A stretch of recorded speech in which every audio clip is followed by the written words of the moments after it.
welcome to Red Bull Flick 2022. My name is Frankie Ward, and I am so delighted and rather excited to be here, but not as excited as the 27 duos who've been competing from across the world for the chance to be here this weekend. Oh, indeed, I heard at least one person in the audience. Guys, are you excited for this? I thought so. Now, unfortunately, we couldn't fit in a whopping 27 duos on the stage behind me, but we do have 2 remaining in the running for taking home our trophy in the lion's share of $50,000 today. But they have got some very scary final bosses to face. We have got 8 pro duos who are about to take to this stage. So let's find out who they are.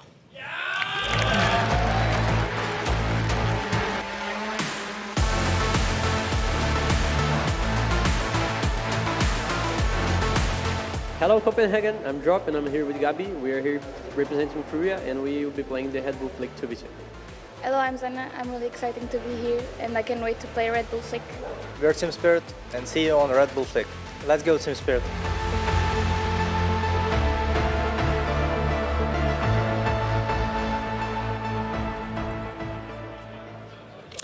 We have got some amazing pro players who are going to be gracing this stage later today. I have a feeling there might be some heroic fans in the audience. In fact, I can see some shirts here. In fact, we've got 3 Danish duos. It turns out NIP decided they didn't want to send any Swedish across the sea. They wanted to actually keep it to their hometown heroes so that they'd have some fans, some friends in the audience. Any friends of NIP?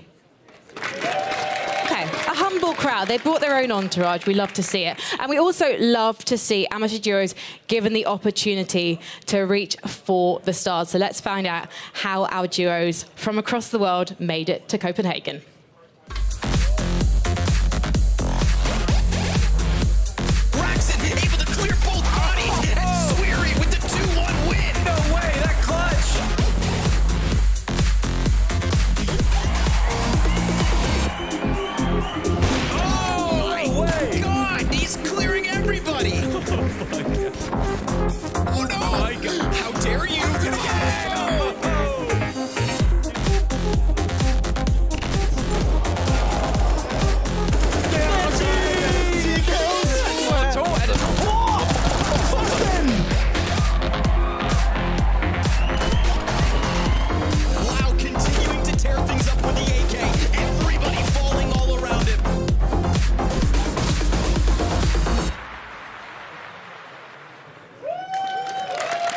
Give it up for our amateur duos. Thank you very much, Copenhagen. And please give it up for the fabulous talent who are joining me this weekend. Yes, thank goodness it's not going to be me commentating and trying to run the entire thing on my own. Instead, we've got Coach DP.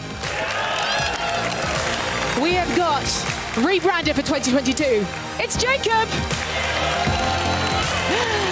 In the caster's corner, Bardolph.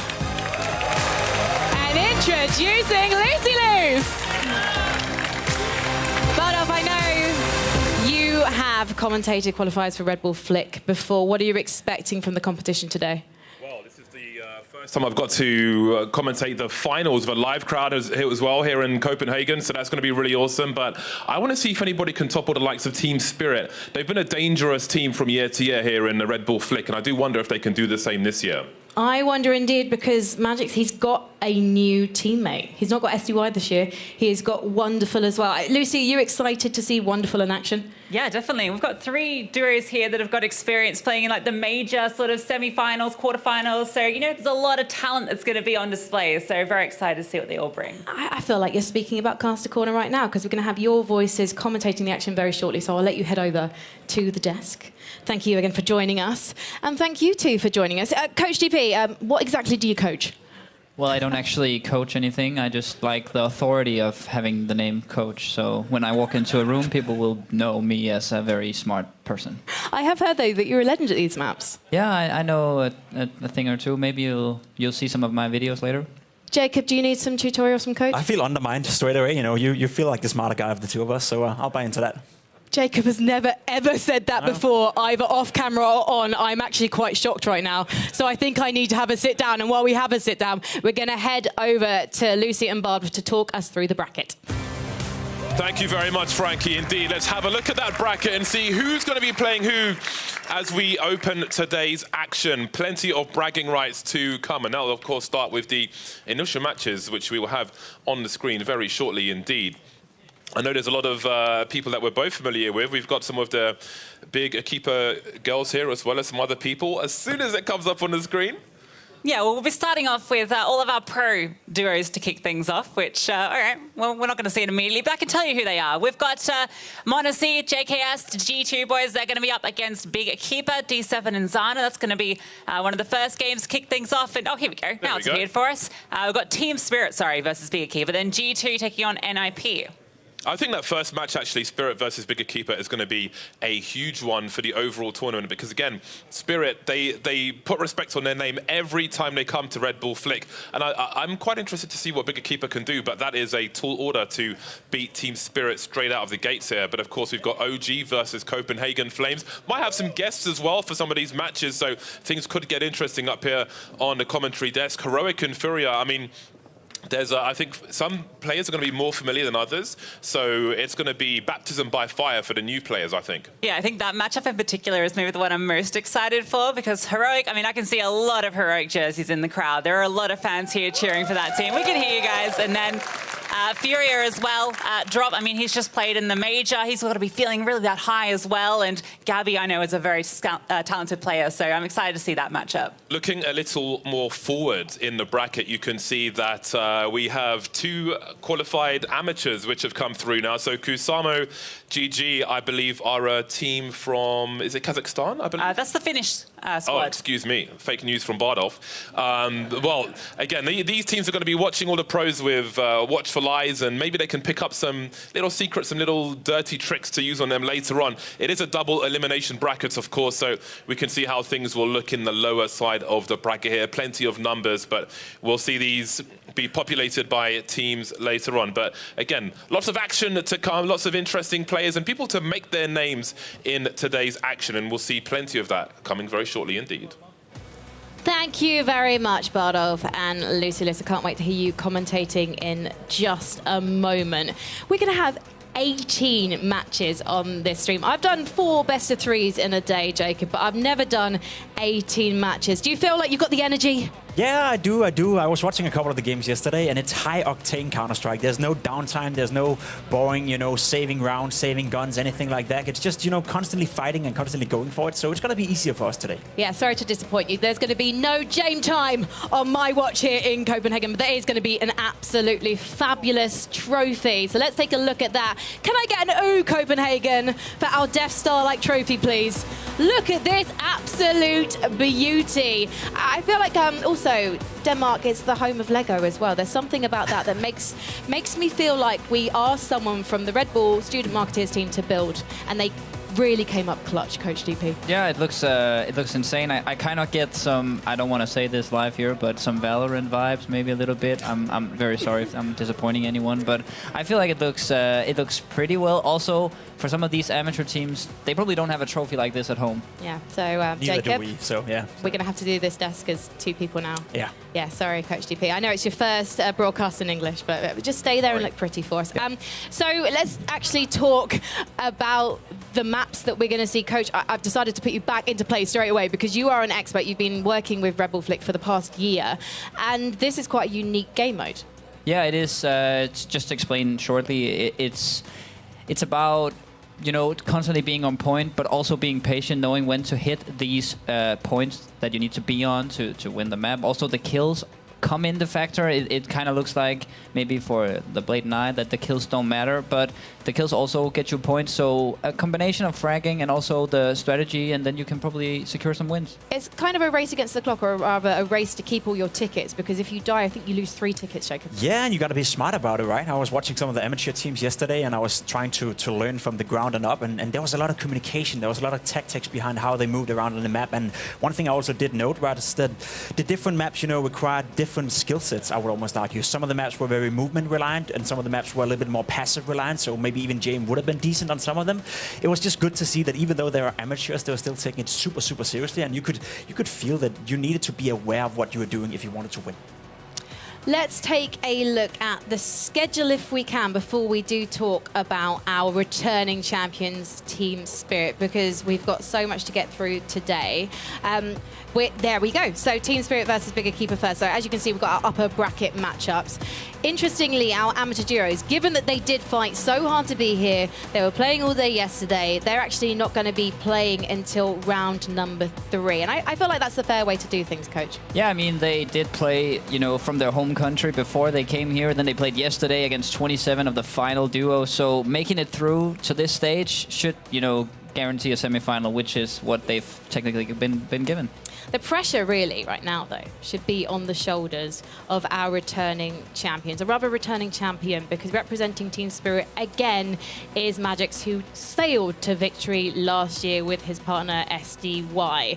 Now we're going to see him playing with Wonderful, who impressed everyone watching the Rio Major recently, Jacob, but he is an AWPer, and I wonder if he's going to have the flexibility for these maps. I would argue that the maps I saw yesterday, not a lot of them were AWP heavy. A couple of the maps you could use the AWP in certain positions, so I think we have to see Wonderful play more with the rifle, play more to his, you know, other skill sets in that regard, but I don't mind at all, you know, him being young, 17 years of age. He has the flair for that, right? You see these youngsters pick up a new game mode, instantly it just clicks for them, so I wouldn't be worried for Wonderful at all. He also has a near identical hairstyle to his teammate, as you'll see in this video interview that I captured with the boys yesterday. If I need to pick a favorite map, I would say the Sky platform is the one to pick because it's pretty much exciting map with big dynamics and not that much about like hiding and killing everyone from the angles. We arrived here and we played on these maps, you know, like with friends, because I need to learn maps and how to play on them, but I don't know, maybe it's gonna be cool and funny, because it's my first time on Red Bull Flick. Going onto the some maps, the better strategy is to let one guy go onto the capture point and just pray and survive to get some smokes and medi shots to survive as much as he can, and the second player to just hide somewhere not that close to cover your teammate and try to kill the enemy rotating to the capture point. I'm looking to take a fight with Malaysia and decide who is better on this tournament. Being the reigning champion is good, but I don't think it has to be applying any pressure because there is a lot of amateur teams that are better than any pro team attending the tournament because they have so much more practice, and this is the thing that I don't really want to play with because those guys are crazy on these maps. Rather more humble-sounding Magix than I was expecting, Jacob. He's kind of a highlight to watch doing interviews these days. Yeah, he would like a fight against Monesi as well. I like that internal rivalry between the two AWPers coming into a different game mode, so that's going to be interesting. The bracket lines up really nicely, actually, because if Spirit do take this and G2 win their matchup against NIP, we could see some AWP 1v1s, or maybe some Mag 7 1v1s, depending on the map that we're going to see. Oh, okay, we like some Mag 7s in the audience here, which I'm absolutely loving. The players are also getting into position. That's the real reason why our audience is cheering right now. Obviously, it's not going to be a Spirit 1v1. They're going to be playing against Big Keeper. Now, this is the female team for the legendary BIG clan, I guess you could call them. They go by the name of Big Clan as well, I believe. So this is a team who have made it to the playoffs of Impact League Season 1. But most recently, they didn't quite make Season 2's finals, Coach. Have you got any thoughts, any advice for this duo as they go up against the reigning champions? Well, I hope they practice the maps from home because, you know, Magix, he knows these maps and he's been playing like a beast last year. So, I mean, I guess they have a small chance, but I'd probably not advise anyone to put up their hopes too high, and they can maybe make an upset. Oh, I love to see an upset. I'm particularly excited by the prospect of tears in Copenhagen. Sounds poetic, doesn't it? But not as poetic as the names and the players from these teams as we get ready to welcome them, Copenhagen. So let's meet your first team. It is Team Spirit. Wonderful Magix.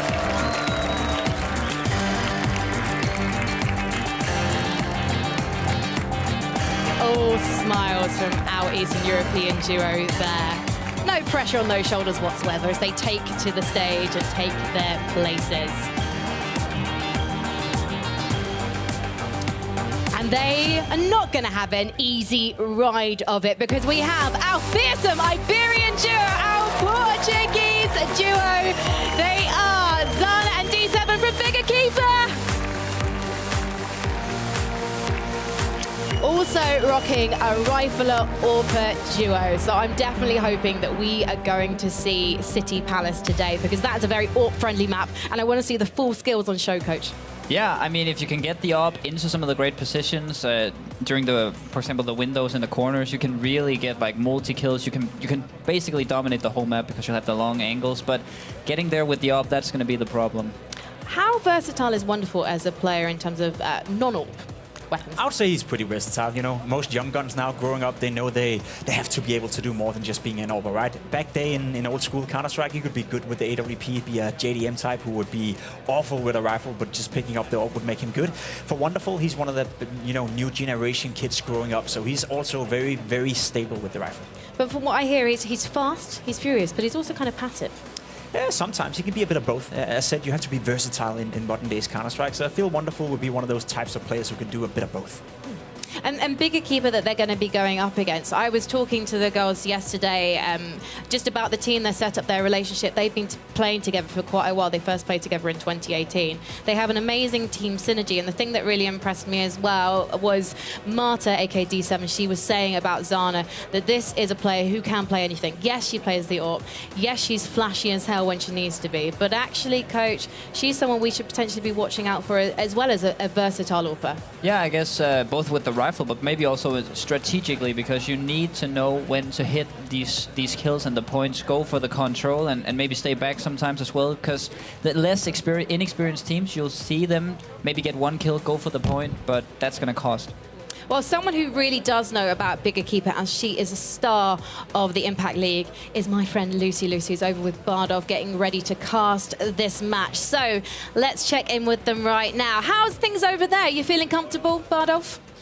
Absolutely, yeah. These are very nice chairs indeed, actually. In terms of comfort, of course, I'm wearing a very nice jumper as well. Lucy, obviously, you are somebody who is the face of ESL Impact, and you're very familiar with the likes of Bigger Keeper. What can you tell us about them? Yeah, look, I mean, on one side of the server, you've got this young AWP prodigy paired up with this mechanically skilled player, and then on the other side, you've got Team Spirit, right? So it should be a pretty good matchup. The girls from Bigger Keeper, these are two of the superstars for that squad. I've seen them play plenty of times in the server, and I know for a fact that they've been practicing quite a lot this week. Now, I know Team Spirit come through with that title above them as the champions from last year, but I reckon the girls are going to show some pretty flashy tactics as well. Yeah, I've got high hopes for this squad, but it's so interesting because, as you heard Spirit say in their interview, you know, they're coming in as, for me, a strong favourite, but there are some people who've been qualifying and have just been like no-lifing the game, some hard bodies who are going to be further in the bracket and could be extremely dangerous. So I think there are plenty of surprises to come later on, but at the beginning it is going to be straight into the fire or the frying pan. You can pick your poison. It's going to be hard, I think, for both squads. And of course, in every matchup, there's going to be an interesting adjustment time as well, where you figure out the strats of your opponent. But Frankie, I'm quite looking forward to the action we have ahead of us here. I'm looking forward to it too, but I do want to get some predictions. Bardov, what are you thinking? For this particular series? I am, yeah. I'm asking about this particular series. We'll get your overall prediction as well. I'm rooting for Bigger Keeper, but I would be a fool to pick against Team Spirit, considering what they've already done in previous Red Bull flicks. Lucy, what about you? Are you backing the big girls? Bigging the big girls? I'm bigging the big girls. Absolutely, of course I am. I know Bigger Keeper are going to come through and they're going to dazzle everyone here. Good. Okay, well, I'm going to let you guys take a breather. Get ready to cast this one out as I get the final predictions from the guys on the desk. Oh, it would be tough for me also to pick against Team Spirit, you know, seeing what they've done. But also this new guy, Wonderful, I feel like he could only be an upgrade. Like, his individual firepower is crazy. I would agree with that. I will say, though, that I feel like I've faced a lot of female players in FACEIT. They can shoot back. You know, it's tough to go up against those guys. So I wouldn't count them out. I say, you know, a small victory for Magix and the boys here. We haven't had the opportunity to see a map veto, but why don't you tell us a little bit about the maps, Coach, and what to expect? Because there used to be an 8-map pool. We've now gone down to a 5-map pool, and it's going to be a best of 3 today. But also, bear with me now, that technically means up to 9 rounds, because it's a best of 3 on each map. I'm not sure if it's a best on 3 on each map. I think they're going for best of 1. on the map, but then best of 3 on the map. So you need to win 2 rounds on the map that you end up with together. So no matter which map they'll get, I think they'll have an edge. Spirit, they played them a lot before, but I have no idea how much big they practice these maps. But as Magic said, he even has a favorite map. Like, he knows these maps, and it's not going to be easy. So let's talk then about the maps you would like to see. I mean, I'd love to see Sky Platform. He mentioned it as his favorite map. It's a very movement, crazy map. Maybe one of the most Red Bull flaky maps, if you can say that. It has just so many crazy highlight potentials. If that comes on, we'll be likely to see some crazy stuff happening. Have you had the opportunity to play on the madness of Sky Platform, Jacob? No, but I was watching yesterday a lot of the amateur teams playing Sky Platform as well. It seemed to be one of the favorite maps for all the amateur teams as well. As you said, a lot of movement potential, a lot of highlight potential, and it requires mechanical skill, not only in terms of aiming, but also in terms of controlling your person in the game. So I feel like that's one of the more, skill-based maps, if you could argue. Well, you should probably actually explain what the Sky Platforms are, because you're essentially like a travelator, which is an incredibly old school, early 90s reference to a game show called Gladiators. Look it up. I believe it's probably on YouTube, and it involves a lot of people wearing lycra. But you basically jump onto these arrows that fling you forward through the air, and you kind of have to be good at surfing in a way to be able to control your movement in the air. And you can actually take shots at your opponents on the point. You have to be good at movement. Simple as that. You have to be able to control your person in the game, so to speak. And there's a lot of, skill moves you can do, and also, jump up in there to cause a distraction for a teammate, then moving into a new position. And I'm sure Coach DP will be noting, some of those strategies within the game. But I just like to see the fact that you need a certain amount of skill in order to be good at this game. Are you ready for some flick? I'm ready. Are you ready for some flick? I'm hella ready. Well, Copenhagen, are you ready for some Red Bull flick? I like the sound of that. I think they're ready. So let's get this first showdown underway between Spirit and Big Keeper. All right, then, straight into the action we go. And again, I said it before, I'll say it again, baptism by fire for all concerned. But I think it is going to be an uphill struggle for Bigger Keeper, considering some of the experience that we have here for Team Spirit. Yeah, look at the map that we're finding ourselves on. This is the map that Magix was keen on jumping into. And you can see here already, accelerating everywhere around up to the control point, into the back lines here. It's a bit of chaotic gunfight going on.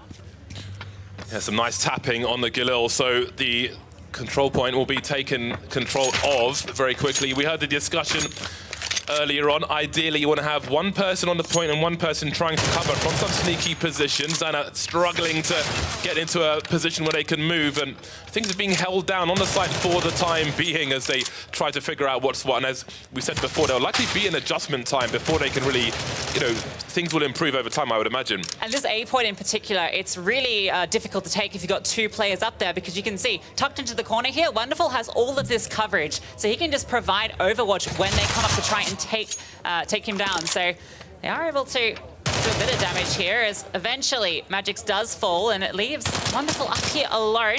He's actually going to be jumping off. So is D7, who goes off the edge. All right, that FAMAS burst really getting there eventually. So we'll have the sound soon, I'm sure. There we go. There's some information for you. So now the counters are on the screen and you can see the current situation. So Team Spirit looking comfortable at in the early stages here. And again, I think the beginning's always going to be a bit rough, especially if it's your first time in the big matches. But we'll see if Bigger Keeper can start to pull things back. The P250, though, putting in some nice work for Spirit. Yeah, gets the healing up there onto Magix. Sana just trying to deal with Wonderful. Has managed to find him, and there's a smoke on the site. Now, the utility on this map can be really useful. Not if you're shot through with the P250, though. And that's enabled D7 to get an upgrade, although, yeah, she wants the M4 instead, and she is taking the fight to them. Finding another kill before she's traded out eventually. And Zana is up on the high ground looking to try and pick them off from afar with this Galil. Decides she wants to get close into the brawl, but taken out mid-air. Absolutely, we can see the heal coming through as well. Desperately trying to get them off the point of Keeper, but nothing doing so far. We can see Spirit on about 78 points, which is pretty good for them at the moment. Yeah, you can see they're playing the objective here, trying to just stay on that point as long as possible. Bigger Keeper getting picked off. Need to be grouping up and trying to take the point, because they are bleeding tickets. This is a huge advantage already for Team Spirit. It's going to be difficult to find their way back into this, particularly as they're losing these gunfights. Yeah, this is going to prove even more and more problematic, and as time continues to tick on, then the urgency will rise and the risks that have to be taken will go up as well. Looking to collect a rifle, and she will do that. But what can she do with it there, as we see some crazy air strafing into a wall, but maybe that saved him. yeah, the distraction, right? Made it very difficult to be shooting, and then teammate could come through for the trade. Wonderful's found Zana, just the smoke plumes. Now he's going to be able to get over onto the bomb site. Magix can join him as well, and this is where these smokes are so powerful. When there's no actual cover on the site, you can just sit here, play around the smoke, and your teammate can sit up like Magix is doing here, providing that overwatch. 23 tickets left for Bigger Keeper, and again that urgency will continue to rise, but look how hard it is. Talk about tracking just on a normal day, so much acceleration there, but it does look really fun indeed. And again, there's that elevation for Team Spirit, which will make things difficult, but that's a nice frag for D7. Yeah, I feel like the guns here aren't designed for this sort of movement, so it's a bit of an adjustment for these players coming through, but not an adjustment for Team Spirit, who have all of the confidence playing here at Red Bull Flick once again, and they're showing it in the server. Wonderful's just on a bit of a tour at the moment, while Magix is taking them down in towards mid. With 12 tickets left, they need to get onto this site as soon as possible. It's a nice angle for D7, looks for the second one. Really needed that one, but a headshot will come through from Wonderful, which puts them in a fantastic position. Not long to the victory here. That's a very important frag there for Zana. So long to hold control though, and it won't last long at all. The AUG, the scope coming through. 3 tickets remaining for Bigger Keeper now, so the end could be nigh at the beginning. Again, difficult learning curve maybe, especially on the first game. And I think that's going to be the first victory for Team Spirit as they start, as they mean to go on. Yeah, straight into the fire for Bigger Keeper. Going up against the reigning champion, only one of them obviously, Wonderful, the new addition, but you can see Magic's top of the server there, putting on a fantastic display, showing his familiarity with both the map and the game mode. Not too much downtime here, as we can see, so Bigger Keeper have just a few moments to think about everything that happened in that game. The behavior of the... Oh, that's a meat shot from Zana with the Mag 7. Let's see if this can last for them as Spirit flying through from nowhere. I don't think they knew about that angle, and that will be very problematic now, as D7 will be fragged, but we'll see what they can do as the Galil's coming through. Man, this is absolutely crazy, this map. I can see why Spirit like it. Sense of freedom as they fly around, but have a look at that movement with the Galil. Yes, the thing, you're just flying around so quickly. If you're not used to this game mode, it's such a big adjustment. And for Bigger Keeper, you can see they are finding it a little bit difficult pulling across that standard CSGO gameplay into a mode like this, which is completely different to competitive CS. Absolutely, and there's a lot of work coming in for Spirit. They've been very high on the frags thus far, and they will continue in that fashion, as we can see. Really working with these Galils. Good armor penetration on that gun, of course, and that may prove useful for them here. Jiggling here as Anna tries to get something done, but Wonderful. Some nasty angles. Doesn't last long though. The trades are here, but it's about the tickets ultimately. Yeah, these positions that Team Spirit are using up on those elevated angles, kind of the Overwatch positions, they're a bit tricky to get to, and if you're not familiar with the map, you probably would be overlooking them. But they are definitely taking advantage of all these sight lines, but Zana has managed to get one back, and Magix goes short about his knife, gets a little overeager, and falls to his death. And now D7 taking them out with the P250, so they are fighting a bit of fight back here. So many angles for her to be looking at as well. This is a situation full of paranoia.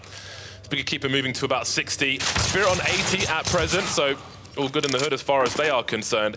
And I've got to say, I watched some of the qualifying matches yesterday as well, and I saw people throwing Molotovs on the positions where you pick up weapons, which I thought was super, super smart. And I do wonder if we'll see such dirty tactics come through later on, but... I mean, check that out. If you haven't played this map a few times, you would have no idea that that movement is possible, and that's the sort of thing that's going to catch off a team like Bigger Keeper, and you can see it is having a bit of an effect as Team Spirit are just flying around, although the P250 does get a couple of kills there. Zana, now that's an AWP. Using the pistol there, sharp as you like it. Best balanced gun in the game, the P250. Favorite for me, for sure. And we're seeing a lot of frags of it so far. How can Spirit find that kill through the smoke? Zana, very patient shots there, keeping the accuracy of the P250. But Wonderful, with that Galil, has been putting in so much work, and it continues in that fashion as he stands on the control point. Yeah, they're doing a good job at just playing the objectives here. Bigger Keeper need to start grouping up and trying to work as a unit, because it's not like traditional CS where you need the trade kill. It's all about taking control of the point, providing Overwatch, and getting those tickets to stay up before you start getting picked apart, because you can see they are bleeding tickets now. 20 rounds or 20 tickets in the lead. And they don't have this control point yet. Yeah, you can see the smokes are really useful on the bomb site, just to try and create a virtual brick wall, of course. They can be found through it, but it just delays, it just wastes time as well as people try to hunt. And again, the trades will continue, but it's all about the numbers at the top there. And Vicky Keeper are running out of opportunity as that counter continues to go down, trailing by about 30 at present. They've got to do something to turn things around here. That might have been the opportunity, but, well, Magix is standing tall. Zana is maybe just better off with the P250. Seems to find every single kill when she has that in her hands. And now she's picked up the Galil, looking to find this kill. Second player is up on the high platform, up towards a nice kill from Wonderful. And now 13 tickets left, 12 ticking down. They're slowly running out of time here. Yeah, it's getting very, very desperate now for a keeper as they get into the single digits and the kills keep coming as we see Spirit just trying to delay, just trying to disengage and waste that time as 4, soon to be 3. It's so desperate for Bigger Keeper. They've got so much work to do here and it gets more and more unlikely. You can see Xana trying to do what she can, but she is being griefed by Team Spirit at this point. That last digit on the board, and there it goes. So that will be a victory for Team Spirit, 2-0 on this map. Yeah, very fast start from Team Spirit. They are the reigning champions coming into this, and you can see their experience on the stage. Magic's getting the map that he prefers as well. Heard them talking about that earlier, and, well, you can see why. Absolutely, yeah, a strong start from Team Spirit, and of course that experience from previous flicks will be invaluable, especially when it comes to crunch time. You know, it's one thing to put the hours in a practice, but of course there's so much pressure on the stage with a live crowd as well that it's always going to be an uphill struggle if you're not Team Spirit. I think they are absolutely going to be the team to beat. Once they, I mean, if they get as far as the qualified teams, I think that's going to be very fascinating. But for the other people in this part of the bracket, I think they're going to be a tough opponent. Yeah, I think we're breaking that down a little bit later in terms of, like, there's some storylines there with those amateur teams coming through as having previously participated in the last Red Bull flick. But it's not all over for Big Keeper. This is a double elimination bracket, so they'll be making their way down into that lower bracket where they can still put up that run. Yeah, it's going to be, yeah, there's a lot more to play. And of course, that's going to be a learning experience, a very painful learning experience for them, but one nonetheless. But that's it from us for now. Thank you very much, Bar Juicy, as no one else will probably be calling them after this weekend. But let me have my fun while I can. The Spirits certainly seem to be having fun there, Jacob. It was clearly a performance that showed off their experience from the past year. You could argue. You could see the map awareness in particular from the Spirit players was next level. They knew the small, ways of moving around, the small tidbits of constantly getting behind. And you could also argue that aiming-wise and mechanical skill-wise, they were a level or two above the big players. But, strong performance from Magix and Wonderful. And yeah, it can only get better for the big girls. It felt like, though, during the second round at least, that the big girls actually seemed to be getting into their groove a little bit until about halfway through the map when they kind of got shut out from the control points. Yeah, I mean, they started hitting their shots, which was the first problem, but it seemed like Spirit always had this idea about how to move around on the map. They always got the better weapons. I rarely saw any of the bigger keeper girls with AKs, for example, but Wonderful Magix, they knew where they spawned, and you have to know that to get them, so they were always ahead in that sense as well. They definitely done their homework. Let's talk more about the roles that we're seeing from the individuals on Team Spirit. Do you feel like there's a definite, I don't want to say pecking order because it's not in terms of like leader and follower, but more in terms obviously the roles that they are serving on the map? I mean, I don't think we got to see clearly because usually you'll have some guy who's mainly going towards the point and one guy who's maybe taking these outside. For example, we see Wonderful here on the point, Magix in the turret, spraying down, trying to cover his teammate, which is, the usual way that you would play. Sana gets the double kill on the trade, but that's how you would play. You have one guy, and then you have Magix here, getting the kills, and he does this movement actually, getting under the map. And if you haven't seen this before, it's looking crazy. He ends up getting headshot by a P250, but that's how you get the AWP, and getting up to this point where you can see above the whole map can be very powerful. I know, obviously, I'm the resident noob of Red Bull Flick. Thanks very much for having me. I was playing these maps in advance. In fact, I was playing them with Lucy Luz. I had no idea that you had a whole underground platform system. Jacob, do you expect to see all of the teams utilising that today? I think the teams who've been putting in hours to learn the map and learn the game would definitely be using it. As you said, if you can get hold of the AWP and put yourself in the turret position or put yourself on top of the map where you can cover your teammate pretty much from all different angles, you're going to be in a great position. And I would expect, those who have been nerding it out, they should be aware. But Jacob, you have been nerding it out this weekend. You have been watching the amateur duos. Having now seen Spirit's debut performance in 2022, do you think that they can go up against the likes of our Finnish and Polish Duros who've made it through? I think they're going to have a tough time. I was watching some of the amateur teams who didn't make it to this stage, and the way they were moving around the map, the way they were taking duels, the way they communicated, it seemed super, super crisp. I'm sure I would have had my ass kicked, and you as well for that matter. So I don't doubt that they're going to be competitive, but I think if anyone could go all the way, it could be Spirit, it could be Magic who has the experience. Well, we obviously haven't seen the last of Team Spirit. We definitely haven't seen the last of Bigger Keeper either, because they have sailed down into the lower bracket, but hopefully we'll see them fighting back in round number 2 of the LB. But right now we need to move on to the UB round 2, because we have got the wonderful G2. They're going to be going up against NIP. So let's find out what our lovely G2 duo of Menezes and JKS had to say yesterday when I had a little natter with them. My plan is for him to carry me because I'm new to this and I haven't played much at all. So Ilya's the experienced one, and I think if Ilya plays good, I think we have a good chance at least going a little bit far, but yeah. I think you just need to shoot better, right? So like if you shoot better, you win communication between players. Like who will hold, who will kill. There's also some maps where there's like some gimmick things like the launch pads and the teleports and stuff like that. So I guess if you don't know the maps as well, you're probably not going to do too well on some of them. You spend a lot of time together because we're the only 2 players who kind of live away from home on the team. So we kind of spend a lot of time together in Berlin, where G2 is.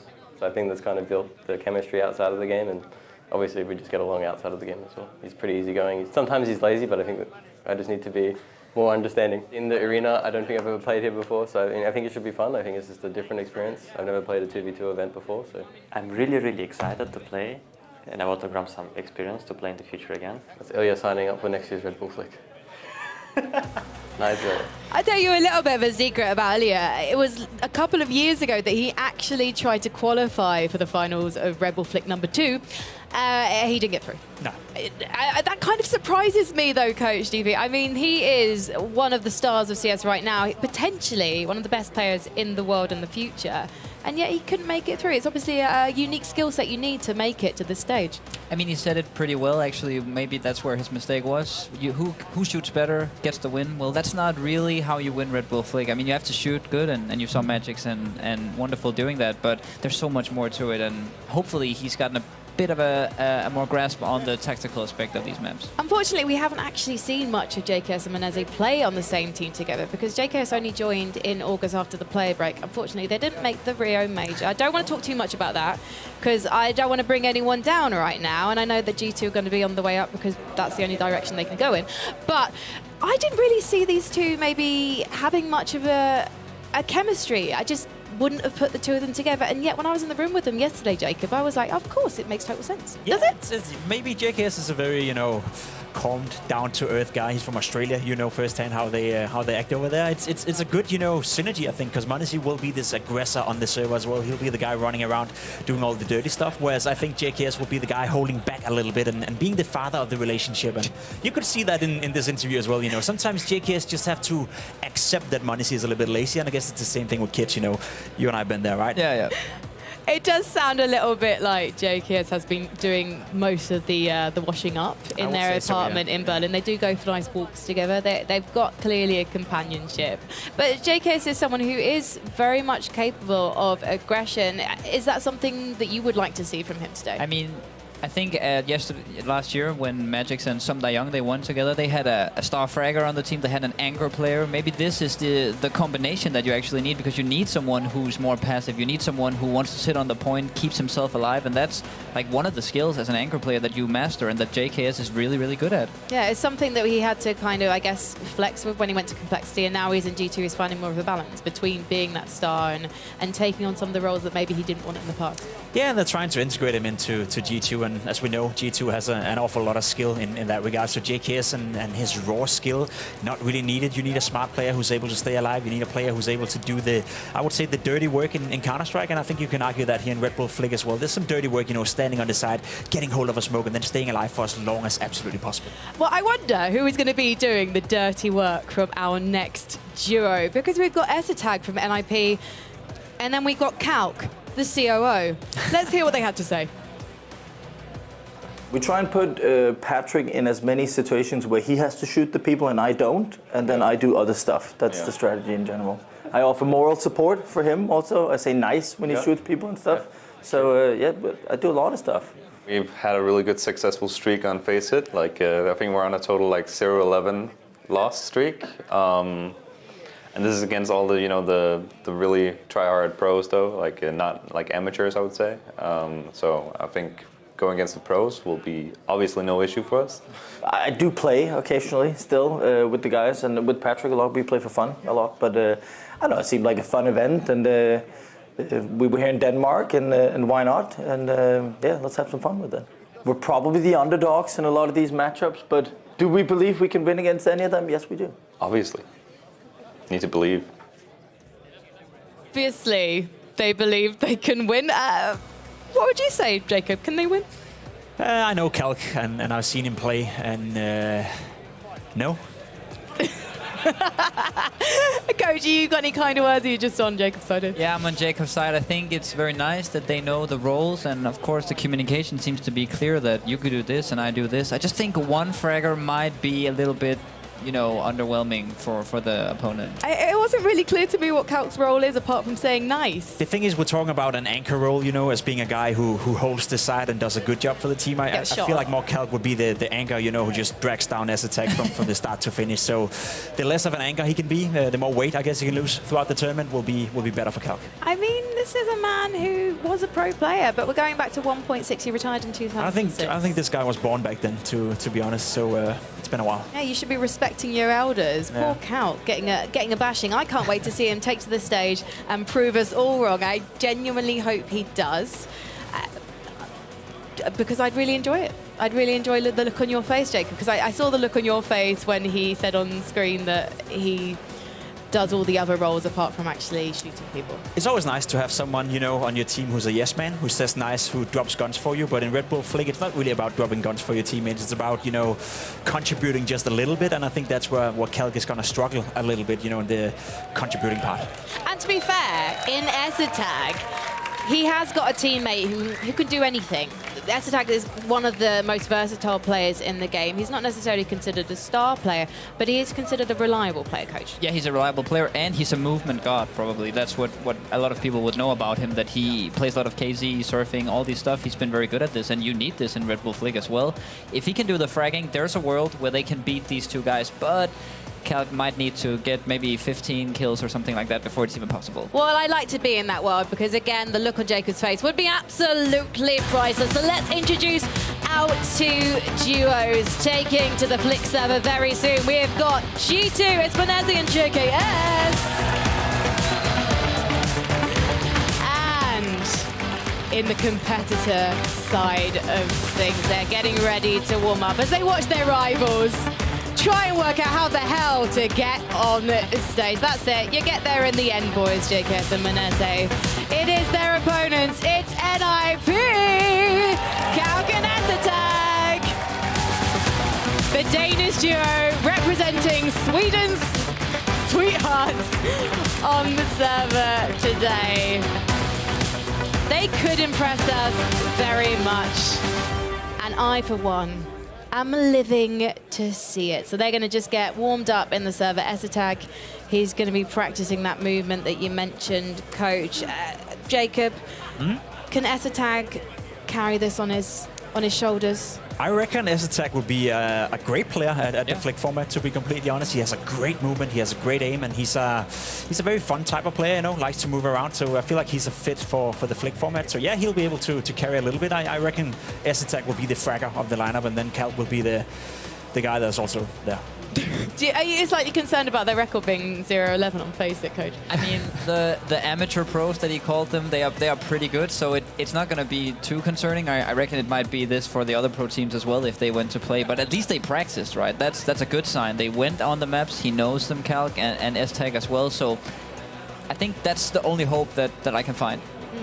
I do really, while we've got a little bit of time, want to talk about the Danish duo who qualified as one of the 27 amateur duos. Unfortunately, they made it to the top 8, but they didn't quite make it through to the final moment. Yeah, they lost out. Actually, they came third in the 8-round robin group, so they were just one map away, 2 points. It was incredibly close. They lost out, but they did 300 scrims before they came here today. So that's how much you need to do to be in the top 3 of the amateur players. So yeah, I guess the amateurs are looking to give competition to the pros. Do you think any of the players who have qualified for Red Bull Flick maybe have a future in 5v5 pro teams? For sure. I know all the players, also play 5v5, or at least the vast majority of them. And there's certain, skill sets you can take from the Flick format and put into 5v5. Obviously, it's not the same thing, but we saw last year, Lounge, a player that is now doing well in Sprout, one of the upcoming talents, a very highly rated talent, I would say. He was also participating in the Flick format. So definitely, if you are grinding, if you're playing a lot, you'll definitely take something away from the Flick format,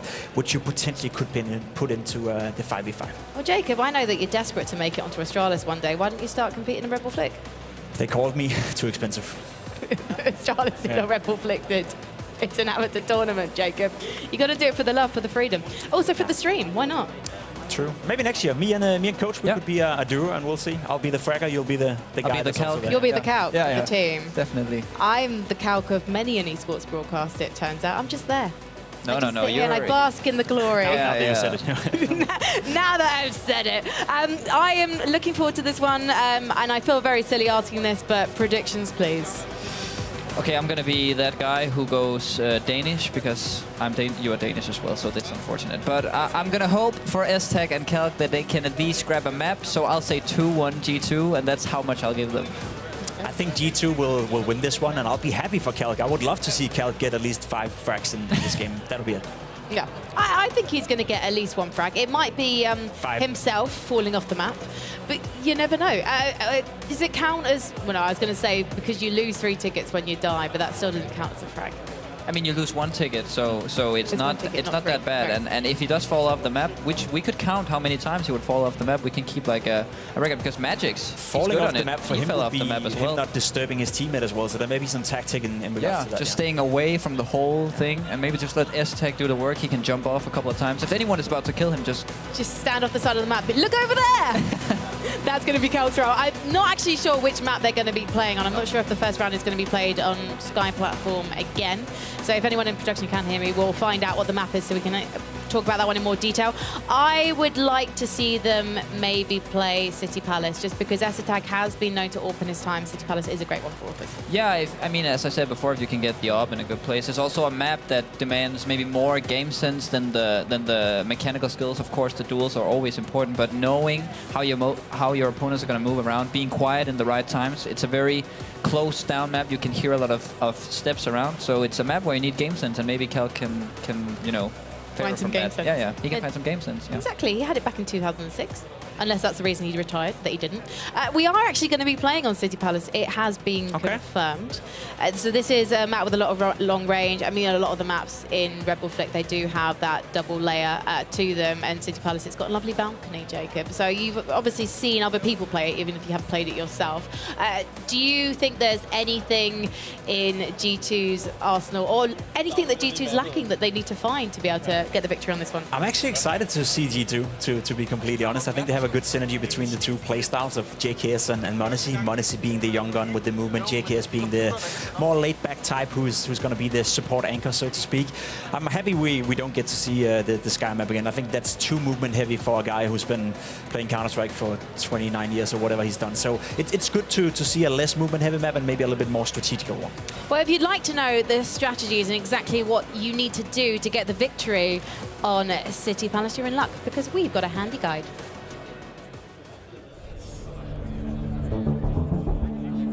On City Palace, the key is multi-kills and patience.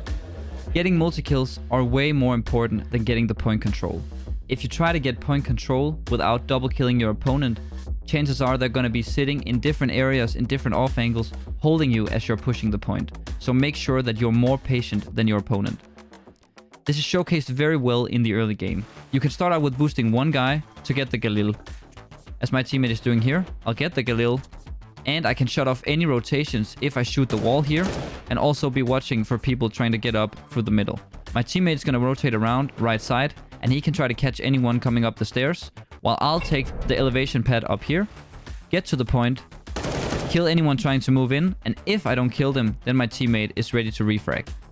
Now as the point is changing, you can stay up here, maybe send your teammate towards the window, and as the people are moving in, they won't be aware of you because you're in these off angles, and they'll try to get to the point.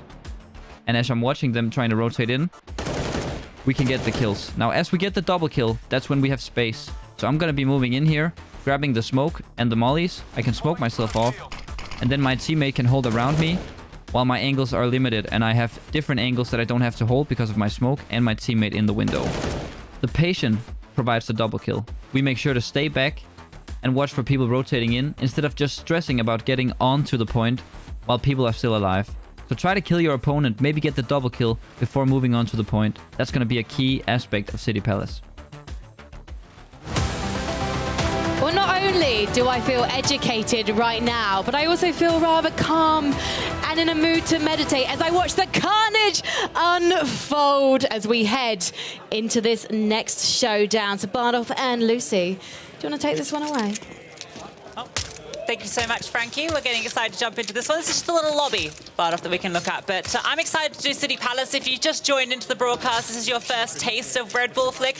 Sky platform is a bit of a chaotic one to get started on. It's all up in the air, a lot of movement. This one's a bit more standard fare.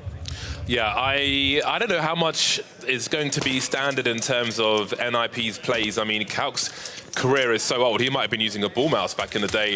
So I'm very curious to see what he has to offer for us today. I have many questions. I don't know how many of them will be answered, but time will tell once we get into this one. Very interesting setup with Calc and JKS. Calc and JKS, excuse me.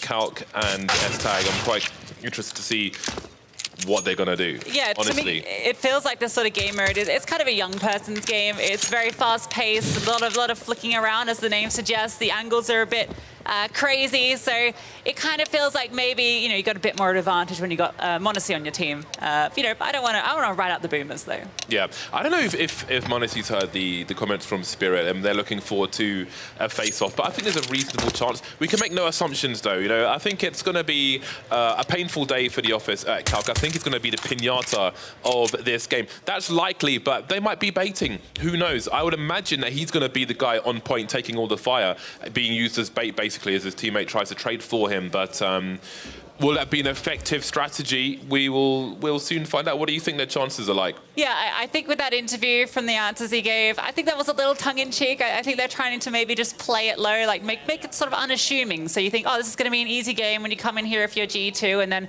that's where they strike. That's where Calc's been staying up until 2 in the morning, studying all the angles, the different spawns. He's got it all down pat, I'm telling you. Well, I recently went to Zagreb. Okay, and there's a museum there called the Museum of Broken Relationships. And I think that they might be paying a visit there once this game is over, because I would imagine their relationship will be broken if Calc does not deliver the goods in this game. And we're about to get into it. Our first match on this map. What a beautiful map it is as well. Let's see what these teams can do then.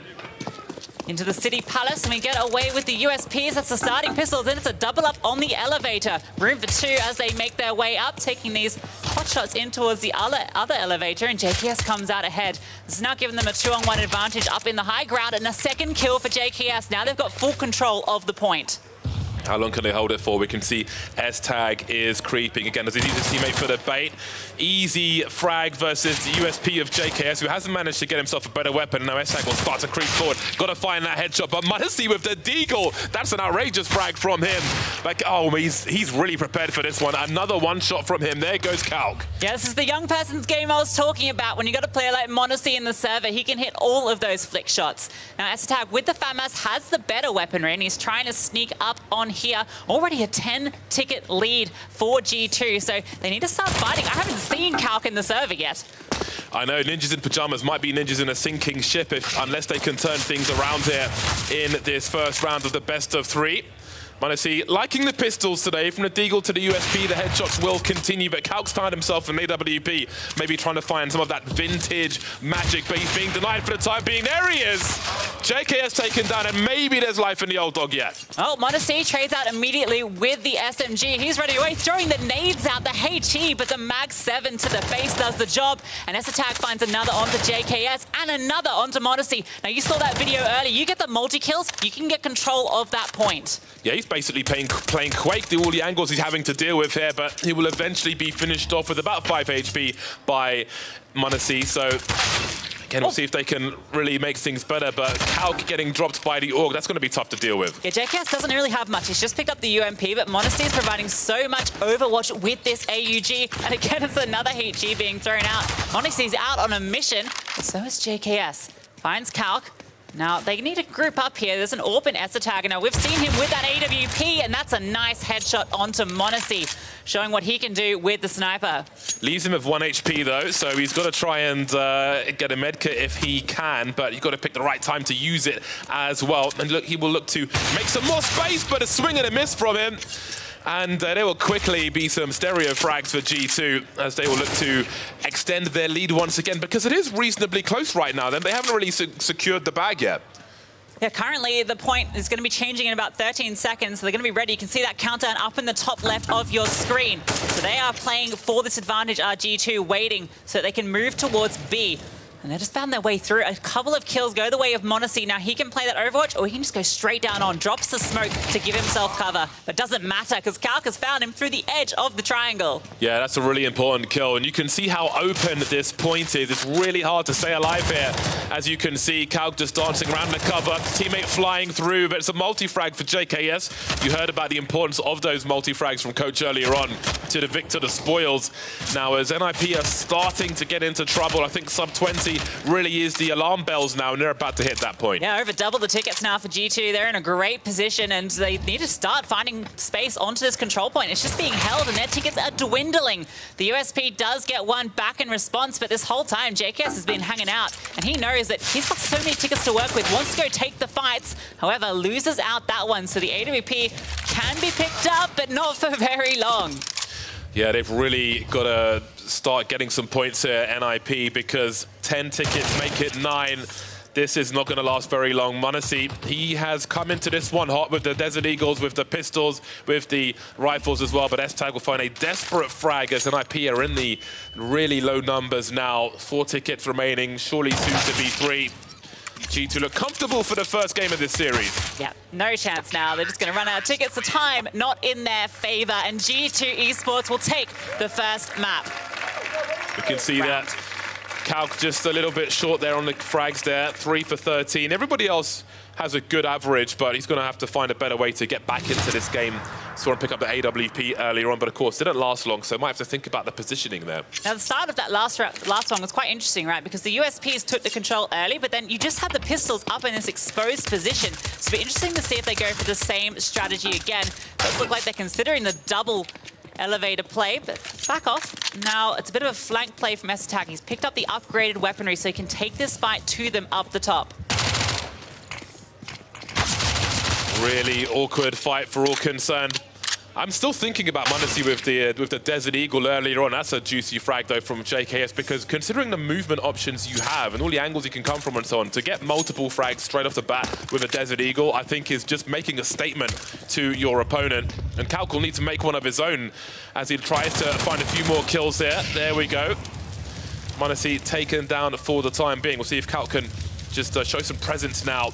Allow his teammate to play off of him as we see players moving up the stairs, and that's exactly what has happened there as S-Tag punishes JKS for trying to find Calc. A lot closer this time around, just a single ticket between the two teams. S-Tag going for a scrappy fight here, does connect onto Monacy. That evens things out completely. Gonna have to start fighting for these points soon, though. They're just going for the fights in towards mid, but C needs to be taken so they can start to find a lead. You can see every player making their way over. Monacy has the scout. Now he can get up on high here and provide Overwatch for JKS. Yeah, and again, a good start from Ninjas in Pyjamas.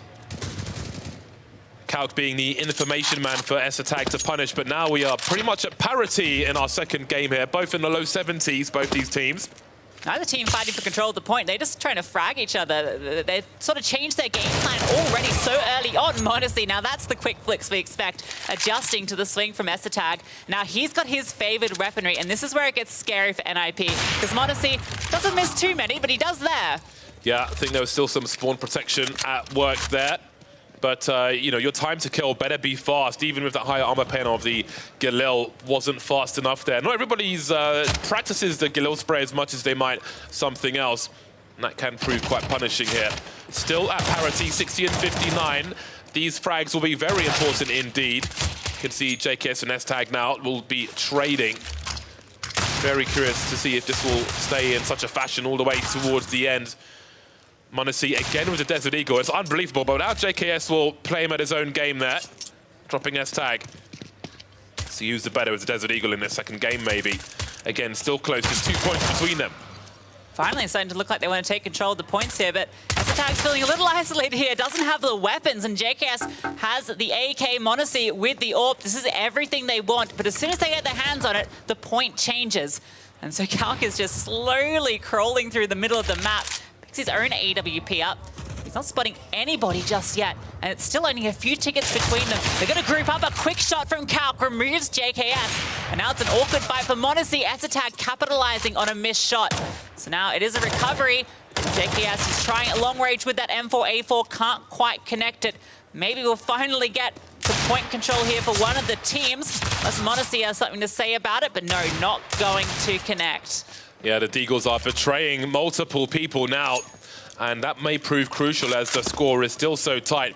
So a lot of adjustment between game 1 and game 2, as we can see here. Very different affair here, much closer than before. You can see m0NESY creeping with the M4A4, dropping a big headshot there. 25 and 26 again. This could come down to the frags towards the end, as we can see angles being held there. m0NESY with the spatial awareness. He's got there's S-Tag up top now, who will be able to drop m0NESY. G2 have got a 4-ticket lead.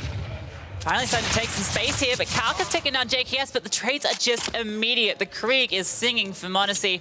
Now, the point needs to be taking control of NIP. They're going to be running out of tickets shortly. It's a 5-ticket lead, and that's a quarter of the tickets of the other team at the moment.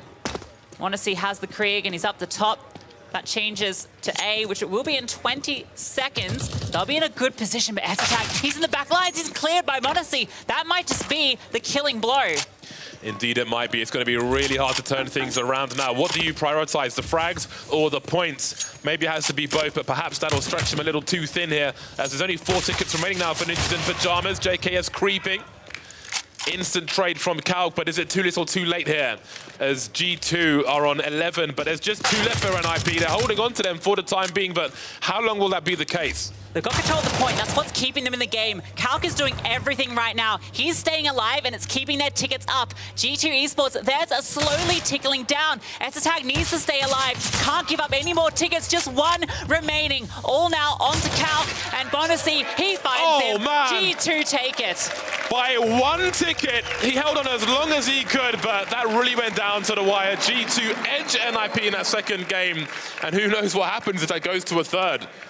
Down to the absolute wire. You can see JKS was unbelievable. He couldn't believe it. It just happened. He's showing shock as that kill comes through just that last second. A couple moments more, and that would have gone NIP's way. Yeah, noble effort from NIP towards the end in that second game, and they did manage to adjust pretty quickly after that first one, where it was a much stronger victory, but again, just pipped to the post there.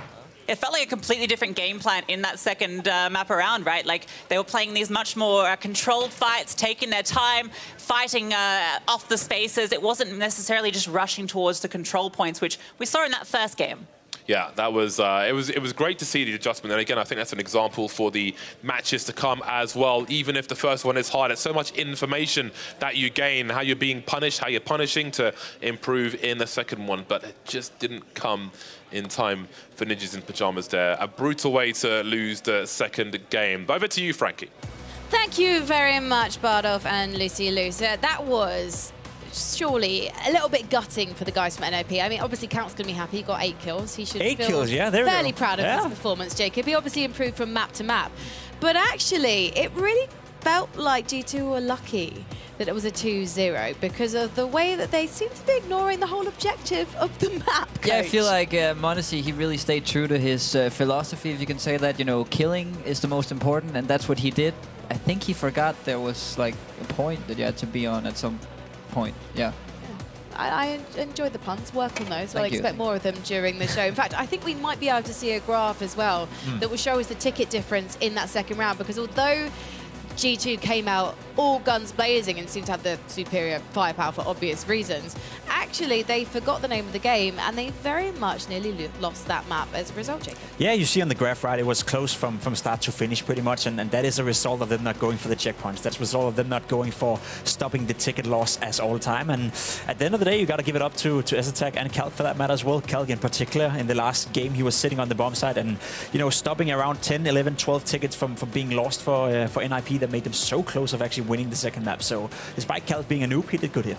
But actually, both teams had a bit of a fatal flaw at the start of the rounds because they seemed to be just picking up the pistols and going at it. But actually, there was something they could have done that would have optimized their chances. Yeah, why haven't they seen my video? I showed a boost in the beginning. I just want them to use it. I mean, yeah, we saw them going for the USPs, you know, just walking around trying to get it into the tower, which seems logical because you want to get on the point as fast as possible, but you know, getting the better weapons, getting the trade possibilities, getting the double kills, that's what I was talking about, right? And maybe the USPs, they kind of limit your options compared to Galil.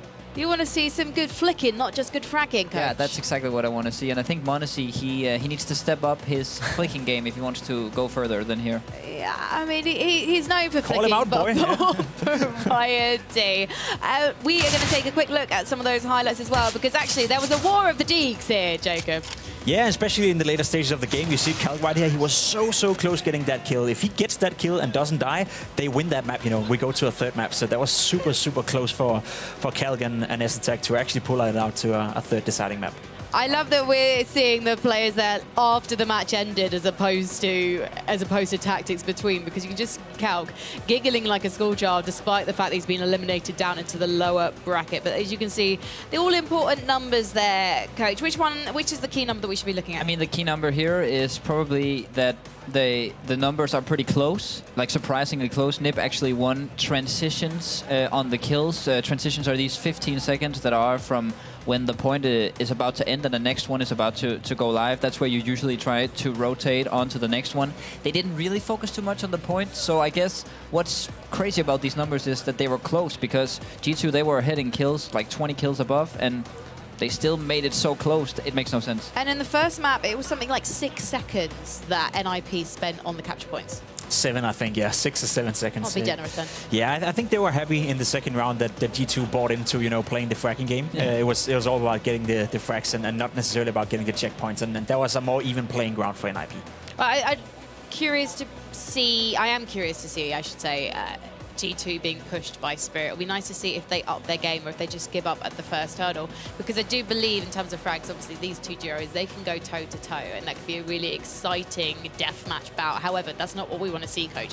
We do want to see the tactics come into play, and Spirit clearly have the upper hand. Yeah, I think they have the upper hand, and I'm not sure if G2, you know, as Jacob said, went onto this premise that we're just going to go for kills, we don't care about the point, because if they do this against Magix and Wonderful, they're going to get their ass kicked. Well, I love a little bit of ass kicking, and we've got more ass kicking or potential ass kicking to come, because we've got 2 more duos in our upper bracket to see fight out. In fact, we know we've got 2 more matches. That means actually 4 more delightful duos, and they don't really come more delightful than Flames and Fiku from OG.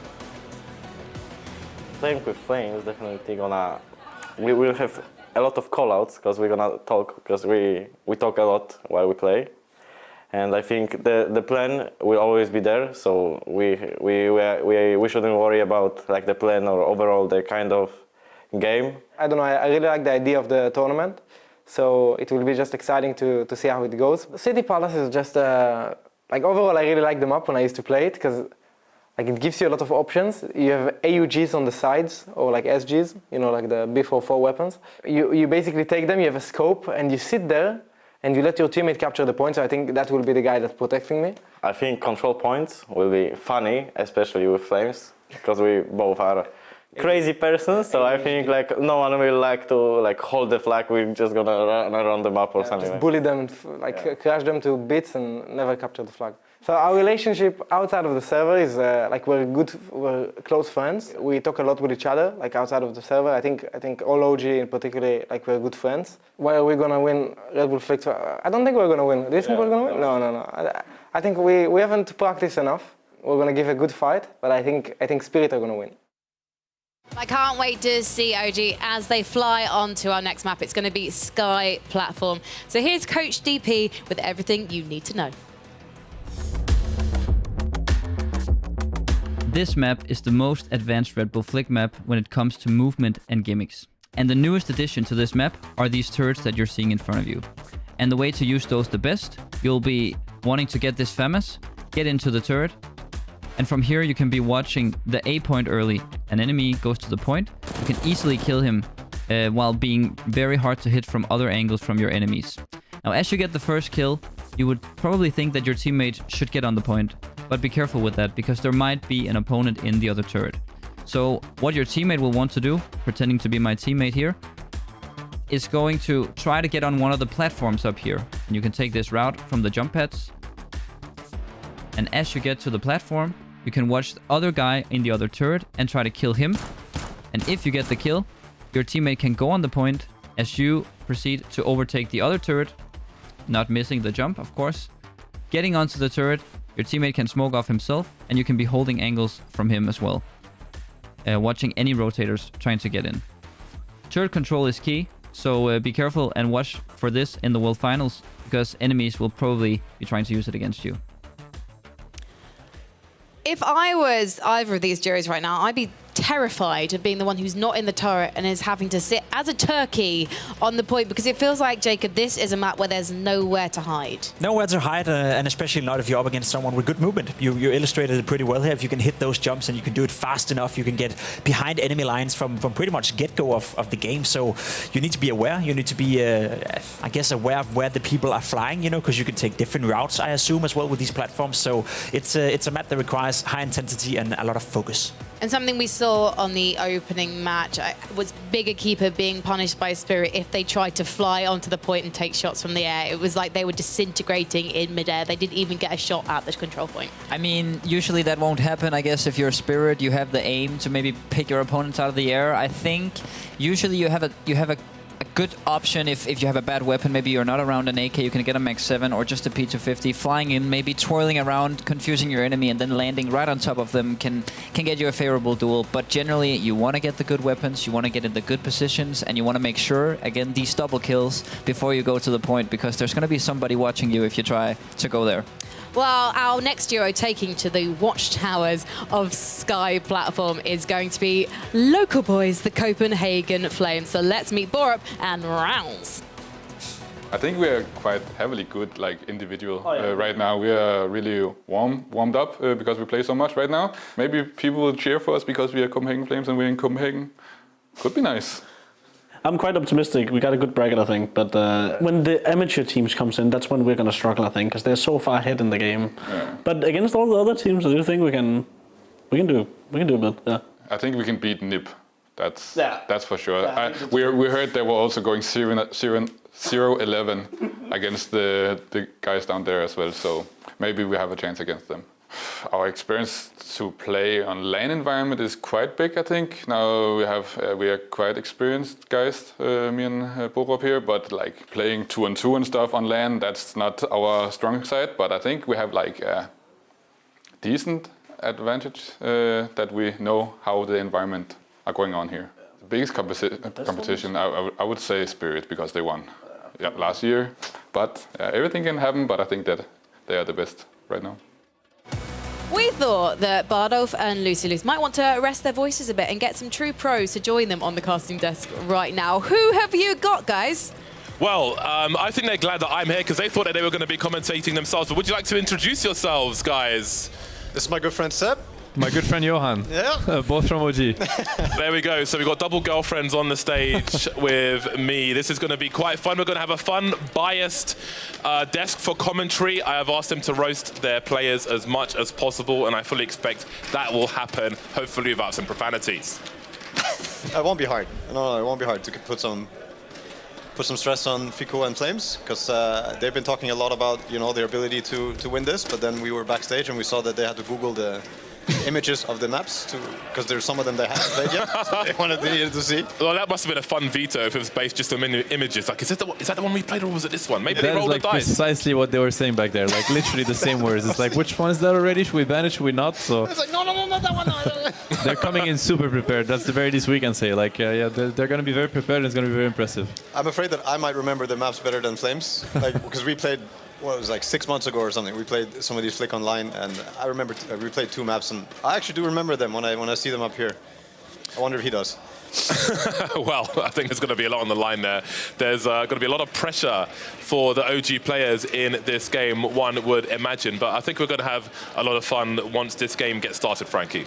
Can I ask one more question, actually, while you've got those boys over there? At 7 no-tail, given that you are 2-time TI winners, the only boys to ever actually do it along with your teammates, why on earth have you just not entered yourselves as the Red Bull Flick duo for OG? We actually were super worried the first time that that was going to be the plan, and we're like, oh god, that's how a career can like go up and go down as quickly as it went up.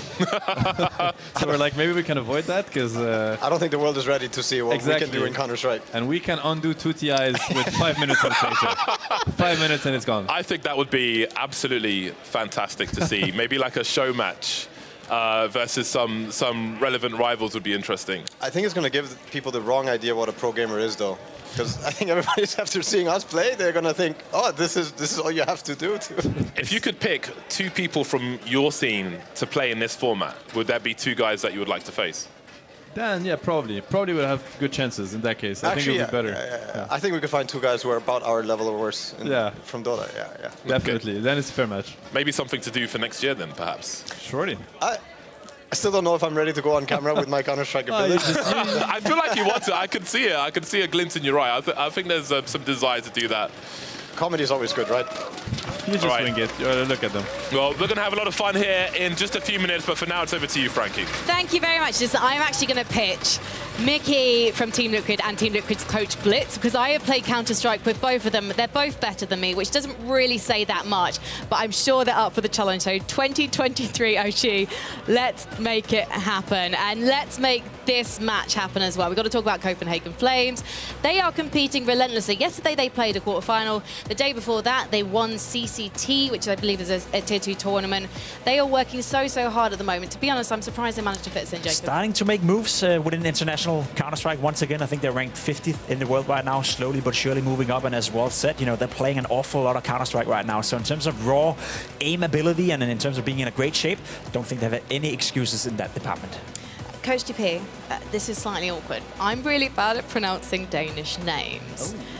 How do you say Rouse without doing a hand? I feel like this is Rouse pretty perfect, yeah. I like that. That's the problem. I can't say it unless I say Rouse. So that was my rehearsal as we introduce our teams.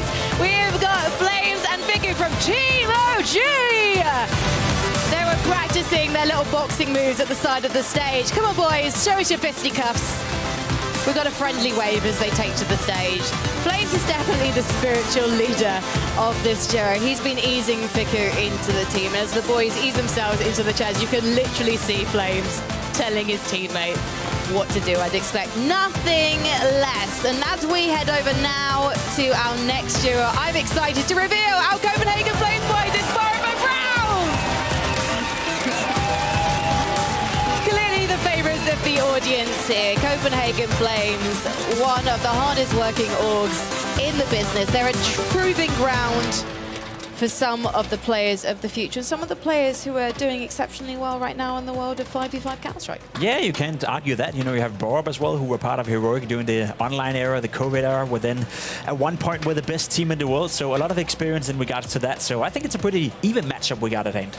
Yeah, Borup seemed to me like someone when he was on Heroic, he was maybe some might describe him as the 5th, but really he was a player that could frag out and could get anything done when he needed to. What does he need to get done on this map, Coach? I think he needs to find headshots. I mean, he is a very aim-strong person. I've seen billions of Deagle highlights from this guy. That's definitely where he shines. And Rals, as an earlier in-game leader, is probably more of the coordinator and probably the guy who's going to be on the points while Borup goes around fragging out. That's a weird thing about Copenhagen Flames. I read about this current lineup. They have 4 in-game leaders, Jacob. Yeah, I should have signed MSL as well, make it a fifth, you know, in that regard. But you're right, a lot of experience in regards to in-game leading and a lot of inspiration, I guess, for Rolls as well. You know, you can pick and choose from the best in-game leaders and create your own persona. And I think individually speaking, Rolls the last 3 months have been the second highest performer within Copenhagen Flames, so he's definitely finding his groove. I wonder if they're going to have any time to find their groove in this map, though, because OG and Fiku, that is definitely a very strong duo. Flames, a rising star of the game, multi-fragging potential, and that's something that he's definitely going to need on this map.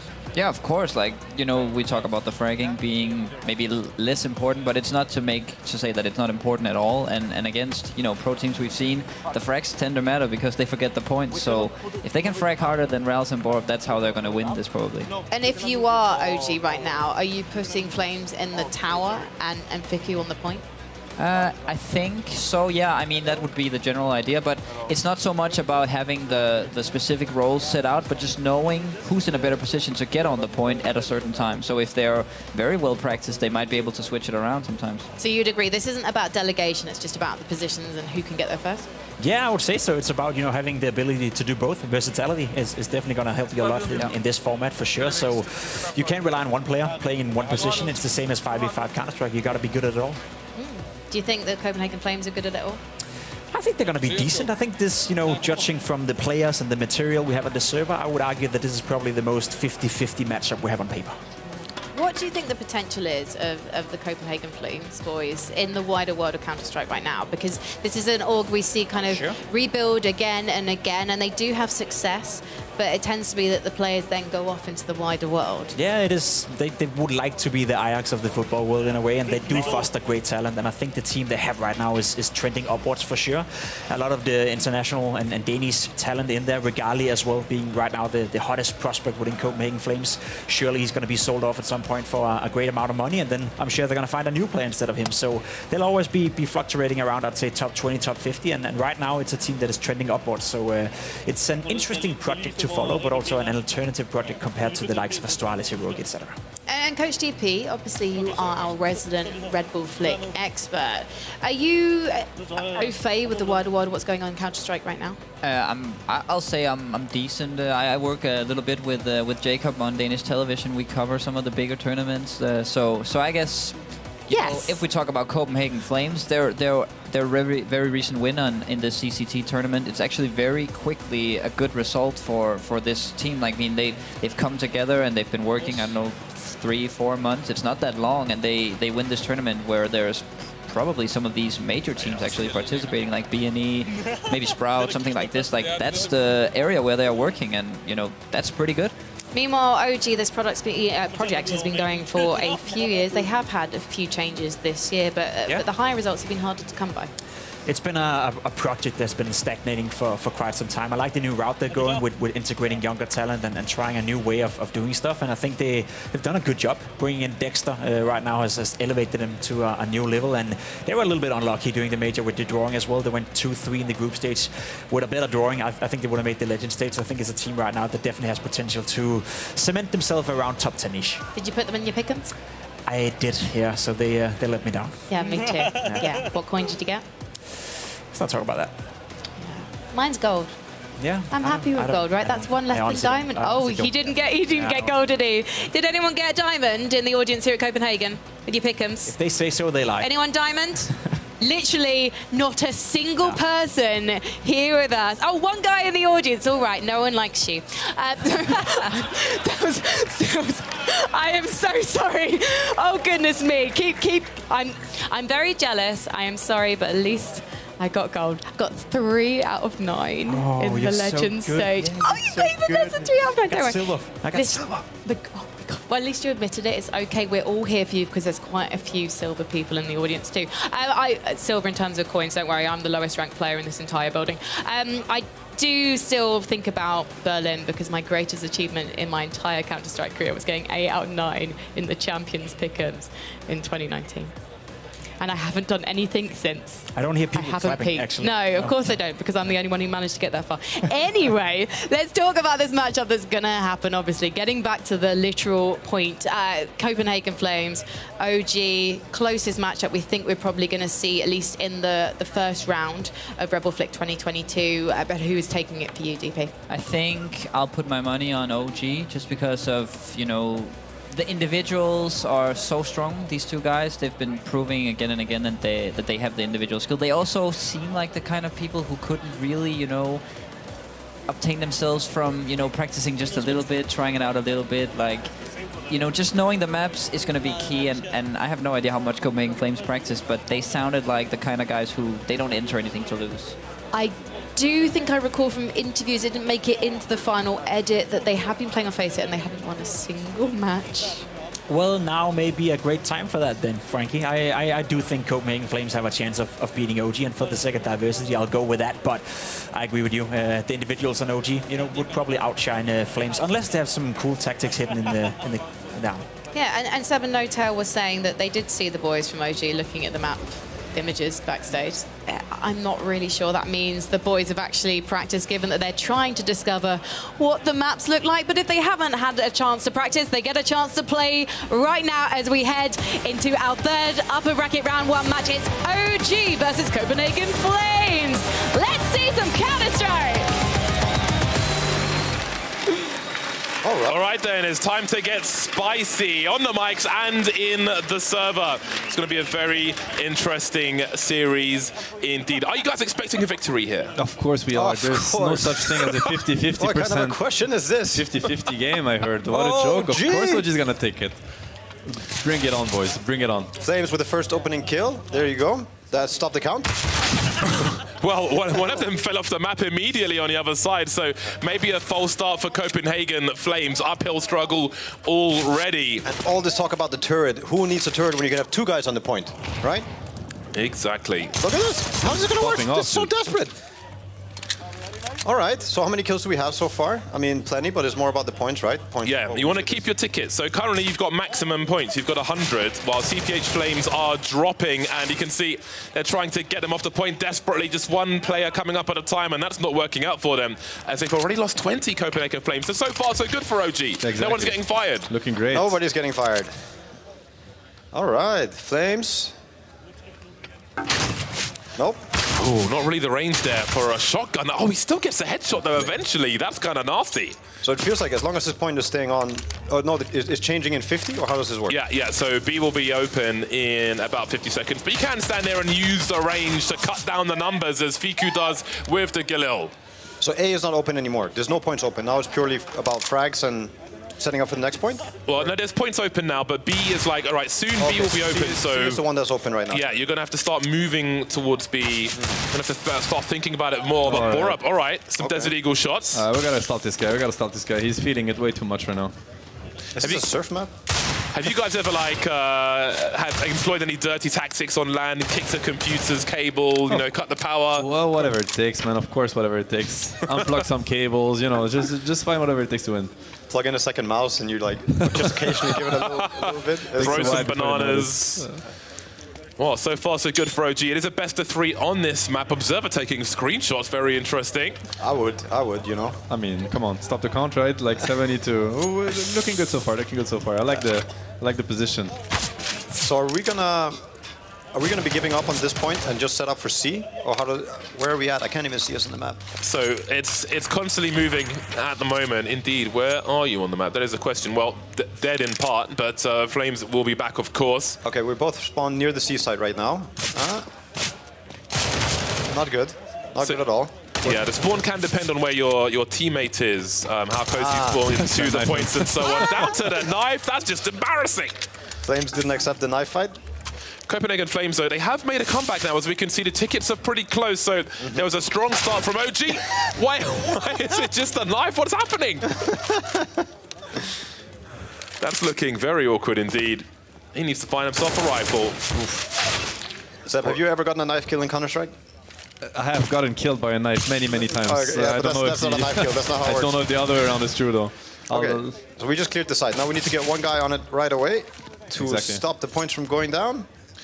So if you have a lead, and as long as you're keeping the opponent off and they're going down together, then that can be a thing. But I think that might be a tactic you employ closer to the victory here, because again, Copenhagen Flames already made a comeback, and now things are still a little close.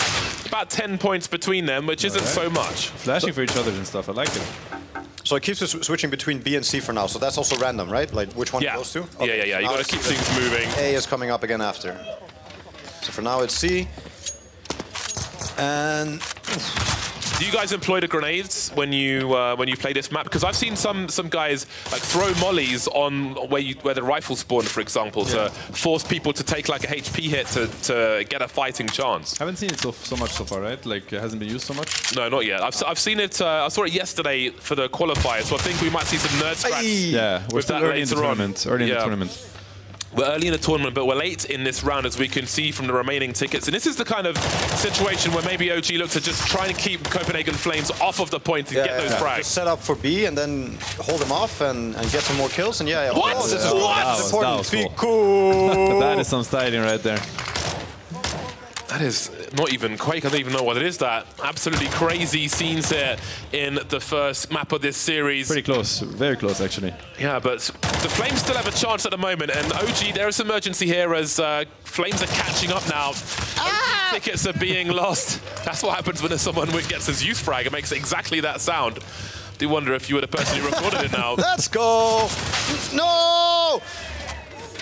It's still looking good though. I mean, it's very close. We got a few extra tickets, but I think if we mess it up, it's going to get too close for comfort. This next round.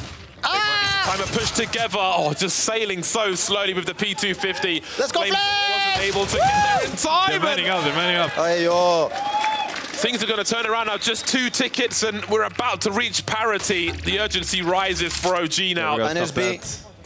And they're already on B. This is not looking good. We need to go. Really? Yeah. Come on, boys. Come on. Caught in the open, and the Flames. Down. They may be stealing this one away. The 1 second. Just 1 ticket left, and the Flames will steal it. It was looking so good for OG, but the hometown heroes, the hometown hotties, will take the first game. Borup with an incredible score. Wow, he was feeling it. It's the crowd buff. Yeah, crowd buff. How is that crowd buff? How does it feel for you guys? I mean, you want to have it on your side always. Always feels better. That's for the second map. Hey, but it can energize the away team, if you will. If everybody's against you, it can make you have that hunger a little more. Very patient play with the P250 there at the beginning. So an adjustment period for the Flames. Speaking of which, Flames will come through, take some early control. Oh, yo, what is this? This is cheating. We'll speak to the admins. I'm not sure if anything will happen, though. Wow. Okay. Well, that was quite interesting. Oof. I feel like killing a Danish player should give 2 points. I don't know. Something about Danish Counter-Strike. Just too good. It has been good for a while. Oh, that's a 180 from Flame. Speaking of cheating. 4 points right there for you. That is crazy. So I don't know about these 2 guys on the point strat. I mean, it was working out really well on the A point first round. Maybe they've got to mix it up, keep them surprised, keep them guessing. Here we go again. He's only got a max 7 though. He needs to get up close. Here comes the jump. He needs to be point blank. He needs to land the shots as well. Very hard weapon.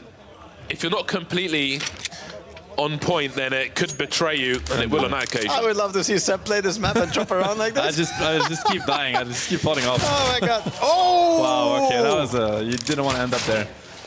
Let's go, Flames! There's a Dota show match in the making here, I think. I mean, I like where this is going, though. I like where this match is going. I feel like we have much more control over the points. But still, it is close, although OG, they're starting to pull away, and this being the second game, maybe it'll be a stronger pull away than the first time, as both teams will be adjusting. Flames has an angle. They have no clue. Easy. Easy. Yeah, he's putting in work with the Galil. The Galil and the York, do you guys use those much? Oh my god. They're like an acquired taste, especially when it comes to spray. Yeah. No, I was using it a lot when I was playing. Can we not talk about your Counter-Strike? Can we focus on what's happening here? I was going to talk about some... No, let's I need to hear this. Leave it aside. You don't want to hear it, trust me. I'll tell you about the scope one day, don't worry. One day. Yeah, how to spray. We got work last day, so we're not playing. Let's focus on that. All right, then it's like a 20-ticket lead, the double scope. Dirty. He wanted to make sure of that one. Dirty, caught with the knife out. You better not shoot. Come on, that's bad karma. Just take a weapon fight. Using a lot of utility on the point to try and make these plays a little more squishy, but less than 10 HP. You won't last long. The headshots flying in now from the likes of OG. They do have a strong lead at the moment. This is looking good for a 1-1 scoreline. They're looking great. The point just switched to B. We were both on A. Okay, so nobody's on B, so we're happy with this, right? Like 30 points ahead. Ooh, can't really mess it up, right? Nasty Desert Eagle. Oh! Whoa! Can't really mess it up. That was the last sentence. Oh my god, can you stop jinxing it, man? Sorry, can I take it back. Stop I take jinxing it. Can't mess it up. I had a great conversation with both these players. I had dinner with Frankie 2 nights ago, and they joined us afterwards, had a long conversation about various things, including today's tournament. They were looking forward to it. They were excited. It's a very fun format. I think a nice break from a very stressful professional circuit throughout the year. They're looking to enjoy it at the moment, but well, these trades will be painful. But again, OG they're in a better situation than we ever saw them in the previous game. Yeah, pressure's on Copenhagen Flames for sure right now. Okay. This is our A point. We're like A point champions. Yes. Yes. Our home turf. Yeah. So how does it work? What's the cooldown on the grenades? Like, you can't just take one and take another one, right? Cooldown on it for both, or is it individual? I would imagine it is individual. I'll double check that for you, but you know, you can't stand there and spam them, that's for sure. Ooh, that's a dirty headshot from Fiku. So now we're doing the turret strat. Okay, now it's serious. Ah, I can't see him! This is a nice strat though. It's really hard to take it. Never mind. As I said. Oh, he's so good at the headshots. It's not easy. I mean, it's a lot harder than it looks, of course. All these guys are good at the headshots in Counter-Strike, but in this format where everyone's flying around, this is not normal. Okay. 7 tickets left on the Now there's no way. Now there's no way we can mess it up, right? You can start talking about jinxing it. Okay. No, you can. Now you can trash talk for this game at least. The lead is so big. Surely not, you know? Okay, come on. Surely not. It's been stuck at 7 now. One more down the same way. Take the boost. Yeah, we have to take it back from them. It's the same one again, isn't it? The C? Everything's happening on C at the moment, from what we can see. No pun intended. I hate when it happens. Come on, man. Get him off here. 4 tickets remaining. There you go. That's it. Things are looking quite shiny. You've got to be careful on the edges as well. I mean, they're going to get... Oh, the knife! Embarrassing! No! Well, if you're going to lose in style at least. I mean, he's been looking for that all game, I feel like. Yeah. At least he lost. There we go. You know, you got to have your own. Maybe they've got like a bet between them who gets the knife first, gets the other guy pays for dinner or something. Either way, it's 1-1. We've made it. We're back. Nice. The OG boys are back, but now it comes to the ultimate and final one. Somebody wins, somebody loses right here. Ah, but look at this. We're already on A. Look at it. Boom. Hey! That's 1. Okay, there we Boom. go. That's 2. Aye! The Max 7 can be so meaty. Ah, jumpy boy. Ah! Oh, the one tap as well. So many bullets. Let's not talk about that. Nothing happened. Just forget about what happened. Okay, I can do this too. It's just unlucky. Desert Eagle is out. Very optimistic. Never mind. Long range duel. Fico loses. Yeah, a lot of open angles here. Oh wow. Will they go far to try and get some nice rifles, though, OG? As it's Copenhagen Flames who take a 6-ticket lead at the beginning of Game 3. I love the confidence of the Desert Eagles here. You've got to be really patient with your shots, and the Flames are getting the better of it at the moment. I wonder how much is left. There's 10 seconds left on A. I feel like... Okay, this is good. This is good. Is this a turning point for OG? Yes. Are we committing to the W right here? Yes. Of course we are. I mean, we've been getting better since the first round. It's only been going better and better and better. You can feel it. With practice, OG grows stronger. The only way is up here for OG, is what the commentary desk is saying. Fiku with the FAMAS. He will be traded. Just hold the point. Flames, you got this. You got it, yeah. Hey! Gets his bell rung, but does win the duel then. That's going to be really important to try and pull away, but they're still on a catch-up for the time being, and catch-up they will. Parity now with 74 tickets for each. Borup doing what he can with the FAMAS. See how long he can stand here for. Less than half health. We'll see what he chooses to do. changing position now as things are ever changing on the map as well. Still trying to get another kill there. Eventually takes down Flames. But they don't know where Pico is. They're really scared. Well, he was ready for that one. Head on a swivel for Borat, but he will be dropped by Flames. So maybe there's a change in momentum now as we're in a 2v1 situation as the respawn comes in. They're both on B. They're both on C, and we're both getting the B hold now. So with the points being this close, All right, this should be pretty good. Just got a hold now. Look at the movement, the air strafing. What's your guys' air strafing like? Can you do that? Yeah, easy, easy. I can be the one getting shots. I can be the one jumping around, you know? Not the one shooting. Every time I see people crouch and shoot, I'm like, no. That's not how you do it. Run and gun, baby. Do you guys play with high sense or low, medium sense in Counter-Strike? Pretty low, medium sense for me. Every time I go down in sense, I always feel more like a pro because you start getting more of the arm movement. Yeah. When I start playing a bit, I keep turning it down more and more. So did you start with like flight simulator sense? Basically, yeah. Like very high and then down and down and down. Okay, so it's actually really, really tight. So we're in the lead right now. We've got about 9 points. I mean, I could go the other way and support the Flames, but they've got a crowd, you know. So I'm gonna I'm gonna come here and be biased of OG as well. We got to balance that. So 10 points, but that's pretty narrow. Lovely shot there from Raz. He's feeding it. So that's C point. 20 seconds left. I mean, you could go against the AWP, just get the kills. I mean, kills are worth just one ticket, right? Oh, Flames has fallen off the map. That'll cost them tickets. That is an untimely death for the OG squad. He's bored. He's bored. So if you're trying to move together as a team and one guy falls off, it really makes things really awkward. Like, well, what do I do now? Do I try and go push down him? and you see what's down there? An investigation. Let's go! There you go, Let's man. go! There you What go. a Right great there. angle. That's the turd we're talking about. The garden hose is out. Everything's being sprayed. I like this positioning a lot. A point is the best point, man. Yeah. Okay, we didn't cover that angle. Oh, wow, what a shot. What a shot. More accurate than an AK-47, even before you scope in. Very nasty weapon indeed. Yeah, they saw each other. That's going to be a duel. Flame's going to get the turret. No, he doesn't go for the turret. They're going for their classic double A point hold. It's getting spicy. It's getting very spicy right now. Should we start changing it?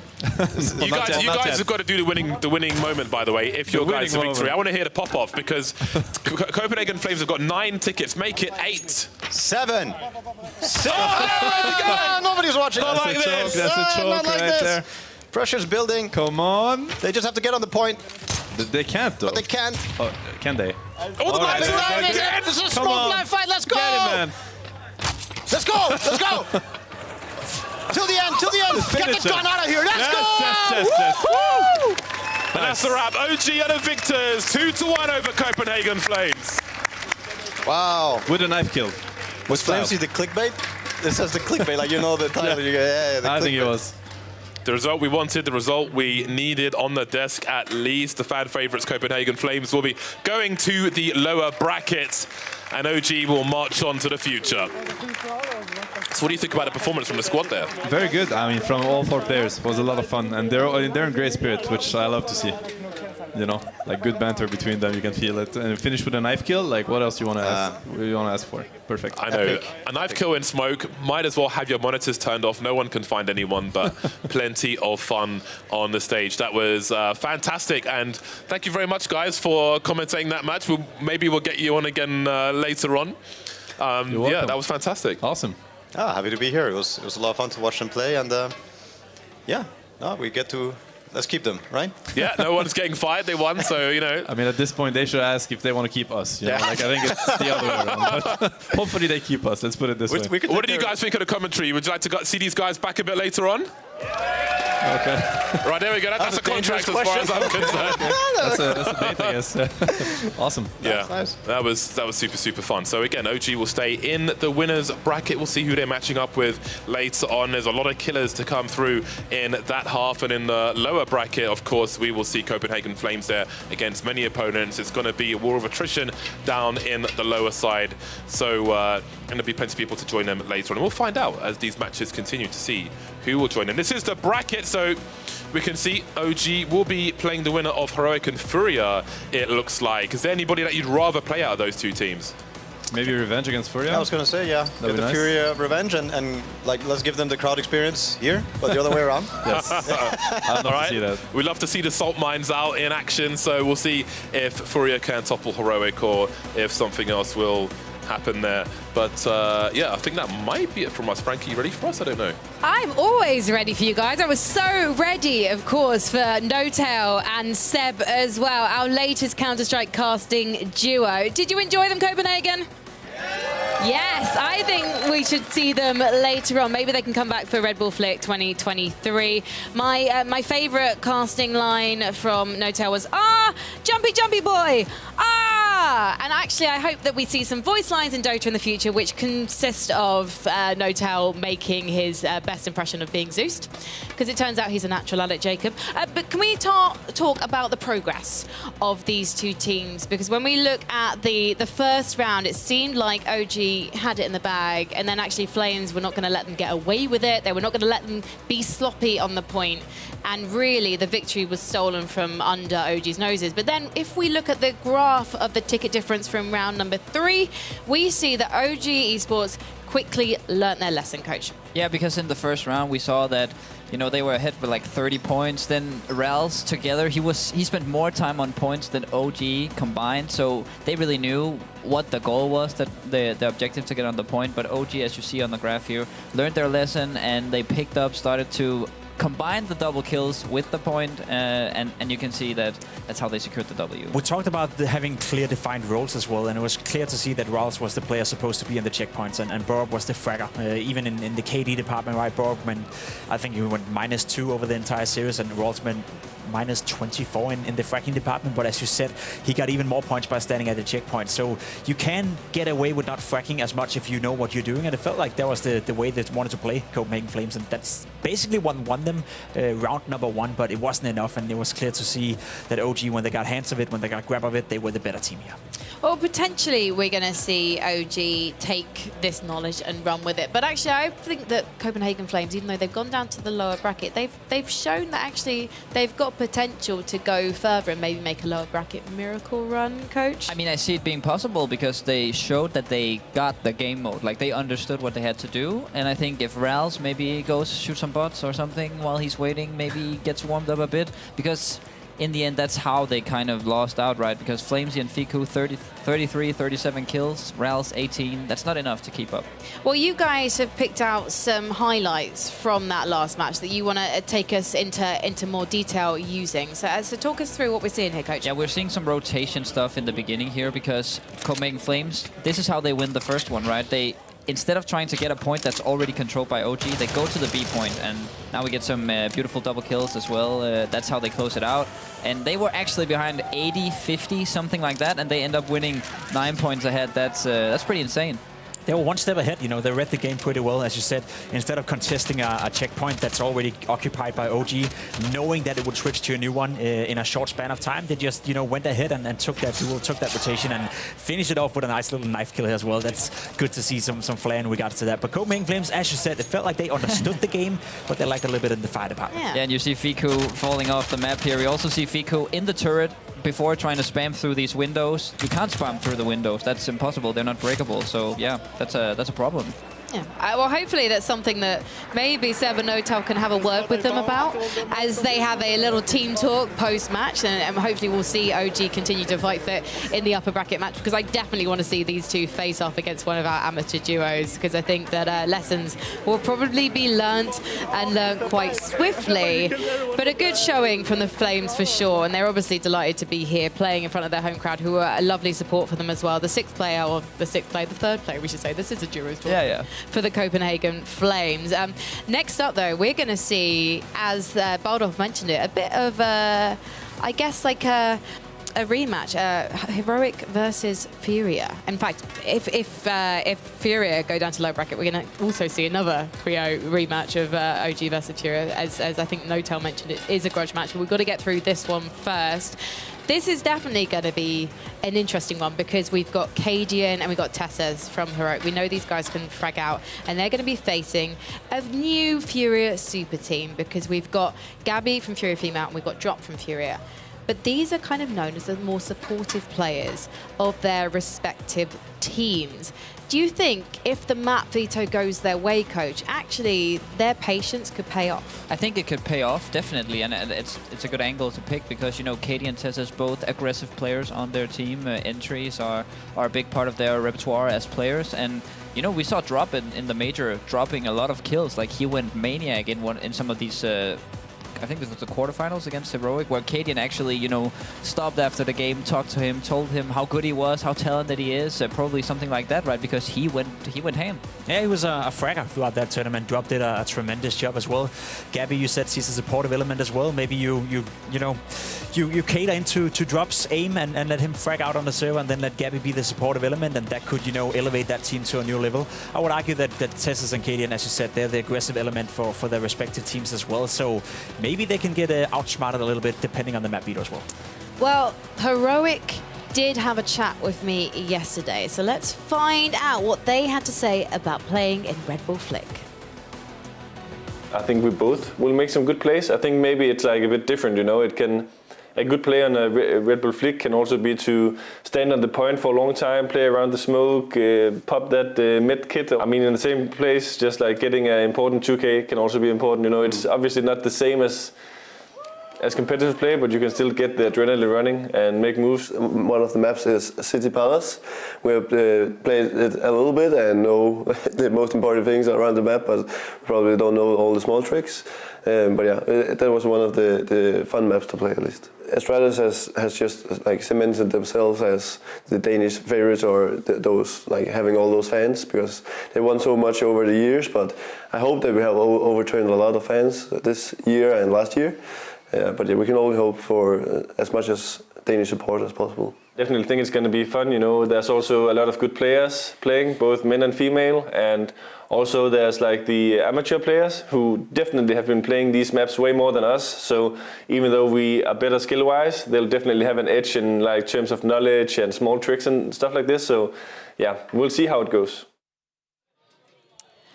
Well, they definitely going to be having some fans here in Denmark. It is your first team to take to the server in this fourth matchup. It is Heroic! Captain Cadian and his loyal soldier Tessus there, getting refreshed, getting energized, growing some wings, and getting ready to frag out on the server today. These two have been playing together on Heroic for 2.5 years now, and synergy is the name of the game when it comes to Heroic on the server. They're never stuck for ideas or what to do, but have they learnt the maps enough to be able to succeed today against their furious opponents all the way from Brazil?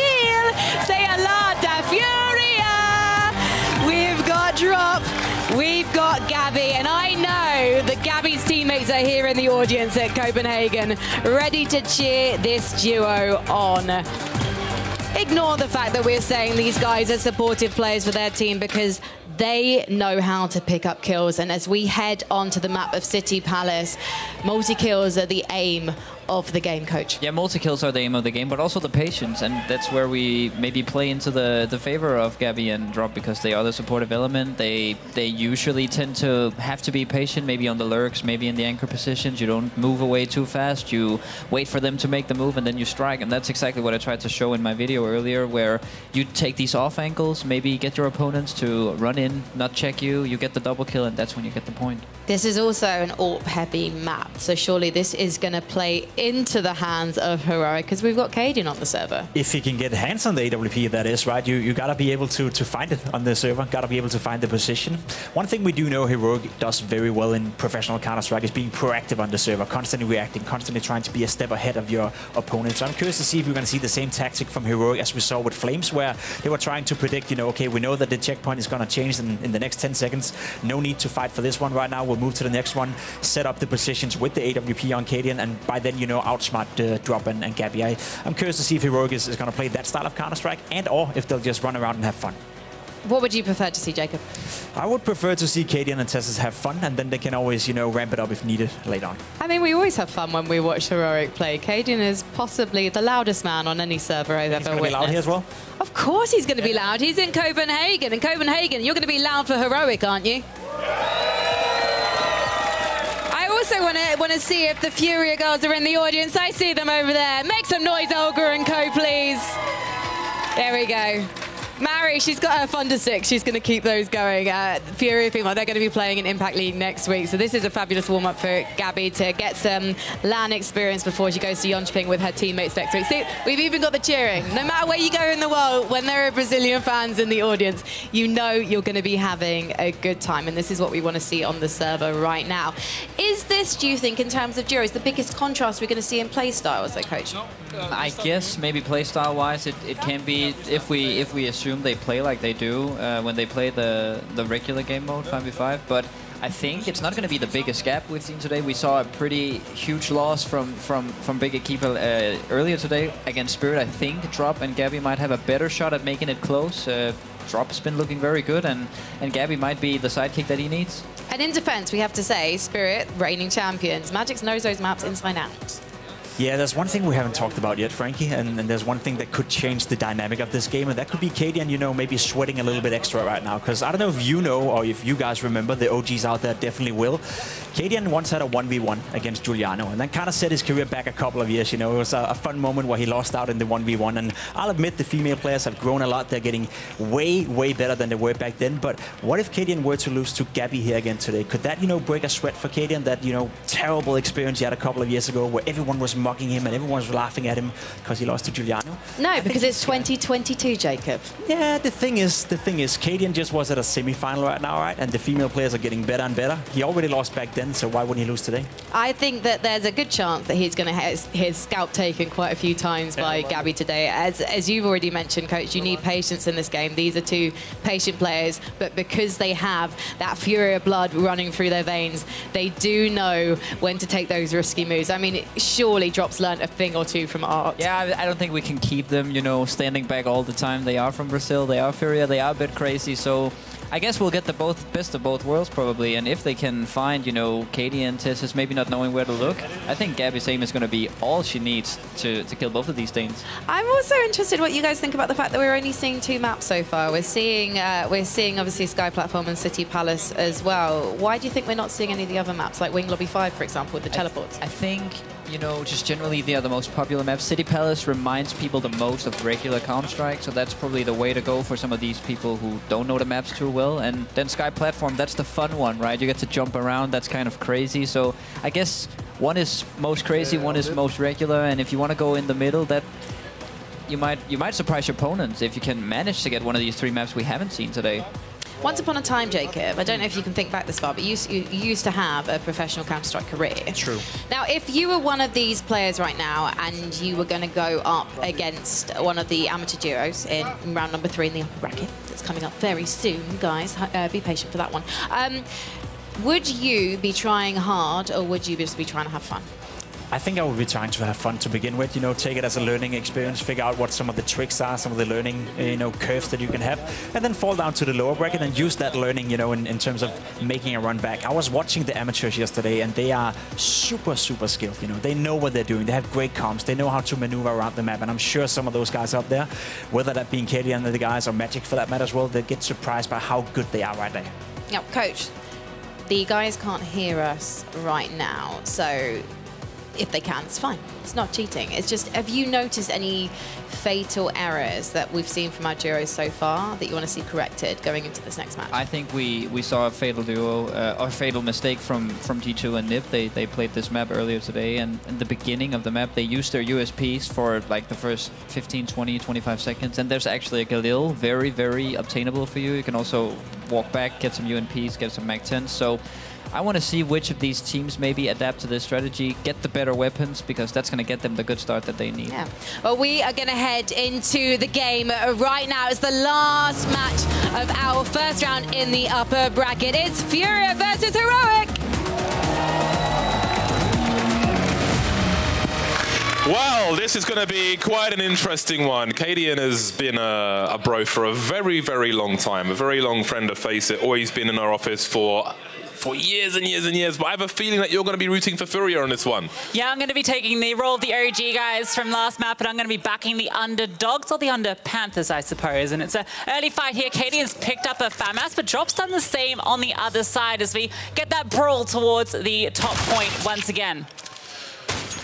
Very nice scout shot indeed from TSS, but it's still early doors here. We'll have the scores up very soon indeed, so we can see how these teams are doing early on. You can see moving forward with that FAMAS there and getting absolutely popped is Gabby. I'm so impressed with the Desert Eagle shots we've seen. Again, all the angles, the elevation on these maps. It can't be easy to land these Desert Eagle shots. No, because you can't just hold an angle that you're expecting, right? Because there's just so many places people could come from. You've got to be very proactive. That's actually where the Mag 7 could be good, but Gabby with the AWP early has gotten that kill on the testers. Now can start taking some ground, but Cadian pops his head up. And now we've got that display in front of us. We can see exactly how this score is panning out. Heroic with a very slight lead, but it is early, and it's just swapped to B.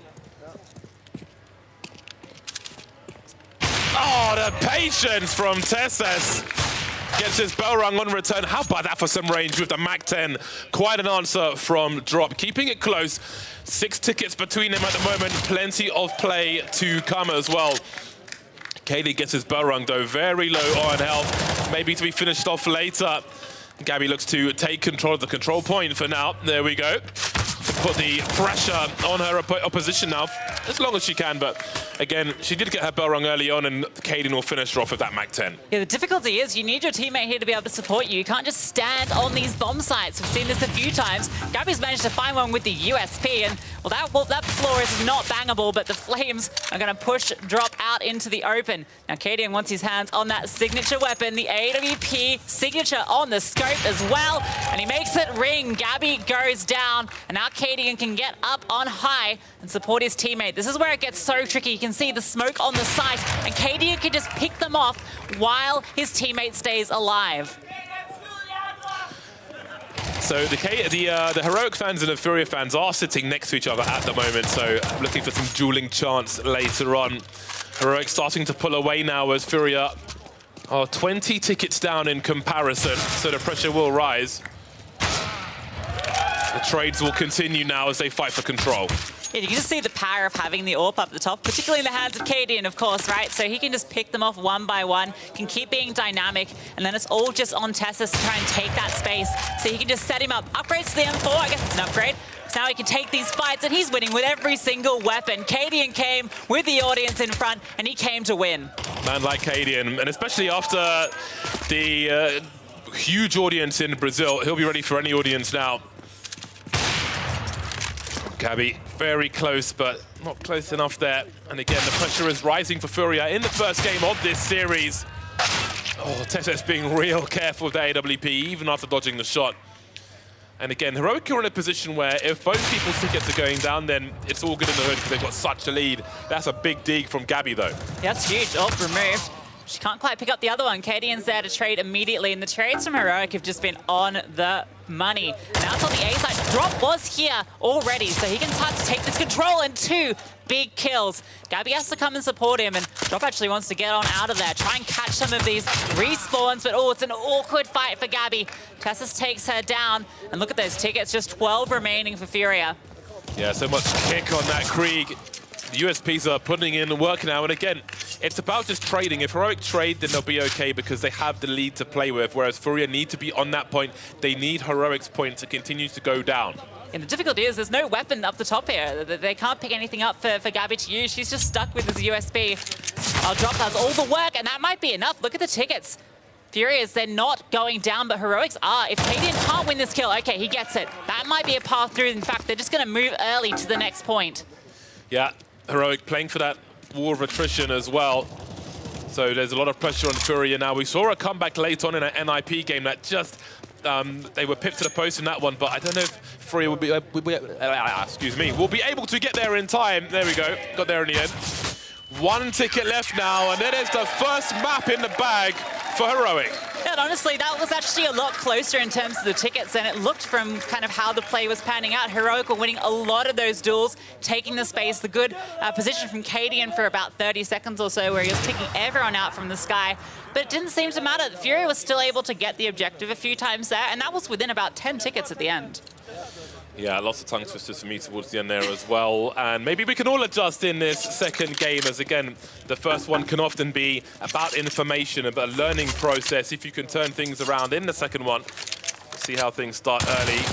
And again, especially if you have to make it to the point with Submergency and you don't quite have those weapons to start with, how you can adjust for that, how can you maybe use the utility up there, something to consider as well. That's what Cadian was just doing there. He goes up the elevator, goes and gets the Galil early, and he just sits around the corner waiting for the contact to come through from Gabby, and then he wide swings. Gabby tries to pull the same trick, but the USB does not come out ahead to the rifle. Yeah, on the back of the head as well, even more difficult. As we know, it is hard to land a shot there in Counter-Strike versus the front.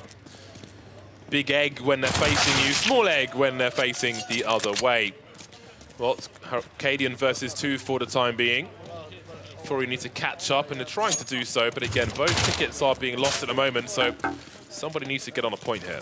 It's swapped over now to C, and they're going to make their way there. Nice shot from Cadian.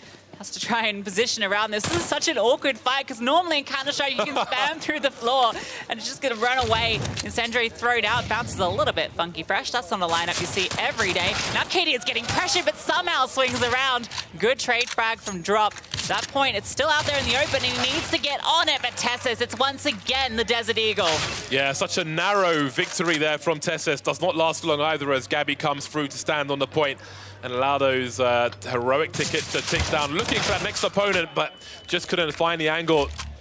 Sneaky one from Cadian there, but you can see there's so many places they can come from. It's really hard in the point, so you're just in the open, especially if your teammate is down and you don't have that cover. It's so hard to stay on the point for long. Yeah, you essentially need that smoke grenade on either the C or the B points, because otherwise you've got no cover at all. You're standing out in the open like Gabby is now, and in fact, she has a smoke. Might be an idea to dribble that one out just to give cover. You can hide behind it. Uses it a bit like a wall. It's actually a lot more effective than in standard play. But Drop with the UMP almost makes it work. Tessus, nice kill back in response.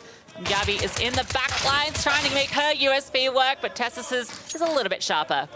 He's got the AWP as well, and that might help him since he's got 30 HP remaining if he's got the flicks, but not on this occasion. Swing and a miss from Tessus, and Drop with the Mag 7 will say goodbye. Maybe looking to get a better weapon for range now as he drops down to the low ground, looking to get head to a point, but Cadian's just waiting for someone to make that play. Great range of the AK. Yeah, this is that patient play that Coach was talking about, right? Just holding the angles, catching them off while they're trying to get onto the point, getting those multi-kills and setting yourself up for success. Nice HE over the top. Doesn't quite connect, but I like the idea from it. But now they know where Gabby is, and that's that smoke being used to perfection. Cadian providing overwatch, and all Tessus has to do is just stand in a smoke. Yeah, we can see Cadian is playing this very tactically indeed, getting dropped by Dropped, who's traded by Tessus. About 15 tickets advantage for Heroic at present. Gabby, oh, that's going to be a nasty grenade. Takes it down to a little bit more, misses a no-scope. I think the knife was maybe coming through there from Tessus, trying to bait the shot out, but it will be the UMP. Either way, Heroic are in control. Yeah, they've got a good lead now as well. Those tickets are starting to dwindle for Furia. They're going to have to get control of one of these points soon and hold it. Try and work their way down from Heroic. Gabby's in a powerful position with the Krieg here. Gets a good kill on the Tessus, but the trades are always immediate. Furia now, they have half the tickets of Heroic. And again, Cadian's area denial has been really, really good. He'll just hold an angle, wait for someone to rotate towards the point and punish them for doing so. And Drop has an idea of this. They've been punished before. He's looking for the lurkers. There's one, but Cadian with the AUG will keep them off that point. And again, the war of attrition is coming through. Cadian now trying to go for the knife, but Gabby spots him. Yeah, the crowd likes the attempt, but Gabby a little bit more accurate. Gets both of them, in fact, and control. There we go. That's a smoke. Starting to get into the strats of it. Tessus is quickly here, and oh, what a nice time shot. Cadian gets a no-scope in the mix of it. They are having fun out here, and now they are all but ready to take this map. The hubris on display won't be punished, it looks like, in this series as Cadian pulls out the lightning AWP. And we're down to that last ticket for Furia there. And there it is, a strong 2-0 for Heroic. Doesn't need to fire off that last shot because they won by the tickets. Heroic adapting that second map, looking a lot more comfortable, double the tickets as they took it, and showing an adaptation to the strats. Absolutely, we can certainly see that Heroic came here to play.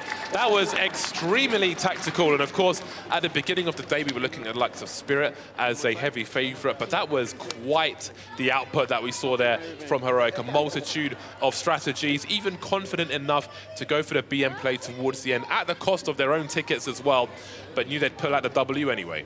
Yeah, I think they've been studying kind of how to play this one based on what we saw there. Definitely employing some of those standard strategies we saw from the likes of Spirit as well.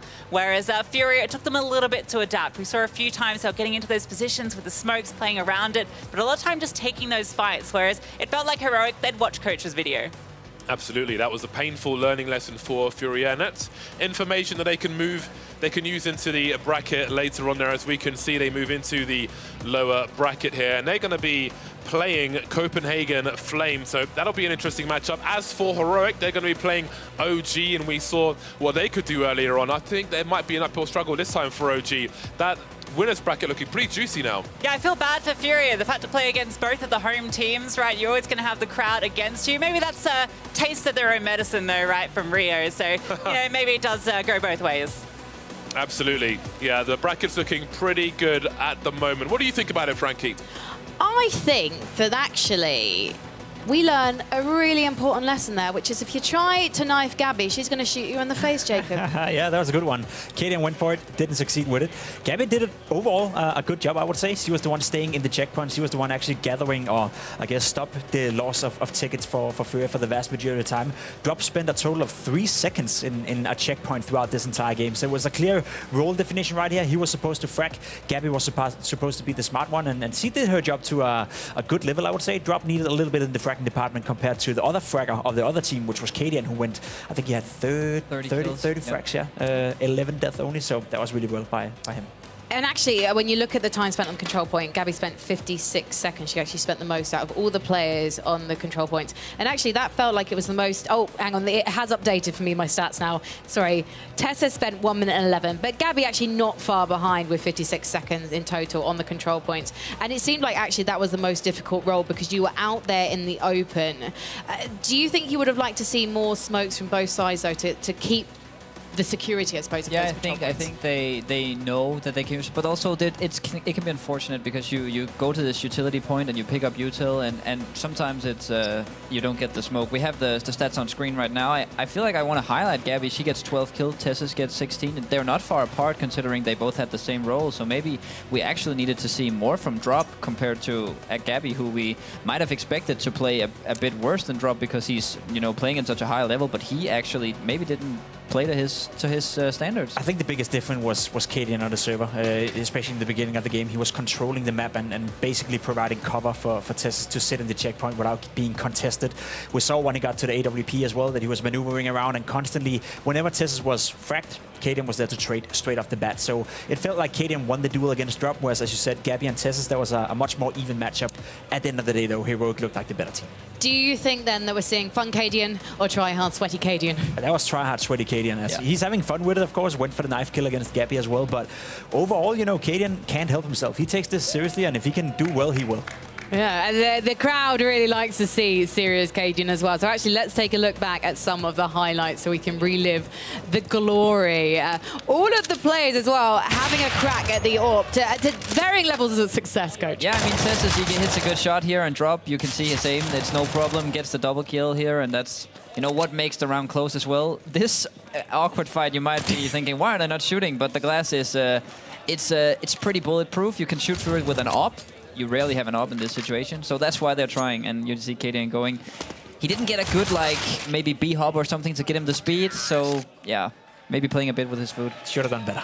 It's interesting seeing the map veto, actually, because we didn't get to see that on screen before the match, but I was having a look at that, and actually Heroic vetoed Sky Platform first, and given that that's our second most, or even our level most popular map, because we've only seen 2 of them so far, I do think that perhaps Heroic are taking this very seriously, and maybe they're doubting their ability and their surfing and movement skills compared to the likes of Furia, Jacob? I think so. There's a clear tactic by the pro teams as well to get rid of that map against the amateurs as well, I would assume, because as said, I was watching the amateur tournament yesterday and this morning as well. In fact, their moves and their understanding of how to fly around on that map is going to outmatch every single pro team here. So I think it's a good strategy by Heroic to get rid of that map and try to stay as much away from it as possible. We are going to be heading into the lower bracket next, as we're going to be saying goodbye to the first of our duos today, still our professional duos. I would love to see our next two teams, but I would like to also remind ourselves of who we're going to be seeing in the lower bracket. If we can take a look at the bracket again, we did see it at the end of that matchup, but let's just remind ourselves of who potentially is having their tournament lives at stake. So Big Akipa and Ninjas in Pajamas, they will be playing after our next matchup, which is actually going to be Copenhagen Flames versus Furia. So Furia are staying in the server. Perhaps they've got a bit of an advantage now because, Coach, they are kind of warmed up. They're ready and raring to go. Yeah, and Gabby, she did well drop. Maybe if he stepped it up just a little bit, because Rals, he was not a big fragger in the game we saw with Copenhagen Flames. He got, I think, 18 kills over 3 rounds. That's not a lot. And Gabby actually did statistically the exact same numbers. So this might be a perfect way to measure if Furia and Flames deserve to be here.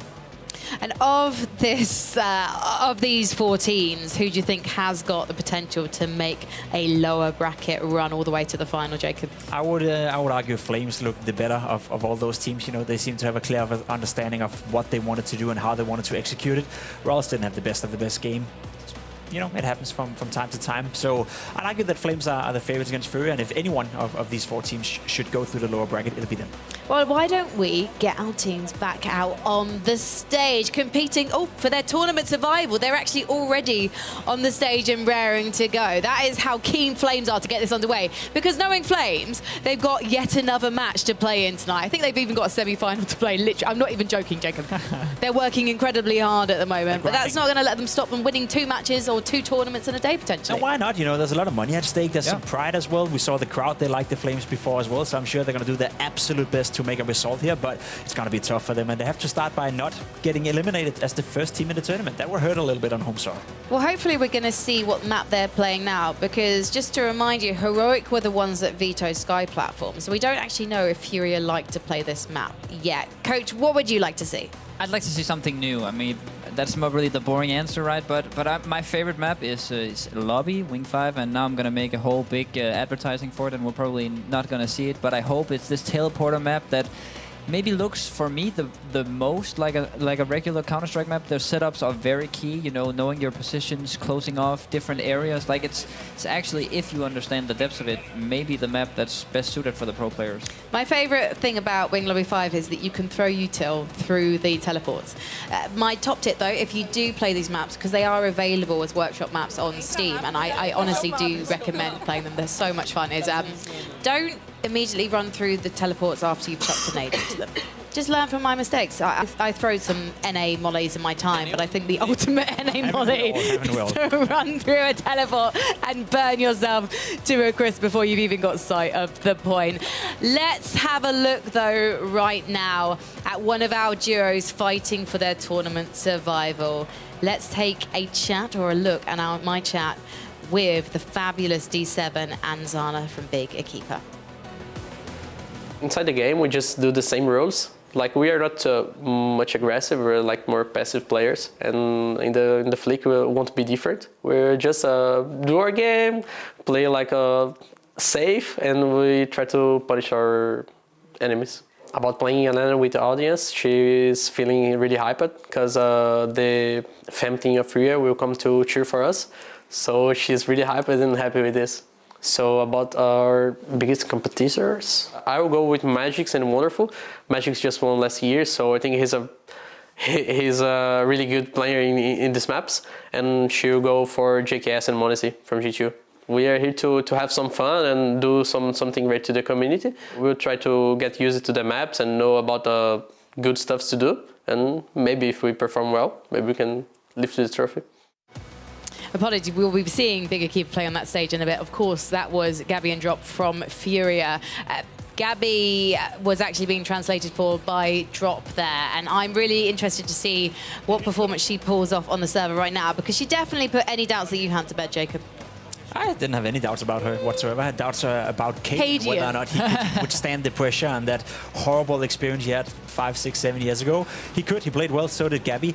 I'm curious to see, whether or not they're going to change the rules. Drop didn't too well in the fragging department. Gabby did okay. Maybe they're switching it up a little bit and put out the responsibility more 50-50, so both of them can be the control point and both of them can be the fragger. Maybe that's a way to mitigate it.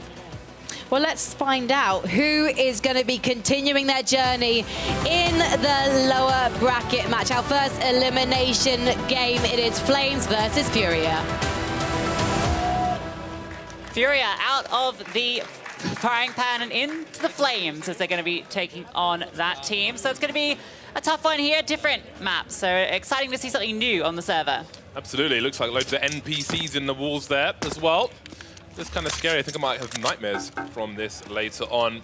Let's see what Borup has to offer now as he picks up a FAMAS full of eyeballs. Nightmare continues for me at the very least, but let's see if Gabby can avoid the nightmare and find some kills. CTs coming from both sides, proving very problematic. And these are the mollies now we're starting to see. That's the first grenade kill I think I've seen today. Yeah, I think utility will be a much bigger part of this map just because there's a lot more closer angles, particularly on that A point in the middle.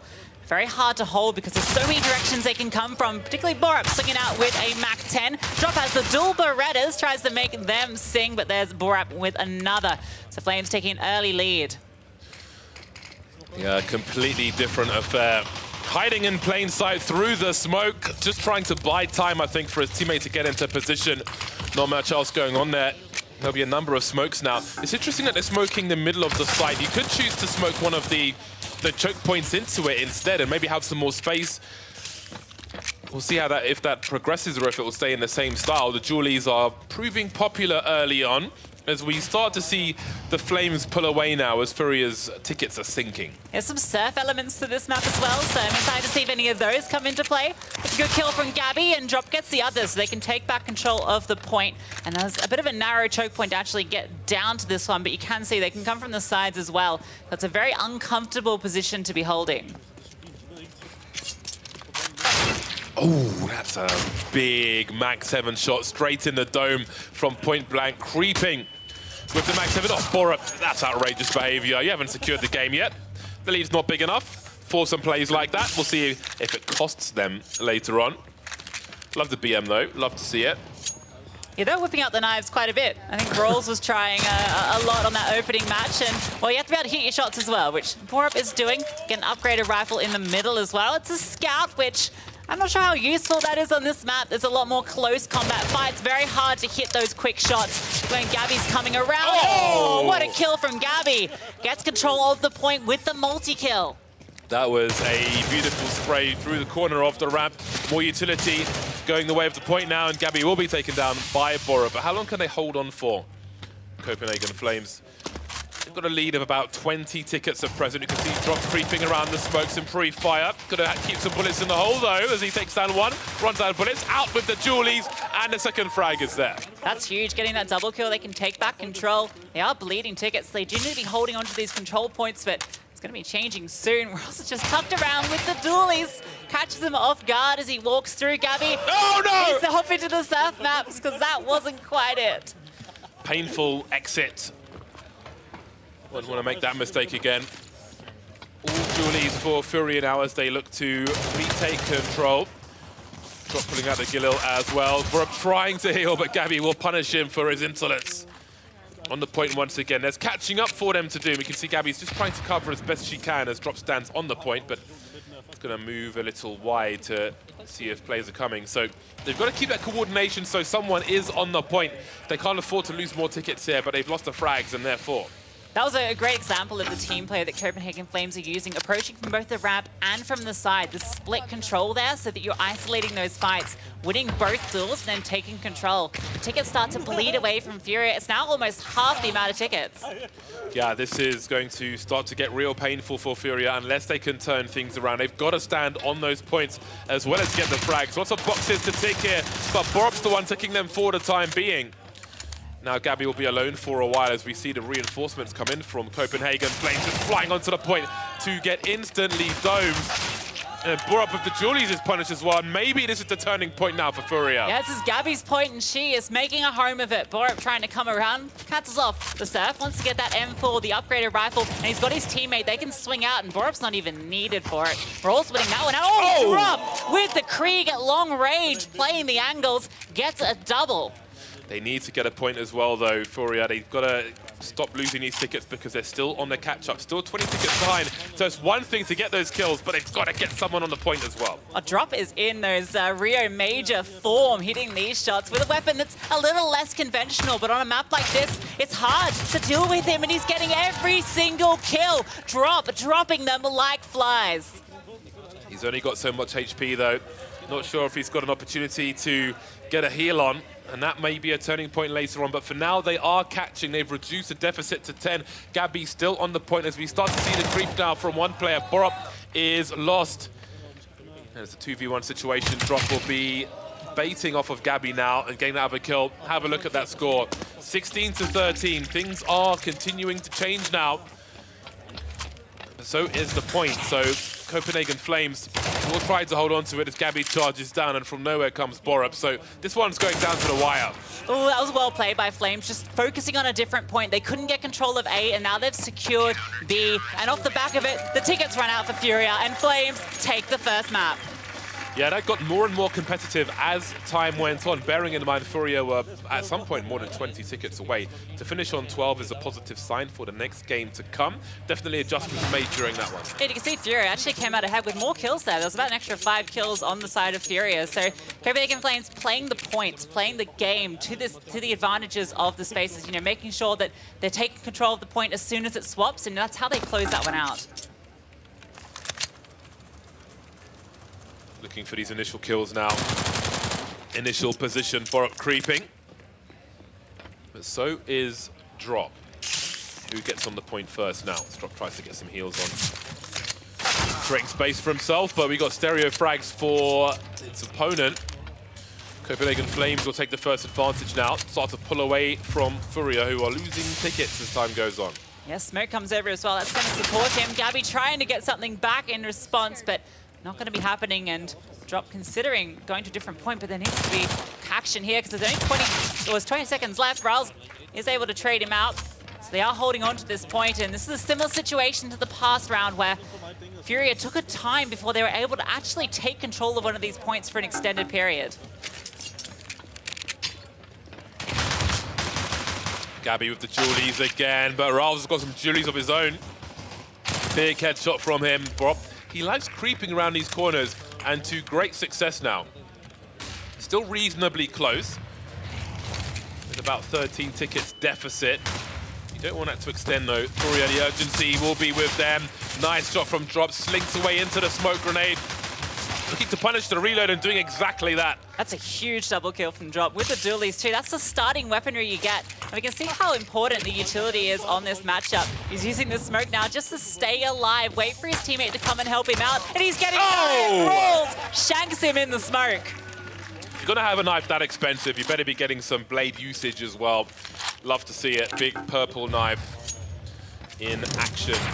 Now, we're looking at soon a 20 ticket deficit unless Furia can turn things around. The incendiaries are coming their way. The Galil spray not quite getting there. The Julies will though. Copenhagen Flames making Furia work for their tickets. Drop has managed to get one back, and with that smoke down, Borup is just creeping around it. Mentioned he likes to play this slower play, going over the top, but Drop with that Galil gets one. Gabby with one as well. So now they can start to establish some control on this point. The tickets now getting closer. It's only a few between them. All going quiet again. You can see both teams trying to deny information, not giving anything for free. And again, that gap is closing once again. Very, very close indeed as Gabby will eliminate Borup. Rals will have some work to do on his own. He's waiting for him to get back into position, but you can see the adaptation now and the learning process. They know the angles the Flames like to use, and they'll throw some flames at them and make it even harder. Yeah, this is beautiful from Furia, just using these angles, using the Overwatch drop, taking the fights as they come down. Gabby only has to worry about the sides, and Drop will hear them if they come from one side. So as long as Drop stays alive and holds onto Rab, they cannot get their way onto this point. Oh, that's a nice shot from Borup, looking for the second one. Very quickly dealt with, and they've got 2 plays here. Now, does one go wider to take a dirty angle and try to punish the incoming Furia players? They both stand on the point. It will be the latter. Raul's not lasting long, so Borup will have to try and fight on his own, but the crouch from Drop will be enough, and Furia are back in control. Yeah, the point switches those immediately as Drop gets those, so it's back towards the middle. This is where Furia did a lot of great work earlier, and Drop's a little bit better at surfing. Maybe not with the ladders though, struggles a little bit to get up that one, but eventually makes his way there. Now they have to take the control. Flames have landed on it, they line up, the spray doesn't quite connect though. Yeah, that looked really, really good until those Julies came through, and once again, Riles is standing tall. Drop on the chase now. They're both trying to hide. Look at this jiggling now. Both teams, the score is pretty close, so they can just go for the frags and sink the tickets for both teams. I would imagine this one goes down to the wire once again. With plays like that, it seems very hard for these squads to just hold on to the point for an extended period of time. Ross getting popped there by the Julies of Drop. We'll see what Gabby has in mind here as she's slinking around. She's being a bit sneaky at the moment. Yeah, got herself an AK. Haven't seen that rifle yet in play, and that could be the difference here against the dual Berettas. Drop drops down, looking for the fight here. Big kill, it's just the dualies, and the second player gets both. And now Furia can start to close that gap. They've got control, and we saw how strong they were at holding these outlying points, but Borup comes around from the back. A big kill, and Drop is under a lot of pressure from both sides, and Riles is going to deal with him. 17 tickets remaining for Furia, make it 16. Now they're on the point. 21 for Copenhagen Flames. It's still close, it's nervous, it's urgent. And Furia's clock continues to tick, actually. You can see Drop trying to do what he can. They had a lot of work to do, but Gabby finds it through the smoke. The sound cues are enough. Point changing to A, so they had to take an L on the tickets elsewhere in order to hold it from here, but she really has to hold now. But through the smoke, she'll be punished by Borup, and this could be the end. I like the heads-up play just to go to the point ahead of time, but there's just not any left, just standing in the smokes, and that might be the way this one Oh my days! Drop with the double, 1 ticket remaining. Neither of them can die, and Copenhagen Flames, it's ticking down. Oh, 1 goes down, and that is it. Down to the wire indeed, but Copenhagen Flames come away with the victory in front of the home crowd. That was a scary one. That was really down to the wire. A single ticket. I think they went off the point, I think, for a millisecond there, and that's what gave it up. So the Flames, the home team, they do take the map, and unfortunately, that does mean goodbye for Furia.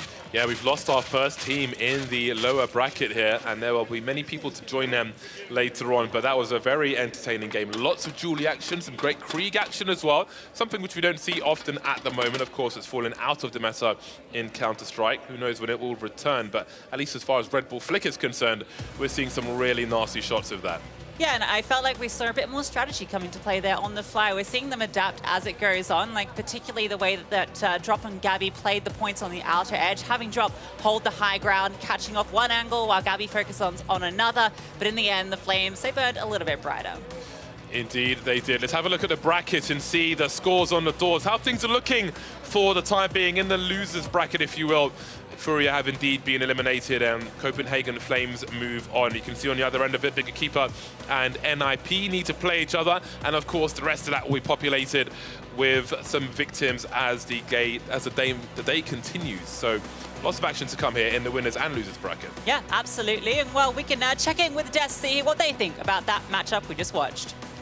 Thank you very much, Bardov and Lucy Luz. And Drop really seemed to be taking lessons from you, Jacob, or coaching from Coach, because he really did step up his performance in that map. But unfortunately, despite his 33 kills, it wasn't quite to be for Furia. Wasn't quite enough, but it was a more competitive one, I would say, this time around. Furia did a good job trying to play into their strengths. You could see the difference from Copenhagen Flames from the first game to the second game. Ralston and Borup spent the identical time in the checkpoint, so both of them were serving the same role, so to speak, and being a little bit more versatile, whereas Furia, they kind of went down the same line, you know, where Gabby had to be the player in the checkpoint, tried to cover for her, and he did better, but not quite good enough to deal with Flames. The last round right here got super, super close though. Yeah, and I think it's very clear from Flames that they noticed, okay, we can't have this clear role division, because sometimes maybe Rals or Borup is better placed for going on the point. The other guy can stay back and maybe hear some rotations coming in, can catch him off.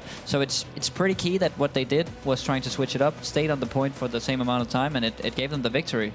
And here are the all-important numbers for Borup here. Is this the hero player for you, the MVP of this Euro so far, Coach? I would say so, yeah, sorry. I would say so. He played better in the match number 1. He played okay in match number 2 as well. But as you said, it felt like they were more, you know, joining the same force this time around. Rals and Borup served the same role and did both a good job. Yeah, and usually there is a kill leader, but this time there wasn't really. Like Borup, he's 23, Rals with 18. But they do serve and try to adapt to their playstyle, and that's what won them the game. So I wouldn't give the MVP maybe to Borup. I'll just give the MVP to great teamwork. It's, great teamwork, as you say. That's the aim of the game, and hopefully we'll see even more of that as we head further into the lower bracket. Let's take a look at some of the highlights as well. I'm sure there's going to be some Julie action in here as well as the Galils, Jacob.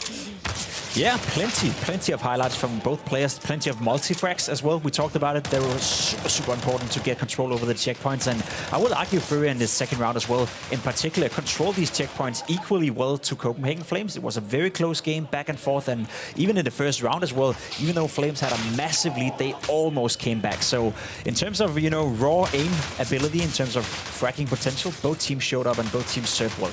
It was such a photo finish at the end, though. We very nearly went the distance with Furia in the end, and that double kill from Dropcoach nearly saved the day. But they just moved off the point for a millisecond, and that was a millisecond too much. Yeah, it was, and that's one of the mistakes you probably make if you're not too experienced on the map. And I also like these highlights because it shows very well that Drop, he went mad fragging. He was doing insane, crazy things, stuff you do on the major stage that he just came from, but it wasn't enough. And I think it clearly shows that there's more to this game than just fragging and being the better headshotter, because he killed Rals and Borup 33 times, but couldn't get the win. I feel very coached right now, Jacob. Are you learning stuff? I'm learning stuff every day. Well, Digital Archives, that was the first time we've seen that map. Playing through these maps, for me, that felt like the thorniest map to master, especially as clearly I'm not a surf queen. You can just tell by looking at me. It was interesting to see Drop really making the most of the angles of that map. It just, as we said, it wasn't to be. The teamwork wasn't quite there for that one. We also point out, though, while we have the opportunity, that Flames, these guys are playing on a team, whereas the Furia duo, they're the only guys who don't actually play on the same team. So probably it's not a surprise that they weren't able to go the distance in the lower bracket. But Digital Archives, given that we haven't had a map explainer from you yet, Coach, tell us more about that map. In fact, why don't we hear from Coach DP of the past, because we do have that video ready to watch. So let's find out retrospectively what we need to do on this map. Waiting for your opponent's move is the key to Digital Archives. It has a lot of surf ramps that makes it a very fast-paced map, but it's also very hard to spot these lights that are above the points on each side. This will make your opponent very eager to get to each side, because they don't actually know if you're on the point or not, and you can catch people rotating in. As you get a kill, maybe the first one in the middle, and you're rotating to the next point, don't be too eager to get on the point, but try to get into one of these off angles, because then as you're sitting here and people are trying to come in from middle, maybe you can get the kill rotating in, and people, when they are swinging around here coming for the surf, they might be surprised that you're holding this position. This is also very valuable, because after you get these 2 kills, you can instantly go to the point, get the smoke yourself off, get the med kit as well, and you can sit in a good position after having gotten 1 or 2 kills. Another situation where this is very valuable is if you have a teammate on the side. I'll be sitting in one of these positions again, trying to hold for people rotating in. If people are actually trying to kill my teammate from the other side, I'm always ready for the refrag. And as I refrag, I can still consider maybe going to the side or stay back here and wait for my other opponent trying to rotate in. Try to look for these spots at the World Finals. If you're playing, you can use this against your opponent, and if you're a spectator, you can try to see what kind of gimmicks the pros are using. Well, hopefully our pros have been watching that. But right now, we've got another pro in the building. It's Jack Style. Yes, you are live on the Red Bull Twitch channel, Jack Style. Jack he's actually at the back of the arena here at the TV3 studio. And Jacob, this is one of your friends. Are you responsible for him being here? Yeah, I think we live nearby as well. So I'm not responsible for him being here, but I hear his awful laugh, you know, from time to time from my apartment. It's very loud, very obnoxious. It's good to see him here, though. But a great Danish streamer and a great guy for gaming in general. He's been involved in Red Bull for quite some time. He's actually got some competitive experience himself, Coach. I mean, competitive experience might be giving it a bit much, but yeah, he participated in the Valorant Red Bull Campus Clutch tournament. A serious tournament. Yeah, but he probably failed miserably, so that's more where I'm heading at. Well, shout out to Campus Clutch, because I know that the final for that is taking place in Brazil in December, so it's definitely a serious international business, because people are traveling from all over the world to compete in that one. Unfortunately, I don't believe Jackstyle will be competing this time round, but that means we get to have him here with us streaming, and I believe he streams in Danish as well, Jacob. Correct. So if people don't like listening to Jacob speak in English, they can go and check out Jackstyle casting in Danish. And I know which one I would prefer, which is why I'm not going to listen to either of them. Instead, before it gets awkward, we're going to listen to the ladies from Big Equipa. I don't think there is a specific team we want to beat. Like we will try our best to win against everyone, doesn't matter who is. What I like the most about Sanna and having her in the team is the fact that she's a very explosive opper. If we're struggling, as long as she gets an op, she can fix around for us. She can play every role when we need to. Like right now she's lurking, but she played mostly everything, and she gives important calls mid-rounds. We tell each other what we are gonna do, what we see and what we want covered. Our favorite map from Red Bull Flick is Sky Platform, and I think it's because there is a lot of trampolines, and then you can play a lot with the spam and the site, and also we have the towers that you can help your teammate from, and there is a scout, which is very good. I guess there's a chance for everyone. It's about playing smart and hitting the shots. Yeah. I love this duo. I want the best for them, but do you think we're going to see the best from them on the stage in the lower bracket, Coach? Honestly, this interview gave me good hopes. They seem to know this map. They talked about Sky Platform. I don't know if NiP want to take them there. They have Calc, who might not be the movement guard, but they have S-Tag as well. So maybe best you can compensate a little bit for that. And they know about the towers, they know about the spams, they know about this map, and that might give them the edge. But it's all about the confidence. And the thing with NIP, I guess, is they've got nothing to lose because they've got Calc on their team. So in some ways, in this weird, twisted logic I'm trying to get to at the moment, Jacob, actually, do NIP have the upper hand because Calc has really got nothing to lose? He has no reputation. No, I wouldn't say so. I would argue that the other team got the upper hand right here. I agree with you. By listening to that interview, it sounded like they knew what they were doing. They know what kind of game plan they're supposed to execute. And to be completely honest, Calc, he did a decent job, I guess, according to all expectations in the first game. But I expect these girls to shoot him out of the server, so I wouldn't be surprised if they win. I'm looking forward to seeing it, but Ezetag is a man who can do the heavy lifting. We saw him do some heavy lifting on City Palace earlier in our opening game, their opening game, I should say, against G2. And G2, obviously, sharpshooters, didn't always have their eyes on the control point. So potentially NIP, they're going to have that at the forefront of their mind. Make sure that you get all the time that you need. What did you think of Big's approach to the control point on Sky Platform earlier today? I think they had a rough time, of course, because they were playing against Magic's Wonderful. They were, first of all, shooting very, very well, but also moving around the map. And early as they got the lead, they took this tactic where they rarely went for the point, but just stayed in these off angles. And it's impossible to come back if people are very skilled and good at keeping you out of the game, is actually what I would say. And Magic's and Wonderful knew exactly how to close out their leads. So I think Big, they might, we've seen not all they can do. They played against probably the clear favorite for the tournament amongst the pros. So I'm looking forward to this game because clearly they know, as we said, what they're doing. And these guys might be more of their shelf. Well, we're still waiting for the map veto to come in because the guys haven't taken to the stage just yet. I do wonder if we're going to see City Palace because Ezetag and Calc, they've already played on that map.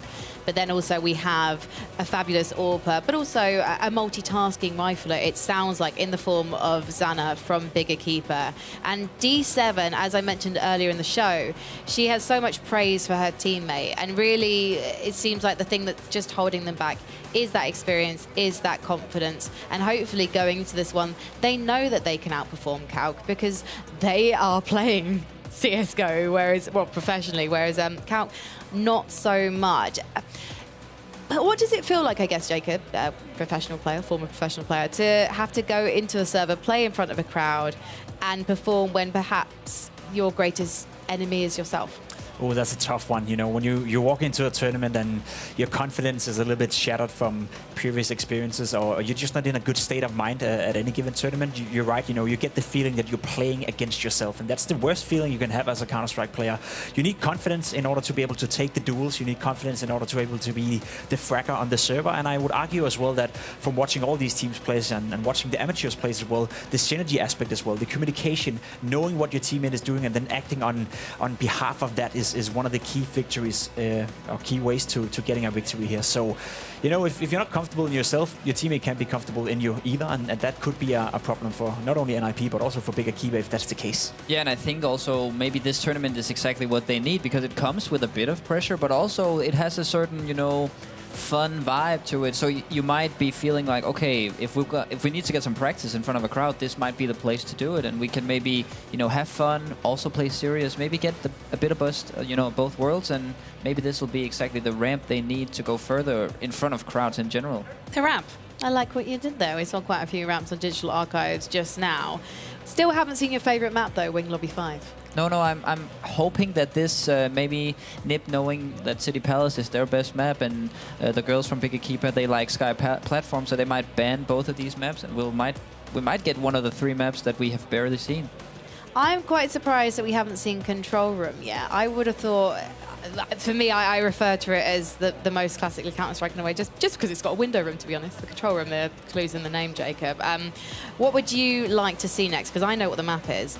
So what would you like to see? Something we haven't seen yet. You know, when I was watching all the amateur players as well, you know, they like Sky Palace as well. They like the movement-heavy maps where it's not necessarily, you know, regular Counter-Strike feeling. So I hope we get to see some of the different maps, because I'm sure when the amateurs or the pros are joining the other pros, it's going to be the regular maps again. Well, I have to keep our fingers crossed a little bit longer for that one, because the next map is going to be Digital Archive. So hopefully the duos were watching that previous map. They have seen what's going on. I think that we're going to see a lot of surfing action from Calc, because he's old school. Yeah, maybe he did play some surfing. I don't know how far back surfing goes. Is it 1.6 It's more of a material thing, isn't it? I think so, yeah. He might have played, you know, a little bit after his retirement, so maybe his surfing is actually perfect. S-Tech, again, movement is close to him, but I think Big, they have a chance here just because, you know, we saw Drop getting a lot of multi-frags. It's possible in this map, and they probably just saw my video, so I hope they use some of my tricks. That's exactly what's happened. They were watching your video backstage, and so that is why they picked this map. Both teams have had, I guess, what we'd call a gentleman's agreement in the business. I don't think there's a gender-neutral term for that, unfortunately, and they have decided to play on this map. Having seen your advice, you can see NIP getting set up in the server. Happy memories from earlier on in the day when Calc managed to get at least 8 frags, and Ezatag absolutely fragged out. And I think that maybe he's going to be the one to watch in this map, Coach. For sure. Yeah, he will have to be the one to watch. He'll have to be the fragger. He has to be the guy doing the heavy lifting. He has to be the guy creating the space for Calc to just sit on a side, hiding behind a smoke and act as a decoy almost. And I think Calc did a decent job in the first game of doing that. He was sitting in the checkpoint as much as he possibly could, and that is the key to victory for NIP, you know. Make sure that Calc is not being put in a fragging position, and then Ezatag do the heavy lifting. Yeah, and I think Calc also has an opportunity to maybe get an advantage because they use dualies on this map, so the dual Berettas are always in his hand. He doesn't have the USP, he doesn't have to do long-range headshots, he can spam a little bit more. Maybe that's to his advantage because his aim might not be as good as it used to be. He's going to be saying a lot of prayers on the point, I imagine. I know that you can smoke off the ramp. We saw that in your very valuable video, Coach Stevie, but when you're playing this map, it kind of feels claustrophobic, and it feels incredibly hard to actually defend from the side, defend from up above. So while you can smoke off an area, actually, it still feels like a map where you're very vulnerable when you're on the control point. Yeah, you are, and actually I would like to see some of the teams using this trick where when your teammate dies on the flank, instead of staying on the point trying to fight your way against two people, you leave the point, you can go behind the ramp and you can buy some time for your teammate, because that's where you stay alive. You might be picked off, but it's still some buying time, and buying time in this game mode is very important. You know that from 5v5 as well. If you die very quickly as an anchor, the site is brained open, but if you stay alive for 10 seconds, it buys time for rotations. Is that worth the risk of potentially losing tickets? Yeah, I think because losing, like, you know, getting fragged and being out of the server for 3 to 4 seconds, that's way, you know, harder of a hit than getting off. Maybe you can actually get a kill, you know, maybe the other team is not aware that you're even on the side, and you can get off and actually backstab them from behind the ramp. Backstabbing. We've seen that go slightly wrong for certain players, notably Cajun earlier on in this tournament. Jacob, what is your heart saying as to the outcome of this one? I think Big Akiba will take this one. I think they'll be having enough synergy in order to outskill and outmatch NIP. I expect a close game, but I expect the girls to win. Yeah, I think I would probably also have said them. As I'm, you know, explaining more of the maps to myself, I can see Calc actually with these dualies having some impact, and S-Tech being perfect in the way with the movement as well, but also, you know, grabbing these off angles as I tried to explain in the video, and getting some of the rotation kills that will set his team up for success. I would like to say bigger keeper as well. I do know Calc and Aztank have been practicing, and actually they are more of a longer-term duo than you'd expect, because they said in their interview that we did yesterday that they have been playing FACEIT together, they have been practicing these maps, and they do actually casually play Counter-Strike for fun. So when Aztank is not on the job practicing with the NIP boys, he's literally practicing with his boss. I've personally never played any video games with any of my bosses, but clearly Jonas is the best boss to have in the business if he's up for playing Counter-Strike. Yeah, when I get home, I can play with you guys. I can teach you some stuff, and you can play with your boss as well. I would enjoy that very much. I don't know if Jacob would enjoy playing Counter-Strike with me. No. Maybe you could do it for charity one day. That would be fun. That could be fun, For yeah. yeah. I think we have played before, haven't we? We have played a couple of games before. Maybe. Yeah. I mean, I do have. I have a 50% LAN win rating. I have a 100% LAN win rating as a player, but I was a coach in Antwerp. Game or show match where you clutch it out. Invasion. Yeah, I remember that. And then they nerfed the Krieg afterwards. Yeah, I remember. But in Antwerp, my team didn't quite manage to work things out. Fault, yeah. Well, the reason was because it was me versus Banks, and Banks' teams cheated because they did the very dishonorable thing of buying AKs in the last round. Ooh. How dare they? Yeah. And did you have S-Tech on your team, or was he on the other team back then? Sorry? Did you have S-Tech on your team back then? I did. S-Tech was technically my team captain. So, in other words, I'm not allowed to support him because I might jinx his chances, which is why my prediction for this one is going to be Big Akiba. But will the deaths be right? You're about to find out as we head into our second lower bracket match. Big Akiba versus NIP. And it looks like we are into the next one. Big Akiba and Ninjas in pajamas. Lots on the line here, as there's a lot more play for some and perhaps not for others. So let's see what is going to happen now. Big Akiba gonna have Zana with the Mag 7 looking for those meat shots early on, and D7 will be with the FAMAS. And again, we start to creep around quietly as they try to find what they can. Zana will be the first one to get dropped.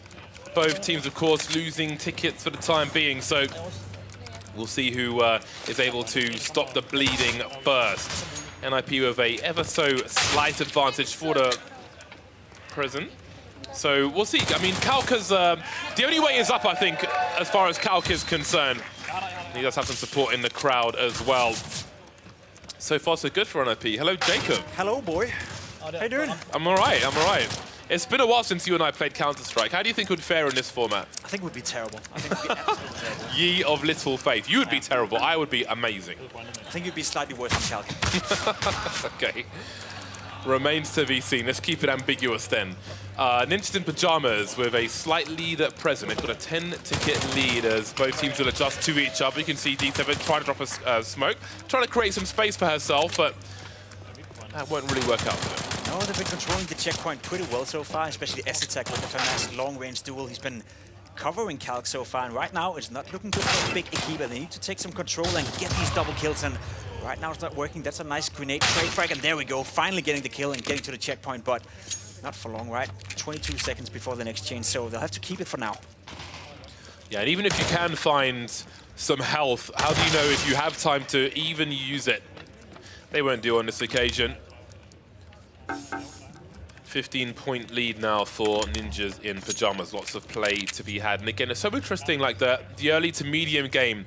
Do you focus on the points, or do you focus on just fragging each other? I mean, how much of a lead is enough of a lead to focus on the kills and just have everybody sync together? Is it 10 points? Maybe it's 20, as we are heading in that direction as far as NIP are concerned. Yeah, we can see how Calc is cautiously staying at the checkpoint while STech is moving around, trying to provide cover as well. Surfing a little bit here, hiding on the back ramp, getting killed out though by D7 and Sana. Now taking over control of the checkpoint, and this is where they have to step up and see if they can control it and hold it for the remainder of the 22 seconds. Could be a bit of a comeback coming into this game. Yeah, that was great cover by Xana, stopping the trade frag from happening. S-Tag with a very laboured frag there with the Julies. Will work out for him, but Xana is there again. Looking to be a key player in this first series is Xana with the impact frags that we have seen recently. They've caught back a little bit, but there's more to do as we can see the control points are changing. They're going to have to make their way over there because there is no one to contest this control point right now, and that's going to prove very expensive for Bigger Keeper. Yeah, that was a very proactive move by Calc. He saw there was only 10 seconds left on the other checkpoint, moved over to the C straight away, and S-Attack in position to cause damage in the terms of the rotation. Calc getting a frag on side as well. We haven't seen that a lot, but still 5 kills, 3 deaths so far. Not too shabby from him. It's looking good for NIP right now. Indeed it is, and again, this is a crucial match. Everyone will be in this lower bracket. D7 exploded into itty little bits. And NIP are in a very strong position now. Bigger Keeper have got, they're in a position at this juncture where they just have to be on those control points for a while as well. So how they do that is the question. Do they have the urgency to put both players on there, or do they put one player at range? Maybe that's too ideal when they're fighting for position at the moment. S-Tag creeping around, bursts and sprays. Very nice indeed. And again, this is that attrition that NIP can focus on. They don't even need to stand on the point. They just need to make sure that Big are not on the point, and they will win. And that may come soon with only 10 tickets remaining for Big. Yeah, S-Attack has done a tremendous job so far. 18 frags and only 4 eliminations so far. It's doing a tremendous job. Another double kill coming in from S-Attack this time around, and time is running out, James. Indeed it is. The end is nigh. And again, Ninjas in Pajamas just need to focus on the frags once they build their lead, and they will take the first round of this best-of-3 series. Big numbers being put in from S-Tag. Xana and D7 some frags here and there, but they need to solve the S-Tag problem, it looks like, in their second game. Yeah. We need some more fragging on the server. Let's see if they can control the beginning of the game. It's very important to get to the checkpoint first and foremost. Collect the weapons and get in a good position. It was very clear to see the tactics coming out from NIP. You want S-Attack to be the fragger. You want Calc to be the guy sitting on the bomb site. Again, there are learnings to be had there, but S-Tag's got a nasty angle around the corner of a ramp. Nasty as possible, just punishing Big for trying to get there first. Now they've got a 2 versus 1 in this scenario, as Big will try to get there, but there's no help for Xana, and that will give them some time now to sit on this point, NIP, and build an early lead. It's the multi-frag potential coming out from S-Attack. Once again, he's continuing to just frag NIP out of their problems. Controlling the A checkpoint, controlling it well. Calc as well, stepping up with a kill. Not looking too good for Big Keeper for right now. Big health boost for S-Tag. He's shown how dangerous he is in this format. So maximum HP is not a good sign for their opponent. Lots of bells being rung, but he's still alive. Trying to get a better rifle, maybe. Not quite getting there, but we'll get the kill on D7 again. Just creeping around. Oh no, it's happened again. Maybe that's a way back in right now. Sana is sitting on the checkpoint. Got the duels at hand. Haven't been able to pick up a better weapon for now. Calc, though, coming in, putting a smoke behind him. He wants to get that frag, but he can't. Well done by Sana. D7 now controlling, and as you can see, for the first time in the match, Big Ekiba is taking the lead. Yeah, they are in control, but can they build something here? Can they pull away and play that war of attrition and grief NIP as they try to retake control? Time will tell. The score is still close for the time being as NIP are thinking about their strategical movements here. You can see there's 10 seconds left on the control point. Actually, it changes over towards B now. So That might be part of the plan here. That's a long rotation coming in right now from Big Akiba, and that's what you see, NIP being very proactive. D7 getting the kill, Kalk entering back straight away with a frag on himself, coming in from behind is D7, and once again, Big Akiba is controlling the checkpoint. They're winning out the duels right now, James, and perhaps maybe winning this round. Yeah, these corners are going to be very important. You can see the molly, but S-Tag comes in from above, just creeping forward. So many challenges when you're trying to hold on to a point here. You can see Xana trying to find a range of this org, looking to move forward now with her teammate, but S-Tag will be traded. Great work by D7, who gets the continuation kill. Again, the ticket's still close for now, just 3 between them, so this is going to be a very nervous situation for both squads, especially as these tickets continue to tick down. You can see the fragging potential coming out from D7, and Xana is much more potent in this game, which makes it very tough for NIP to get in there. S-Tag moving forward, he wants this frag, can't quite get it, takes a little bit of time, gets traded by D7 and stays alive in the fire, gets control over the checkpoint. Well fought by Big Akiba, but now they have to retake it straight away with the duels. Coming in another duel, S-Tag wins it, and that could be an issue for Big Akiba now. Yeah, S-Tag, just one of the strongest players in the world, showing his prowess there, trying to fight on his terms, slowly strafing to the left and giving his opponent a worse and worse angle. It's nice to see how the individuals take the duels around the map. But again, still close. Big Akiba are in the lead for now, but it's not a comfortable one just yet. Continuing forward now as Xana finds a kill onto S-Tag. Always a big frag as far as NIP are concerned. Oh, that's just great peeking there from Xana on the point once again. It's perfect. Perfect right now. NIP not in position to contest this checkpoint just yet. Xana trying to provide cover. And she does. D7 and her combined for a kill each. And here we are, James. NIP for the first time in this game struggling massively right now. D7 in a good position to cut off the rotation. Wins the duel almost against S-Tag. Not quite enough, but the damage has been done. Look at the tickets. It's not been good for NIP. Yeah, she's got the sound cues. Xana with the big swing and the headshot, absolutely ready for this one.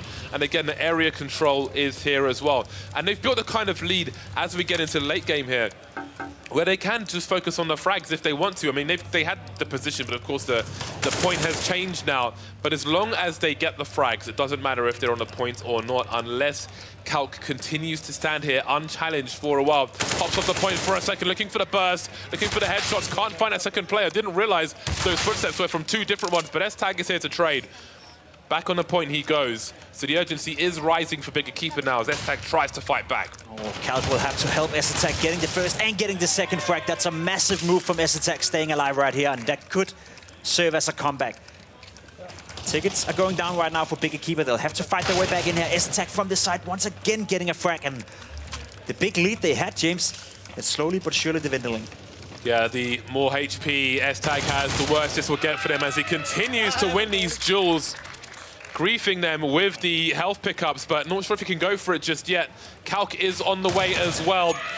Again, they combine for that kill, and have a look at these numbers. This is getting very interesting indeed now as the control point changes, and S-Tag again with the impact frags. This one's going down to the wire. Big Akiba, their lead is disappearing. A huge headshot from Xana. She could win this right here, and indeed she will. Just at the end there, they tie the score. That was a much better showing from Big Akiba, especially on the fragging department. The double frag potential coming out from both D7 and Xana really helped them out massively in this game and put a lot of pressure. Despite S-Tag's heroics, it wasn't enough, and we now have a situation where everything is equal, 1-1, and the last round has just begun. Yeah, we saw how much heavy lifting S-Tag had to do to make that one competitive, and that's something for Big Akiba to focus on. If they can identify which one's which. Kalk down to 1 HP now, but he's on the point, and that's all important. And again, this point has readily available health, and you can see he gets 75 from that, so as long as you survive the duel, you can get back up into tip-top shape and be able to win duels. The Max 7 at that range. You never believe it goes so far, but there's another example. He's doing a great job defending this checkpoint. D7 coming in, taking control over it for now. Still 20 seconds left on it. S-Tag moving in with the dual elites, gets the kill. That could serve as a problem for Big Akiba right here. Kalk as well. They now control the checkpoint for now, though. Proactively moving away. They want to control the next one. That's smart, I think. Giving up a couple of tickets just to make sure they're in a good position for the next one, James. S-Attack healing up, putting in some fire. Senna answering back on Nick. And here we go, the dual S-Attack trying to defend it for now from the backside. Yeah, trying to isolate the fights there, swinging wide. But look at Xana is so ready for this. You can see how sharp she is. Snaps his face off immediately. Trying to stay alive now, waiting for a teammate to get back into the game before they can get onto that choke point. She's not controlling it right now. Both of the teams are losing tickets. None of them dared to move in, and that could serve as a problem for both. Yeah, and there's that rotation lost now. D7 unable to help her teammate. Xana trying to trade. And those are the 2 frags secured, which will allow NIP to build something. But quickly the reinforcements come. Xana so ready. They've both been fragging really, really well.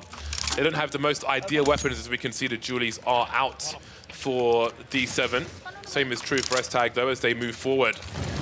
Now it's that middle point once again. And I feel like this has been a strong one for Ninjas in Pyjamas in what we've seen so far. Actually, it's over towards C that they need to be heading, so that might prove better for their favor. The deep Molotov forcing Kalk forward, but there's no one here to challenge him thanks to S-Tag. No, it's a clear tactic that Kalk will always move to the next checkpoint 10-15 seconds before it gets activated. Then S-Tag is in a position where he can frag out and cut off the rotations, and it's working well right now for NIP, who built up a great lead. Kalk with low HP, flirting with the idea of going in right here, waiting for the right moment, maybe waiting for the backup of S-Attack, but you can see player on the other side is ready for it. That's a nice kill coming in from Senna. S-Attack fracking back and getting the double multi-kill, once again putting NIP in a great position. Yeah, they're in a good spot so far. That second kill so important to keep things in that fashion. B is the control point now. And S-Attack's going to cause more problems. In the smoke with the Julies, but the reinforcements have made their way over. I wasn't expecting that to happen. But Kalk will be the one to trade now. D7 looking for him as Kalk's creeping around the corner. Great angle from him. That's going to be really important for the tickets to come. Yeah, he's doing a great job right now, Kalk. Not known to be a fragger, but doing a decent job right here. D7 finally gets hold of him, and maybe Sana can move into the checkpoint. There's not a lot of time back on this checkpoint, though, so it's limited how much Big Equipa can benefit from them. And I think NIP, with the lead they have right now, as you can see, once again, Kalk coming into position, already set up, and then S-Attack will try to cut off these rotations. It feels like NIP is one step ahead right now. They are indeed. And again, that middle point, I feel like, has often been strong for Ninjas in Pyjamas, especially when S-Tag has health available to him. Looking for that second kill now, starting to creep forward. The swing from him, and he's on the health once again. If he keeps himself above 80 HP, he is so confident in these duels, even if it's 2. There he is again. Trying to fall back now, but Xana will pop his head off. She's been good with the headshots as well. And they're not too far behind, but the question is, can they stay on the control point? 20 seconds for this one. We can see that C is on the way. Yeah, that was it. That was the chance right there from Sanas. He did a great job controlling the checkpoint, but couldn't quite win the duel. And once again, we see Kalk waiting for the checkpoint twist. He's already in position. S-Attack shutting down the rotation. And unfortunately for Big Equipa, only 5 tickets left now. Hail Mary, James, last chance. Yeah, moving in together to synchronize and get on this, but they have to stay on this now. And they've got a fair chance, actually, if they can hold on. But that is a big if. S-Tag wins the first duel, which means that Xana's got to get on there immediately. And that will be the end of the line for Big Equipa. Ninjas in Pyjamas take the series 2-1. That was a good fight. That was a valiant effort coming in from Big Equipa. I think they stepped it up, especially from round number 1 into round number 2 and 3. They started to frag, they started to figure out how NIP were playing, and they gave them a good fight. Yeah, fantastic effort from their opponent, but I think the strats we saw come out there from Ninjas in Pyjamas, especially positioning their stronger and weaker player as best they could, were quite telling. Again, the rotations from Kalk when the next control point was coming through, the multi-frags from S-Tag, abusing the positions of the health as well. There was a lot of things going on there for NIP. They had quite the armory coming into that series, so good 2-0 from them. But I have to say the fragging was fantastic from Big Equipa as well, both D7 and Xana with some really key frags. But I think the strategy overall from NIP won the day there. It was the proactiveness coming in from Kalk in particular, right? Always moving to the checkpoint that was coming up 10-15 seconds from the point, and then S-Attack always in position to cut off the rotations. And as you spoke about, in terms of the fracking department, he did a tremendous job, the man on the screen right here. So overall, a very valiant effort coming in from Big Equipa, but I think it's safe to say that the better team won this time around. Yeah. And I also think that Ninjas in Pyjamas, after losing their first game, they probably learned something about how to best use the tools they have available to them. And I think we saw an example of that in that particular series. So congratulations to them. Commiserations to Big Keeper again. I think a great individual showing, but I think today was the day for NIP to take that one. Yeah, for sure. Once again, you know, you got to give it up for Esetec, who, as you said, in a position where he really had to get the job done, and he did for Calgary. So. Let's have a look at how the lower bracket is currently shaping up as we are starting to lose some teams now at Red Bull Flick. Live from Copenhagen, we can see at the top, Ninjas in Pajamas besting Bigger Keeper. At the bottom, Copenhagen Flames besting Furia. They move forward to the latter parts of the bracket. Who will they face? We'll have to find out once we head back to the winner. But that is how the lower bracket is looking at the moment. What do you think about that, Frankie? It's a shame to lose Bigger Keeper so early into the competition. Lucy, what did you think of their performance? Yeah, look, they showed some really great signs, particularly on map 2. I was really, well, the game 2 there, they looked really good, obviously taking the win there. But they struggled a little with some of the rotations. You could see NIP had a very clear strategy that they employed successfully on that 3rd round, where they had Calc just playing the points and Esetag was just going to town. So in other words, it was the Esetag show, but also maybe Bigger Keeper just needed to get to know the maps a little bit more.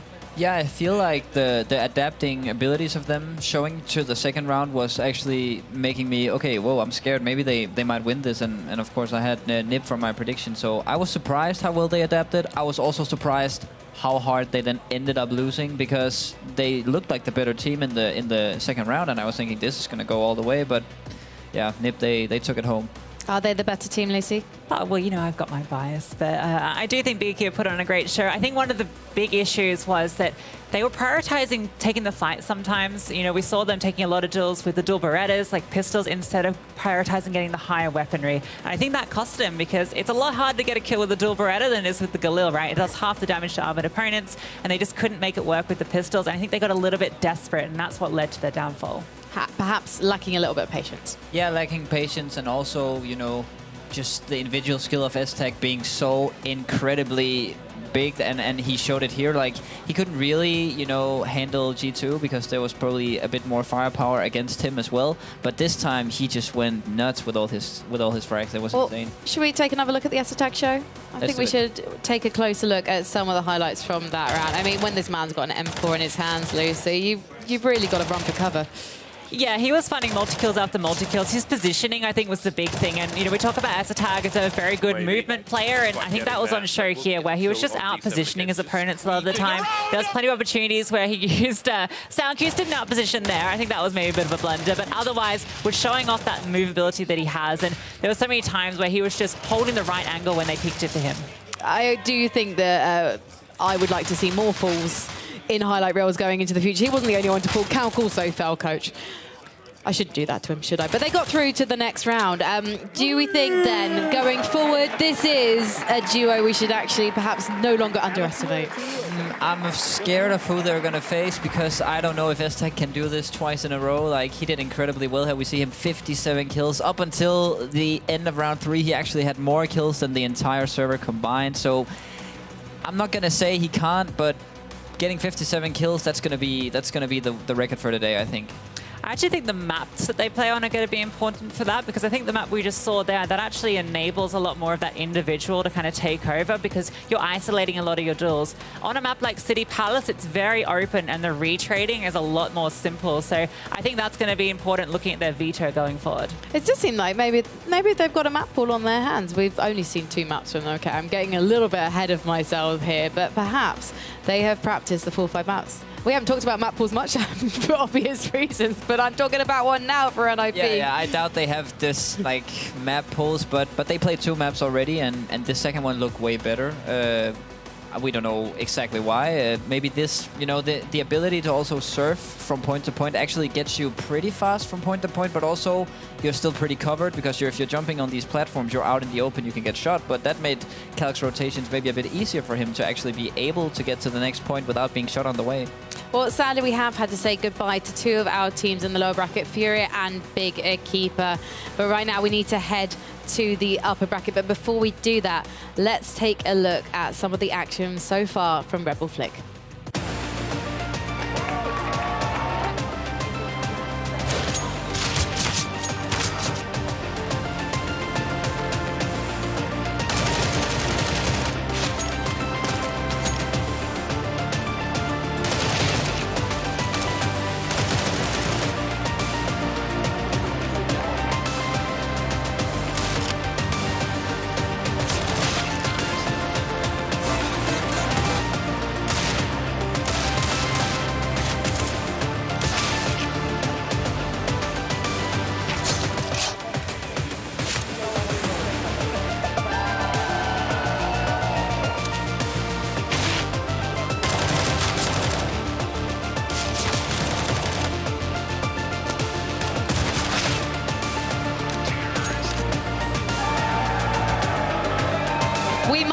lost 2 of our professional duos, but we do have 2 amateur duos who are going to be joining the running in round number 3. So technically, 8 teams still remain within clutching distance of the Red Bull Flick Trophy for 2022. And I think, Coach DP, this would look rather good in your home.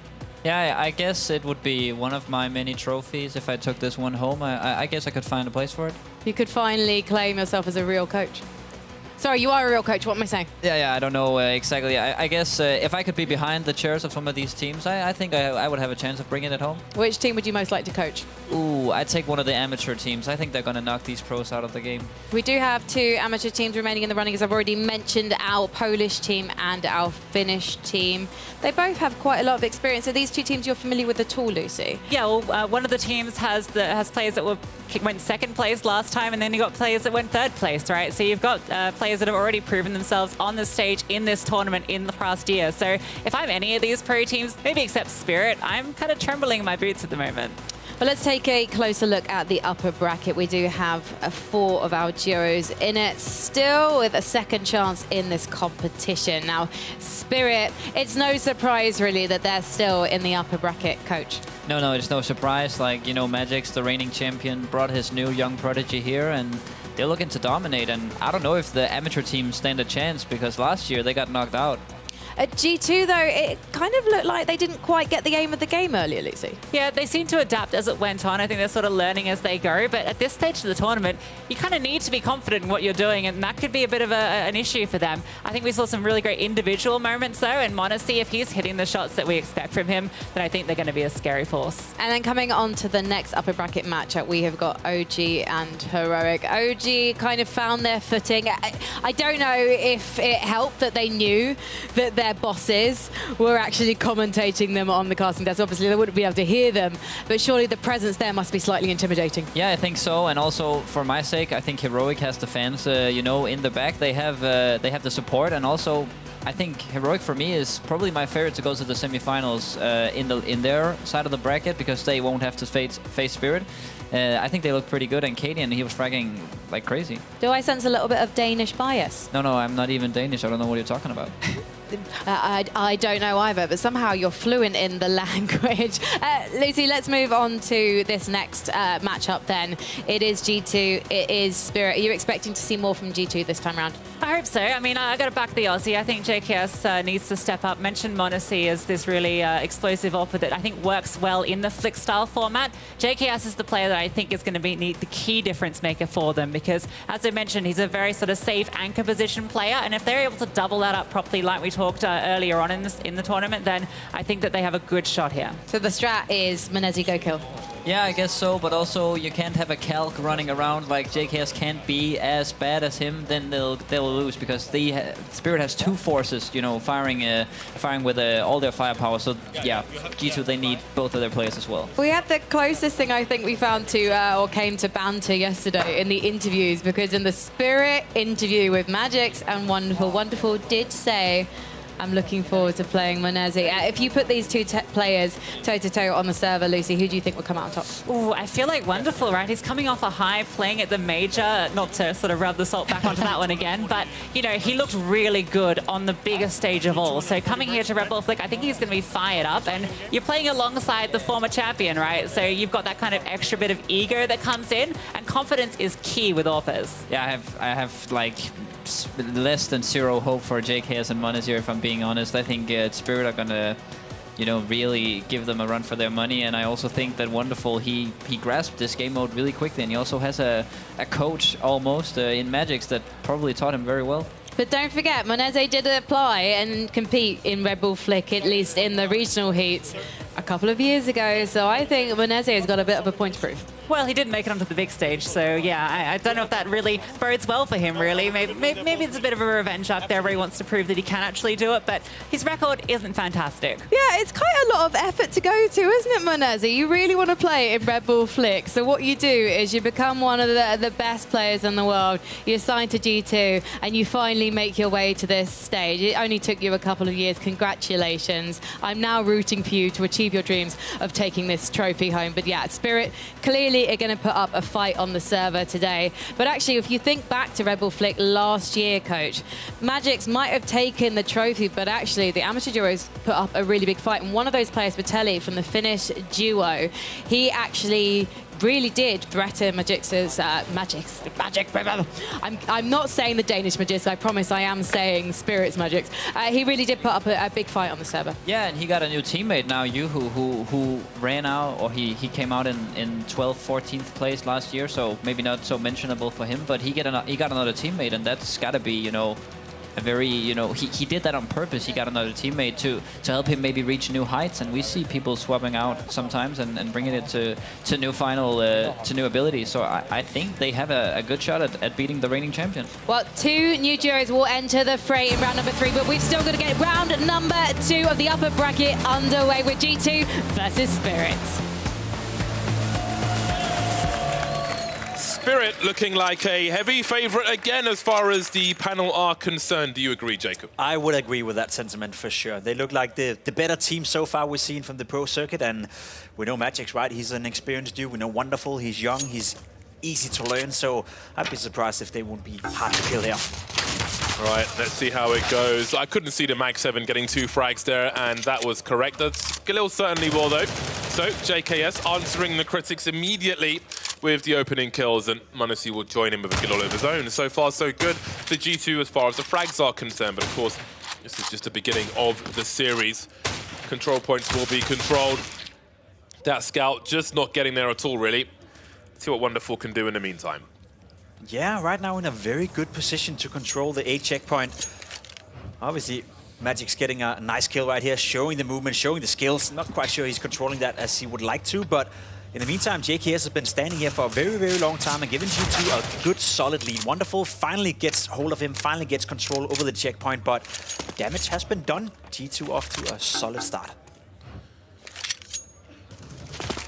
m0NESY just floating about in the air, trying to do what he can, but as we can see, there's a lot of acceleration in this particular map. Dancing around the pillar now as he tries to find his opponent. That's a great frag from Wonderful as he lands on the control point. Spirit with a little catching up to do, but not too much, really. And it's never nice to lose the lead here, so the urgency may rise very quickly for G2 as they've only got a 3-point lead. Make it 2 as I speak. Don't want to be trailing if you can avoid it, but they may not have a choice right now. Wow! That was quite the spicy attempt with the FAMAS, but JKS will come out on top. Close, but no cigar right here. Curious to see what Magix can do from the turret position with the AUG scoped in. It should be two easy frags. The first one is done. Second one, making it tough for him. As of right now, no one is really controlling the map. No one is really controlling the game. A nice frag coming in from JKS, making it slightly easier for G2 to gain some map control.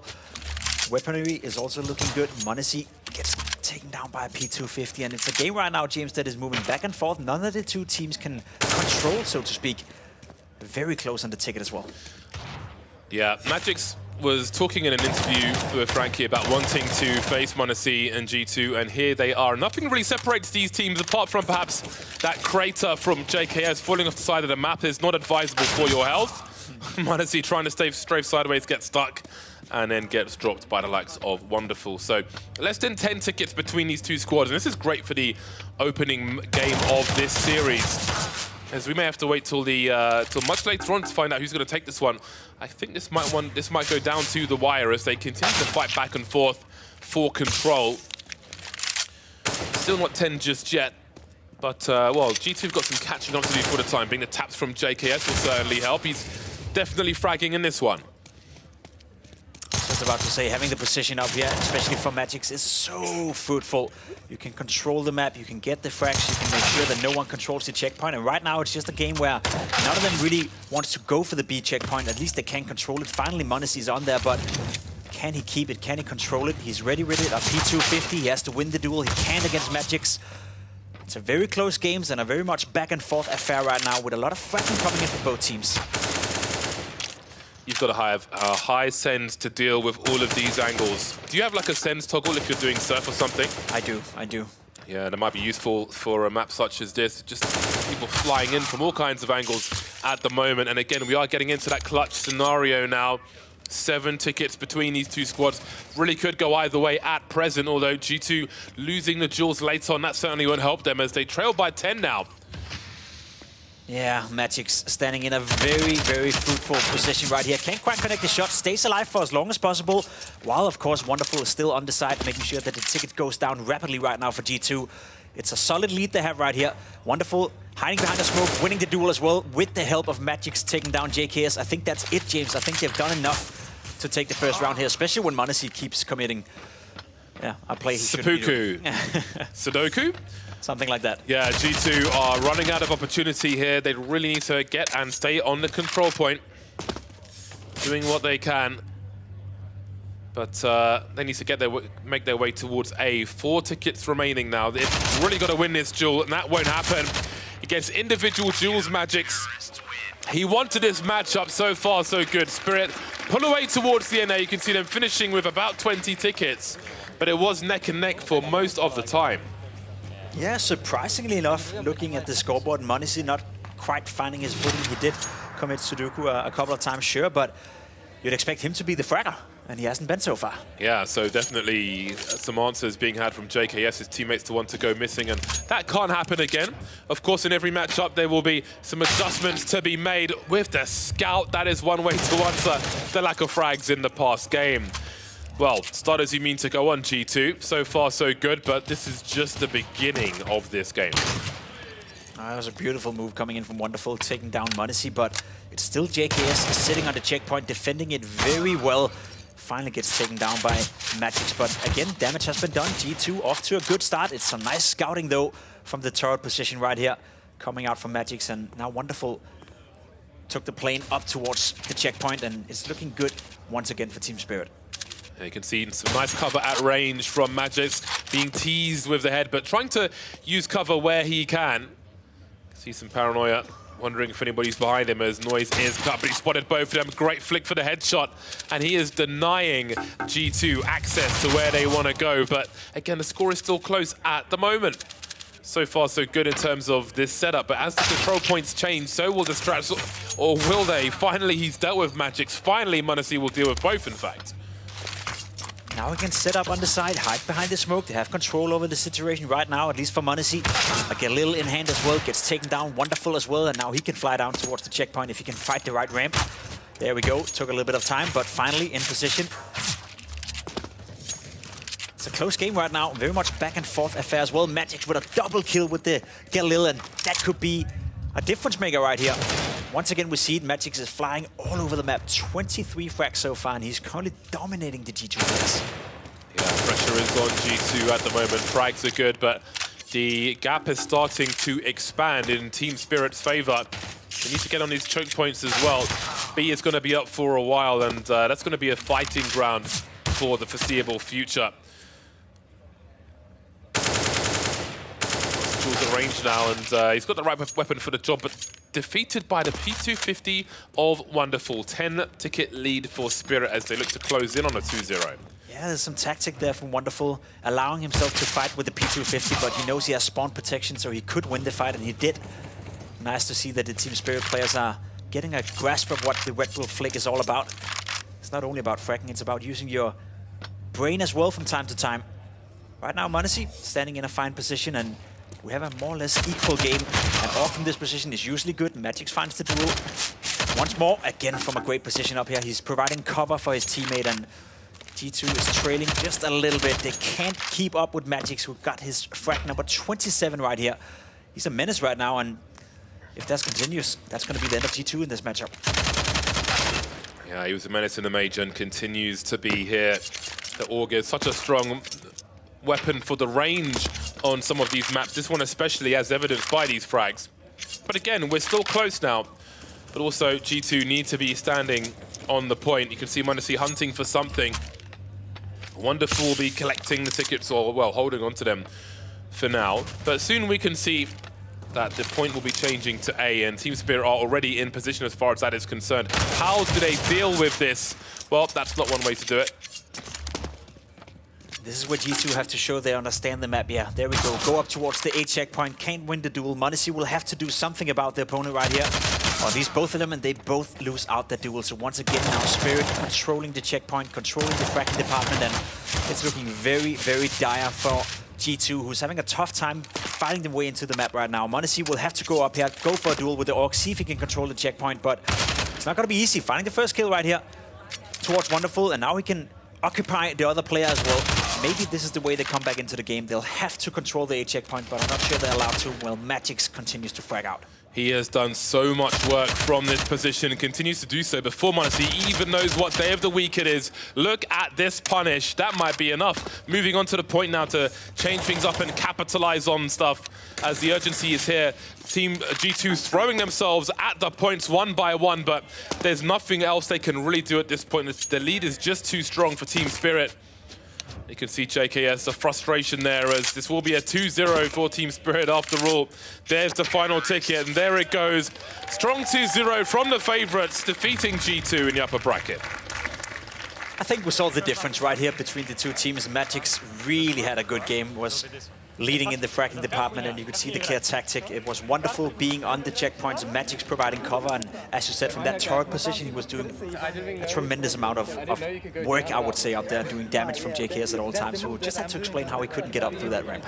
Yeah, you can see how everybody's having fun on the maps, whether they win or lose. Credit to the design of them for that as well. But Team Spirit, I think it's going to be, again, we've got the wild cards, if you will, the outliers in the guys who come through the qualifiers to come, and that's something we'll have answered later on. But as far as the pros are concerned, Team Spirit are like the final boss, it seems, in all of these matches. Yeah, I would argue Team Spirit and Heroic so far has been the two best playing pro teams, and I think if we hope any one of the pros, you know, should be able to contest with the amateurs, then it would be those two. And it's looking good for Magix. If he can continue to play so well that he's done so far, it's going to be tough for the amateurs to do anything about it.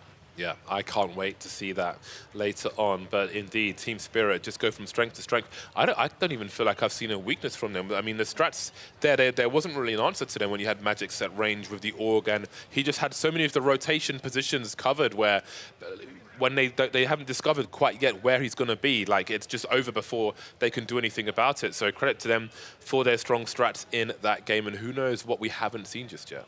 If I were any of the teams playing Team Spirit at this point, I would probably veto this map. They've shown twice now that they're very comfortable on the map. They know how to maneuver around. They know how to play the tactics of it. So if you're out there watching right now, get rid of this map and maybe pressure them. Let's have a look at the bracket and see what the status quo is after that victory. So Team Spirit now will have a different challenge ahead of them in terms of the teams which have qualified. And we need to see on the other side of the bracket if it will be OG or Heroic facing Swirey in the other half of that. Those are going to be two spicy games where we don't really know what to expect. But do you think we've seen any upsets in the matches we've seen so far in this half? So far, it's been pretty straightforward, I would argue. I'm curious to see OG taking on Heroic, to see which one of the other two pro teams have any idea of whether or not they can challenge the amateurs. But so far, I think the level has been high, and the games have been good, and the quality also is very much up there. Lots of surprises to come in this bracket, Frankie. Absolutely, but obviously that was definitely not a surprise. Definitely a map that was all about the Magix man, Coach. Yeah, he was crazy, and you know, it's in his name. He's Magic, right? And he does crazy things on this map, and it's clear to see who's the dominant factor of the two. Wonderful, also with good stuff and a good supportive element. Also, you know, being a lot on the point, enabling Magix to do what he does best. Are you surprised then Wonderful is playing more of a supportive role, Lucy? Not really, from what we've seen from Magix, right? And the fact that he was the player that was standing up for them the last time around. He's the reigning champion. And I got to touch on the Jacob's point. Why are you playing them on this map? They're clearly professionals at it, and Magix just flies around like he's doing, you know, he's doing it sideways. It definitely looked like they played into Spirit's hands in the veto. Maybe they wanted to go to the lower bracket. Maybe they just wanted to warm up, get to know more of the maps before they potentially face Spirit again in the final. But that's me probably inventing a storyline out of thin air instead. Let's take a look at some of the highlights. I imagine this is going to be absolutely dominated by Magix, but not dominated by AWPs, Lucy. Yeah, I thought that was really interesting because we talked about m0NESY as being the player to kind of watch for G2, and I don't know whether it's just unfamiliarity with the map, but we saw him get a scout kill or two, but I never saw anyone pick up an AWP in this entire series, and it is a tricky one to get to, and I think that might have been actually a big difference. Yeah, they have two of the best offers in the world, right? So why wouldn't they pick it up? And I guess considering especially Wonderful and his role on this team in the Red Bull Flick maps, it wouldn't make much sense for him to have the AWP maybe sitting on a point. So I guess that's why they didn't really use it. Are we seeing an org meta? Yes, yes, definitely. Yeah. The scopes are back. Yeah, they are horrible, but they are back. Well, we saw a drop with the Krieg earlier doing a huge amount of work as well. I think they are maybe the best weapons in this type of game. Well, actually, we are playing on the new patch, I believe, so the AWP is only 5 bullets now.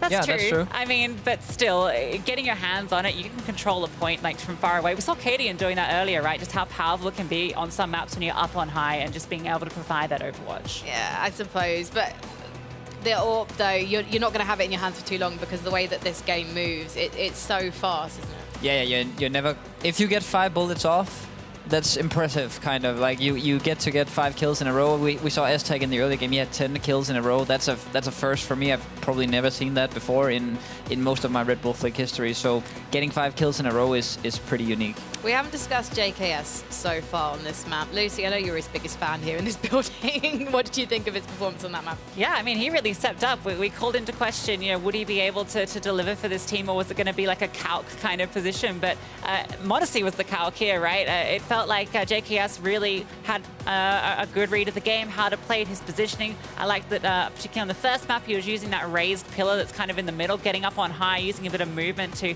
provide Overwatch with the rifles. And he hit some really nasty AK taps as well. But it's a team game. You need 2 people. So potentially all is not lost for G2. No, not all is lost. I feel kind of bad for Calc that we're using him as this, synonym for just being the terrible person on the team. But yeah, sorry to you. Hope you move further along in the tournament. But it's not over for G2 because they have to probably meet people like Calc and S-Tag who did not look sharp, and also Copenhagen Flames been struggling. So no, it's not over. Yeah, Calc knows how to do his job. Calc does get the job done. He's got the job done. They're still in the tournament. Yeah, I mean, he was playing the objective, right? So, they're doing the right things. It doesn't look great in the kill feed, right? And that's the role of the support player. Sometimes you just have to be the one that's anchoring the site, jumping B on Mirage. And I kind of think holding the point, sitting in the smoke, that's the equivalent of being the B spotter on Mirage. Exactly. It's not always about sexy numbers in Counter-Strike. That's at least what I tell my teammates in matchmaking. Anyway, I'm talking about myself far too much, so I'm going to stop there. And we're going to talk about our next matchup. It is in the upper bracket still, and it is going to be OG versus Heroic. They are getting set up right now, and I think this is going to be a fast and furious matchup. These teams are going to have to be really, really disciplined because they like to frag out, they like to look good, and they like things to be spicy. So I have a feeling that the control point might get forgotten from time to time, Coach. Yeah, I think Heroic were the better team, maybe amongst all of the teams we've seen so far, except for Spirit, at controlling the point and also having this very clear role difference. Tesis being on the point and then Cadian sitting back, but I think they need to do like a Copenhagen Flames. They need to be aware of the fact that they can't have this clear role division, because that was clearly a problem for the other teams and a problem for Copenhagen Flames, that when they changed this, it looked way better when they kind of divided the roles more evenly, and I hope Heroic is able to do that. Yeah, I think the concern for OG is they might be a little frag happy. I feel like the 2 young guys, right, they're up on the big stage, they're having fun. I feel like they might try and maybe go for more fights and less talking about the objective. And when you're going up to teams like Heroic, who, as we just mentioned, are going to be playing the objective, they've got a clear game plan, that might not work out for them. Bait Cadian. He's probably going to pick a bite, isn't he, if you bait him? Yeah, I think it's not so good to bait him. You should probably make him feel like it's his own idea, make him feel clever that he is trying to get on the point. I guess you kind of want to play like he's the alpha and you're just, yeah, of course I'll do anything you say. That is a tactic that can be applied to much more in life than just Counter-Strike, Coach DP. Maybe you should be my life coach. Yeah, I'm sitting amongst 2 women, so I might apply it already here on the desk. So what are we saying about this matchup, OG versus Heroic? Who do you think is going to continue on to face one of our amateur duos in round number 3? I'm going to have to go with Heroic, also not to disappoint all the fans in the crowd. I think they're the better team considering this Red Bull Flick format. I think they showed a great understanding in City Palace we saw earlier, and I think they can handle the frags from OG, and that's why I think they're going to take the win.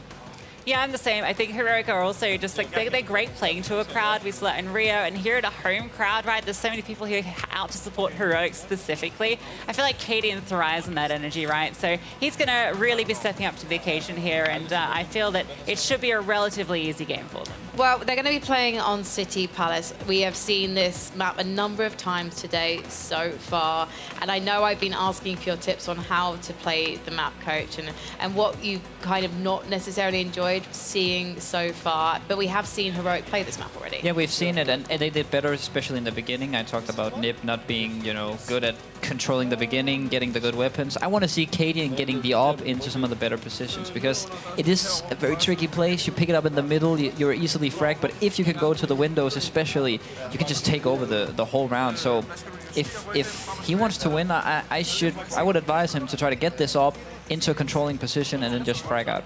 Yeah, I think he was also kind of already doing that in the opening match, right? We saw him, there's a very particular moment where he got up onto the A point with that AWP and was just providing Overwatch so Tessus could just hold the point. And it's so hard to deal with the AWP up there because you need to be taking the player on the point. You've got someone just shooting AWP shots down from you and above, smokes that are being thrown around. It gets chaotic. So the key to success is Cadian getting that AWP out of mid. And the boys from OG, they definitely have practiced a bit. And the reason I know this is because of interviewing them yesterday. And Flames revealed his Red Bull Flick winning strat, allegedly. I mean, they haven't won yet, but maybe they will when he gets his hand on a med shot, because the med shot gives you a speed boost. Yeah. So the tactic that Flames was telling us about was to med shot and throw down a smoke and then run around in a circle on the control point.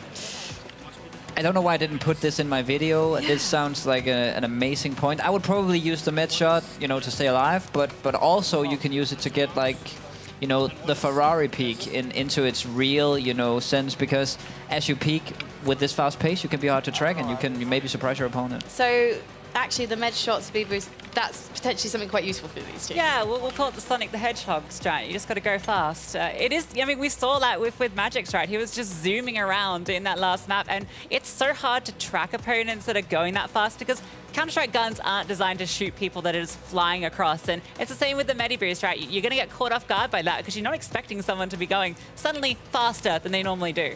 It's like clay pigeon shooting, almost. Clay pigeon? Yeah, I could see that. You know what I mean? I could see Cadian being good at that. Yeah, when you're going on Sky Platform at least. I mean, maybe not so much City Palace. The other thing that I think has been a bit confusing for some of the players is the fact that you're not able to shoot through the glass as well, Lucy. Yeah, we've seen a few times where they're just eyeing each other off through the glass. It's almost like a standoff waiting for someone to budge, and it makes these really awkward engagements. And we actually saw that quite a lot on Sky Platform where they were trying to shoot each other through the glass walls and realizing quickly that that's not how it works. So there are still things about these maps that the players, even though they've been doing practice, they're learning as they go. Yeah, and the glass is actually shoot throughable, if that's a word, with the AWP. So it's not been relevant yet, but it can be done if someone gets a hand on one of those. Well, potentially we're going to see that today. But remember, those AWP bullets are precious. And you know who else is precious? James Bardolph and Jacob. Are you over there, lads? Can you see me? Penetrable is the word you were looking for as far as that glass is concerned. Penetrable with the AWP, but we did see some funny Benny Hill moments of people running around on both edges, just griefing each other, basically. We did see Cadian dominate with the AWP from that position as well, running around and acting like the fragger. I was surprised to see that Tessus was the guy who had to hold back a little bit, had to be the smart guy, had to be the guy sitting on the checkpoints, and Cadian being the outside fragger. Yeah, but it was great to see how like serious his play was. He was tactical from the start. Some people have been like absorbing information, adapting and so on, but he was ready. He was just game face from the beginning, and it was really fun to see. And I think this is going to be an interesting matchup as well. If OG could survive the test of their boss commentating the game, then I think that the sky is the limit for them at this point. Yeah, did a tremendous job in that one. OG looking somewhat decent, I'd say, in their first game as well. But I agree with you, just to drag it back to Heroic as well. They're having a lot of fun. I was standing next to them while they were playing the first game. They were laughing, having fun, and enjoying themselves while still taking it super, super seriously. Yeah, we'll see. This is going to be a very interesting matchup, and of course, these players will be no stranger to each other. There'll be plenty of bragging rights to come for many, many months, I think, especially if the knives come out, Frankie. I am hoping for some knives to come out right now because it's time to get this matchup underway. OG versus Heroic. Let's be having you. All right, then, we have the home crowd advantage again for Heroic. Do you see that having a big impact in this one? It could be, it could be. I know a lot of people in the crowd are big Heroic fans, so maybe if it gets close, that could be the deciding factor, if they're loud enough. We shall see. So, I think that I feel like Heroic are going to have the nastier tactics at hand here. And we'll see what OG have to offer as well. So far, so good as far as Tessis is concerned. That Galil putting in some good work, and they'll take control at the beginning. Looking to slow things down with the incendiary as well. Not quite hitting the mark there. Down to the USP is Tessis. Low HP as well. But there's an instant trade from Cadian. Nobody on the point, though, with that frag. So a small lead at present from Heroic, but the next frags may be crucial. Yeah, that's a good one from Fico coming in right here. You can see both teams are afraid of taking checkpoint control. They don't want to do it unless they have players over there. That's a way to do it. Cadian gets both kills, and instantly you see him walk up to the checkpoint. Oh, well done by Cadian. That was such a satisfying flick from Cadian. Gets the HP boost as well. Hit the hard one, missed the easy one, but he's still alive and dangerous. You see that Molly trying to... oh, he's really gone all the way down, and he's making it very awkward, but there's the no-scope from Cadian to get back on the point. Crowd loves to see it. Once again, rehealing and making sure that he has plenty of HP to work with. Reloading the AWP as well. Now only 5 bullets. It's a new addition. We have to get used to it.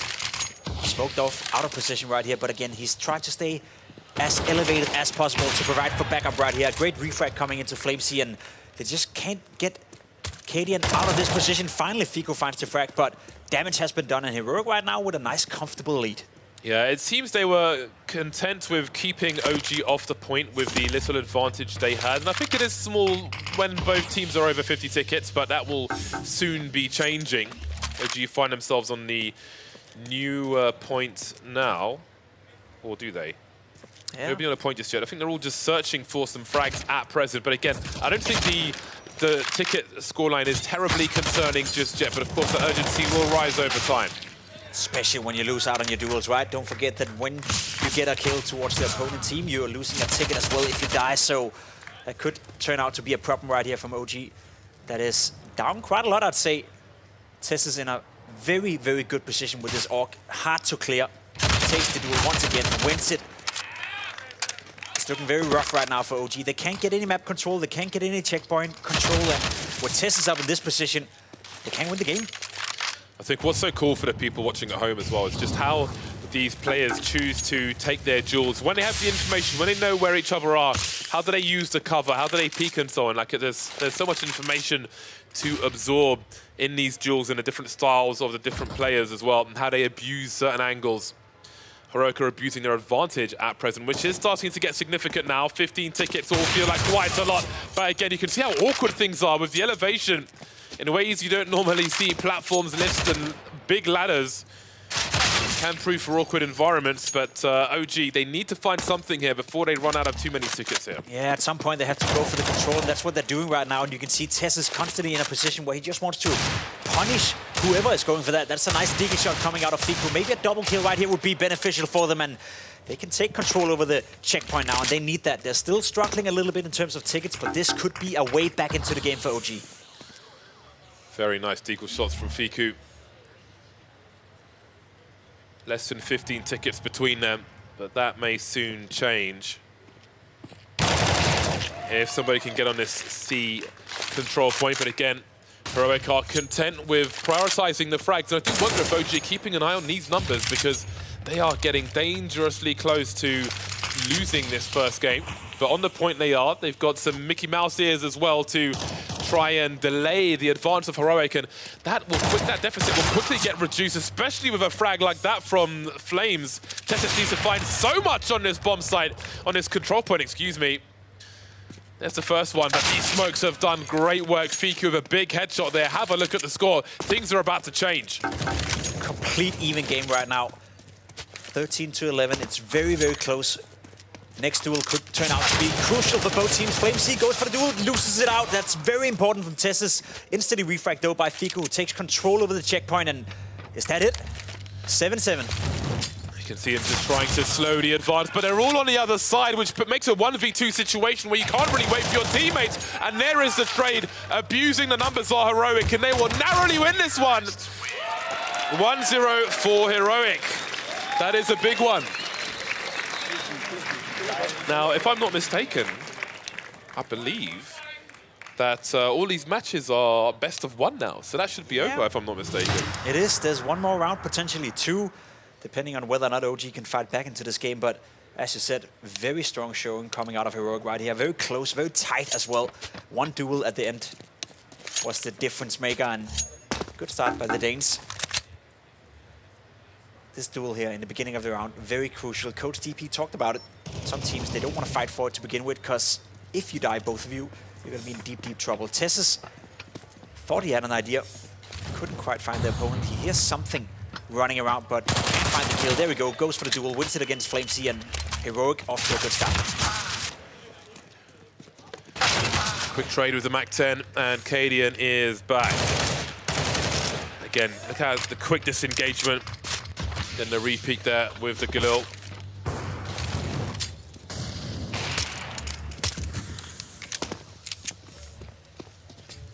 Controlling the map right now. Fico only with a USP now, picking up the AWP, but it's a tough position to come in and use it. Cadian once again finding the kill, and as you can see, the checkpoint is changing towards the B area now.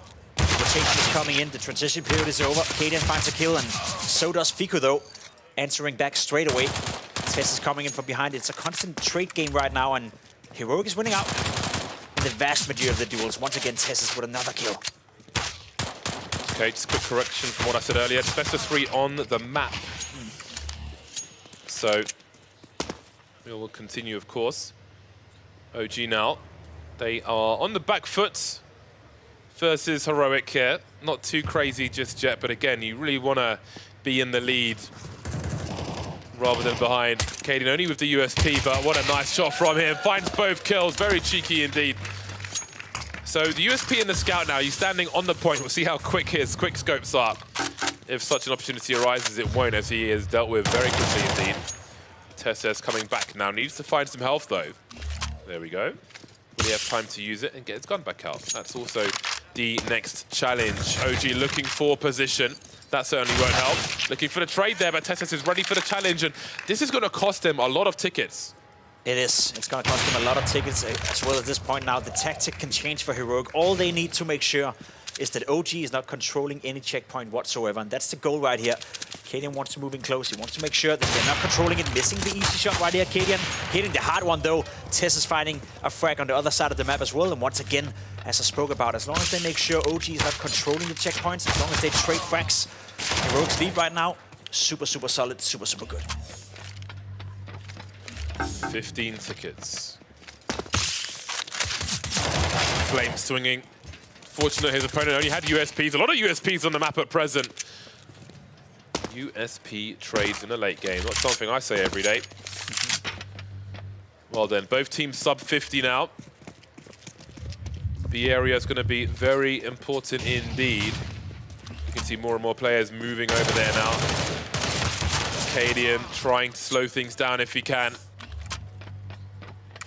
Tessus will be the one enjoying the luxuries of the control point, but he's got almost no cover, just standing in the corner, trying to hide, but have a look at that for a duel. The trades will continue as well. And all these trades mean that both teams will continue to lose tickets, but there's only 12 between them now. Switching checkpoint as well, now up towards the A, which is the middle ground. It's a very, very tough checkpoint to control. And OG right now, they need to get up there. They need to get control of that checkpoint. Otherwise, this game is over. Heroic will win it 2-0. And you see Flames desperately moving up here, now controlling it. But Cadian getting the frag on Fico, Cadian getting the frag on Flamesy, and that should be it. Heroic has done enough, I think, James. Controlling the checkpoint with a 14-ticket lead as well. Yeah, at this point, their advantage is such that just fragging and keeping people off the point will be enough. See if they can do that. Flames is in a very dicey situation here. 20 HP, dancing around the smoke, running out of bullets, running out of HP as well. Oh, man, these USPs are overperforming at the moment, but OG are running out of tickets, and it is that simple. It is a numbers game, and I'm the accountant, and I'm about to see some zeros in all the worst ways as far as OG are concerned. 2-1. And that's going to be that. A 2-0 from Heroic. The strong strats continue and they march on in the upper bracket. That was a very clinical performance coming out of Heroic. I can listen into the communication actually behind me, and you could hear they were constantly talking about how they would cover for each other, how they would allow OG sometimes to take the checkpoint, knowing that they could deny them access to the next one. So a very clinical, a very well thought out process coming in from Heroic right here, and a well executed game plan from Cadian and Tessus, once again showing that they are one of the pro teams that we can count on when it comes to perhaps making a deep run to the tournament. Absolutely. And, you know, you've always got to give your A game, and they certainly are doing that. Heroic. The strategies have been really good that we've seen from them, and they continue in that upper bracket. You know, they want every trophy they can find. They want all the gold and all the attention, and they're going in the right direction. But it will only get tougher in this upper bracket as we start to send more and more teams into the lower section. And again, let's not forget those wildcards, which are on the way as well. Plenty of maybe shocking surprises for some of these pros to come. I would argue that the pro teams are going to have a very, very tough fight when they enter the stage of the pro teams. And you see the bracket right here in front of you. Heroic now booking a spot into the next round of the upper bracket. Spirit the same. And they'll have to go up against the amateur teams who, yeah, we're referring to them as the amateurs, but I think in this case, they're the pros. Yeah, I think some of these teams have been no-lifing the Red Bull Flick format, and I can't wait to see what the result of that is. But for now, it's over to Frankie. Thank you very much. We'll be seeing Heroic return to the server shortly to take on our Polish duo, Swiri. Apologies if I am saying that name slightly wrong. I'm forever apologising. I mean, I'm British now. Coach DP, let's talk then in particular about Cadian in that performance. It really felt like watching him that he had found the rhythm of the map, the spawning, the prioritising, the clearing of the enemies, the finding the best weapon and then getting to the point. Yeah, he looked like a guy who was a natural in this map, and also he's our only IGL here at this event. Actually, Lucy just pointed it out for me, and it looked like also he had a lot of say in how they were going to move around the map. It probably feels very natural to him and Tessas to be in these roles, because and they did what I wanted them to do. Cadian did what I wanted them to do. They changed the roles a little bit. You can see on the statistics that they were basically on the point the equal amount of time as well. So I feel like he really gets this Red Bull Flick format, and he's adapting to it very well.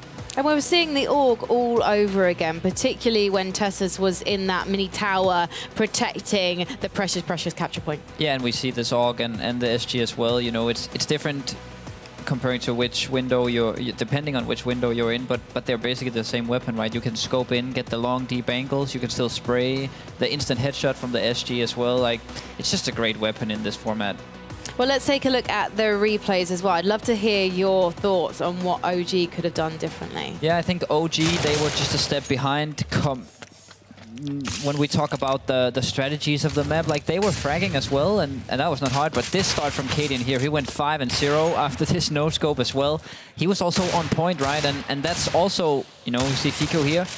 There's no problem with these guys and their firepower. They don't grasp this map and this format as well as Heroic, that's clear. We didn't get to see the Flames Sonic Boom put into practice, unfortunately, I guess because they just didn't get onto the point quickly enough, although it was a photo finish in round number 1. Yeah, it was. I think OG, they just need a little more time, and thankfully they do have more time. They go to the lower bracket and can hopefully adapt a little bit. They got a bit of more resistance this time and had to stand against a bigger or better opponent. So I think maybe they'll learn from this, because these guys are used to adapting all the time. I think they can adapt from match to match. So hopefully we'll see them go through the lower bracket. And it's definitely going to be interesting because I believe they're facing NIP next, and actually we're going to see that matchup next. This is a match, really, that OG has to win. Yeah, it is. And we've been talking about, I almost don't want to mention him anymore because it's so... Yeah, but he signed up for this, right? So he knew it was coming. But he knew it was coming. He knew Jacob was going to be on the desk as well, talking about him. Exactly. He's been kind of the Achilles heel for this team, and he's been the weak point. And I think Fiku and Flamesy, there's no doubt they're the better fraggers. Maybe even Aztec can handle him. He got 57 kills in the last match. That's not going to happen this time. So really, there's kind of more at stake for the OG guys. But also, there's no excuses from the OG guys, right? Because they are going to be boot camping, or at least having quite a lot of intense practice with their teammates soon, because they've got Blastful finals literally across the road in Denmark at the Royal Arena in Copenhagen. But the teammates, they've not turned up yet. So the boys, you've got to get extra hours of the clock. You've got to stay in this competition for as long as possible. Fico, I hope those are strats you're looking up on your phone. We do know that these guys have got what it takes to go all the way. Flames, you know I'm talking about you. He knows. He's ignoring me right now. The other thing I love about Flames, by the way, is the fact that he wears glasses when he's off the server, not on it. Does he have lenses right now? I don't know. Hey, how you doing? Good. Good. How you doing, Flames? I'm doing well. He says he's doing well. There we go. I've missed interviewing Counter-Strike players, so there you go. I'm just combining the two. Yeah, combining the two. What an insightful interview I just got for us. Yeah, that was. Yeah, we can talk about this interview for many hours. Yeah. Yeah, it's we found out so much about OG. But what else do we reckon about NIP? Do we think that Ezatag is a strong enough one-man army to be able to pick up for Count? I mean, he did get warmed up pretty good on the last time he was on this server. I guess it would be hard for me to sell the fact that he's gonna overcome Fico and Flamesy. Like, they are the young guns. They are, you know, extremely good at fragging. But they did just lose to Heroic, and the team play of Heroic, and NIP did have some good team play going for them in their match before. Calc was clearly good at getting to these points without getting killed. That's the credit I'm going to give to him. So if he can do that well again, there's a slight chance, but I guess OG are the clear favorite. But also, Heroic, these two players, Tessa, Cadian, they've been playing together for 2.5 years, whereas the OG boys, they've only been playing together for a matter of months. More stunning insight from the interviews yesterday with OG and Fiku is the way that they bonded. It's a heartwarming story about the two of them playing in scrims back when Fiku was in AGO, the Polish team, and they bonded over a song that they were both singing in scrims. Okay, do you want to sing? TeamSpeak. I can't, unfortunately. They listen to me right now. I think it went, I am the Globen. I am the Globlo. Oh, I am the Globo. Glab. Glabber Glab. I am the Glabber Glab, and it's like a sort of weird kind of maggoty guy who sort of bounces up and down in a library and is surrounded by books. I can see the younger people in the audience actually do know what I'm talking about, so this mum still got it. But then when the two teammates actually finally met in the server for their first practice together as a team as opposed to as opposition, they sang the song together and they realized that they were going to be best mates. Wow, that's beautiful, actually. It was like being in the music video, what you just did there, so I can really see it in front of my eyes. No, it's a beautiful little story, and I feel like they have some sort of synergy also because their player profile is kind of the same. They're mad fraggers, they're young guys, they're coming in hot, they want to prove themselves on the big stage. They haven't yet, you know, done the big stuff, so I feel like they're kind of in the same boat, and they're, you know, pairing up to go to the top. I can see the two of them tempted there to play even more to the camera. They're working up to the Carrigan eyebrows. I'm expecting big things from these boys in the future, of course. But I am expecting big things from Ezatag as well, going by his performance so far. So that match is coming up shortly. We don't yet know the map. We don't know which way it's going to go. You can see the guys are still in their warm-up server right now. So I'm keen to know what it is, and in fact I can now tell you it's going to be City Palace again, the map we've just seen OG playing on. What map is this? What map is this? Yeah. City Palace. Oh, have you seen it before? Can't recall. Now, we've seen both of these teams play on this map, and knowing that it's going to be this map, which team do you think has played it best? I think in terms of tactics, NIP looked very bad on this map. Honestly, they got destroyed by G2, who did not look good on it themselves, and they just switched to Digital Archives last time, was good against Big Keeper. I don't know if they can take OG. They made it pretty close against Heroic, who are clearly one of the better teams here, so it's not looking good for NIP. I was maybe hoping they would ban these maps and maybe just throw it into something random, weird, you know, kind of like a veto. You just ban your own map pick and go for something crazy because you know you're probably not the better team here on paper. Yeah. Feels slightly like we're being tortured on the desk, doesn't it, Coach? Yeah.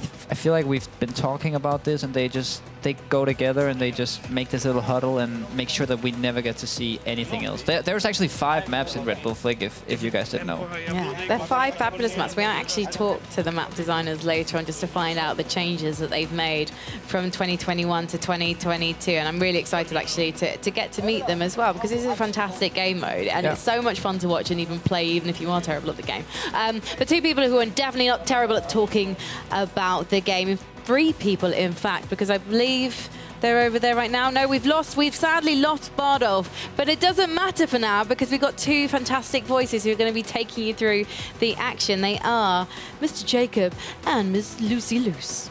Thank you so much, Frankie. Excited to be back here, ready to dive into everyone's favorite map, City Palace.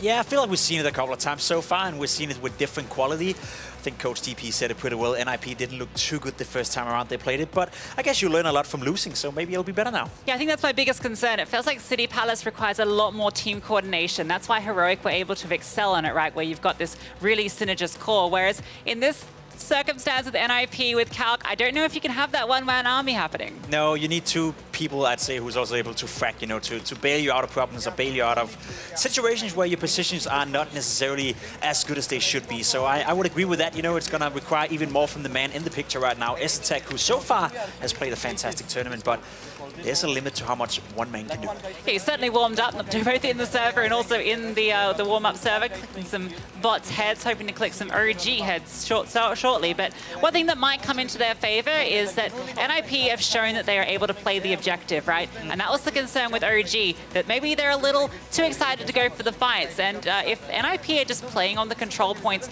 providing cover, allowing Calc just to stand in the smokes, use the med shots, run around the Sonic the Hedgehog strategy, then, you know, maybe Esatag can be the man that makes it work. Maybe he's done it once before, right? He did it against Big, so why not do it again? Obviously, the opposition is going to be slightly stronger now in terms of raw aim. I would even argue that Fico and FlameC are probably, you know, equally, if not better aimers than Esatag in terms of the raw duels, so he'll have to do a lot, but I agree with you. The one way they can win is if they play the tactics game in the NIP camp, and we saw Calc, you know, being good and efficient at just standing on the checkpoints and smoking himself off. Yeah, I like Flames taking the preemptive mute there just to make sure there's no trash talk in the old chat. He doesn't want to be distracted. He just wants to focus on his aim, which is what they're going to need to do here. They're going to have to employ all the strategies because Esatag is certainly showing what he's capable of. He's done a tremendous job so far, kept NIP alive, and I'd argue Calc as well, you know, with the limited expectations we have to him. He's done a good job as well. He's playing to his strengths, you know, making sure he's not a liability, making sure that he creates enough space for Esatag to flourish, and so far I think he's been doing a better than I expected job.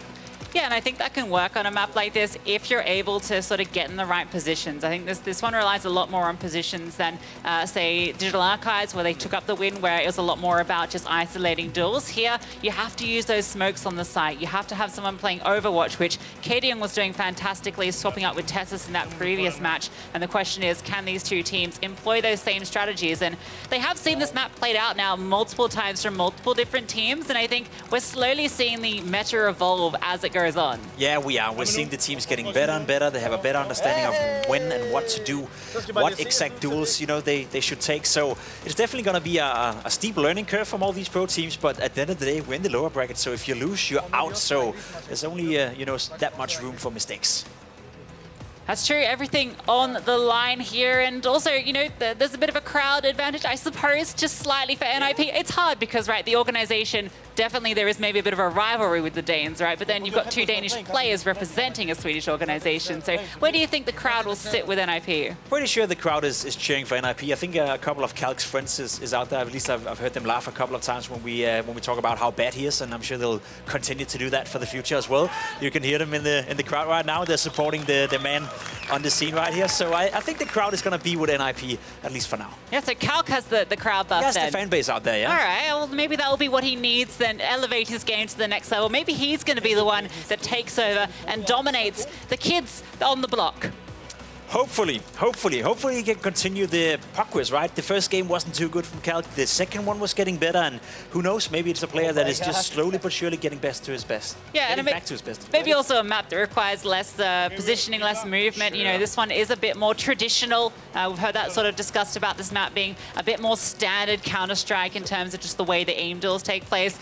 You're not sort of flying around or doing anything crazy like that. But Frankie, what do you reckon about this one? I reckon it's going to be a furious fight. And they are fighting because this is their tournament last chance. NIP OG. All right, we're jumping back into City Palace. USP's in hand, spawn protection running off as we get this game underway. The fight for a checkpoint, the fight for the beginning, the fight for the good start right here. We saw Cadian and Heroic go for it to begin with. Nice little boots getting holds of the Galil right here, but how do you want to use the Flame C? You want to find a duel. Can't quite figure out the movement system right here. Now he's running into a double stack from S-Attack. And Calc, who once again is taking the checkpoint. This guy is almost born and spawned on these checkpoints. Yeah, I feel like Flames wanted to do something impressive and just tried to move around a bunch, and it didn't quite work out for him. Trying to employ some new strategies, and that one's a bit of a unique one. The Mag 7 at about a mile's distance is not going to connect, but S-Attack has got the AWP. With Calc up on high, I mean, neither of these teams are fighting the control point. No one is high at all, but they're still hitting all their shots. And maybe just going to be a bit of a brawl this match. Yeah, it's tough to control the A checkpoint for sure, and there's not that much time left on it though. Fico standing here right now, and question remains, I don't think NIP is going to fight for it right now. They'll probably move on to the next one, which is going to be the beep checkpoint in just a couple of seconds. S-Attack trying his best right here to cut off rotations. Calc finding a kill. Surprisingly enough, he's been fighting it out so far. Double kill coming in from NIP, and once again you see Calc on the checkpoint behind the smoke, also leveling up a little bit of health. A good start for NIP, way more competitive than I initially would have expected. Yeah, and is that strategy coming into play? Calc can just hold the checkpoint, and S-Attack is going to be providing Overwatch. Well, it doesn't work if Calc swings out and loses the duel. S-Attack was waiting for the AWP, but it never respawned for him, so now he's got no HP. Flame swivels on a dime and takes him down, and now they're standing in these Mickey Mouse smokes, as Bardov did like to coin them previously. And so they can start to slowly put the advantage back, but it is very close between these two. Yeah, great start to the game. Flame C is figuring out you can't shoot through the glass, and now you got to reload. Why are you not jumping down and killing him? That's a little bit of a problem. Calc getting a kill on towards Fico though, and so far so good. S-Attack is trying to play the high ground right here with the AWP. We saw Cadian do this an awful lot for Heroic, hitting a nice shot. As we move over to the C checkpoint, none of the players right now controlling it, but question remains, who's going to go for it first? Calc running over there straight away. We've seen that as a tactic, get punished for it this time around. Fico knew exactly what was coming. Yeah, Fico looking sharp. He's wanting to try and take this fight with S-Attack. Wants to remove the AWP so that Calc can't be supported, but S-Attack has moved around, rotating, going to make his way towards window. A good position, and Calc, that's a big kill. Now he can make his way to side. He's even got a smoke, and this is the ideal setup. That AWP can now sit up top and just start picking them apart. Very important that S-Attack stays alive right here. Gets the kill up towards Fico as well. Calc getting some more health, still hiding behind the smoke. He's gathering a lot of ticket losses towards OG, winning the duel as well right now. Calc is playing better than we've seen at any point in this tournament. 6 frags, only 5 eliminations so far from Calc. It's a good start for NIP. Yeah, and S-Attack showing why he was able to take up that AWP on the main squad, but we have a HG kill from on far. Nice shot from Fiku, dunks him, but Calc is still out here fragging, and every time he does, the crowd goes wild. I think he's the guy with the most fans in the crowd right now. Doing a great job, Calc, once again, trying to Molotov a play out of position. S-Attack gets the kill and tries to move into the checkpoint position. This time around, he wasn't allowed, but it's still NIP in a small lead. We're getting down to a point right now where both of the teams are losing ticket quite rapidly, and so far so good for NIP that have been in the lead from the get-go of the game. Highly surprising. The difficulty here is Fiku is up the top, and if this map point changes, which it does now, the control point swapping to A, he's in a prime position to take control, and he's actually waiting for them to walk on the site. Wants to take them both down and then walk on through. Now he's going to swing out, looking for the fights, hits another headshot, Flames gets one too. That was a disaster for NIP. That's going to be OG taking the lead for the first time in the game now, and S-Attack and Calc will have to fight their way in towards this A checkpoint. Something has to be done now. Just sitting in there with his knife out, doesn't matter. Although, well, it doesn't matter because Flames is killing everybody with the M4, and this is so difficult to retake now. That smoke providing cover, it is about to fade. And S-Attack, well, you need to start getting involved. Those tickets are running down. 20 seconds until the point changes. Calc has found one with the USP somehow. So that is that M4 removed. S-Attack's getting ready for the swap, but so are the CTs up above him in window. This is a very difficult fight to be taking. The angle's not favoring him at all. Oh, that could be it. That could be the last they wrote for NIP in the first round right here. Only 10 tickets left, no control over Calc, you can't shoot through that glass. You have to win that duel on towards the side, and you will so far. That could be a bit of a comeback coming in from NIP now. Calc on towards the side. He has to control it. He has to stay here, and he has to hope that S-Attack will provide enough cover. This is going to come down to the wire. All picked up. It's all onto Calc. Has to be the big man himself to hold up. Gets that kill onto Fiku. Swaps around, but runs out of bullets. Flames with the important refrag. And now you can see those tickets are ticking down. Only 4 left for NIP. S-Attack desperate to get something done, but the point is not in their control. Spamming through the smoke with the USP, and it's all over for NIP. A valiant effort coming in right here from Calc and S-Attack. You see on the scoreboard as well, Calc almost fracking as much as S-Attack, and that's a bit of a problem. We need to see more from Patrick. Whereas on the other hand, OG, well, they spent the entire game fighting from behind and still ended up winning. Yeah, I mean, it shows the importance of the objectives there, right? NIP had more kills in total by 3 or 4 there, and it was still a victory for OG, just playing with those rotations, winning out some really important duels to get control of those points. So we'll see what NIP do to adapt. It's the early FAMAS in Calc's hands, and he has heard a player. Has to try and connect these shots, going for the burst fire. It doesn't work quite like that anymore, and isn't able to connect it.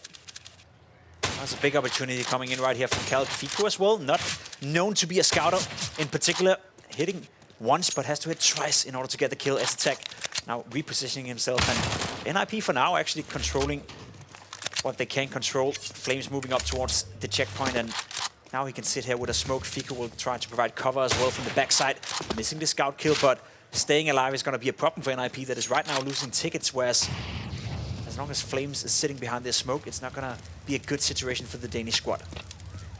Difficult trying to get around the corner, but Flames hits the shot, just holding on to this point. It is about to change. Now he's up on high with this FAMAS and can even provide Overwatch for his team. But actually, no, S-Attack. That is quite the flick with the AWP. A huge one to find. Calc gets a scout and hits one too. We got a team of snipers here.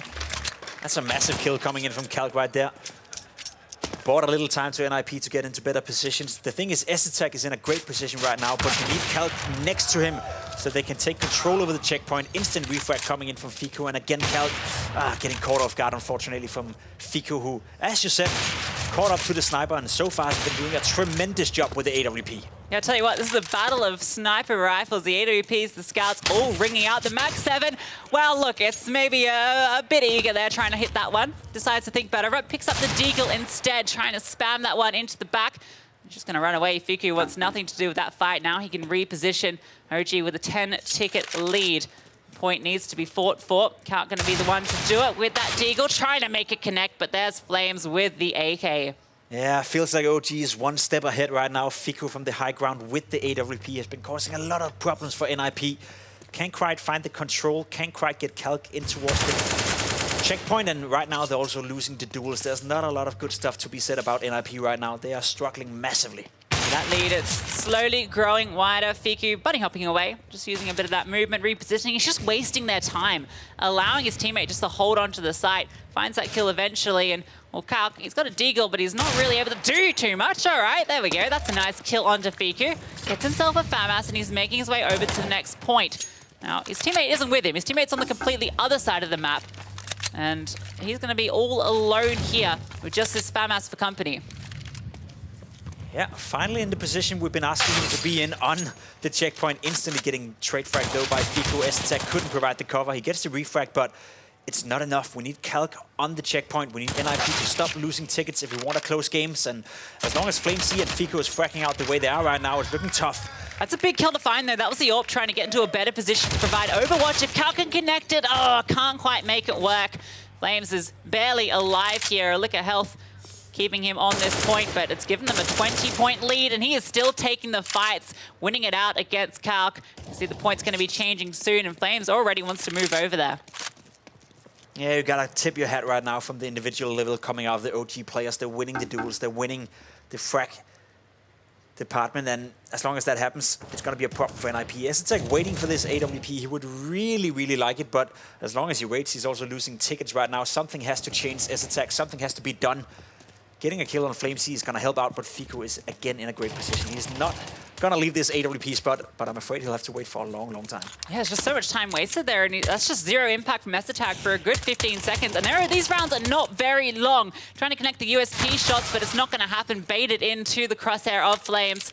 And this is now looking dire for NIP. Just 8 tickets remaining. Kalk is the man that has to do it. That's a good start, but again, the trades are immediate.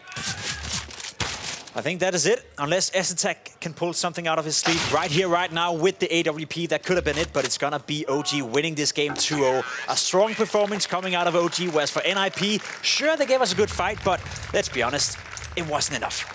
Yeah, they look good on that first round in particular. Some really solid fights. Almost looked like they could have won that one out. It was OG stealing it at the end, and then it felt like there was a momentum shift there going into the second round. The Young Guns just hitting every single shot. The trading in particular was fantastic. It always felt like they had pieces in the right place, whereas for NIP, it wasn't always a situation. I mean, we point to S-Attack there, kind of wasting a bit of time waiting for a weapon that wasn't spawning. Yeah, they struggled a little bit getting into the checkpoints, unfortunately, and that was what cost them the game right here for NIP. As said, a valiant effort, a decent job done by NIP, especially by Kalk as well, who in the first round on the fracking department was actually up there.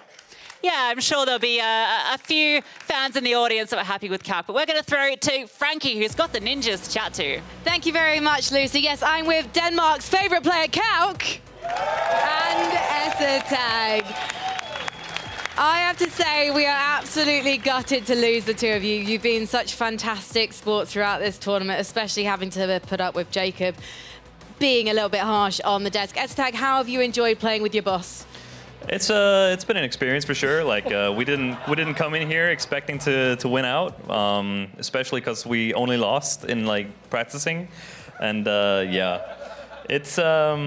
He's got some good qualities though, and he really showed today that he can be a positive influence. What did you feel when you finally got your first win on Red Bull Flick? I mean, it was a frag out. We got our main map. Everything kind of worked in our favor, and then I feel like against G2 we also had a really close one where he was almost clutching it out on the site, and OG, They were just a better team. It's obvious. I said on the desk that you two had a map pool. I'm glad I was finally proven right in my career. I'm coming to you, Kalk. Has this given you a taste for the competitive lifestyle again?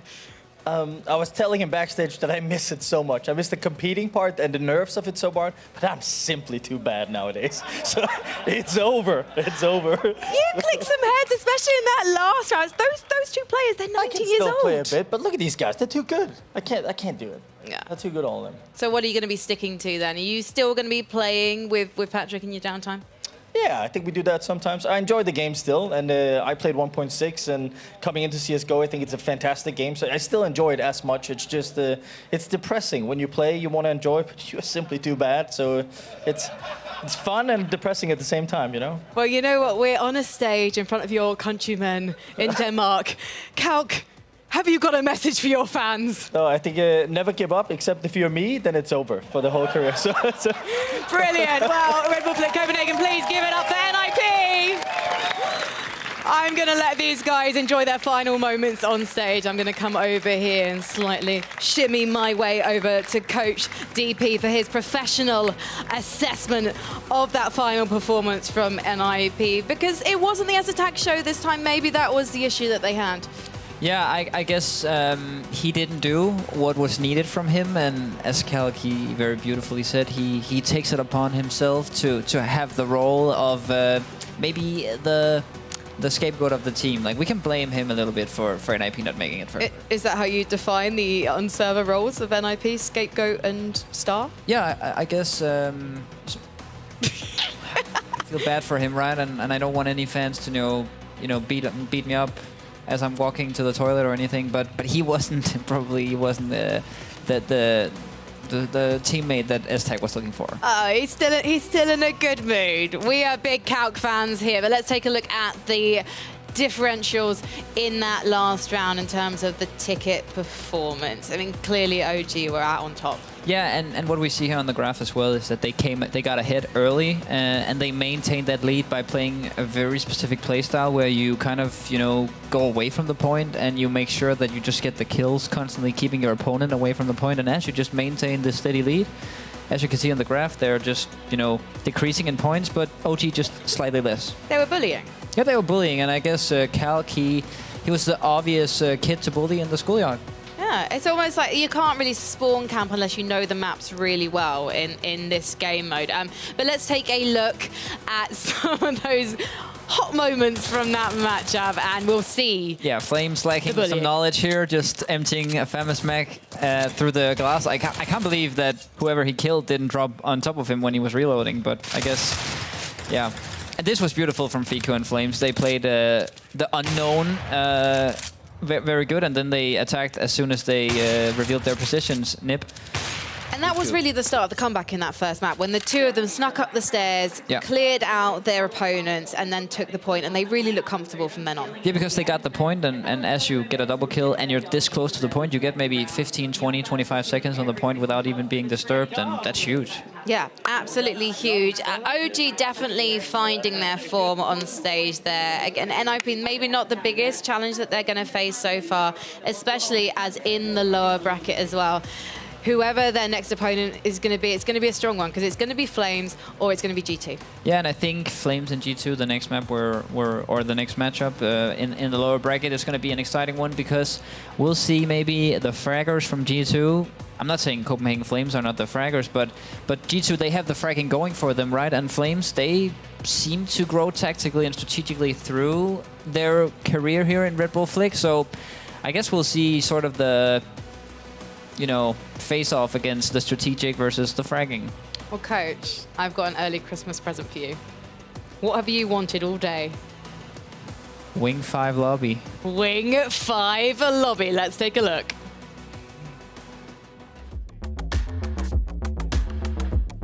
On this map, setups are crucial to maintain the point. This is why you need a good setup, and we have two setups I want to show you today. First one is window setup. While my teammate is on the point, smoking himself off, I'll be in the window, trying to hold all these angles from mid, and if someone comes in, trying to kill him, I can get the middle guy. He's gonna be down here on the point, and the only thing he has to be aware of is the people teleporting in from behind him. If you listen carefully, you can hear him teleporting in, and then take the shot. Of course, I'll still be in the window. Now, as I'm jiggling the middle and holding my teammate, if someone comes in from behind, I have to be aware he might kill me. If I get killed, it's a good idea to just look to go to the next side, probably because the time is going to be low on the other one. So don't try to, get the last minute points from the B point, but just go to the C point. Here we're going to show you another setup called the backside setup. I'll be in the backside, holding any rotators trying to come in through the teleporter. If he comes in, I'll kill him. My teammate's going to be smoked off on the side, and if he gets killed from heaven, I can swing and get the trade kill. This makes this setup very, very powerful. These setups are going to be very crucial for you in the World Finals. So make sure to be aware. And also, if you're a spectator, look for these setups, because people are going to be using them to secure the W. Do you think we're going to see a lot of teleport camping today? Because it's truly evil. I'm afraid we're going to see more of a teleport confusion. I heard that you played this map a little bit, ended up teleporting into your own mollies, teleporting to the wrong side. You maybe know more about the confusion of this map than I do. It was a glorious moment when I discovered that you can throw util through the teleports. It was slightly less glorious when I then headed in and forgot that you've got time before you throw it out of vision, Yeah, so I basically, ran my way through the molly. I've seen some professional players do that in 5v5 games, so yeah, it's actually called 1G, right? So yeah, exactly. I 1G'd myself. Yeah, that's beautiful. We can do this in Red Bull Flick as well. Exactly, but you can position, as we saw in your explainer VT, you can position yourself at the teleport and then just pick off anyone who's trying to come in. Are there any other kind of rotation options apart from the teleports? I mean, the teleports are the primary ones. There's also teleporters in the middle area that you can take towards the window. That's also how you get into the window, and camping around this middle area in the rotation period is going to be very key as well. And I guess whoever picked this map probably knows about this and will be set up there as often as possible, because finding people in the teleporters when you're just holding them, your crosshairs is right on their face already as they're popping out. That's a free kill. This is going to be such an interesting map to watch because these two teams feature some very busy boys. Right now, G2 are basically having a boot camp for Blast next week. All of their teammates have been playing away at the hotel. So as soon as these guys finish competing here, they're going to be going back to practice for their last big tournament circuit of the year. And then the Flames are probably going to be competing in a tournament tonight, knowing them. Yeah, probably. And they've been, doing so well, playing so many matches. And that's kind of what you have to do if you want to be tier 2, tier 3, moving up in the world. You have to play a lot and get many officials in as possible. And also with this relatively new lineup, they need as much practice as possible. So maybe Red Bull Flick is exactly what they need, a little break, a little fun break in their busy schedule. And it is fun. It's almost like scrims. They're getting to go toe-to-toe with some of the best players in the world. I mean, both of these teams, obviously. They're both getting valuable experience from it. So call it a warm-up, I guess, for their next tournaments. But Wing 5 Lobby, I wonder if Flames are maybe going to have the upper hand. I wonder if they've actually experienced this map perhaps a little bit more than G2. I do believe they have been testing out the maps on Face It, so potentially they are going to have the upper hand in terms of that map knowledge. Yeah, I think so. They took this Red Bull Flick format maybe more to a higher level in terms of the strategic point. I actually just got information in my earplug that Flames, they won 2-0 against Sinners with 2 stand-ins right now in this moment. So these two guys should have been playing a real match, but they took it 2-0 with stand-ins. So maybe Borup and Rels are just heading out the door and should become pro Red Bull Flickers instead. So in other words, maybe the storyline was meant to be these two going out a little bit early so they could go and actually play with their teammates, but they're taking Red Bull Flick seriously. Now they're here, they've got the taste for the competition. And they don't want to leave. Loving their Danish audience, and they really want to win. Yeah, they want to win, and more than they want to win, beat Sinners, I guess. Yeah, that is a fighting spirit. They knew their teammates could get it done. Yeah, I don't even know who was standing in. Probably some talented people, but I guess they have an academy lineup as well, so maybe something like that. But yeah, Borup and Rels, they clearly want to be here, or else they could have just thrown the first game out of the window and went home. Yeah, I'm really looking forward to seeing what these guys do on the server. But before we do, let's get to know the Flames boys a little bit better. I think we are quite heavily good, individual right now. We are really warmed up because we play so much right now. Maybe people will cheer for us because we are Copenhagen Flames and we're in Copenhagen. Could be nice. I'm quite optimistic. We got a good bracket, I think. But when the amateur teams comes in, that's when we're going to struggle, I think, because they're so far ahead in the game. Yeah. But against all the other teams, I do think we can do a bit. Yeah. I think we can beat NIP. That's for sure. We heard they were also going 0-11 against the guys down there as well. So maybe we have a chance against them. Our experience to play on LAN environment is quite big, I think. Now we are quite experienced guys, me and Borup here, but playing 2-on-2 and stuff on LAN, that's not our strong side. But I think we have a decent advantage that we know how the environment are going on here. The biggest competition, I would say Spirit, because they won last year. But everything can happen, but I think that they are the best right now. My plan is for him to carry me because I'm new to this and I haven't played much at all. So Ilya's the experienced one, and I think if Ilya plays good, I think we have a good chance of at least going a little bit far, but yeah. I think you just need to shoot better, right? So if you shoot better, you win communication between players. Who will hold, who will kill. There's also some maps where there's some gimmick things like the launch pads and the teleports and stuff like that. So I guess if you don't know the maps as well, you're probably not going to do too well on some of them. You spend a lot of time together because we're the only 2 players who kind of live away from home on the team. So we kind of spend a lot of time together in Berlin, where G2 is. So I think that's kind of built the chemistry outside of the game, and obviously we just get along outside of the game as well. He's pretty easygoing. Sometimes he's lazy, but I think that I just need to be more understanding. In the arena, I don't think I've ever played here before, so I think it should be fun. I think it's just a different experience. I've never played a 2v2 event before, so. I'm really, really excited to play, and I want to grab some experience to play in the future again. That's Ilya signing up for next year's Red Bull Flick. Nice, Ilya. We're preparing to say goodbye to one of these duos, but who will it be? G2 or the Copenhagen Flames? All right, well, let's find out who is going to be continuing here at Red Bull Flick and who will be going home, or at least to the hotel. Actually, for the Danes, it probably is not that far to home. No, and for G2, I mean, they had a big tournament next week anyway, so yeah, they're not going to go anywhere, but you're right. The frag-heavy G2 lineup going up against Copenhagen Flames will have to play smart in order to win this game.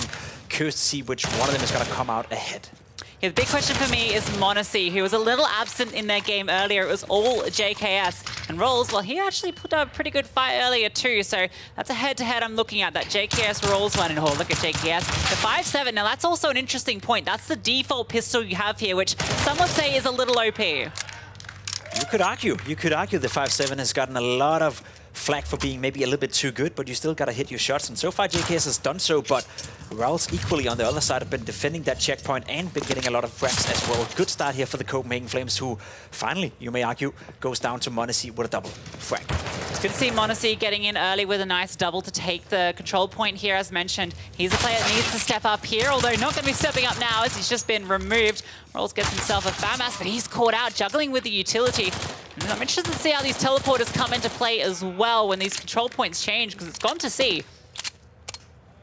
Yeah, seems like Borup is just about to realize that right now. Couldn't really figure out why it wasn't as attractive to stay where he was anytime. JKS doing the teleport in behind, and I don't think the player on the checkpoint was realizing Rolls. It did not seem like he knew that was a possibility, and that cost him his life. Yeah, they both snuck around on the flank, and now you can see they're using that strat Coach GP talked about earlier. One guy holding the teleporter and the other just staying alive on the site. Borup has an AWP, which is quite powerful, but this might be a bit tricky to use it. Now, look, how do you even find anyone through all this grey? Oh, that might be the opportunity. A missed shot, though. Tries for the second, and he's not able to connect there. He's getting a little confused by his teammate, and JKS takes advantage of it. Yeah, that's a very strong hold coming out of G2. A little bit unfortunate for Borup. He couldn't connect the shot with AWP, and a little bit unfortunate he got confused by his teammate as well. Can't quite connect with the 5.7 either, and right now G2, after a bit of a slow start, is in a very, very solid position. Now, Ralts has put himself into the checkpoint. He's defending the transportation coming in, winning the duel again, pulling out the AK-47. Ralts has been the big highlight so far for Copenhagen Flames, and he's the one putting them back into the game now.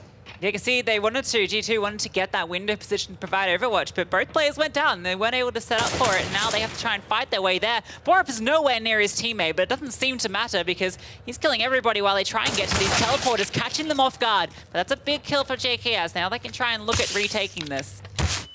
All Ralts has to do is stay alive and perhaps get a kill if possible. This time around, didn't work out. JKS finally comes in, but the checkpoint is about to change. So Ralts has done his job, and as you can see in the top right corner, they kind of won that checkpoint big time, Copenhagen Flames. Small lead right now, 53 tickets to 49. Still a very close game, but right now they're controlling the checkpoints. They're winning the tactical duel. Yeah, and that's the big thing we're seeing between different teams here, is just playing the objective generally does come out ahead. All these players are able to frag out, but JKS is in now a powerful position. He's got 2 smokes, he's got the objective, although his teammate has gone down, and now he gets a little bit nervous, gets off it. And you can see that the tiers, Copenhagen Flames taking ages to rotate through here, so he's just racking up these tickets while his teammates doesn't really need to do anything. Yeah, there was a missed opportunity coming in from Ralts and Borup for that matter right here. 1 kill would have been enough to push G2 out of position, but it seems like they're controlling this checkpoint until the end of it. It's switching over to a new one now. It's going to be B for the next 60 seconds. And Borup got with a knife in his hand. Ralts couldn't win the duel either here, and now JKS and Monacy once again find themselves in a good position. This one is a little bit tough to control though, as it's very much in the open, but as long as you can teleport into position, then it shouldn't be a problem for G2 right now. Yeah, I think maybe Copenhagen Flames getting a little bit confused by the teleportation as well. And there's that strategy, just holding the teleport. I mean, how do you even get through there? A smoke being thrown through, that might be the way to do it, using that as a bit of a distraction play. So that's not actually where they're going from. They're just going to be taking the fight head on. And Monacy has a perfect hold onto this. JKS just standing, just trying to stay alive here. Taking the fight on the corner. His smoke is going to fade. It's a little bit tough here, and a good flashbang from Rolls gets him onto the side. Yeah, and this is the comeback potential for Copenhagen Flames now. Double smoke on towards the side as well. Walls finds some more HP as well he can inject into himself, and that could be the case here. They're switching to this A checkpoint now, so they have to regain control of that. It's still a big lead for G2, but with this kill from Ralts, there's potential. A is the easiest one to rotate onto, though, so I expect this should be a bit of a fight in that position. Honestly got his hands on the AWP for a second, but didn't really get a chance to use it, so that's a bit unfortunate for him, but he's making the FAMAS work, as is his teammate with the AK. So now they've got full control, and look at the points. It's ticking down. Just 10 about to be left for Copenhagen Flames. JKS taking down another, and they are all falling. It's desperate times now for the Flames. One final push. Only 5 tickets remain in the Copenhagen Flames camp, and they have to go in now. Rolls with the AK-47 gets taken out. Bob with the 5.7. You said it was strong. Not strong enough this time around. It's going to be a very clear victory for G2 Esports. Yeah, great showing from Copenhagen Flames, sort of the mid-round there. It was very close. It was pretty much neck and neck until that final third of the game where G2 were just getting control of the sites. And it felt like Copenhagen Flames just couldn't find a way to get onto these control points. They were the first to figure out how the teleportation worked. They were the first to figure out how to control that aspect of the game. And we said it, Copenhagen Flames, the first half of the game, as you said, they were winning the tactical duel, but in terms of fracking and fire department, there's no doubt that G2 have more individual skill on the server right now, and that was also a big factor as to why it went as it did. Yeah, now JKS taking these long-range duels, m0NESY providing distraction with the SMGs, so they get off to the perfect start here. They can take control of A, but a utility thrown through the teleporters, that one doesn't do too much at this moment. Power-ups in the back lines, and they've heard him, heard both of them trying to take these fights, but Copenhagen Flames come out ahead. Looking for the second player. m0NESY's just playing around the pillar, and it's perfect. Gets a double for it. JKS is already on the next point as well. Still 30 seconds left, or 20 on the A checkpoint. The question is if JKS is supposed to come and help. Well, it's coming in with the knife, getting a kill on towards m0NESY, and that gives style points at the very least. JKS now from top position, finding 1, finding 2, and that's a problem for the Flames. They can't control this checkpoint, and now, as you said, m0NESY already moved into a new position, ready for the next. Flames had the moral victory, though, and the crowd enjoyed it. So, you know, that's what it's all about. Although, for G2, they definitely want to take this one away. Got a good 10-point lead. m0NESY, JKS, 2 frags right after each other. Control firmly established of this point. It's only just been swapped over as well, so they can start to just make those Flames dwindle. Something has to give now for Copenhagen Flames. It's not looking too good. JKS is out-fracking everyone on the server. 23 to 8th elimination. He's doing a fantastic job right now while controlling the checkpoint, winning the duels, and doing the dirty stuff to Copenhagen Flames. Finally, Waltz answers back with a smoke in his hand. Could prove for some points, could prove some ticket lost for G2, but... Look at this play. Look at about time, yeah. They're all here. They're just waiting for it. m0NESY catches Borup off guard, just not ready for them to already be in position to take control of the point. They're playing the objective. They've learned from their mistakes from earlier, and it's coming out ahead for them. A good kill back, but, I mean, look how long it's going to take the Flames to get to this point. Yeah, G2 has been dominating the checkpoint so far. m0NESY even able to put down a smoke, which is going to provide cover, which is going to help him just a little bit. Rolls comes in with a knife kill once again. The second one in the game, and the crowd didn't like the first one. I'm sure they like the second one. Yeah, that was stylish too, the bunny hop through to get it. So, you know, they're getting a few nice kills here with the knife, showing us what you can get up to in this game mode. Now he's got the AWP out. It's a tough shot, but he still hits it. A good flick. Zorpa gets the Medi boost, runs forward, trying to catch it off the other player here, but m0NESY, he thrives in those situations. A good headshot with the AWP, wins out that duel. Bob finding the kill, getting the checkpoint control for now. And a mini comeback is happening right here, putting down a good Molotov as well in towards the teleportation. That's a good idea. So far, so good for the Flames, who are slowly but surely crawling their way back into the game. m0NESY finding the kill on Rels. That's going to cause a bit of confusion. Maybe enable JKS to come in from the high ground, and indeed it does. And that was the advantage lost for the Flames. Still very close though, barely 10 tickets between them. Find this kill, no, JKS in the back lines removes Rolls before he can do anything. And they're all split up here. Borup has picked up the AWP, but it's going to be difficult to make this one connect. He's out and towards mid, and, well, spots out JKS just holding that flank. Having to deal with all these players in the back line, but it's distracting them from the objective at play. Yeah, it's going to be the C checkpoint right now, and there's already a player over there contesting it, holding it right now. He's in a decent position right here, but losing out the duel once again. That's going to be an issue. Rals, for now, controlling. Afraid of the boost, afraid of the teleportation, and he should be. We didn't see Monacy come in, but we saw a quick scope coming in from the young gun, and that's again control for G2 on the checkpoint. It's running out right now for Copenhagen Flames. They need to do something, and they need to do it now. It's difficult when Monacy teleports in behind you. Nothing personal, Kitty says as he quick scopes you. Borup's teleported out as well. Can't get up to anything. Now Roll's trying to get something back here. They're dwindling. It's almost double the points. Monacy hitting every shot he needs to. Smoke, oh, quick shot there, misses, but JKS is there to save. The team synergy between the players on G2, it just seems to be a little bit sharper. JKS hits another banging headshot, and this looks like a last-ditch effort over towards A. Good shot from Rolls, gives him a fighting chance. That's it. This is the chance for Copenhagen Flames. They have to maintain control over this checkpoint from start to finish, more or less.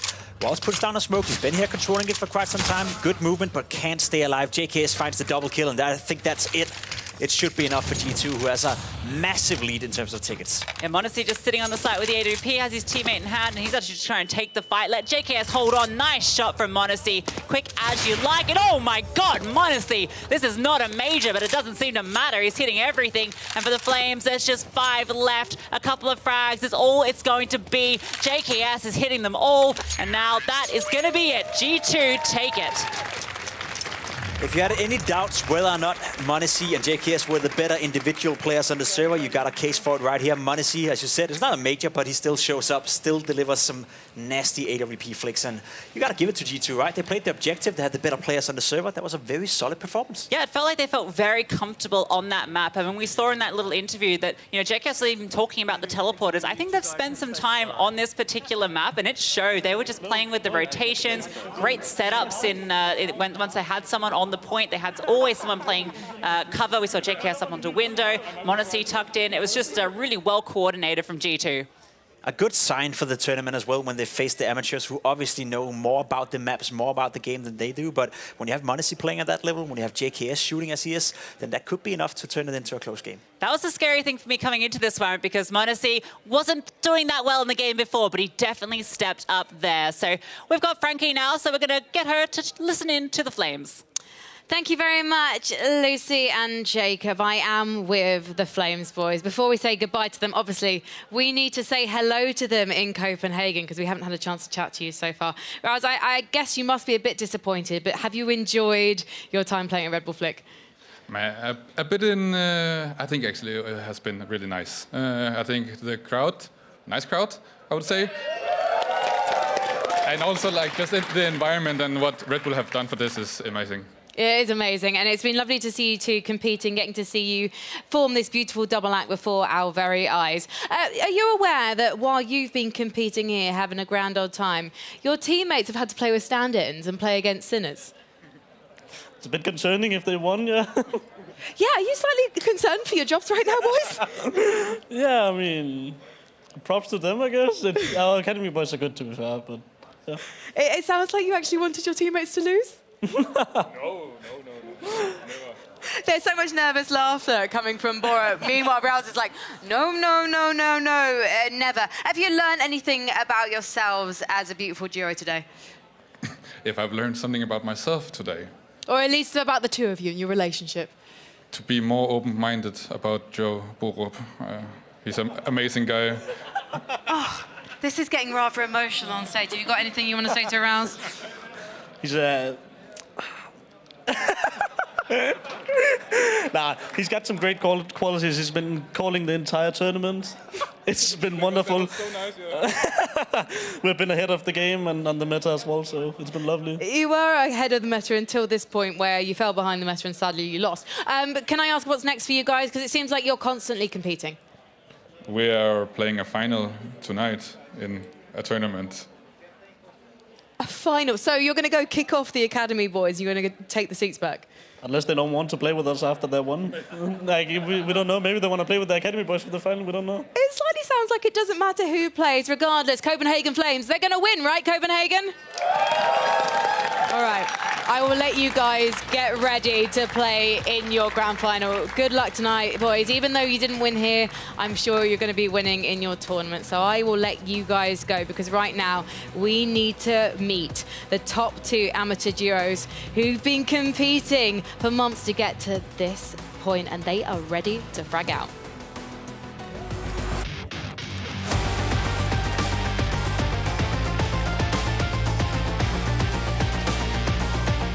feels amazing.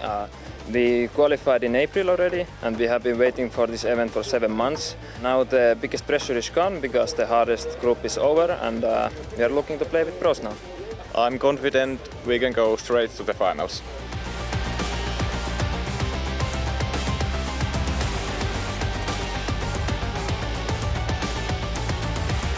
I think we will do good.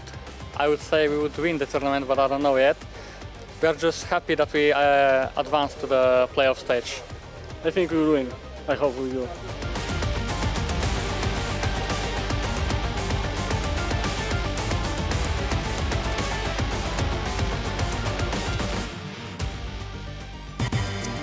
Copenhagen, please give a warm welcome to your Finnish duo, Kusoma GG!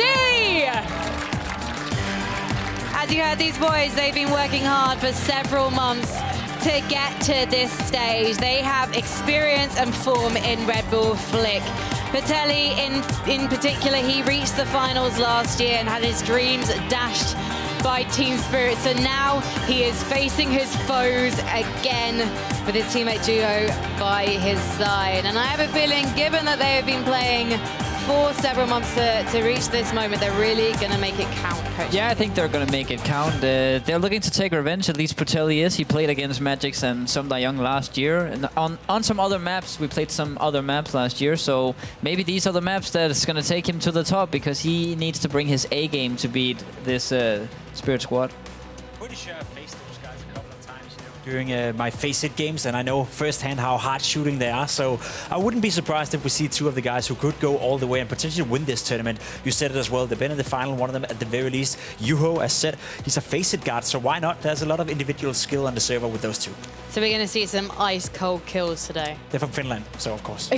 Yeah, they're ice-cold in and out of the server. They're going to be playing on Sky platform. So we are going back to the madness, but Spirit love this map. This is surely going to be a close affair. Yeah, and I think this map is always guaranteed some highlights. We're going to be guaranteed some crazy stuff. And these amateurs, I think the crowd, if they've been watching the pros all day, they've maybe seen some of the good we can give from Red Bull Flick, but these amateurs are going to deliver like the absolute lengths and maximum that these maps have to give. Are we expecting to see Wonderful try and aim for the scope a little bit more when we come back to this map? Because you were a bit disappointed in his last match that you didn't see him pick it up more. I think if he recognizes the power of it, it's very easy to get. Also, it's very easy to get into a good position, because as you land on the A point with the op, you're already in a great position. So it should be pretty easy for him to just, slide down under the map and get a hold of it. And Jacob, how are you feeling about the resurgence of the Scoped rivals, the Org and the Krieg, that we're seeing the pros pick up this tournament? Does it make you feel good? Does it make you feel dirty? No, it just reminds me of a terrible period in my life where I had to watch that, game in, game out. It's fun to see it now here at the Red Bull Flick. Of course, I like to see the alternate weapons being used, but I don't want to see it in every single Counter-Strike game. Yeah, well, we are going to take a closer look at the map they're going to be playing on Sky platform, just in case any of you have tuned in and need a little reminder courtesy of Coach DP. This map is the most advanced Red Bull Flick map when it comes to movement and gimmicks. And the newest addition to this map are these turrets that you're seeing in front of you. And the way to use those the best, you'll be wanting to get this FAMAS, get into the turret, and from here you can be watching the A point early. An enemy goes to the point, you can easily kill him while being very hard to hit from other angles from your enemies. Now as you get the first kill, you would probably think that your teammate should get on the point, but be careful with that, because there might be an opponent in the other turret. So what your teammate will want to do, pretending to be my teammate here, is going to try to get on one of the platforms up here. And you can take this route from the jump pads. And as you get to the platform, you can watch the other guy in the other turret and try to kill him. And if you get the kill, your teammate can go on the point as you proceed to overtake the other turret, not missing the jump, of course. Getting onto the turret, your teammate can smoke off himself, and you can be holding angles from him as well. Watching any rotators trying to get in. Turret control is key, so be careful and watch for this in the World Finals, because enemies will probably be trying to use it against you. Well, there we go. I'm sure these guys are going to be using all the tricks of the map against each other, but no one's going to know the map on the server right now like the boys from Finland. Hours and hours and hours and months and months and months of practicing for this moment. Vitelli and Magix, they have played each other in a Red Bull Flick final before. I would be rather scared if I was Team Spirit. Yeah, I think the reigning champions should always be a little bit scared, also because Magix doesn't have the same teammate, and I don't know if he has the same trust in Wonderful that he maybe had in some Naya. All I'm saying is that I was watching those amateurs, and what we've seen from the pro players so far in terms of movement, in terms of, you know, playing the objective, playing the strategical side of the game. Sure, they're doing a decent job, some of them, but those guys yesterday, the way they move around the map is going to be incredible tough for Magix and Wonderful to shut that down. And I'm going to be honest with you, what I've seen today is maybe 50% of what I expect from these guys. Like, I expect, maybe not from Spirit. Spirit's been doing a pretty good job, but generally the amateurs are going to, you know, destroy the pros. They're going to wipe the floor with them. They're going to relish every single moment. And these pro players, they're proud. They don't want to say that they lost to amateurs, regardless of the map mode. Yes, they can brush it off a little bit, but they're not count. They didn't retire in 2006. They're probably playing a tournament next week. In fact, the guys from Spirit are probably going to be playing a few tournaments before the end of the year, because Counter-Strike never sleeps, Jake. Counter-Strike never sleeps. That's just the way it is. There's always a next objective. There's always a next tournament. And especially for guys like Spirit, who 2 majors in a row made it to the playoff, right? A quarterfinal and a semifinal in the last 2 respective majors. It's a team that is on the trending upwards right now. And yeah, we'll see. Magix and Wonderful, they seem motivated, but they're going up against a very tough opposition. Talking about Spirit in general, is this a team you think that people just can't afford to underestimate anymore? Because it seems like come the major cycle, they impress everyone, and then people kind of start to doubt them again. I don't know, did they lack some consistency? Is that why people put them on the back burner? You could argue that they lack a little bit of consistency in terms of qualifying for some of the biggest tournaments, since they're not a partner team. It's hard for them to be guaranteed in every single big tournament, but we've seen 2 majors in a row that they're doing a fantastic job. We've seen that they were able to integrate Wonderful in instead of Dexter, who currently is one of the hottest prospects on the AWP out there. So the fact that they were able to re-establish themselves as a pro team after losing Dexter, integrating Wonderful, speaks to the environment, speaks to Chopper, and speaks to the strength of that team. It really does, because when we were in Antwerp, it was really all about Dexter and Patsy, these 2 newest guns to Spirit, who were, everyone was watching them. Obviously, Chopper finally proving a point that he'd been trying to prove for years, ever since the Vegas Squadron days and before that, that he was a man who could really lead his team to victory. And when they lost Dexter, we were a bit worried about Team Spirit, and suddenly they find this 17-year-old genius and Wonderful. He's quiet, but he's calculated, and I'm really hoping we get to see the best of him in a moment, because we are ready to head into this game. It's going to be an absolute barn burner. It's Kusomo GG versus Team Spirit. Listen here, guys. I spoke to the amateur team that came 3rd out of all the amateur teams in the back, and they said that, for the most part, the pros are bots. They're basically NPCs as far as the amateurs are concerned. They're all expecting them to destroy all of these pros. I think the one exception to that rule would be, of course, Team Spirit, who shut down some of these teams last year, and maybe will do the same now. They're also on their favorite map here. We saw Magix. He was really good with the movement, something the amateurs are also quite good at, although it doesn't seem to be helping them out quite yet, as the point control is going the way of them. Patelli with a fantastic shot. Now he's got his teammate up on the slope here who can provide this overwatch. I dare you to try and pronounce his teammate's name based on what we're seeing on the HUD there. Rather you than me as far as that's concerned. But indeed, Kusomo mean business. And again, these amateurs, they've been looking at the movement of these pros, as Jacob alluded to as well. And they're non-believers as far as these pros are concerned. But again, Spirit is the monster that needs to be slain. What was that movement? I don't even care who got that kill. If there's more of that to come, then how can they defeat that? That could have been the most exciting knife kill yet, but not going to happen. Patelli with the no-scope follows it up. Actually, no, that was Yuho that got that one, but it doesn't really matter. The crowd goes wild for the amateurs. There's a lot of fans out here for Patelli and co. But Magix with a nice double is now taken back control, but the points already changed. Wow, this is quite a shock. I mean, the score is quite close at present. Have a look at the tickets in the middle. You can see it is close, but just the things that Kusomo are doing, there's so much threat in their intentions, and maybe that'll come to play a little later on as Team Spirit looks to retake control of things with a very thin sliver of a lead here in his first round. Tell you what, this is the Magic show still. He is just farming everybody out here, but is felled by the P250. Wonderful still controlling the point though, so now they've got almost a 10-ticket lead You have to see the Kusama guys try and make something happen here. Wonderful, getting up close and personal, wins out that duel. And now he's the one. Oh, no! Oh, falls down out of it. Adios, amigo. Maybe that gives a window of opportunity for Kusama, but maybe that'll be shut down by the likes of Team Spirit. The org, always so strong, and again, it's so abusable on this map, and it's used very, very well by Team Spirit for now. But Yuho's got something to say about that. Around about an 8-ticket lead at the moment for Team Spirit, so it's pretty narrow right now. We're not even sub 50 just yet, so there's a lot of play to come. Certainly the first smoke we've seen deployed, it's really just been fighting so far, just trying to win out the aim duels, win out the movement, which is exactly what Yuho tries to do. But Wonderful is able to adjust. Now Magix, he's looking for this fight up here, gets rid of Patelli, almost adjusts for the second, but Wonderful's there. So now they're firmly starting to establish this lead. It's slowly slipping away, and so is this enemy that Wonderful's trying to chase down. Can't quite catch up to them. He's being overwhelmed from every angle.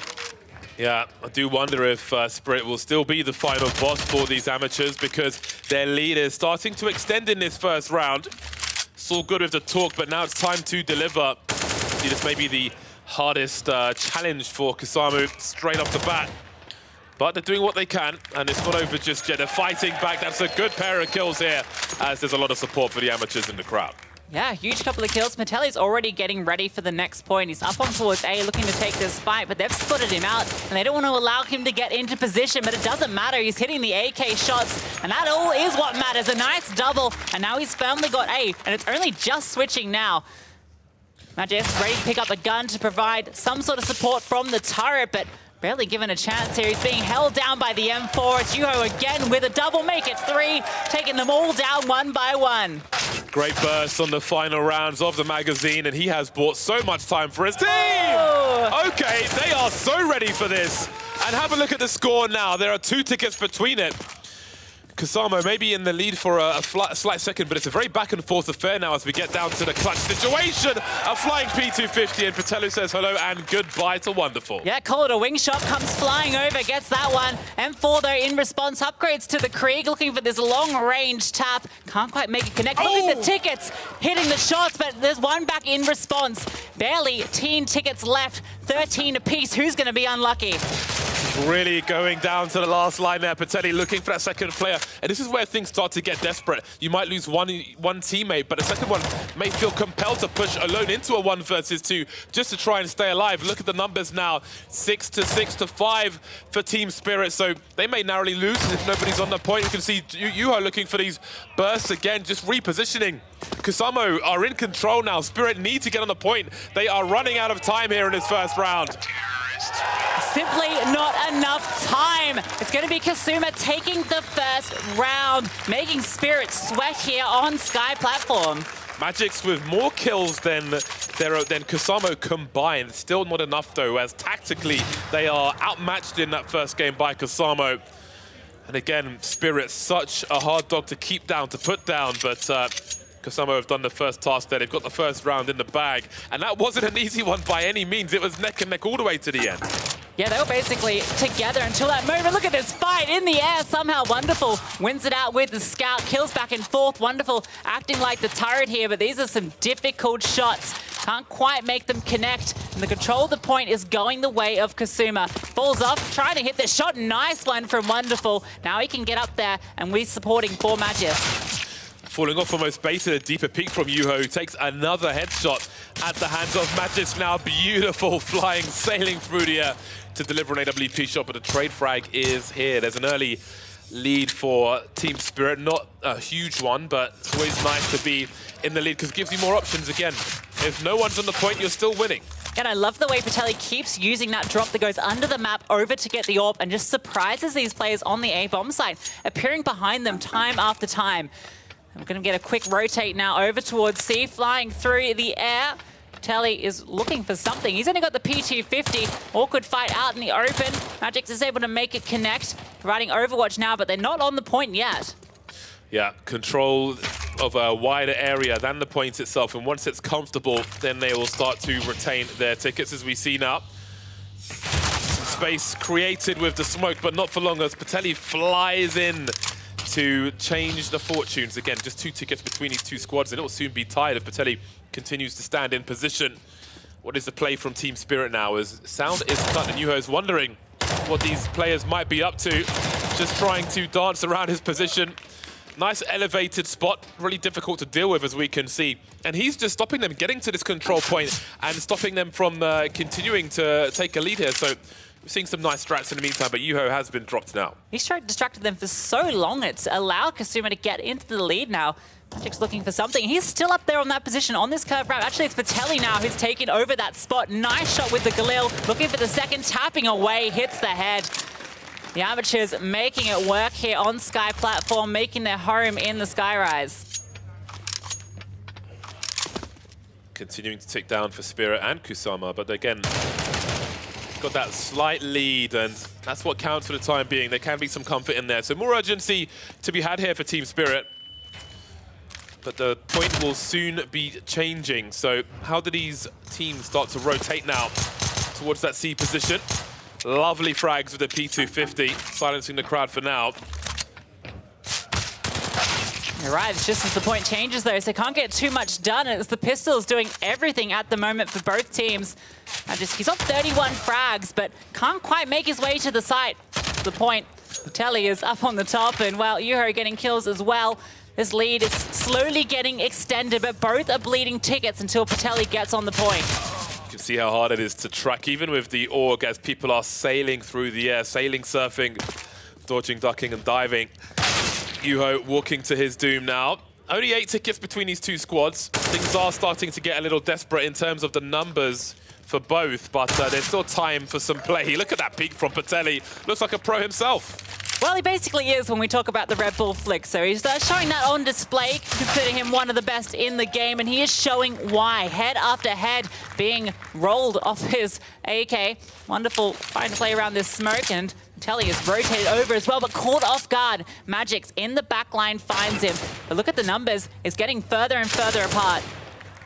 Yeah, now it's getting really nervous for Team Spirit. Imagine Team Spirit in the losers bracket. That could be a reality very soon, as this would be a clean 2-0, a clean sheet for Kusamo, unless Spirit can do something about it.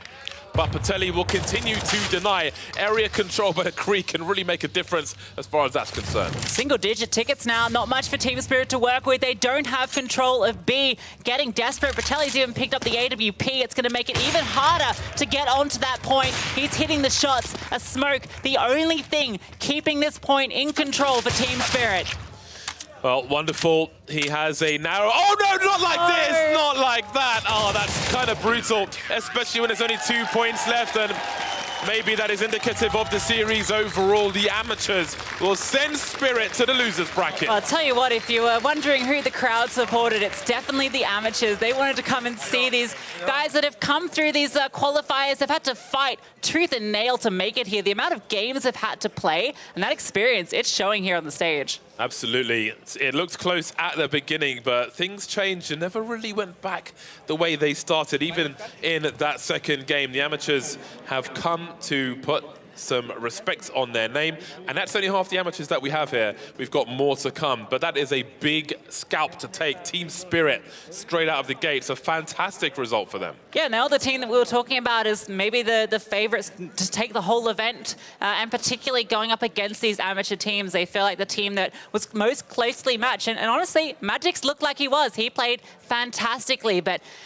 just outpositioned constantly by the Kasuma guys. Yeah, that was really, really cool to watch. And again, we only have so much information. The guys who came third out of the Amateurs, the guys who didn't make it here, they were telling me in the back, like, wait until you see the movement of these guys. And we saw people snaking through the air. It was beautiful, wasn't it, Frankie?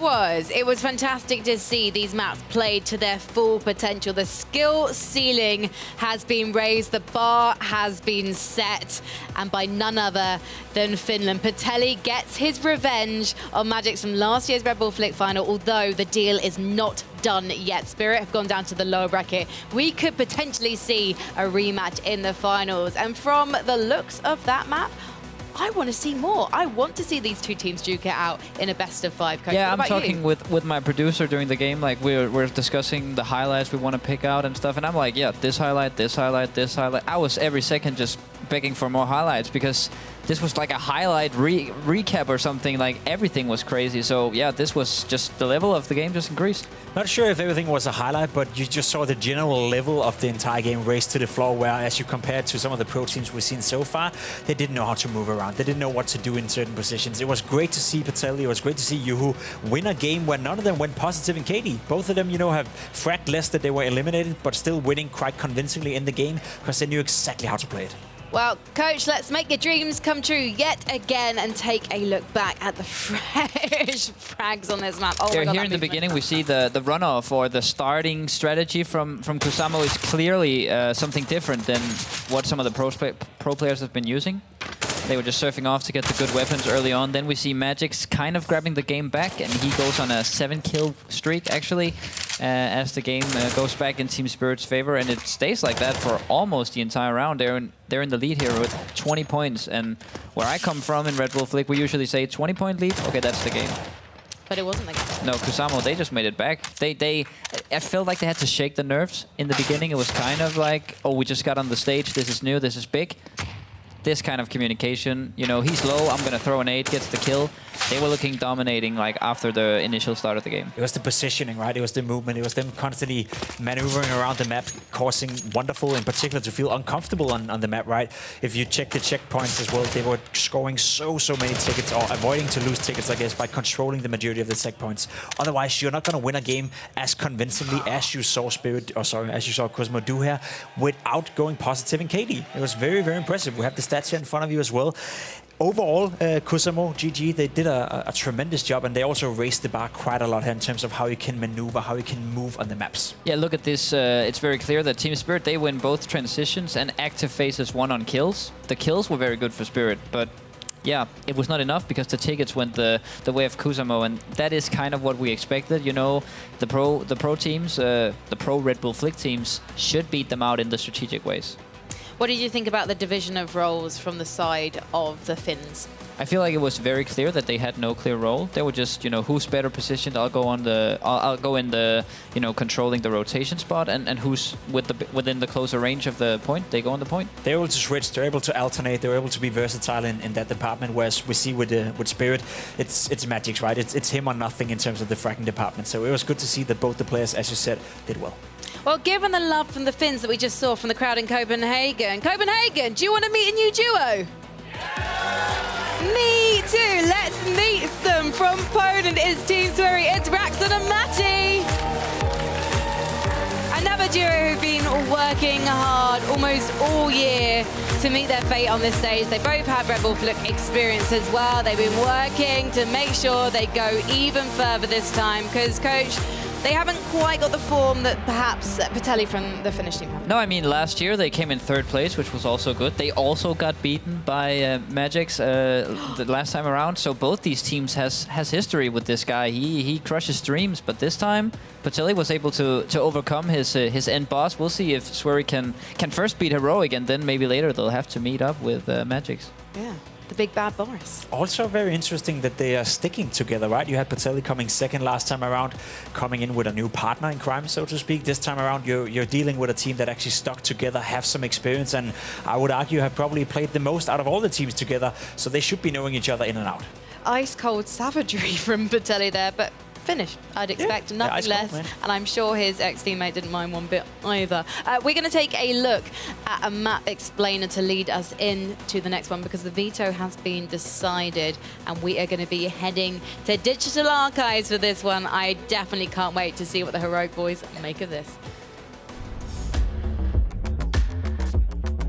Waiting for your opponent's move is the key to Digital Archives. It has a lot of surf ramps that makes it a very fast-paced map. But it's also very hard to spot these lights that are above the points on each side. This will make your opponent very eager to get to each side because they don't actually know if you're on the point or not. And you can catch people rotating in. As you get a kill, maybe the first one in the middle, and you're rotating to the next point, don't be too eager to get on the point, but try to get into one of these off angles. Because then as you're sitting here and people are trying to come in from middle, maybe you can get the kill rotating in, and people, when they are swinging around here coming for the surf, they might be surprised that you're holding this position.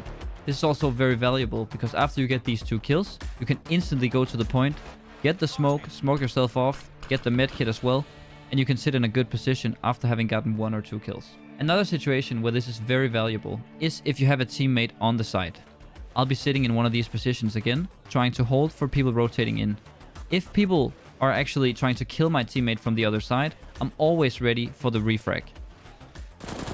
And as I refrag, I can still consider maybe going to the side or stay back here and wait for my other opponent trying to rotate in. Try to look for these spots at the World Finals. If you're playing, you can use this against your opponent, and if you're a spectator, you can try to see what kind of gimmicks the pros are using. I think it's more going to be about the gimmicks that the amateur duo are using, Probably. Coach, because clearly our boys from Team Swery have been practicing. Jacob, you know the boys from Heroic quite well, particularly Cadian. Do you have them down as surfers?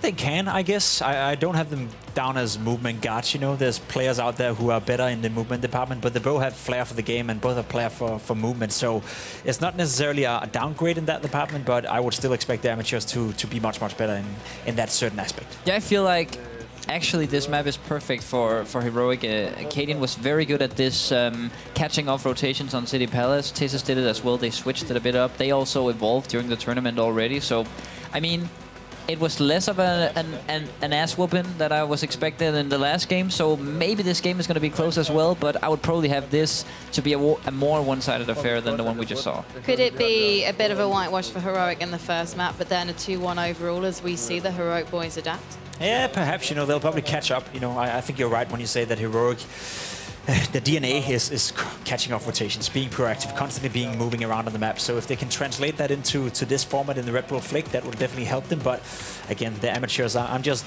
blown away by how good they are, you know, when I was standing behind them and watching them. So if Cadian and Tessis want a chance here, they'll have to play their A game.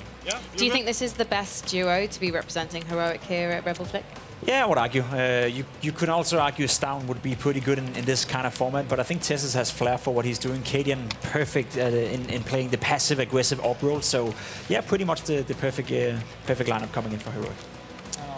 Do you feel ready to see what Team Poland has got for us on the server? Let's do it. Yeah. I'm excited. I am so ready for this. It's time to see the debut versus the pros of our Polish Team Swery. They're going up against Heroic. Thank you so much, Frankie. Getting to jump into this game now. The home crowd favourites of Heroic taking on our second amateur duo battle. Indeed, it's the Polish squad out on deck now. Dzień dobry to them. Let's see what they can do and what that movement will be like. We saw an impressive performance from the Finns. Can the Poles do this similar or even better? Well, Tessis will put Matty in the bin to start off with. Taking a lot of damage, so we'll see if he can heal. Cadian able to hold things down for now, so looking strong in the fragging department as Heroic look to take control early. We already saw some cheeky strategies, running through a Molotov there, maybe trying to catch Cadian off guard, but he is not caught slipping. Now Matty, he's in towards mid, taking control of that point. The fight's going on over towards a different point, which currently isn't the one that needs to be controlled. Yeah, so everyone's going to be tanking damage as far as their tickets are concerned. We'll see who can look to capitalize, and indeed we can see now that Swery will be on the point, so they can stop the bleeding for the time being.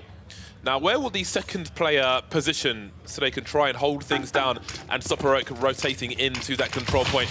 That will be a big question. I think Cadian caught a little off guard there on the wrong side. He goes over towards B. It's on C, in fact, where he needs to be, so he's crawling his way over, looking for a fight here.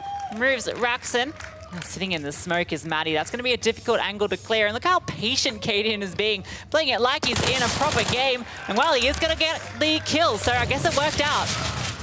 Indeed it did. Well, he was traded immediately, and that second frag makes all the difference from Raxon. 10-ticket lead, looking to extend it to something even bigger, our Swery. But where is his teammate? How is Matty going to get activated here as Raxon's fighting alone, almost getting another 2K, but Cadian will deny him. Yeah, good trade back, gives Cadian a bit of more control now, but this point is only temporarily going to be there. It's going to be swapping over, and you can see already the rotations are there. Already on the site. Raxon using those surf ramps to his advantage, flying around the server. You can see Heroic lost almost double the tickets on the last control point and need to change their fortunes on this one. TSS creeping now. As soon as Raxon looks away, TSS emerges, but he can't get that second frag. So the attrition will continue. Now Matty will hop onto the control point, give themselves a little more advantage. But where's the next CT, where's the next Heroic player coming from? Puts a smoke down on one end. Lots of utility from both sides now, but look at the support. A two-man swing coming from Swiry. So far, so good. Yeah, they're pretty comfortable here on this map. Tessa's showing us what he can do on the serve. Good kill onto Matty, flying around the corner. Wrestles control back, but it's a 20-point lead. We're going to see a lot of surfing here between these teams, fully taking advantage on what this map can do. Yeah, you can see the control point has changed to C now. We already have Matty waiting for that rotation to come in from Heroic, so it's going to be difficult to progress forward. Looking for the spray transfer is Cadian, but Matty will trade. Speaking of trades, TSS goes straight back, and maybe they can try to claw something back now, as that gap has got quite significant. And indeed, they're only on a choke point for a second or two until Swiry come back once again to clear them away. Yeah, look at that movement from Matty. He's clearly quite proficient with the movement on this map, but, well, it doesn't matter when you're getting absolutely double-redded in the face. Tessa's showing what he can do on a ladder, but he gets caught off as well. Raxon back as soon as you dispatch of him. And now Cadian's awkward. He's getting panicked. Now he has to fall back, getting chased down. Matty is going to find him. Yeah, no time to get that heal off at all. And now those follow-up frags are coming through for Swiry. And this is a significant moment for Heroic. They really need to stop the bleeding soon. Spawning one by one, getting fragged by one by one. Time to change their fortune. The surf is coming in, but Raxon is ready for it. Ringing the bell of TSS. Cadian will survive for now, going for the health boost immediately. We'll see if Matty can do anything about it. Looking to swing in now. Quickly dealt with, and you can see Cadian has no idea where it's coming from. Matty, he kills his sound cues from a certain distance and then creeps forward. So there are a few clues when Swiry come to frag on the control point again. Yeah, it feels like the raw fragging is good for Heroic, but just the movement and positioning is so much better for Swiry. But that might not matter if Tessus and Cadian are absolutely killing everyone. Now they've got control. Cadian's getting ready as well for that switch because they know it's getting dire. Look at those points. Yeah, Swiry with double the points of their opponent at present. The control point will continue again. And guess who's on the point already? Not Heroic. So they're going to have some problems as they try to move in once more. Cadian is waited for by Matty and deleted immediately. TSS looking for something through the smoke, but Matty's here to trade Raxon's debate. And Matty is the security blanket. He's here for the confidence. 4 tickets remaining now for Heroic. A strong performance from Swiry thus far. Yeah, it's just a dominant map. They're going to win that one. It just trickles away a 30-ticket lead. Swiry showing what they're made of. The reason that they came in 3rd place last time around, they're showing that they have come back looking for a better result. Yeah, and you can see a good average of kills from team to team, but it's the nature and timing of the kills and the implications of those from Swiry which give them that advantage. Stopping those rotations coming through, keeping Heroic off the point for an extended amount of time, making things real hard for them. But again, that is data for Heroic. They're no strangers to having to adapt on the fly, so we'll see if they can change their fortune. They started off well as far as fragging is concerned in the first round, and they will do so here, but you can see that TSS has been traded now. Cadian trying to hold things down with the FAMAS, not the most ideal situation for him. The second man swings, and there is control for Swiry. Again, it's just his quick movement around the map, just using those surf ramps. Tessa's trying to deploy all the utility like he's retaking a bomb site, which I guess he really is in a way. But Matty with the Mag 7 hits another. Cadian Dulberetta's trying to get the trade back, is able to make it connect. So they are able to wrestle control, and they're keeping it close between the two teams. Very close indeed, and area control is going to be really important for the next few minutes. Cadian with the Mac 10 needs to be up close, but you've got that run and gun advantage used to great effect now. But where does the next player come from? You can see Raxon starts to creep forward again and take superior position. He's got the sound cues, all the sound cues he needs, and there's Cadian. He's creating space by jumping, pulling the crosshair away, allowing TSS to trade, but he's getting insta-fragged straight back from Matty, not what he was expecting. Yeah, just great positioning on the map, knowing what they need to do. The spray was almost good onto both, but that health shot negates all that damage. A nice kill from TSS. Now they've taken the lead for the first time in quite some time, and AUG picked up, but the Dulberettas somehow come out on top. And now TSS, with barely any health, has to try and keep this one under control, which is now looking very desperate. TSS gets dropped. The score still neck and neck for now. There's plenty of tickets to lose as this round continues. Raxon slowly repositioning, trying to find the next peak there. Still reasonable on the HP, but as we can see, it is the C choke point, that control point that people need to move over to. And we can see that Surfing making its way there, but Raxon is ready with the Orc. I tell you what, if you're practicing surf maps, you're going to be good at this one. That's been the lesson here between these two teams. It's all about the movement, out-positioning your opponents, catching them off guard, and they know exactly where KDN is. But here's Tessus flying around the corner, and that's that movement coming out ahead. Can't quite double up, though. 55 to 61. Still nothing in it just yet. Any change in favor in the late game could have a dramatic impact here. Matty just chilling on the point again. I have to say, it's like in terms of point control, Swiry are always enjoying the luxuries of standing on a control point. And Heroic are running out of time to figure out how to put that back in their favor. Yeah, they're just playing the objectives to perfection, slowly extending this lead. KDN is trying to play a bit. It's getting a little closer. Swiry finally starting to drop, but Matty's ready for the frag. So we've got a 2v1 situation. KDN gets popped by Raxon as he looks for the trade fragger and finds him in all the wrong ways. So the utility being used. There is a cooldown on the utility and the guns as well to deny spam and cheap reloads, if you will. Tessus going surfing after that kill. Just changing the information that Swiry have and trying to get that score a little closer. KDN standing on a choke point for now on a control point. I keep saying choke point. As we can see, they are closing that gap, reducing the deficit now. KDN gets uncomfortable there when Tessus goes down. Shows you the importance of that player that provides that cover. And that's a very difficult duel with the duelies. KDN though has the AK and he's able to come get that kill. Matty's locking in Tessus and he's removed by KDN as well. A critical double. 9 tickets in it. Waiting for the opponents to come back through, and KDN finds it in all the wrong ways. Matty with another, he's winning a lot of duels at the moment. 25 kills to his name, and they have been very impactful indeed. Both the scores are going down though.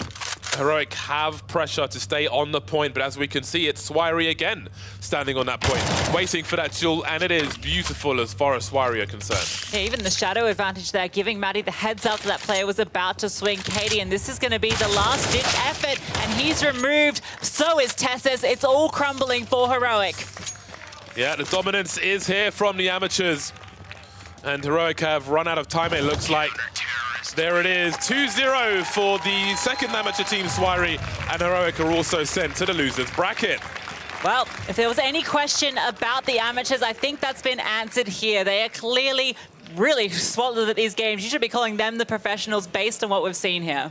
Absolutely, there was mad trash talk in the back, and they have delivered on that, both these teams, which is fantastic to see, because they're going to be heading towards each other as well. So maybe we'll see peak Red Bull Flick if that happens later on. But for now, there's a lot of big name teams in that lower bracket, and they're going to get fewer and fewer as they eliminate each other going forward. So it's going to be quite some high pressure, because you can see the likes of Heroic. They came to win this tournament. They didn't come to turn up and get eliminated. They want the W here, but they're going to have to go the harder route to do it. Yeah, they've shown that they have a good understanding of the game, but maybe not quite to the same level of the amateurs. The speed, the movement that they were using there for Swiry was just on a whole nother level. They were catching them off time and time again, using those ramps, using the surfing, and, well, the amateurs now both proceed through the upper bracket. And we can take a quick look at this upper bracket as well, so you can see how that one's all panned out. And as mentioned, it's the two amateur teams who have gone through to the upper bracket final. Indeed, so we had a good run from Team Spirit. Again, they came in as a heavy favourite, but once the amateurs, in quote marks, came through, then a very different story as we see Kasamo versus Swiry in the winners bracket final. And we're going down to the losers bracket. It will be the likes of Heroic and Team Spirit, maybe joining some other people over there. So we'll just see that on the screen now. So there we go. Ninjas in Pajamas will be, well, they lost to OG earlier on, who are going to be facing Heroic. And on the other side, we're going to have G2 versus Team Spirit. So things are getting very, very juicy indeed down there. Yeah, that's a rematch as well, right? And Spirit took down G2 in that upper bracket quarterfinal. So that's a very difficult matchup for G2. They're going to have to improve on their result from previously, as we have all of the professional teams in the lower bracket. It's going to be quite the brawl. Indeed it is. Frankie Ward, hosty things, say them. James Bardolph, thank you very much for the casty things. Lucy too. It's been fabulous listening to you guys getting to commentate together. And I'm very lucky because I've got two fantastic analysts to talk to about that matchup just now as well. Team Swery doing it for Poland, making them all proud. I do really want to talk about who you think is the stronger amateur duo, but we've got to save that, because we're going to see them playing against each other in the upper bracket final just shortly. So instead, just let's talk about what we've witnessed between Heroic and Swery.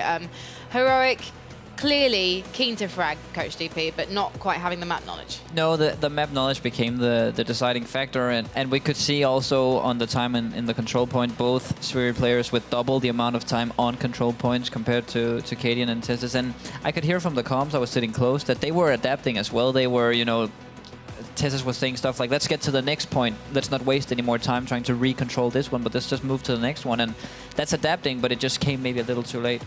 So eyes are on the prize. Yeah, constantly felt like Heroic were one step behind their opponents right here. And as you said, map knowledge, you know, in terms of when to fight, when not to fight. Rotations as well. We praise Heroic for being a team in professional Counter-Strike that always know how to cut off rotations, always make it uncomfortable for the opponents on the server. This time around, though, it was Heroic feeling super uncomfortable on the server right here. The amateurs did a tremendous job, and despite the kills, you know, being somewhat similar, still a little bit of an edge to Swery, it was clear to see that they had the maneuvering and the movement uphand. Yeah, and it was different because the last one we just saw, we could see Spirit was actually leading the kills like heavily, but this one, Swery was both in the lead in terms of kills, but primarily again in terms of time on the control point. It's again and again these rotations where Swery, they're aware of the point changing in 5 seconds, and they are always the first guys on the next point. Are those numbers something you would expect from a map like Digital Archives? Yeah, I think it makes sense, but then again, Heroic should be able to get more time on the control points. It's not that hard to stay on them, and also if you're good at rotating early on, you can get free time on the next point. So I guess that was the primary mistake that they made. You know, they probably lose some of the overview of the whole game as it's stressing them a little bit because they're not as used to the environment, so they don't have time to look at the timers for the next point. That was the thing, right? There was a couple of duels not going the way of Heroic. We see an execute right here. We see a point where you should be able to regain it right here. Cadian runs in with the dual elites, gets caught off guard by Maddie with 0 HP more or less, and then once again controlling the checkpoint. Yeah, and he rotates instantly to the next point after getting the kill. Exactly. That's a beautiful example of how ahead they were, you know, mentally in the game. There's always eyes on the clock when it comes to these flick maps. Are the points changing random, or do they always know which point they need to go? They know the pattern. It's been done so it's always changing from point to point. So they know the pattern, and I guess it gives another edge to the guys who are more experienced. So we'll find out if Heroic can find their rhythm when it means the most as they head down to the lower bracket. They're actually going to be playing against OG very shortly. Flames and Figu, I believe, are setting up in the background right now. Heroic, they do seem to be the team that is adapting, but we have seen some promise now from OG as they've got warmed up. We know they can frag out, but do you think they can adapt? I think they can adapt, and I think they can make it hard for Heroic. But again, Heroic just played against some of the amateur players. I think already this matchup will show them, we can see them on the screen right now, probably talking about the match they just played. And, you know, that's invaluable experience to get just maybe thrown a bit off your game by these amateurs and being able to take it as a lesson, because OG has not had that experience. We're still waiting to find out the map veto for this one. I guess these guys have a team talk. Maybe they're going to talk about the map that they want to play. If you were Heroic, would you go for a completely new map? No, I think they did pretty well, both on Digital Archives and City Palace, so I think they should feel comfortable on any map they get thrown on. And we have seen OG play on City Palace. We've seen them play on Sky Platform as well. But right now, before we find out what the map is going to be, we want to hear from the players themselves. So let's check in with what Heroic had to say yesterday. It's like a bit different, you know. A good play on a Red Bull Flick can also be to stand on the point for a long time, play around the smoke, pop that med kit. I mean, in the same place, just like getting an important 2K can also be important, you know. It's obviously not the same as competitive play, but you can still get the adrenaline running and make moves. One of the maps is City Palace. We have played it a little bit and know the most important things around the map, but probably don't know all the small tricks. But yeah, that was one of the fun maps to play, at least. Astralis has just like cemented themselves as the Danish favorites, or those like having all those fans, because they won so much over the years. But I hope that we have overturned a lot of fans this year and last year.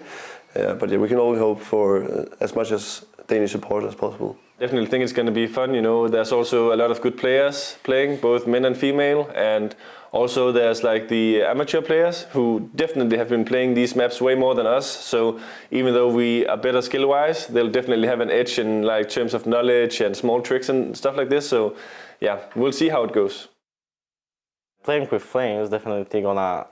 We will have a lot of call-outs because we're gonna talk, because we talk a lot while we play.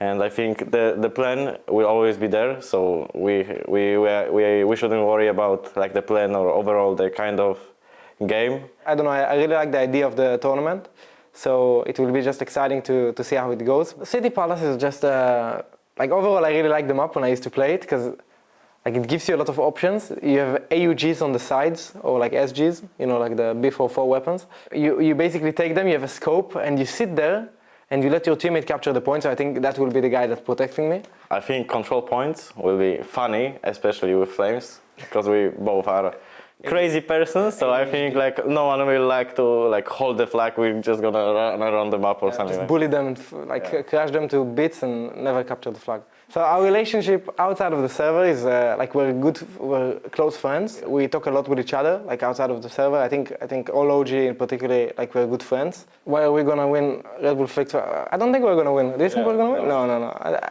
I think we haven't practiced enough. We're gonna give a good fight, but I think Spirit are gonna win. I really enjoy the fact that in that interview you hear Flames going, I think we'll crush them to bits. And then he says, but no, we're not going to win. Literally moments later, which side of Flames are we going to see? Are we going to see the confident side? Are we going to see just the to the point? Yeah, okay, fine. I think it's going to be an equal game. I think Heroic so far has looked like one of the better pro teams in this format. I think OG, as you said, you know, game by game, they're getting better and better. You could hear in this interview as well, FlameC has a bit of experience on some of these maps, knows how to attack them, knows how to play out the strategical side of it as well. So I wouldn't be surprised if we see a very tight and a very close game.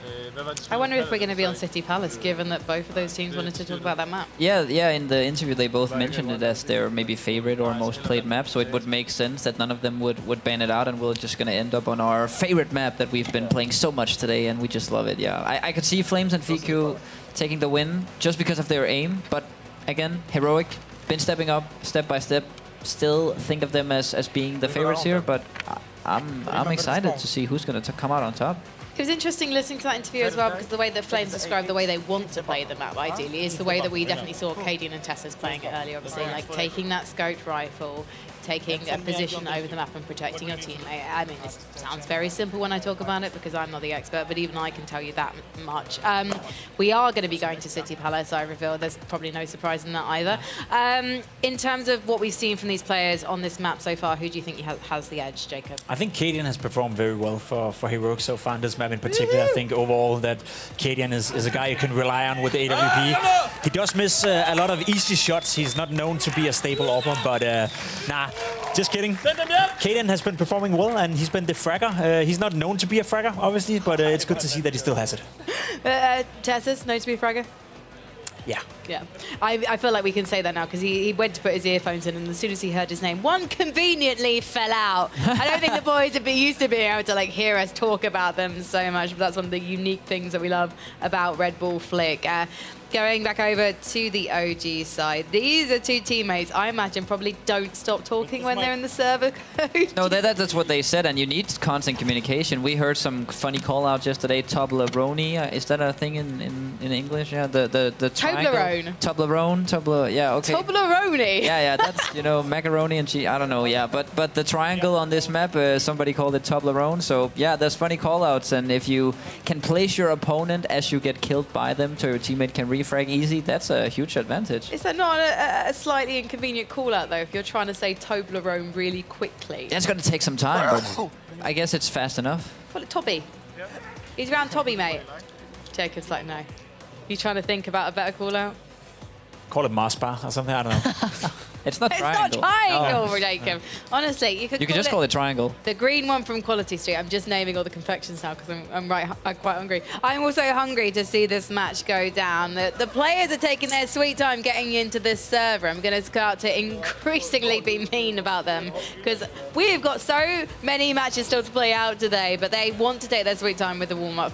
I don't blame them because we've got a bunch of aimers here. Yeah, and they need their aim, right? Because this is an elimination game for these guys. And the Danish guys, Heroic and Cadian and Tessus, they very much sounded like, from what I was hearing, that they're not here to lose. Like, I know they might have some important matches coming on, want to go home and practice, but when you're here, you got to be psyched up for this one. It's also the prize money at stake, right? If you win this game, you move into the prize money area where it's real fun. Right now, they're secured, I believe, 2,000 euros-ish. Win this game and you secured at least 4,000. So there's a lot at stake right now for both these lineups. And we're coming up to Christmas. I know Cadian has got his mum to buy some presents for.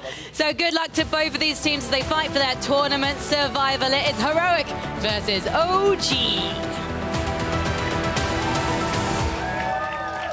As we said before, lots of bragging rights on the tables here for these two teams, especially lots of memeing and griefing as they meet on media days for the months ahead. So let's see who will come out on top now, as someone is going home after this one. See if Heroic can stay in it for the Copenhagen and Denmark home crowd.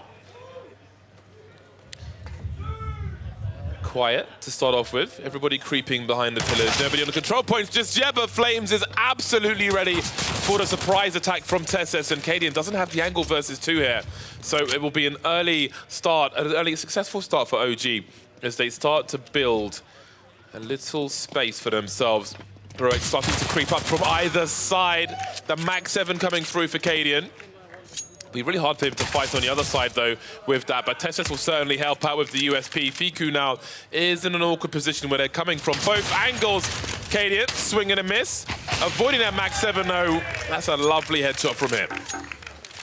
Feels like a deathmatch server to begin with right here. None of the two teams can control the checkpoint, but they're willing to fight for it. But it's changed now over to the B, and now we see Cadian in a prime position. AWP, high ground, can hold his teammate right here. Even the flash won't affect him at all. And Cadian, ooh, usually hit those, but not this time around. That was a big opportunity for Heroic to get a good lead. Yeah, so many awkward angles, so much elevation change. Unfamiliar territory for some. Still searching with his AWP. There's a nice flick. Now, what is a control point situation? There's only a 3-ticket difference between these two squads at the moment. So if they keep each other busy with the frags, then the score at least will stay close for the time being.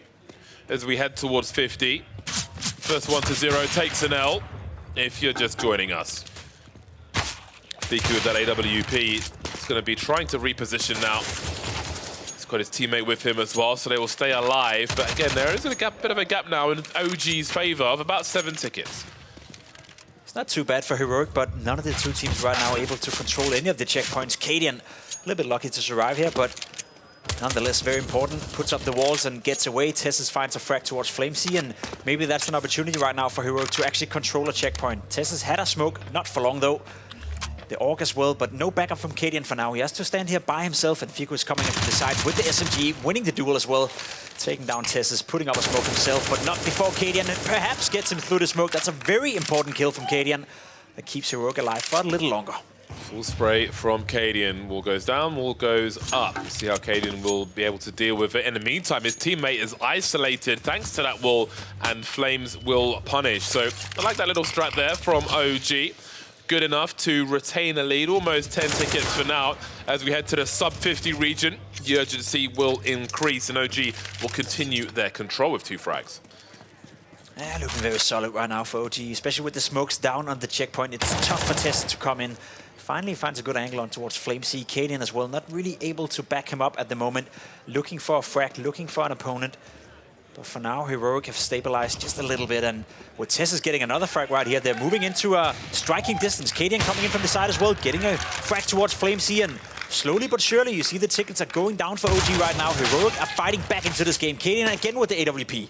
Is anybody on the B bomb site, though?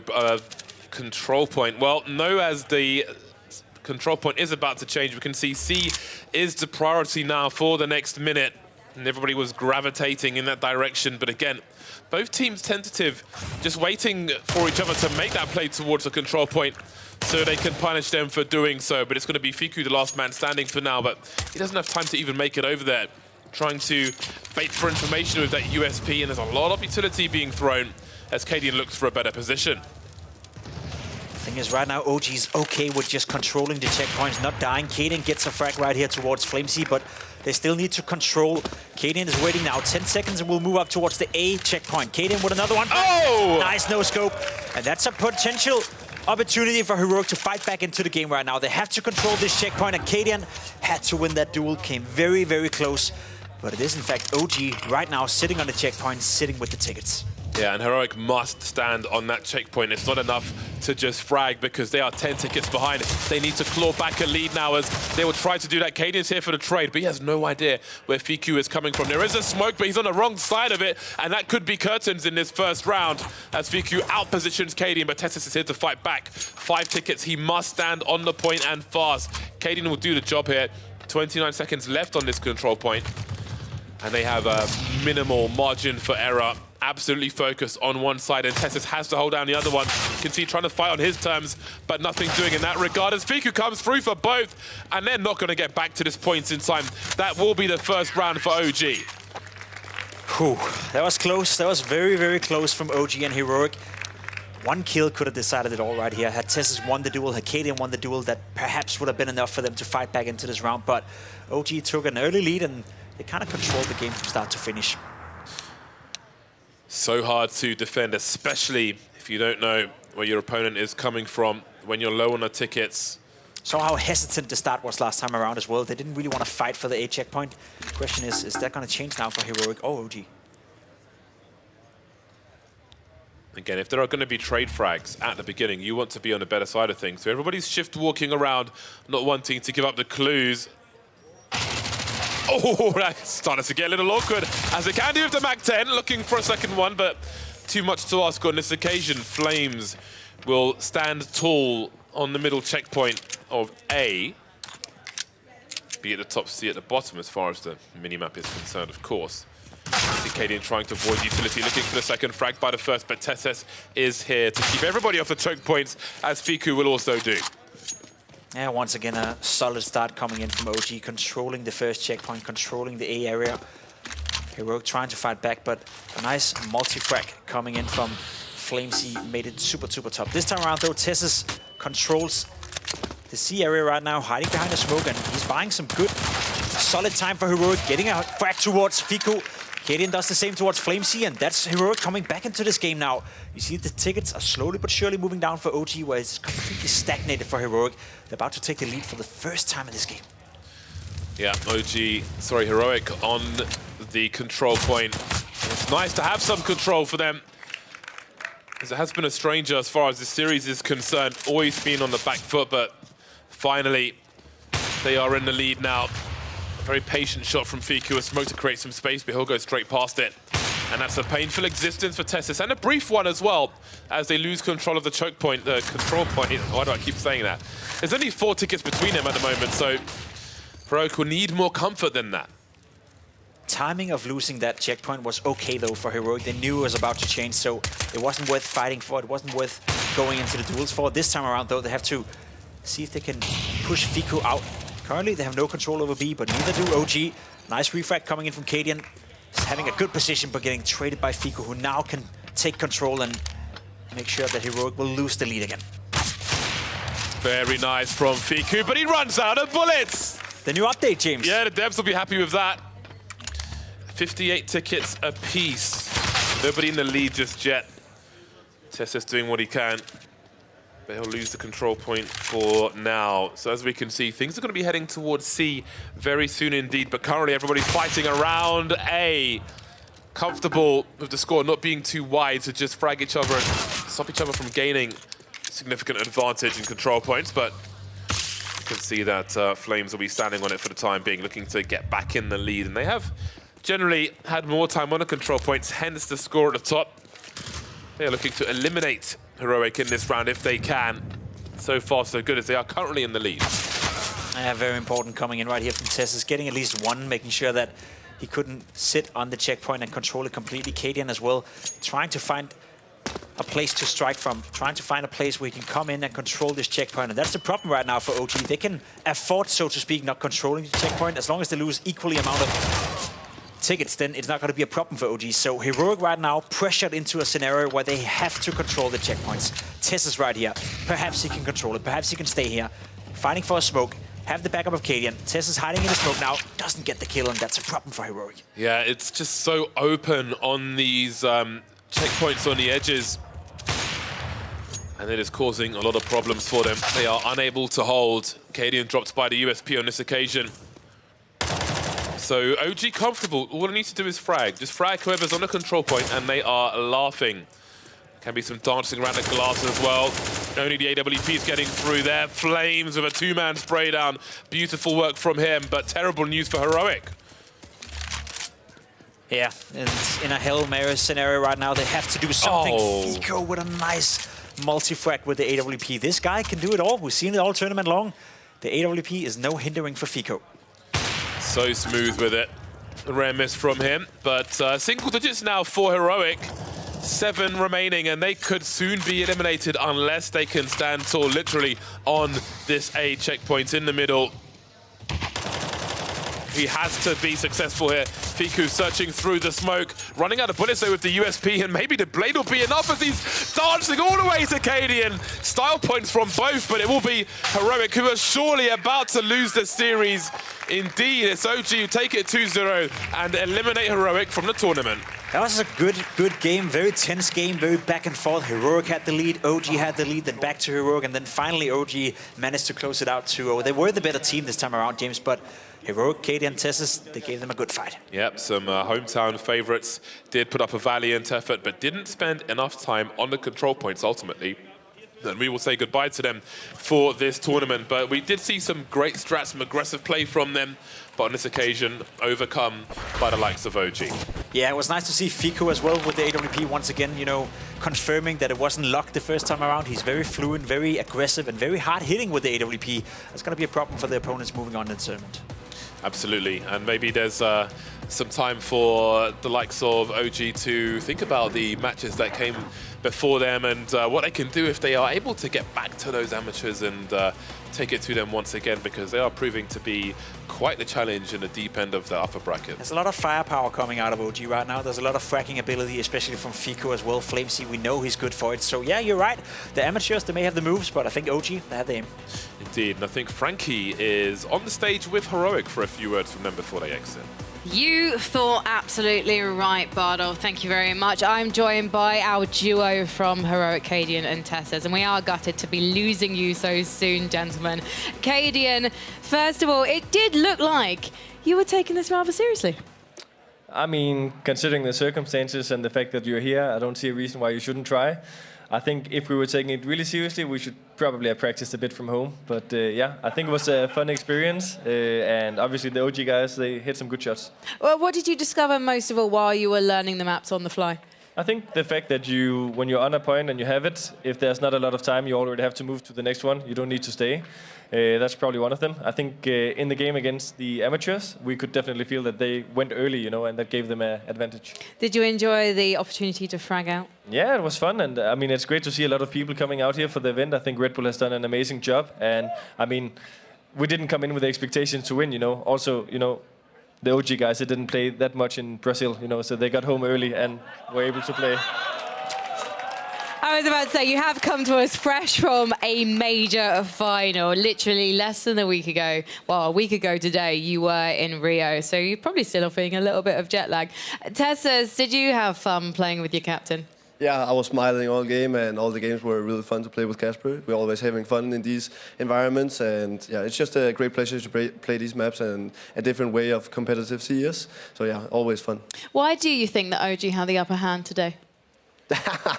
Well, I don't know. They were hitting their shots and had the small advantages. So yeah, whatever. They just played well and we had fun. And the tournament for us was meant to be fun. So yeah, we enjoyed it and yeah, it was amazing. Is it because they're a bunch of teenagers? Huh? Is it because they're a bunch of teenagers? Yeah, young aimers. Well, I can't really say that as I'm still like as young as them, probably. But Probably. Yeah. I can't remember if I'm actually in my 20s or not. Yeah, but yeah, they're good players and really good individual and have good aim. So they're obviously very good to play. Like for them to play these maps. So yeah, they have a good skill set for it. We often talk in Counter-Strike about fantastic fans, Brazil, France, but for me, Denmark feels like the spiritual home of Counter-Strike. I know you've got some Danes here to support you in the audience today. And I know that this week you're going to be working hard to get ready to play in the Royal Arena. Have you got anything to say to these guys who I imagine might be coming to see you, to get them on your side and in your corner? Yeah, I hope everyone is turning up in Royal Arena. We can't wait to play in there. First, we have to qualify for there first, but it will be freaking amazing, and let's create a huge event together and just be as hyped as possible. Last time we enjoyed it a lot, and we just want to be able to experience that feeling again, to play in front of a home crowd, and yeah, just hoping for everyone to show up. It will be freaking amazing. Excited, Cadian? My guy Tess is growing up so fast in these interviews. He's amazing. Yeah, we're looking forward to it. You know, whenever we came home, maybe a bit tired, the first time you see him, all he's doing is he's pushing you and he's telling you, I can't wait to play in Royal Arena. I can't wait. So Renee is super excited, and that energy is something that's going to go to the rest of the team as well. So super excited. And yeah, as said, we have high hopes. You know, we had a good tournament in Brazil, but we also know that it's a tough field in the Blast tournaments. So yeah, we'll do our best. Yeah, and you've got some people on your side, your hometown heroes. Heroic, everyone! Thank you so much, guys. I'll let you relax, chill, because I've got to head over to my man, Coach DP, over here. I'm just going to quickly squeeze through room for a small one on this stage. Lucy has joined us as well on the analyst desk, just to have a little chat about what we just witnessed. Perhaps a surprise seeing Heroic leave us so soon. Yeah, I was actually favoring them also, as I predicted before. I thought they were going to go through, and yeah, they were the better team, OG. I could see Fiku really stepping up. I mean, Cadian was not even the best opper on the server today. Like, Fiku really stepped up, had some crazy flicks, some crazy just positioning. He even ran out of bullets at one time, which probably meant that he killed at least 5 people with it, so it's crazy. Lucy, do you want to take us into these highlights?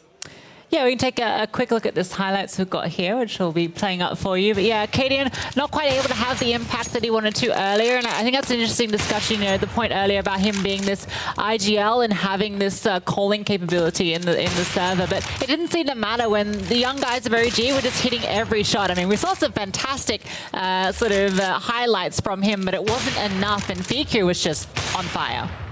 It's nice to see Fiku really fragging out as well, because I feel like since he's joined OG, he's been finding his feet a bit. We haven't necessarily seen the best from him yet. So it's great to see the potential here on the server. Yeah, and it looked like he had a great relationship with this guy, Flamesy. In the beginning, it looked like Fiku was the main man to get on the point, and Flamesy was getting most of the impactful frags. But as we moved on, probably also beneficial that you get some AWP highlights, but he really fragged through, and you can see here they actually shared pretty well in the frags. And Cadian 24 seconds on point, Flamesy with a 143. So yeah, the roles were very clear. It seems like the roles have perhaps been reversed, Lucy, as well, between Flames and Fiku, because I'm expecting Flames to be the guy who's getting the frags on and Fiku to be the man who's sent down to die. Yeah, I think that's actually a key part of what OG are doing this tournament, in that they're adapting now that they're sort of seeing how to play the game. And it's not about having to find roles. It's about who's in the right position at the right time, who can take over that role as the person on the point. And that's just how it played out in this one. And I think that's a good sign for OG, that they're adapting to how we've seen the amateurs play, for instance. They're not individually hunting glory, they're looking to share it. Now, we are going to be heading into our next lower bracket match shortly. It is going to be our friends in G2, I believe. Yes. We're going to hear from them and Team Spirit. Let's hear from Magix and Wonderful. If I need to pick a favorite map, I would say the Sky platform is the one to pick, because it's pretty much exciting map with big dynamics and not that much about like hiding and killing everyone from the angles. We arrived here and we played on these maps, you know, like with friends, because I need to learn maps and how to play on them. But I don't know, maybe it's gonna be cool and funny. because it's my first time on Red Bull Flick.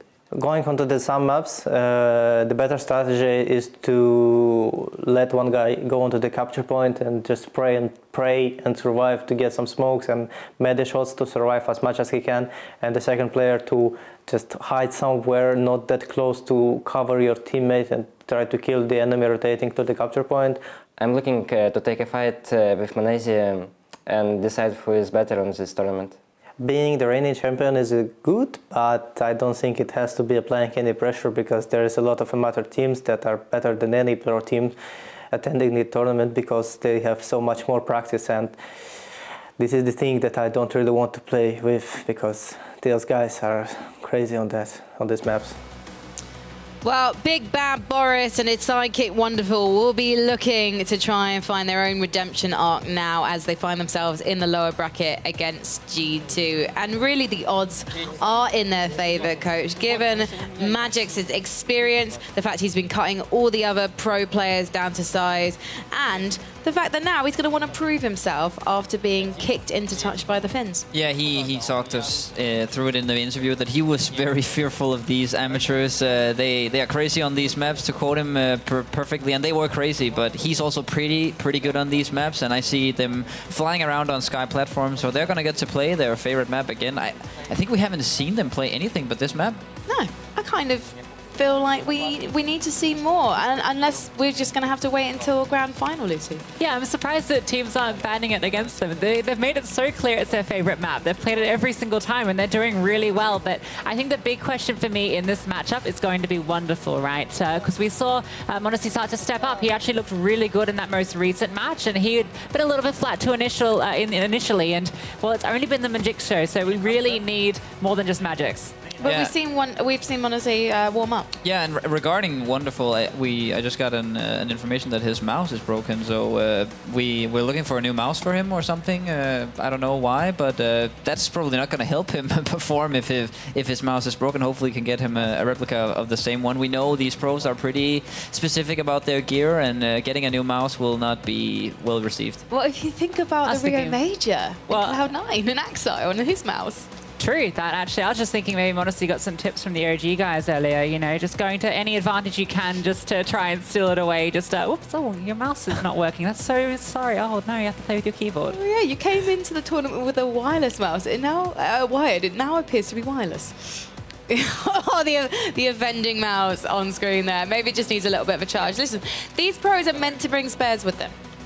It's on their heads if they don't bring a spare with them. Probably they have one as well, but you know, just a quick change up and he's good to go. I think you said it pretty well that Wonderful is the question mark, because also when we saw them against the amateurs, Magix was still performing. He was killing people left and right, probably the top fragger of the server, but Wonderful got the hit the hardest because he's tactically probably the lesser experienced player of all the four on the server. So I think G2 is going to be fine with them. I think they can beat them again. It is a rematch. But against the amateurs, which we're hopefully going to see Spirit play again, I think Wonderful needs and hopefully will step up his game.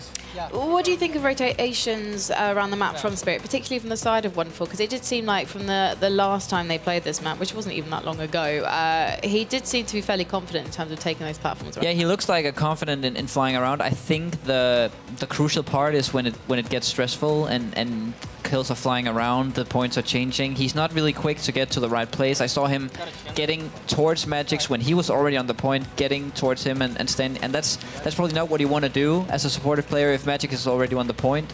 Even though your role is to be there, you might want to switch it up and stay away, kill some rotators. Well, it's time to re-enter the last chance saloon for these two teams. It's G2 versus Spirit, the rematch.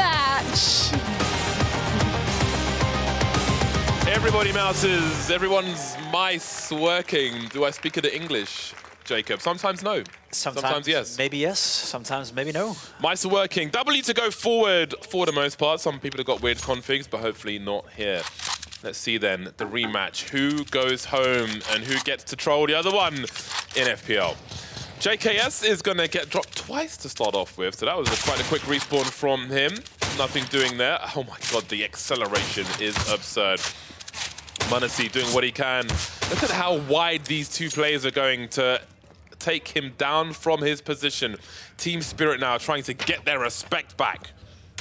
Yeah, they really want to control the map. They want to control this checkpoint to begin with. And so far, they've done a great job. Monacy, JKS finding a frag each, and for the first time, they're in control of the A area right here. How long will that remain for? Wonderful finding a frag on towards Monacy. Magix from this position can't do much. He wants to fly, he wants to take a duel, but it's a long distance with FMS, and sometimes that can be a little bit tough, but he managed quite well. We have wondered if the Desert Eagles we've seen from the pros has been partly a comfort thing, but with how fast these players have been flying around already in this first round, I do wonder how much Liga we will continue to see. That's true. Weapon that in certain positions can be very powerful, so can the Max 7. We don't see it that much in pro play anymore, but the Max 7 definitely have a place winning Counter-Strike. You can do some nasty, nasty cracks with that one. Yeah, let's not forget how much the price was reduced of it as well, but still not so popular. I'm a Nova man myself. Well then, still close in terms of the score. It's all been about fragging for the most part, just 1 or 2 tickets between them at present. But now we see the control points start to get prioritized. Speaking of which, C is about to be activated, so we'll find out who heads there first as the frags will continue. Again, just 2 tickets between these 2 squads, looking to rack up the kills, really. It's been very much frag reliant so far in this game. None of them have been able to control anything. JKS and Monacy finding a frag each, and this should be the opening for them to go down and control this checkpoint, which indeed JKS will try. Picking up a grenade, he would have loved to get a smoke. That's the most beneficial one. Magix as well, committing a, you called it a Sudoku earlier? Sudoku, yeah. There we go. All the numbers. Fortunately for him, he's no longer alive. That being said, though, he is. Of course, respawns quite early as well. Monacy has been good so far. He's been fragging well, wonderful as well. All while JKS has been controlling this checkpoint for the vast majority. That's the difference right now. Yeah, and this is fantastic for them because they can just chill somewhat and continue going for those frags. Now they have a 10, well, they had a 10 ticket buffer that has disappeared somewhat now as things get close once again. Actually, it's even better for them, as I was mentioning it. So the urgency is for Team Spirit, and you start to wonder, have we seen the best of Team Spirit? Have they lost all their ego after being sent to the losers bracket by the amateurs? Because they've got some work to do here. Their numbers are dwindling as far as the tickets are concerned. Yeah, maybe we have to tip our hat a little bit for G2, who's slowly but surely starting to play the game. It's not all about the fracking, it's also about controlling the map, controlling the checkpoints, and so far they've done a great job doing so. Monacy in this prime position with the AWP, not missing anything, clipping off one player after another. And right now, James, it's not even a game. It's just the Monacy show and the JKS show. Yeah, classic Asimov. Rumor has it Asimov does +2 damage versus other skins. Not sure if that's true or not. Oh, look at that. G2 only lost 5 tickets on the last checkpoint. Yeah, and they they will reap the rewards if things continue in the same fashion. As you can see, Team Spirit are running out of opportunity, and they are just losing duel after duel. Wonderful. That's not how you want to do it. Not the first time we've seen that from that squad. I think Magix fell off earlier, and Team Spirit are falling off as far as this round is concerned. The single digits now are here, and it may be too little too late, even if they find some success now with about 5 tickets on the board. Yeah, they really lack some fracking coming out of Magix. We've seen him being a menace so far in the tournament, but only 4 frags in the first game right here is the big difference, and the reason why G2 takes on round number 1. That was not even a game. Look at this scoreboard. Wonderful, and Magix combining for 11 frags. That's not a lot. Yeah, they came into that one cold and tore a muscle because they were quite lacking in that. I think they were torn a rotator cuff. Or... Yeah, thank you for that, Jacob. So, you know, it got down to about 70 tickets each, and things were still pretty close, and then G2 started to pull away. See if Spirit have anything left, as they are hanging on by a few fingers now. Let's see what they can do here. These towers, so important, especially if you have an Augur or a Krieg, then so much work can be done. But Wonderful will be content from the A control point to hold on to things from there. Yeah, that's a good start for Team Spirit this time around. Only lost 1 ticket so far. Honestly, flying in and not finding the frag towards Wonderful, who's done a tremendous job just controlling this checkpoint from start to finish. Much, much better showing for Spirit this time around. Ooh, just when you thought it was safe to start bouncing to another part of the map, the Deagles are back. Well then, much better showing from Team Spirit early, and maybe they needed this just for their confidence levels. The pistol kills coming through now. So much strafing in the round prior, but it seems that these pistols have found a way once again. m0NESY is loving these scouts as well. No surprises there, of course. Magics will have the AWP, spots one at range and swats one at range. Yeah, that's a very, very fruitful position to be in. m0NESY wants to join him, but can't connect the frag. That's well done by Magics, who must have heard him coming from behind. And right now, there's no option for JKS to control the checkpoint as long as the boy up here with the AWP. Again, m0NESY trying to come up this time around. He removes Magics from the server, but they still don't have the checkpoint under control. That's a problem for G2. Somehow managed to surf past the AWP there.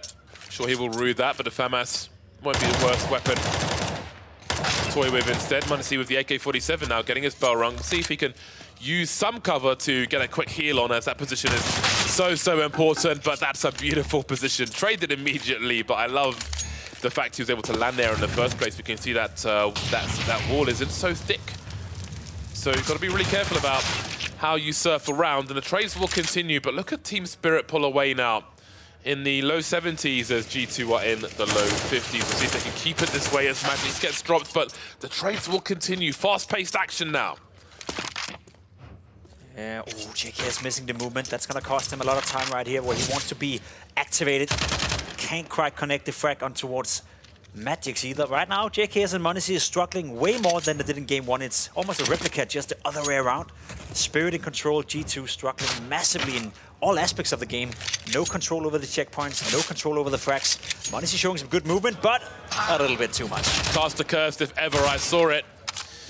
Almost double the score now, Team Spirit, looking comfortable for now in this second round, but it's never done until it's done. And again, the acceleration is so fun to watch. JKS just admiring all the flying around and getting hit by the Mag 7. G2 have some work to do. Now, can they take control of things again? No one's on the point just yet, but someone is on the way to that control point C, and there's a good 30 seconds to get some points from it.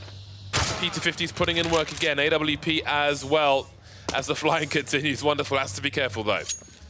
Yeah, it's this AWP. They've been controlling it from start to finish, up from the high ground. m0NESY trying to come in from behind, but can't connect the frag on towards Wonderful, who must have hit a nasty, nasty shot right here. Doing a great job and a great comeback coming in from Team Spirit. They looked out of it after round number one, but certainly not out of this one. They're controlling, they're leading, they're winning. And only a miracle will put G2 back.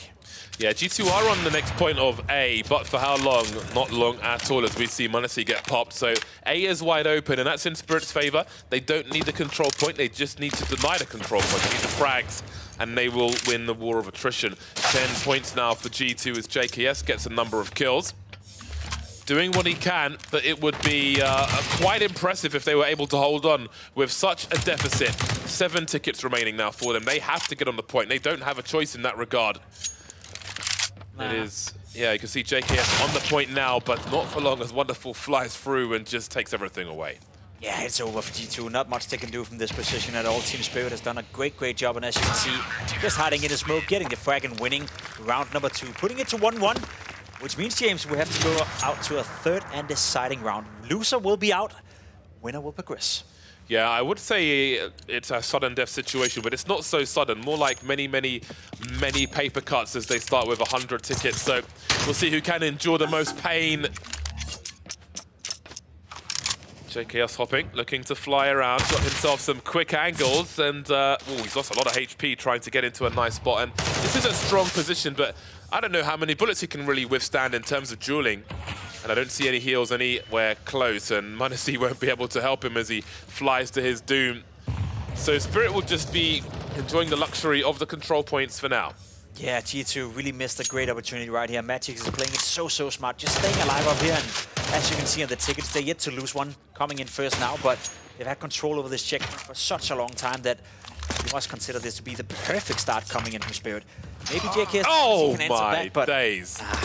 A catalogue of errors from m0NESY as he dies again, which definitely doesn't help the cause. It's really caused them problems trying to stop Spirit from just getting the deck chairs out on these control points. Oh my god, what's happening?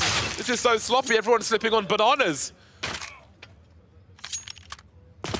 Let's see if he gets it this time around. Honestly, flying up. Yeah, Is this Red Bull Flick on Mario Kart? Everybody's just falling off like it's Rainbow Road. It's a big miss from Munacy. A big frag coming in from Wonderful. Again, putting G2 in a very dire situation. They can control the checkpoint. They can win the duels games. And once again, Munacy. He's trolling at this point. Yeah, he must He's be. got to be. He must be. Someone needs to find him for all his griefing. Wow.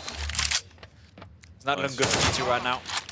Yeah, they still have a lot of tickets, but I think it's easy to fall into a false sense of security there. They're not too far away from 50, and that is going their way pretty quick. And Team Spirit still in the medium 70s, so this is quite concerning for G2. Again, this is last chance saloon for one of these squads. They'll be going home. The Max 7 misses, but the second one will hit.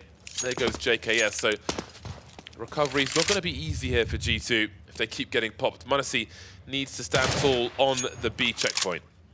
Magix have made a fantastic comeback. He had a horrible game 1. Game 2 was good. Game 3, he's been owning it up so far. Long distance with the Galil against JKS with an AUG. That's a duel. JKS is winning, but still no control over the checkpoint. JKS is standing down here. How wonderful that is.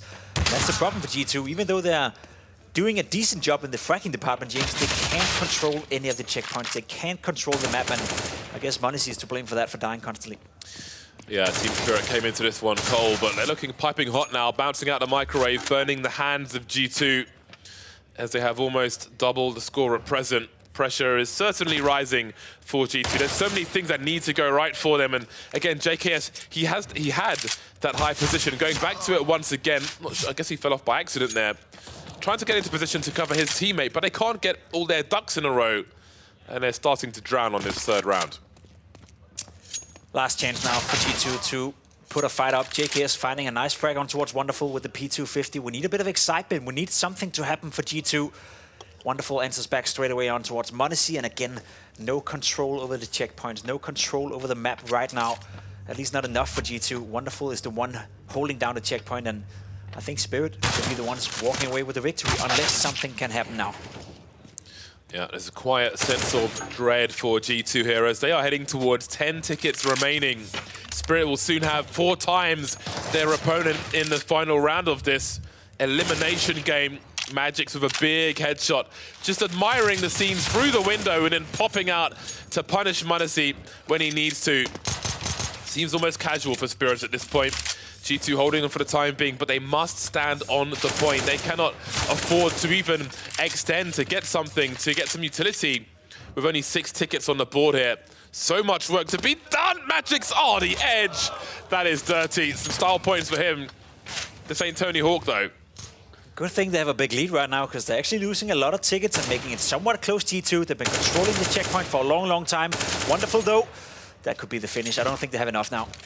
Yeah, 3 tickets remaining, losing position on the control point, and I think this is the end of the line for G2. Indeed, it is. Team Spirit get their respect back, especially after that cold start in that first game, and push on forward and eliminate G2 from the tournament. You were getting a little bit worried after that first round. Spirit didn't look too good. G2 looked like all of a sudden the best non-pro team out there. I guess the best pro team in that sense, but as you said, you know, a cold start turned into a very hot ending for Team Spirit, and they got to show us once again that there's still a team that in contention for, I guess, winning the entire thing.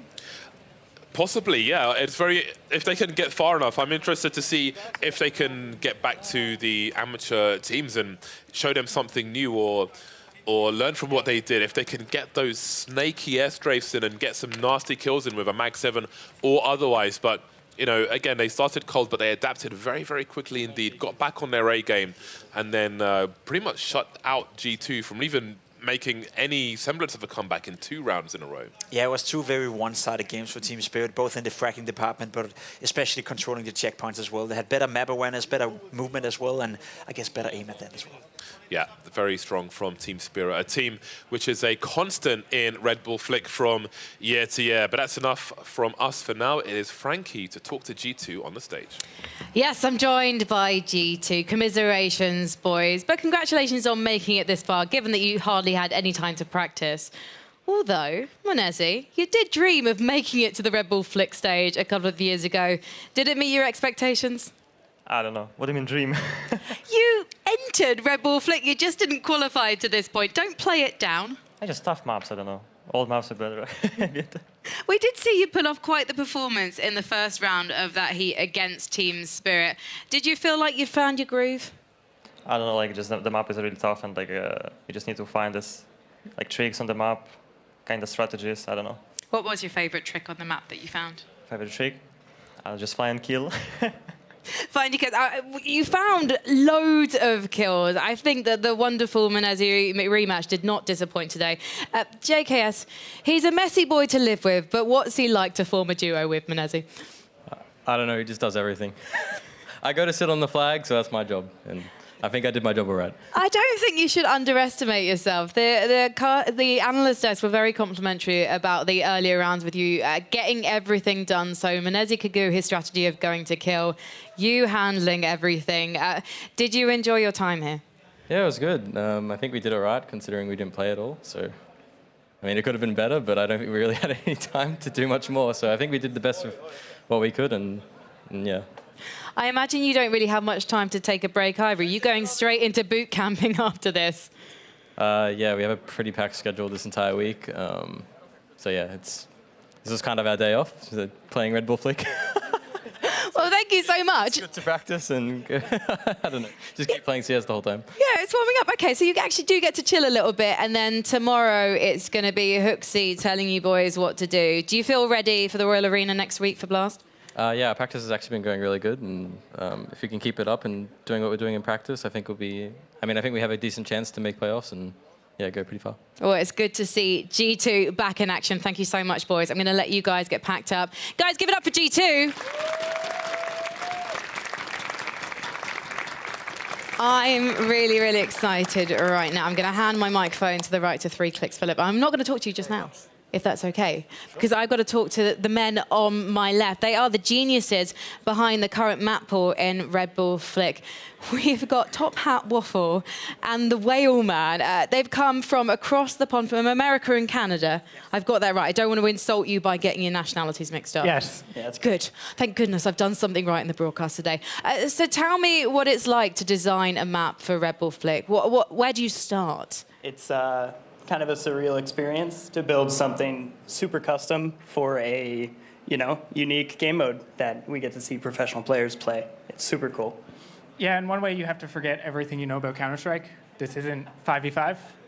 We get a lot of inspiration from Quake, as you can probably tell. Especially from the last map that we just saw, the Sky platform. What is it like seeing some of the best players in the world, as well as some of the best amateur duos, really hone their craft on your maps and really frag out on them? What's it like? The evolution of gameplay has been ridiculous. I can't come up with words. It's, as a community mapper, you don't get your map played by pros, and here we are. Well, you do now. Yeah, it's fantastic. And I hear that you've put some Easter eggs in the maps. Do you mind dropping some truth bombs, cracking some eggs open, telling us about those? If you look at the moon in City Palace, you will be treated to something special, yes. What if we don't see City Palace again? Oh, we're obviously going to see City Palace again. We've seen map pools so far. Any more hints? Nope. That's all you get. So we just need Mr. Observer to look at the moon in City Palace. And if not, make sure you guys head to the Steam workshop so you can actually go and play the maps for yourself. It's definitely worth it. Have you got any more maps of the future up your sleeves?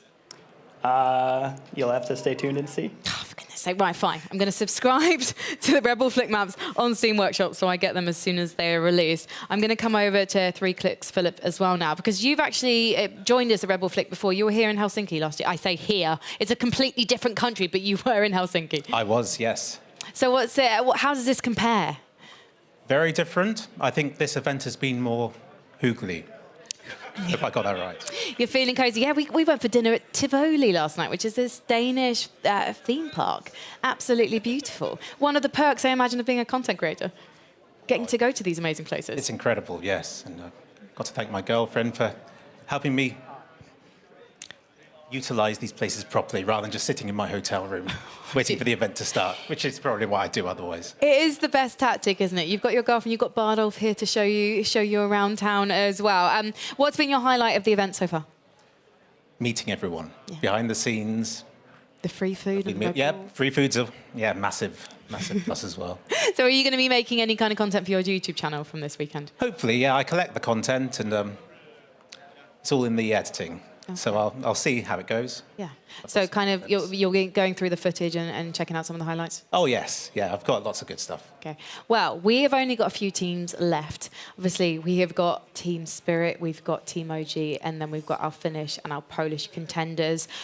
Anyone you think is going to take it? Oh, I can't say. I've got to remain neutral, but I do like the amateur teams. Okay. Yeah. They're fun to watch. Poland or Finland? Come on. I need an answer. Finland. Finland, there we go. I'm going to come back to our map designers then. What are you guys predicting? Who do you think is going to be in the final? Is it going to be both of our amateur teams? That would be awesome. Would love to also see Finland win. You know, bring it back from last year. Yeah. It's got to go to Finland. It's got to go to Finland. Oh, my goodness. Right, well, I'm just going to have to say Dzień dobry. Because it's all I know to have to say in Polish, I'm going to have to say Team Poland because I don't want the boys to feel left out. Thank you so much, guys. Thank you so much for the wonderful maps. But it's such a pleasure having you here with us. Again, please come back next year. I am going to head over to the desk as we take a closer look at the action so far, I believe.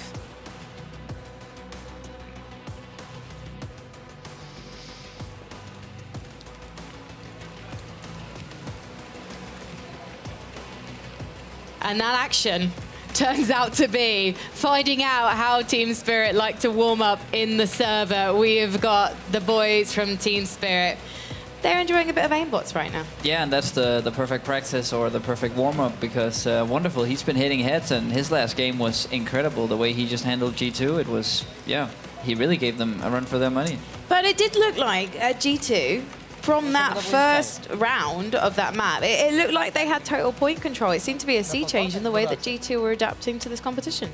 Yeah, it felt like they had it all down pat in that first round. They had Monacy playing this fantastic Opera where he was just providing Overwatch, and then JKS was doing the anchor thing he does where he was just holding onto the control points. It was a dominant first round. I think they had like 40 tickets left at the end, right?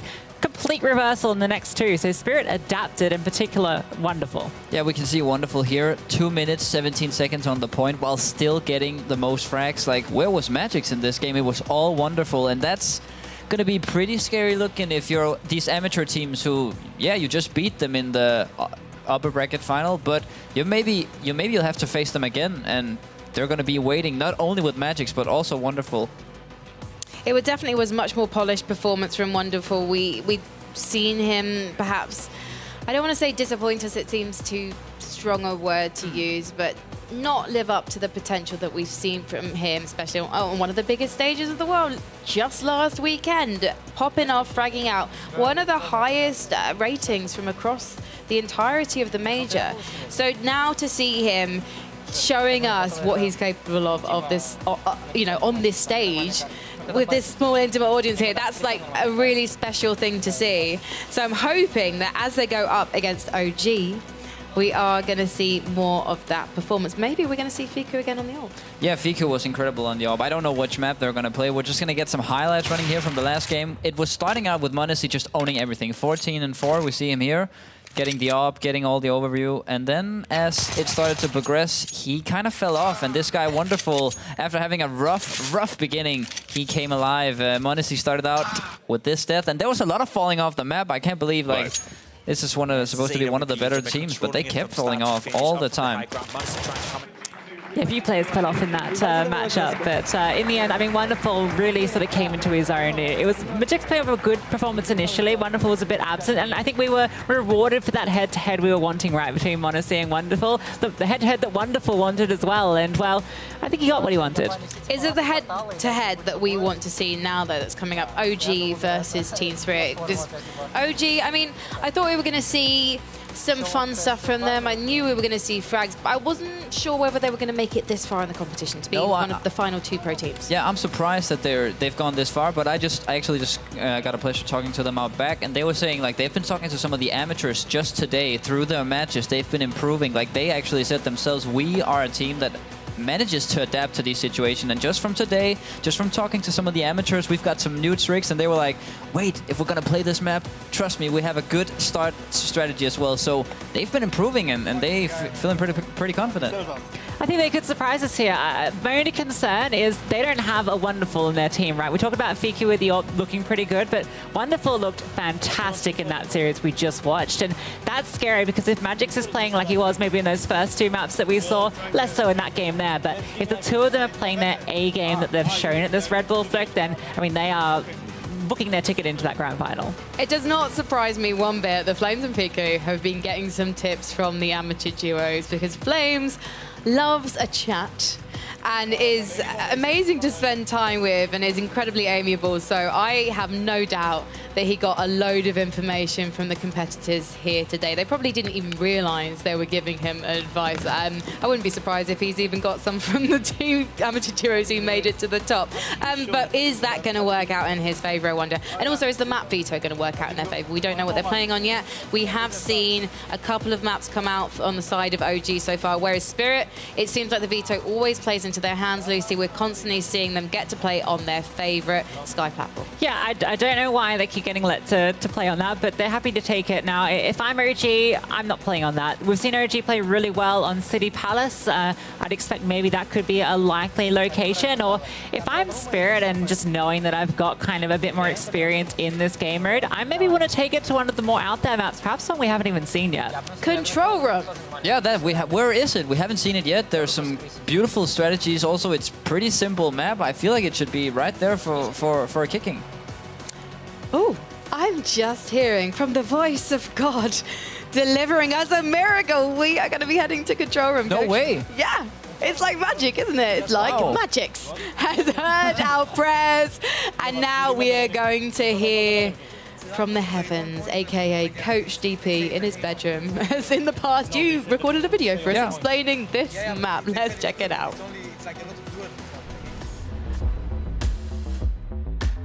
The AWP is very underrated in Red Bull Flick, and Control Room has a very easily accessed one that can change your games. When you're grabbing the AWP, you want to make sure you know which point is active and how you want to get there. The first time you're grabbing it is when you're going from the C point towards the A point, because that's going to be the first switch in points.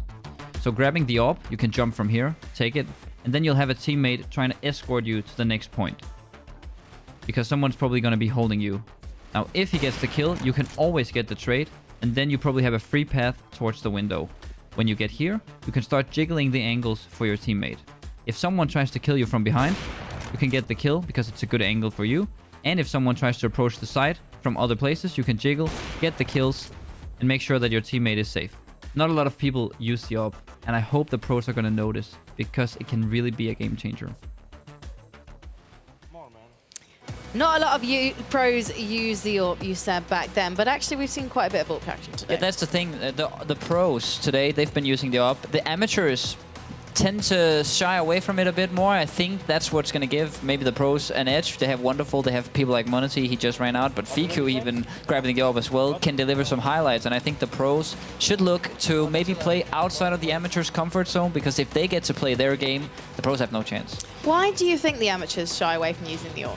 I don't know. I think maybe some of the amateurs are probably just riflers in their regular teams and might be more focused on the rotations, and the AWP is kind of hard to rotate around with. So I guess, you know, playing into the way that they want to be early on the transitioning, I guess that's why they shy away from it and look more towards the rifles. So it doesn't quite play into the pace that they expect to play. I guess that's a good word, yeah. They want to be very fast, look for when the timer's about to run out and go to the next point, and the AWP is just kind of hard to move around with. Well, OG and T-Spirit are currently getting set up. We know that Spirit can come back from behind because we just saw them do it against G2. They don't seem to be phased at all at the idea of being down. OG now, though, they have a lot of momentum, and momentum maybe that's going to be on their side and carry them through. Yeah, I was probably going to predict Spirit until I just talked to these guys, because they are pretty serious about this. They went out here grabbing some tips, you know, getting better at the game. They've been improving. Spirit has been improving as well, especially Wonderful, so I feel like we're getting a very, very cool game here, because these guys both looking to win. Spirit, we knew they were coming in to win this. OG probably even let the Red Bull Flick format grow you know, in their own sense as well, you know, just getting more comfortable with it, and now they're looking to take the victory. And talking to all of the pros in the interviews yesterday, everyone said Team Spirit are going to win this, at least from the pro teams. They are the toughest competition. But now OG have seen that Team Spirit, they're not infallible. They're not unbeatable. They could potentially take this. And I imagine that's going to give them quite a lot of confidence going into this matchup. Still not thinking that Spirit are going to be shy and coming forward, though. No, I think OG are probably feeling like we can do this. Control room is kind of special. I didn't hear them mentioning when I asked them about their favorite maps. It was not one of those. So I fear for them that they might have gone out on too deep of waters, but you know, maybe they can just surprise us. And Control Room was in the map pool last year. No, not last year. It no, wasn't in we it had last we had some year, okay. final maps last year, like special maps for the finals. Yeah.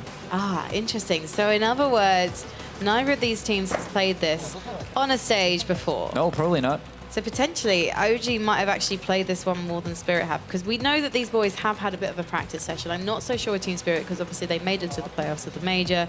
OG went out of the competition a lot earlier, so really OG should have the upper hand in a sense. They should have practiced on this map. They should at least have an idea of where they're going and what they're doing. Yeah, and I know they got a tip from one of the Danish guys as well, who unfortunately was one game away from making it to the stage. They have a cute little run boost that we might see. Oh, I love a cute little run boost. So I might do a cute little run boost of my own into this lower bracket final. It is going to, or lower bracket semi-final, I should say. It's OG versus Team Spirit. All right then, Team Spirit back where they belong, and that is in control as far as they are concerned. But maybe OG have something to say about this themselves. There are more upsets that are potential. Oh, hold on a second. We've seen his run boost immediately to get the rifles out, but can he find the right angles? Ever done a run boost in real life? In real life? Yeah, why not? No, let's do that later. Record that one, put it on Twitter. We'll see how it goes. We'll call out ambulance now. Yeah, get that one pre-fight. Looks like Flames doing one down. Wonderful gets the trade immediately, though, with this Mac 10 up close and personal. And there's a lot of up close and personal fights on this map. We're seeing that take place now. These kills are just going back so fast, back and forth. But Magix is going to be the one that comes out ahead. Oh, I wonder if we'll even see some Glock frags. I don't think I've noticed a single one thus far. Perhaps now will be the first one.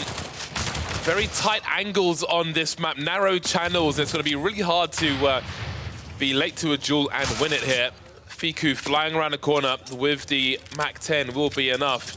See Flames moving forward to improve his situation, pull out the rifle, looking for some more kills as well, though. Have a look at the score. Team Spirit are running away with this one already. Yeah, just full control in control room, showing us why they're happy to take it here. It's a bit of a question mark as to whether they could perform on other maps, and they're certainly showing it so far with a strong lead early.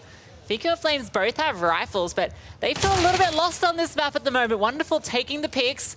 Control is actually going the way of OG Esports on this point. This looks very punishing as well, the layouts of this map compared to the other ones. The control points feel further away from each other. There's some more pillars to dance with as well, to abuse this range if you have the right weapon. So I think there'll be more urgency and more control point control on this map than some of the other ones where we've just seen general fighting around the map and less concern. But OG, they've adapted. Have a look at the score now. Things are improving dramatically for them. There's also these big crates that move around on those rails. So you just saw it there. It blocked the player as he was trying to go up onto the edge. So that's a small thing that can come into play on this map as they're just randomly moving about, which can completely throw you off if you're not ready for it. Fiku's ready for this fight, trying to get this headshot angle, and he's able to get it just for the second. Oh, what a tap from Fiku! Fiku is really showing his individual skill here, because when you're fighting someone who's on stairs, going up and down and like waving around like they're in the sea or something, it's really hard to land the headshot. Manages to win that duel and then one tap the person afterwards as well. That's sending a statement. And look how close the score now is. It was almost 20 plus tickets between them, but now it's just 7. Yeah, closing that distance now. Fiku's got that Glock, wants to get something better. Flames is already in a good position. That's a nice time nade. Look at it go. Brings Magix down to half. He's looking with the AEG to try and connect this shot. It's difficult. Here's the player though, goes over the top, and actually it's wonderful that gets that kill. Now he can get onto that control point actually. They kind of look like they want to take the fights first. Way closer. Quite a recovery we've seen here from OG, adapting real fast, but Team Spirit are back in control with those frags. That'll give them an advantage as there's a fair amount of time left on this control point. And they will enjoy the luxuries of that and pull away once again. But soon it'll be changing to C, and we can see that OG are repositioning towards that C control point immediately, so not too concerned with the A control points anymore. They'll focus on the next minute or so, trying to create some space for themselves now, but it is Fiku alone near that C point, which is now the priority. We can see Spirit on the way. I don't know how long Fiku can stand here for. You can see Wonderful is creeping. He's got a right-eye peek as well, and the AK-47. All the advantages to pop Fiku in his head. His teammate's not too far behind, holding the rotation. And there he is, Magix with the AUG, is able to take that wrong range duel, and you can see they've got the setup here on this map. They know how to play it, how to set up with one player providing that Overwatch. Fiku trying to get something with the Glock, but yeah, well, not going to happen. And this one is now starting to fall out of hand for OG Esports. They're down to 17 tickets. Yeah, back and forth we go. Very swingy game, but Spirit will be in the lead regardless. And it's going to be a slog for OG to get back into this one. But again, the checkpoint has changed, and it is none other than Wonderful who's standing on it. So that does not bode well for OG as they are into the single figures now. This one may be lost for them as there is no one to challenge, and indeed it is punishing in the ways that it looks in the minimap. Such a long way to get here. Both denied, can't peek at the same time, and that will be the first game for Team Spirit. Yeah, what a fantastic performance from Spirit. Wonderful in particular. That double kill towards the end was on point. And yeah, it was an initially started quite close. I think Flames maybe not particularly comfortable on this map. Yeah, that's quite the struggle for him. 2 for 17. That is a, well, that's a cold bath, basically. Very shocking indeed for him. And there isn't much time to adjust. It has to be now. It must be now. Otherwise, Spirit will march on confidently. And they will look to do that. They will look, of course, to continue their momentum into this one. Doesn't look like they'll go for the run boost on this occasion. Didn't yield too much last time. Flames creeping around now, just trying to play off of his teammate, but his teammate has fallen. What does this mean? Awkward duel to the MAC-10, but it is Team Spirit who will be successful. All that patience not rewarded for Flames. Magix, okay, that one's a bit unfortunate, and that's a nice tap from Flames. That's what he needs to start doing. That's only his third kill in this game. We know what he's capable of. We know he is one of the sharpest fraggers in the business. He needs to start showing it now because elimination is on the line. Dropped on the control point. So again, they won't be accruing the tickets. They won't be, well, holding on to their tickets rather, unless they're standing on that control point. That is ultimately the order of the day here, and I think it's never been more urgent than on this particular map. So much cover on this bomb site as well. You can see OG, you can see it's very Magix and Wonderful lining up for a double peek as well. Very prepared indeed. Fiku trying to avoid getting pre-fired with the jump, but still getting domed. Wonderful's out here on well over 2.0 KD. He is having a field day, looking just as hot as he was in that game prior. Really sending OG to the dumpster, fully in control here, just holding on to the point. Magix providing all the distractions, using that ramp, using that funky-looking cube statue to his advantage. The Glock comes in for the headshot. This feels very Portal to me, this one. Maybe OG will be portaled out of the tournament unless they can do something about Team Spirit. Again, we're not seeing too much occupation of the control points at the moment. Burst fire Glock coming in these close quarters battles. That's how you know it's getting desperate. Indeed. 14 ticket lead for Team Spirit, roughly. Never do maths on stream, always goes wrong. Fiku moving through with the UMP. Another thing which historically took a damage fall off and then just disappeared from the meta. But it's certainly here for Red Bull Flames. That's a good kill from Flames now. He can take control of the point. He gets this, oh, Magix with the UMP, just ready for him. Also out there on 20 kills and 9 deaths. Team Spirit guys are playing to their fullest potential here. Taking control of the point, starting to slip away. Almost 20 tickets now between them. Wonderful in the back lines, just takes Flames down before he can even see him. Oh, jumping Mag 7. I'm a fan of that. 20 tickets though. OG trail by Again, they've got to stand on that point. B is the one which is active at the moment. We can see players moving there on the mini-map, but no one's standing on it just yet. So, again, that raw attrition favours Team Spirit all day. They'll take these trades. Yeah, look how ready Wonderful is for every single fight that comes his way. Holding every single angle, playing the sound cues. The spray's a little awkward, but he does make it connect. Flames with the trade, but he's just got the Glock. And Magic's with the M4, able to win that one out. Team Spirit with double the tickets. Now it's just going to slowly bleed away for OG. Charging in, getting desperate. Flames just running at him. But Magix is just standing behind the smoke until Fiku trades it. It's almost like Flames is lost and he just can't find the weapon. It just keeps going to the site with Glocks time and again. And that's not going to help them. Running low on ideas here. Maybe this map is a mystery. Definitely not on their side at the moment, as Spirit have 3 times the advantage now as far as the tickets are concerned. Fiku in the smoke. Waiting to emerge like Batman, but Wonderful will deny him, and Flames as well. Again, they're going in one by one, and this looks like it could be curtains for OG here. Maybe the end of the road versus Team Spirit. Yep, just 5 tickets left, and they are ticking down one at a time. Wonderful, 30 kills, about to close this one out. 2 tickets remaining, nothing left. They're just going to be charging over, and in fact, time is what does it. It's going to be Team Spirit taking the series. No more tickets for you, OG. Team Spirit with a 2-0 victory after a shaky start in their prior match.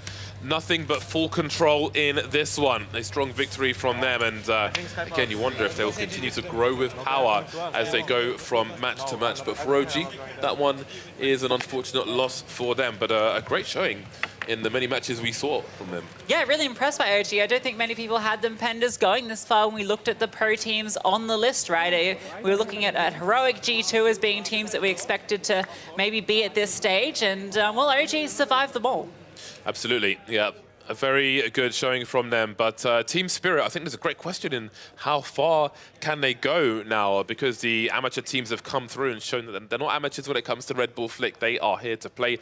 The team that came third in the amateur tournament were the guys who did 300 scrims of this. So what does that mean for the guys who came forward and came into it and are standing on top of all these pros now? So many questions to be answered, especially as far as Team Spirit are concerned. Yeah, it feels like a very difficult battle for them, but of all the teams, they do feel like the ones that can do it. And Wonderful is playing his absolute fantastic game at the moment. He was 30 for 13 or something ridiculous, might have even been more than that by the end. And we can take a quick look at the bracket to see what it looks like at the moment. Yeah, here is the lower bracket, so we can see that Team Spirit will be waiting for the loser of the upper bracket final, I do believe, and then they'll be fighting out for a place in the grand final. Moving over to the upper bracket, we can see that it is the amateurs who have sent everybody else into the bin. That's going to be a spicy one. What do you think about that? Well, we'll get to that one later, but first, Frankie's on the stage with an interview. Thank you very much. I've got 2 spicy boys with me now representing OG. You've had quite the day, gentlemen. Are you surprised that you made it this far, Flames? Yeah, I think we wanted to get I think we thought we were going to get deeper after the Wake match we won, but Spirit are too good. Did you underestimate them slightly? Because G2 actually had them against the ropes briefly on the previous match. Well, we underestimated ourselves, kind of, I think, because we played Control Room and we never played this map, and I have ADHD and we need to shift all around the map. No chance I'm going to do that. So, we played to our, to their weakness, kind of thing. What's their weakness? We thought they don't know the map. And it turns out they do. Yeah, they do. Because Magix has been here before. Yeah, and he just told me that he knows the map and everything, yeah. Is that what you guys were discussing on the stage? Because I had to break up the 2 of you guys chatting away about what happened in that match. Yeah, I asked him, did you play this map? And he said, yeah, of course, I played this last year. So I was like, fuck. Moving over to Flames' teammate Fiku, slightly more brand friendly, I imagine. Fiku, we really got to see what you're made of in the last couple of matches. Has it felt really nice to kind of break free and frag out in front of everyone here in Copenhagen? I don't know, this tournament is like funny, kind of. It was a really nice experience to play that. But I wish we could play normal maps like I'm Redline or I'm Up to actually see the results.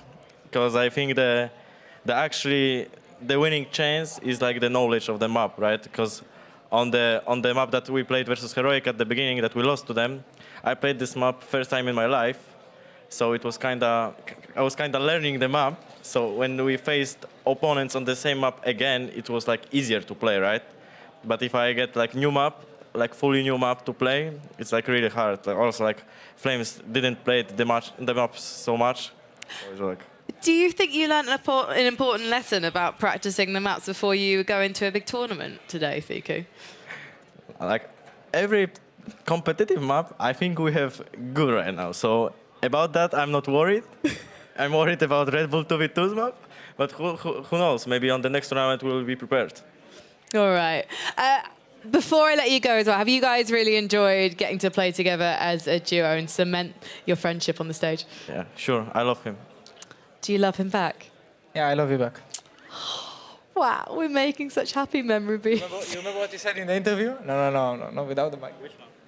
No, oh my god, right. You know what? I know exactly what they're referring to, and they're not going to do it on camera right now. So I'm going to let these guys go and get ready. They've got an important tournament next week in the Royal Arena. We've mentioned it a few times. You'll see them in the Blast Full Finals. I'm wishing them all the best and the luck. I didn't get to ask them about what it was like to be commentated on by their bosses, but I imagine they're going to have that conversation off camera. Right now, though, we are going to take a look at the highlights from the day so far, because there's been quite a few of them, but some of you might have missed them. So we thought we'd catch you up.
How are we doing, Copenhagen? Are we ready for our final 3 matches of the day?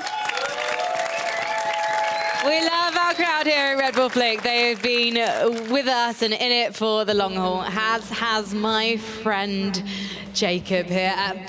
Are you enjoying the Counter-Strike you've been seeing so far today? I am very much enjoying it, yeah. I never have seen anything like Red Bull Flick before I signed up for this tournament, but so far I've been positively surprised with the level, with the engagement, and with, I guess, the level of skill set it requires to be competitive in this format.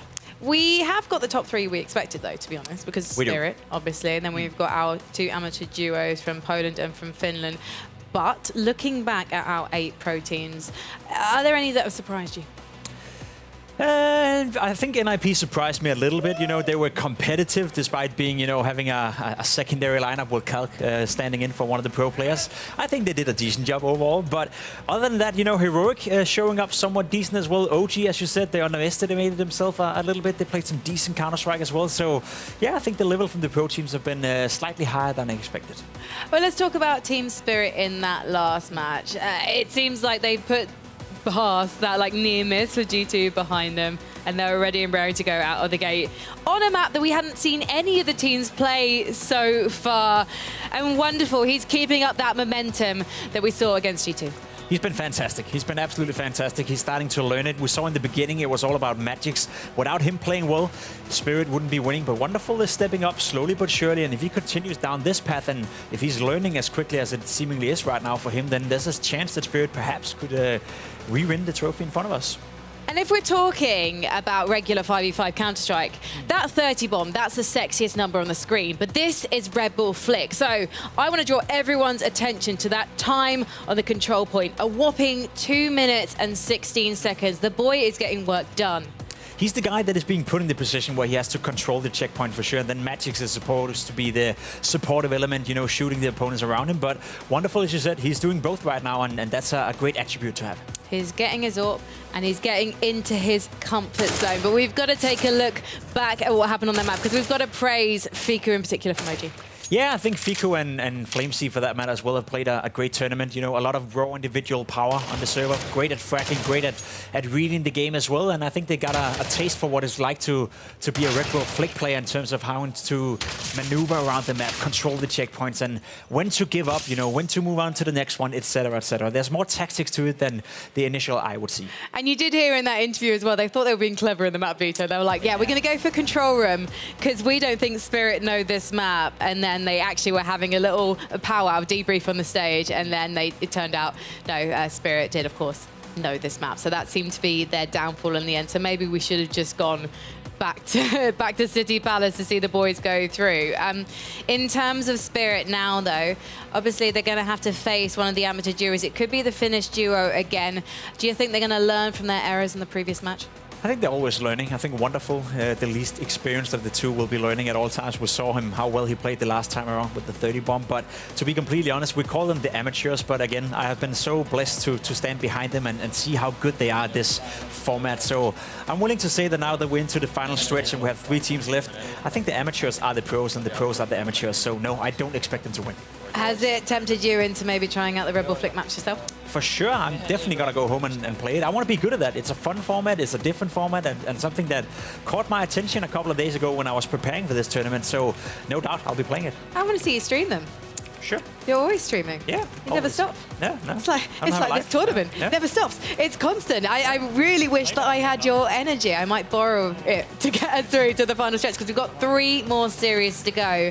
Kicking off next with our upper bracket final. It is between our, inverted commas, amateur duos from Poland and from Finland. And I believe that we are ready to go into this match. It is Team Swiri versus Team Kusamo!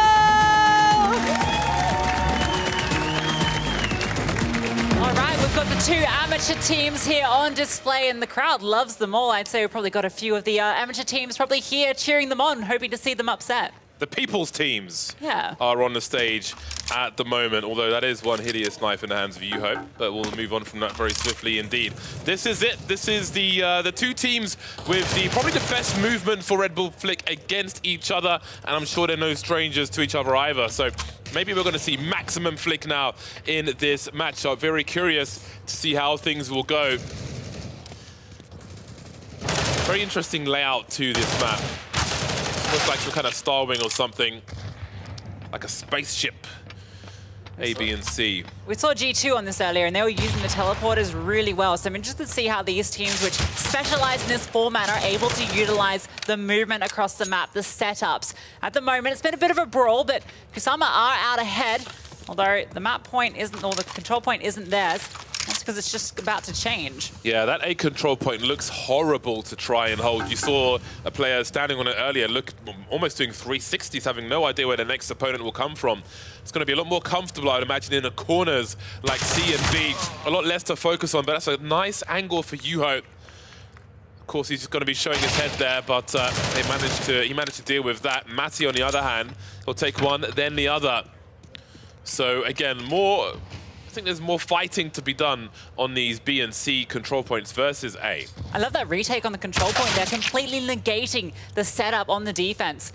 Now Matty, he has to be the one that tries to hold on. Batelli's coming over the high ground, and they are really patient in their approach here. And that's going to reward him with another kill. Looking for the follow-up, but Raxon is able to pick that one up. And still very close between these two. Sama looking to get back control. Yuho wants to be the one that does it, but Raxon comes out ahead again as the points change. You can see the ticket loss on the last control point. Moving over to B now. Get that area control with the incendiaries, very useful indeed. TPs are coming through. 5-7, really patient looking for that headshot. Only a haircut will be done though. Swiri doing fantastic at just controlling the points, and that's the key difference between these 2 teams at the moment, and that's what's led them having a 20-point lead so early on. We even see the Molotov getting a kill. Absolutely, Matty on the point with the AK-47, got the 1v1 and space to reload as well. Really making things even more difficult for Kusamo. Maybe, I mean, if there's variance to be had when we go back to A, I mean, rather you than me trying to recover from this deficit, but it will be the C site, which we're going back to first. So that might be a relief for Kusamo, because if they can take control of it, maybe they can retain control of it. Hey, look at that stat that just popped up. It's such a massive difference between the two in terms of controlling these points. Kusamo need to start taking the fight and holding on. And while they're running straight at them, Yuho goes down once again. Maddie winning all these critical duels to get the space. Almost gets caught out on the heel, and eventually Vitelli swings around with the kill. So control trying to be taken back now, and they've just about done it. Yeah, I think Matty might be a standout as well. From the matches we saw earlier on, pressure does not seem to exist for this player. There's Kusamo trying to recover from their deficit, and there's still time to do that. I hesitate to say plenty, as things could change very quickly indeed. Going back to the B control point now. We can see that players are already there waiting for it, but Yuho will take down 2. The taps are beautiful. That was gorgeous. Takes them both out solo. You wouldn't think this is a 2v2 game mode the way he's playing at the moment. And while they get the control off the point, now it's only a 10-point lead. Maddie wants to keep the advantage here. What a swing out. And now that goes back the way of Swiri. He is so fast with these duels. Very, very nice indeed. Raxon catching Vitelli off guard. And this is going to be crucial for Swiri as they get a 20-point lead as far as tickets are concerned. And Kusamo are getting into that red zone where things are going to get really, really difficult for them. At this point of the game, it gets incredibly tricky. They have to stand and fight on towards A. It's about to switch over, and this is their last stand. 15 tickets left. Yuho, a critical duel there, comes around the back and removes Raxon. But look at Maddie. He's already walking through, gets that trade back, but there's still a player on the site hiding in that smoke. I really wonder if this is worst case scenario, trying to hold on to what looks like the hardest control point when you have to stand on it. Swari are not in that situation. They can stand anywhere they want as long as they get some kills and keep Kusamo off of that control point. Then the frags will be enough for them. And it's looking that way with a bonus of the control point. Well then, 5 tickets remaining. One must stand and deliver for such a long time as well. Soon find out what the next control point will be. It will be B, but I don't know if we'll get that far. Nice frags from Yuho. But it's only 4 tickets. They need to get onto B immediately, and they're nowhere near it. Yeah, the rotations have already come through from Swiri. They have everyone in the right place. And look, the tickets are starting to bleed. 2 left. They don't think they can even make it. And Maddie, sitting on the teleporter, finds the killing blow. Yeah, the work they did earlier on pays off towards the end, where the tickets simply run out for Kusamo. Made really hard by Swiri. Again, standout performances from Matty with the dueling. Saw some nice ones from Yuho as well, but the impact from Swiri is quite clear to see with their 1-0 scoreline. Yeah, Vitelli is the most experienced player here, essentially, alongside the guys in the Swiri squad. So the fact that he's the quiet one is a little bit of a concern for Kusuma. He needs to be the one stepping up and showing, you know, why he had such a good performance last time. We'll see if he can do it. Matty got the maths here, gets a nice opening kill onto Vitelli. Upper bracket finals. Loser goes to the lower bracket finals. So they won't be eliminated just yet, as they have not taken an L in this bracket. That is quite nice with the Galil. Not easy to do. And there's quite a trade there with the HE grenade. 90 points apiece, more or less. And again, that A control point is a war of attrition. The smoke will certainly help, though. It allows him to get off the heel, so now he can stay alive. Can just tuck into that. His teammate can now fight back from the pillar using that cover. Although it doesn't seem to matter. Good control with the Galil, gets that kill back. Now swinging out from the side is Maddie, and he is punished immediately. So a big double from Yuho is going to get to the point, although it changes immediately. Sometimes it be like that. Over to the B control point. One team is here, one team is trying to make their way over, but Raxon getting cut to shreds will not help. Yuho cut to ribbons now as Matty tries to defend again. Such a strong individual, finding Vitelli in the smoke. And maybe this means that we'll see one of these teams pull away now, as they do have parity on the tickets for now. Yeah, so it's been much closer, just barely a hair between the two. Maddie fighting continuously, so much impact. He's 23 for 11 at the moment, even though the silent drop, using every small advantage that he can to keep them in the lead. And now they are starting to extend that lead, almost up to 10 points now. In fact, it just about goes over that. Vitelli trying to get something back in response, but the point has changed as soon as he arrives. The range on some of Matty's Galil sprays, his full sprays, are quite impressive considering how uncommon that weapon can be. 10-round lead now for Swairi. 10-ticket lead, excuse me. That's a big headshot from Matty. Continues to deliver regardless of the weapon. He's just going to hold that teleporter now. Telly there, he's up around the top trying to get both these kills. Damage onto the first, but again, Matty with the deagle doing everything, but the AK from Yuho does come out ahead. That's going to be the point now, able to be established, although it's only got a few more seconds left on it. It doesn't matter because Raxon's there anyway. Yeah, he tried to get all the support utility, and by the time he's ready to start throwing some, absolutely domed, and that's going to give more advantage to his opponent. High pressure situation here. Nobody wants to go to the lower bracket, but somebody must.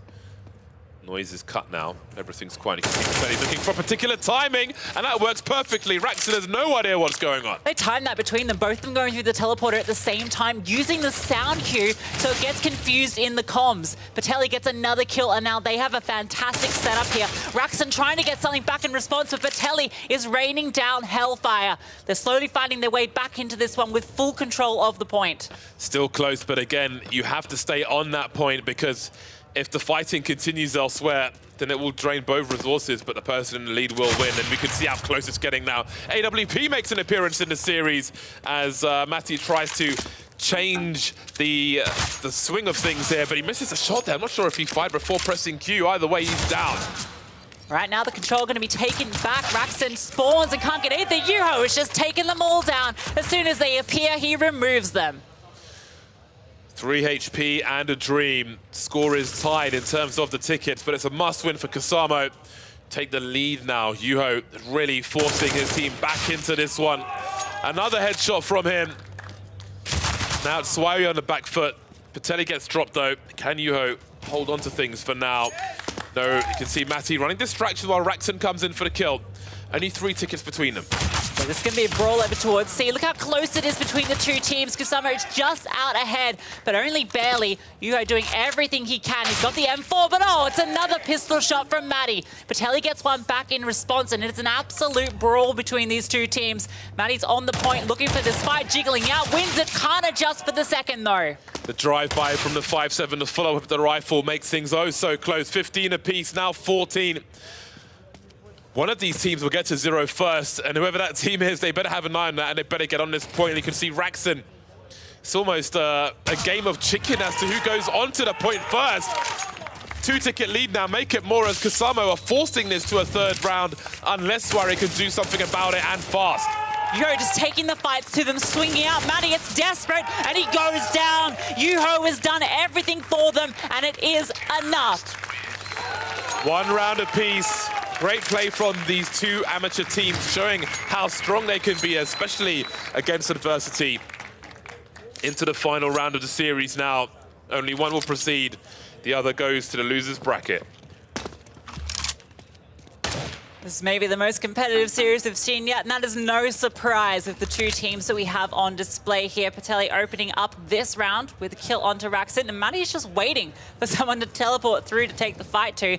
They're actually taking control of the point, jiggling out around the corner, looking for this fight, and oh, his enemy just flees through the portal. Out of there. Matty looked like he was hanging around in the cafeteria, waiting for some friends to join. Both teams low on friends, though, in this 2v2 format. More enemies than friends, and things will get pretty brutal. A little deeper we get into this round.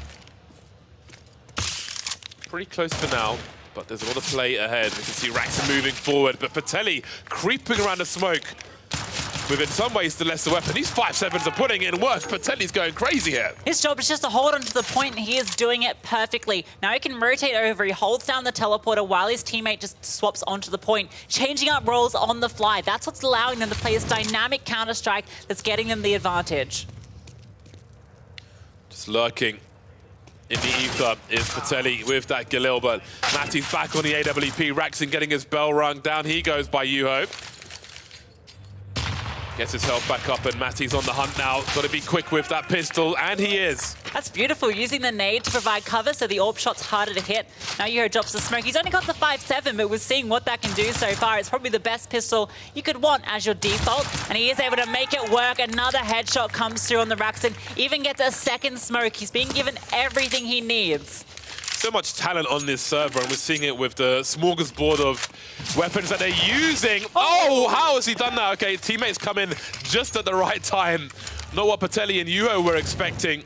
Still, both teams in the 60s, though. It's really unclear as to who might take this. This is an absolute brawl both ways, and he burns alive, coming through the teleporter, that utility doing its job. Patelli can't spot anybody. They're just hiding in the grey, and it's another smoke deployed. Patelli upgrades to an AK. Nice shot. Looking for the second, though, and it's not being given to him. Can't quite connect. Raxon now hitting everything he needs to. Hiding behind that smoke on the point for so long, but only good for a 5 or 6 ticket advantage. Again, it's still close, and there must be so much pressure for both squads. Yuho and Patelli delivering some really important kills as they try to close that gap again, and they will do that. So narrow. Just 1 ticket between them, but so much more play to happen. See, Matty just holding the teleporter, just trying to get any small advantage they can, and actually nets him a kill. Oh, a second one as well. Matty doing everything with that default pistol. However, Raxon's the one on the site. Now, Patelli has picked up an AK. Look at Matty, he's just holding up here. This is such a good spot to be in. Can swing out, but he drops down into the open. The flashbang hits him, but he still gets the kill. There will be a trade, however. But one team's on the point, one team isn't, and suddenly we have a 10-ticket deficit for Kusamo, who will take the point back by force. But for how long? 25 seconds until it changes. We'll soon find out which control point it's going to.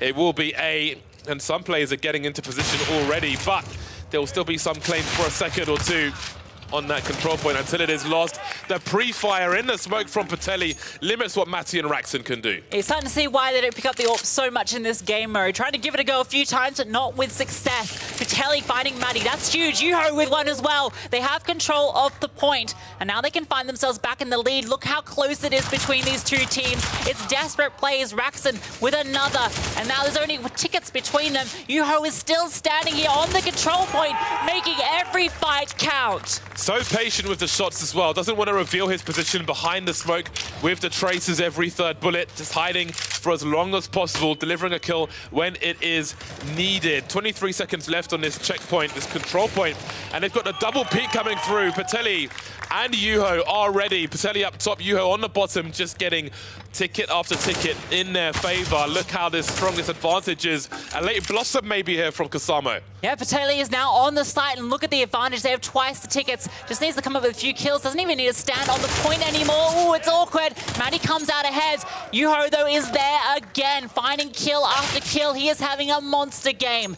Matty is trying his hardest to drag them back into it, but they are on single-digit tickets. Yeah, you can see Yuho making his way over to the checkpoint, and that cost him. He got fragged because of that, but maybe these positions will be enough. Patelli looking for the other player now. Where is Matty? That is the question.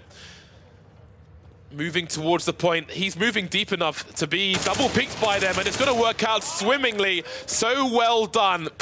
2 points left now, just to one, and that's going to be that. Kusamo will make it to the upper bracket finals. What a fantastic game. Grand finals. Yeah, that was an amazing game. Playing to their best ability, using those rotations, the teleporters, and the setups they had with the control points. It was a masterclass. That was an awesome series. Really went down to the wire. Just when you thought one team was the stronger one. Again, that late resurgence from Kusamo, being on the back foot at the beginning of that series, only to take it towards the end. Fantastic fight, and I think a great display for us just to see how good Red Bull Flick can be. These two teams have both put the time in, they've put the hours in, and they've nerded out on all of these maps, and you can see how good it can be. Yeah, it's obviously amazing seeing all the pro teams have their shot at it, but this is where we really get to see the full potential of these maps, the setups that you have, the meta that comes into play. We could take a quick look at the lower bracket to see how that one's going to progress, because we've still got another game in that lower bracket to play as, well, Suri, they're going to drop down to face Spirit. Absolutely, so Kusamo will make it to the grand final. and it will be, they can sit there and watch now and make some notes on their opponents, as it will be Swery and Team Spirit. Over to you, Frankie.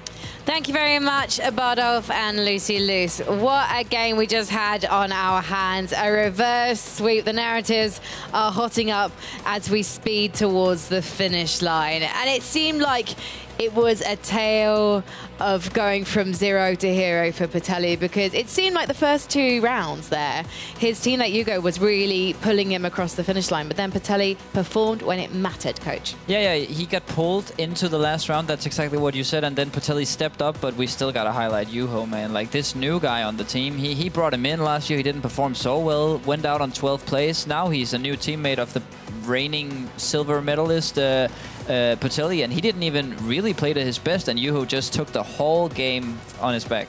Should we take a look at some of the highlights from Wing Lobby 5? Let's do it. Let's do it. There was a lot of highlights throughout this game. There was a lot of great moments from both teams, to be honest. Juho, we talked about him, right? He was the man of the hour in this game, consistently delivering, especially on round number 2 and round number 3. And you said it, Coach DP, right? He's the new guy being brought in, and he's the guy, I would say, carrying Patelli to a point where then he could re-enter the stage. That was a massive performance coming in from Juho. He was the player with the most frags coming in from Kusamo. He was also the player with the most time in the checkpoint for Kusamo. So he did both roles in one performance.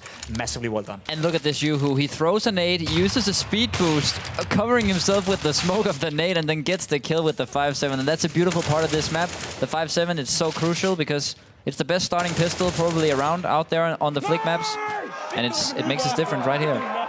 Doing his best Danish impression there with a nice as they take the victory and they book themselves a place in the grand final. I'll be curious to know who they're going to play, but that's another story for another time, because right now, as we said before, we've got to focus on Juho. This is a guy who plays in ESEA Intermediate, you were telling me. Exactly, like he plays at my level. I played this tournament and he's just insane. He gets 45 kills here.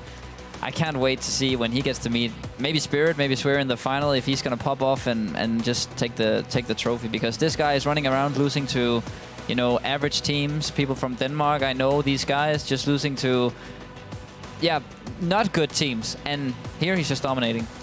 What do you think of the mechanical skill that we're seeing from the amateur duos? You can easily see that they have mechanical skill. You can see they have great aim and they have great understanding for where to be and when to hit.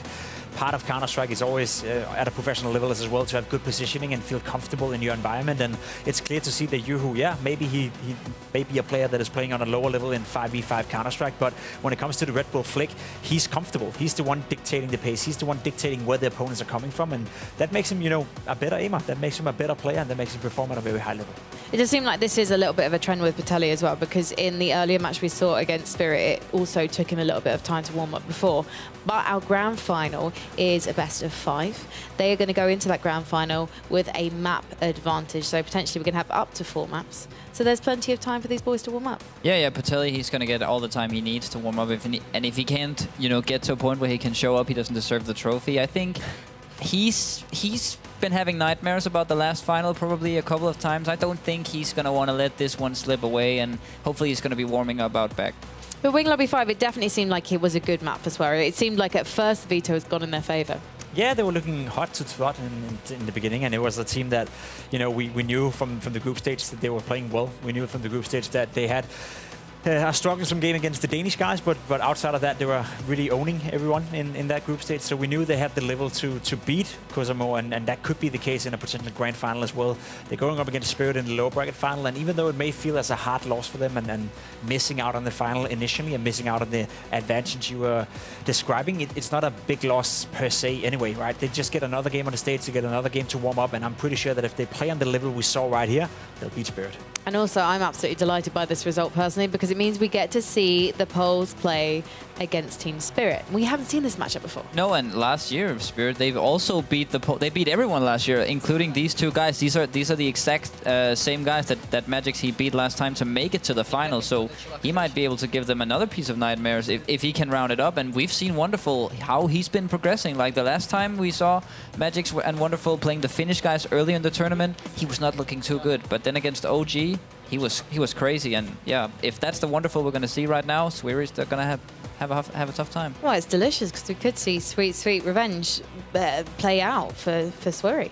Perhaps, depends. I need to see it more from Wonderful. We've seen him one time, right? He's been struggling a little bit in the tournament so far, I'd say, at least in some games. But if he can find consistency and if he can replicate the performance that we saw last time around, then yeah, I would agree that then we have a matchup. But what I've seen from Sverige so far in the tournament, in the qualifier, everything, they look like the better team. They look like the team that understands how to play the Red Bull Flick slightly better. What I'm interested in is the map, as always, because now we've seen that actually maybe Spirit do have a few tricks up their sleeve, right? We saw them play Sky Platform so much.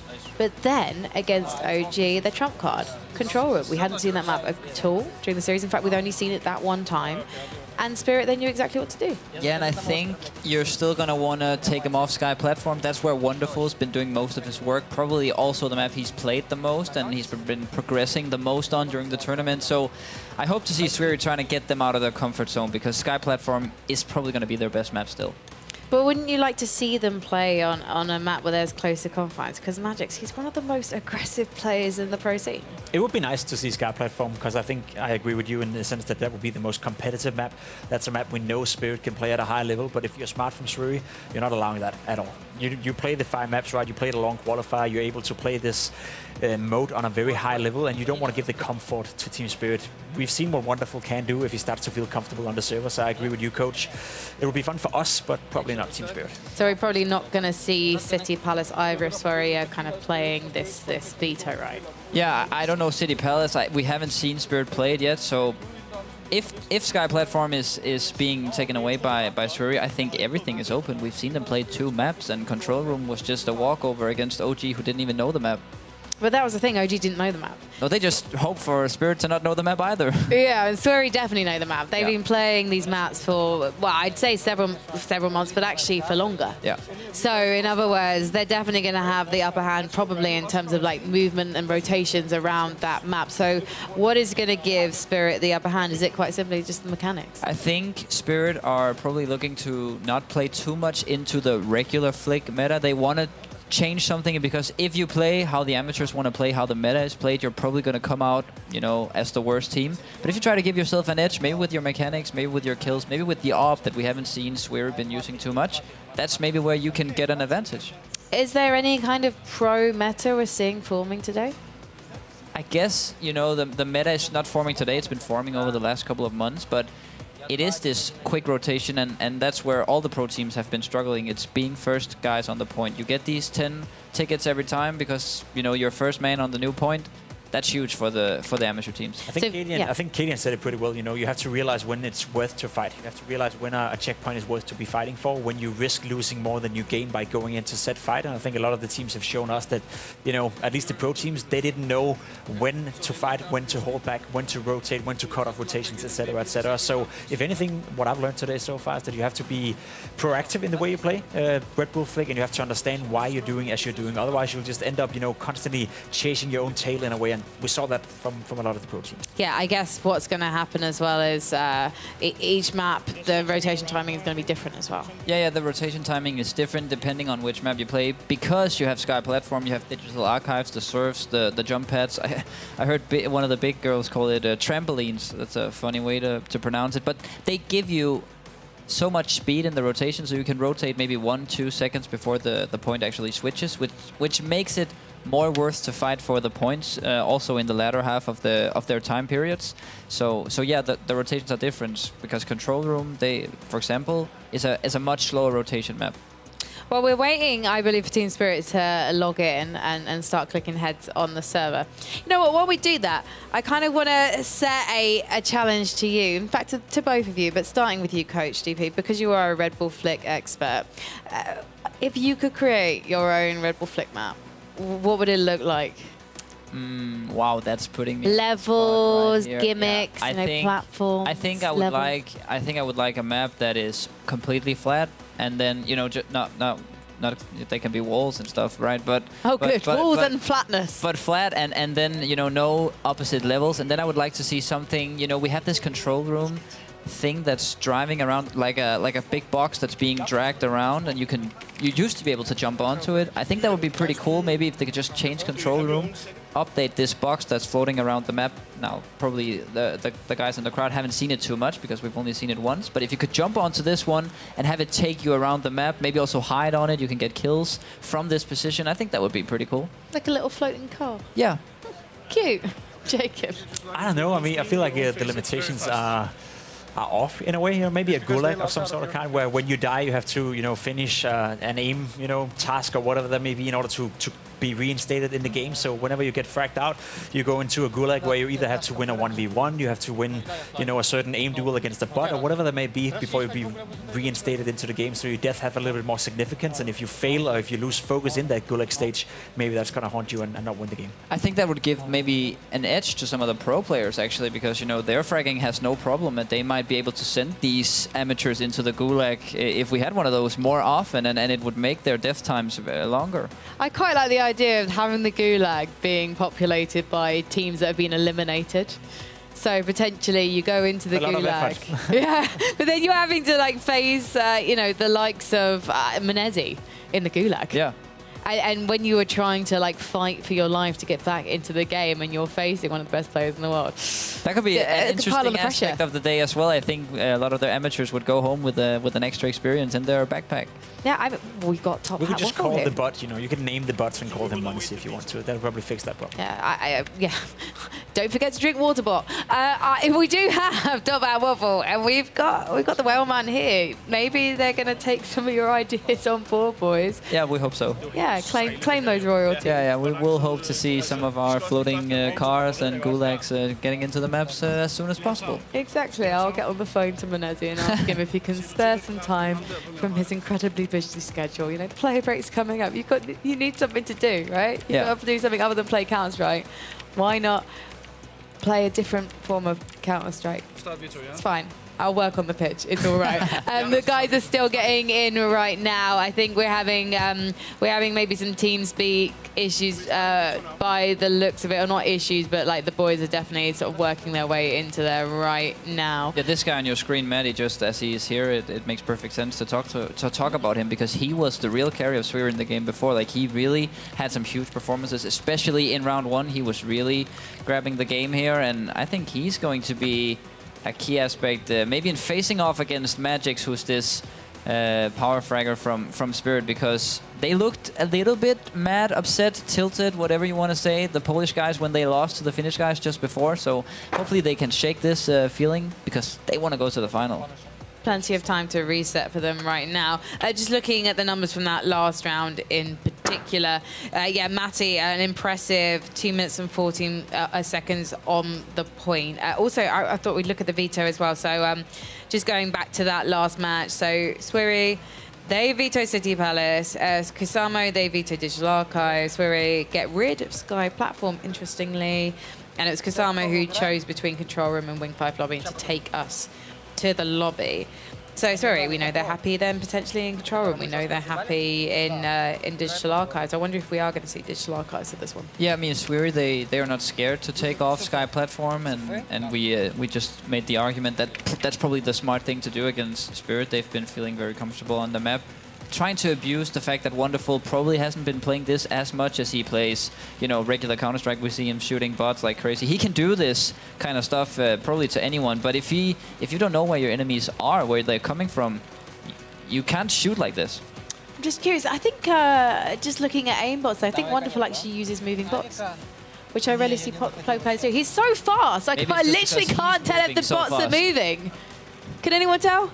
I feel like they're standing still. They're just static. It's just his movement is so insane. This is what it looks like to silver players when they're shooting bots. All right, I used to be a GNM. Thank you very much. My record is 104 kills per minute with an M4. Why do I keep talking about my terrible performance in Counter-Strike? I'm so sorry to everyone watching at home in Copenhagen and to you two on the desk right now. I can tell you that the map we are going to be playing is going to be Digital Archives. Okay, so we are going to see Team Spirit, also Swiri, for that matter, on a map they haven't played before. We've seen Heroic play it a bit. It's a map that you need to be aware of course, the movement gimmicks, but more so how you move around on the map. It's pretty close quarters, and the setups, I showed it in my video earlier, the off angles, trying to catch rotations is going to be interesting to see if Spirit have caught on to how you play this map, because Wonderful, it might be his first time on this one. I feel it's one of those maps that, at least from what I've gathered so far in this tournament, you need to be very cautious of where you're fighting and when you're fighting. You would always like to group up two together in the beginning, especially, you know, the blowout. Can you win the first initial fight? You're being set in a great position where it's hard to force you out of that A checkpoint. So it's one of those maps that it doesn't necessarily get decided within the first 15 seconds, but if you make a mistake early on, that can cost you the rest of the game.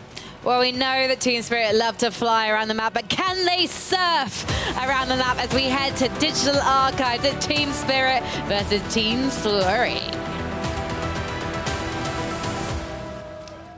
Lower bracket finals. Who will take the second place in that grand final? We're about to find out. Swari versus Team Spirit. Only one team can proceed. The other one may join the archives. Tell you what, with the two players on Team Spirit having that beach blonde hair, I feel like they've got the surfing down pat, and we'll see if they can make it work, because Maddie is putting on a masterclass. Are we watching Surf and Chill right now? Ooh, well, it was good for a while. Ran out of steam towards the end, but the frags are what is important. Wonderful taken down from the back. So, reasonable start. The trades will continue. Very awkward position with the Mag 7, not really getting all the shells he was looking for on his opponent, but still close. Both teams just leaving the 90s as far as the tickets are concerned. So nothing crazy happening just yet. Who will pull away first, I wonder? You often see the A point at the start just being a bit of a brawl for one team taking charge. It's really this second point where it all gets a little bit chaotic and where a team can start to steal away a lead. Magix, it's an awkward fight. He does come out ahead. What a trade from Maddie, though. Fast as you like it on the peak with the Mac 10. Now he has to deal with this player on the point, and he does just that.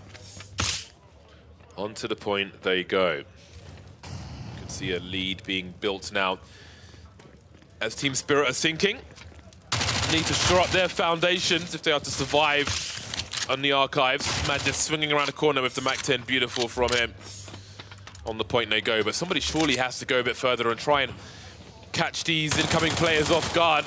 Actually, what happened to them? Wonderful and Magic's popped one after the other, and the control is switched. The time on that's fantastic too. They both take fights from different angles at the same time. You can see the coordination on display here from the amateur duo. And now Maddie provides this overwatch while Raxon just sits on the point waiting for him to run straight into him, but he can't adjust to Wonderful. Flying around the corner with the UMP, although that point has just swapped. Over towards B now. You can see Wonderful has the range to drop Matty. That'll be nice. But, well, they've taken control of B as well as Magix has come through to get that kill. So Team Spirit can look to recover now as they are a little behind. But Raxon has got something to say about that. Ooh. Taking down both players. And there's a fair amount of time left on this B checkpoint as well. So Team Spirit can't wait around too much. Otherwise, they're going to be 20 tickets behind. Yeah, look at Maddie now. He's the one playing the angle up the top. Magic trying to take this fight, is able to connect it, but look how low he is. Has to wait on Wonderful to come around and swing. They're not even sitting on the point at the moment. Raxon is just waiting back, trying to play this angle deep. He's able to get the one. There's Maddie with an immediate trade. Gets himself an upgrade as well. Fast up the ladder as the point switch. Again, they are focusing on general position now. The checkpoint has changed, of course. They're all about the frags. They've got enough of a lead to just focus on denial of checkpoint for their opponent. Big fights on the checkpoint itself now, as Wonderful was there for a while, trying to claw things back. But again, they're heading towards a 20-ticket deficit. It's getting scary now. All the incendiaries down to deny anyone coming in from that direction. Wonderful peering over on top, gets rid of Maddie, who was playing the cover position. Now they're going to fight together, but Raxon gets both. Doubles up with the AUG and extending that lead even further. Looking strong for Swirey in our first offering on Digital Archives here in this match. The Julies are out for Magix. And that'll do. Or will it? Checkpoint has changed over towards B now, and with Matty getting fragged, nobody's on it for the time, but Wonderful will make his way there, and he needs to stay here for as long as possible, but this surfing will deny him that Galil spray. They're not on these checkpoints for long, Spirit, and it shows in the score. Yeah, this map is all about the movement, getting between the 2 points as quickly as possible, catching your opponents off guard. Look at this off angle, ready to pre-fire as they peek around. Wonderful comes out ahead, Magix with the second kill as well. So they get control of the point, but I mean, look at the tickets. They're slowly edging away. Suri have over double. We've got Swery swinging in from both sides as well. Magix was never going to survive that one. They've had a miracle play. So much space created by Swery. Matty moves forward to create even more. Catching Wonderful off guard. Not expecting Matty to be peeking in from there. Expecting him to be closer to that checkpoint. But now it's over towards A. And Magis, I mean, he has to be successful. He's just being denied. He wants to cross over to the checkpoint, but he's being griefed by Raxon. Wonderful will trade, but how long can he stand here for? There's a domination from the amateurs, showing all of their skills on this map, taking control, catching them off guard again and again and again. Matty gets a double, and that might be the couple of kills that do it. There's simply not enough time for Spirit. Looking like monsters are Swery. Spirit, they've come in cold in the first round before, but they're really going to have to solve a lot of problems in this second round. You can see the kills are significantly different there. They're both playing quite well on the side of Team Spirit, but it's the out-positioning. It's the times they get these kills, getting control of the points. They really do play the objective, and you can see that coming out ahead. That was almost, I think, a 30-ticket win at the end. Yeah, Swery just grew with strength over time. But everything's reset now for this second round. Apart from the score, of course. Match point for Swery. Now, can Team Spirit adjust fast enough? Can they catch Swery off guard? Their strats are so good on the Swery side. It's going to be really hard to overcome those within the vacuum of one match. Nice scout shot from Wonderful, though. Finds a headshot for Matty as well. That's a big kill from Wonderful. We're seeing what he can do with the scope weapon. The scout, maybe not the one he wants, but it will do the job for a nice double. Gives him some breathing room here. Although now he's going to be under pressure. Raxon swinging around the corner, and it's just so hard to take those fights. Somehow he still wins it out, swapping to the dual Berettas. But Matty is there for the immediate trade. They even had the bait and the flash over the top Swery. Maybe the flash was thrown too close, and maybe perhaps Spirit heard it. But the strats are so strong. The communication between the two are very good. But the same is true of Spirit. It has been for most of the day. And again, when the chips are down, they have been able to recover. We'll see if they can do it on this occasion. UMP with a double for Matty. And there's nothing too crazy in the score just yet, but Team Spirit's lead is slipping away. Yeah, starting to dwindle now. As soon as Swery get onto a site, they just hold onto it and they do not let go. They might be forced to relinquish it here. Magix is taking control. This smoke that was being used by Swery is now out of their favor, as Magix is using around the back of it, but he can't quite connect the headshot, and he's getting swung on by Raxon. Raxon just flies in like, hey guys, I heard there was a party, and clears everybody out. Wants all the drinks for himself, it seems.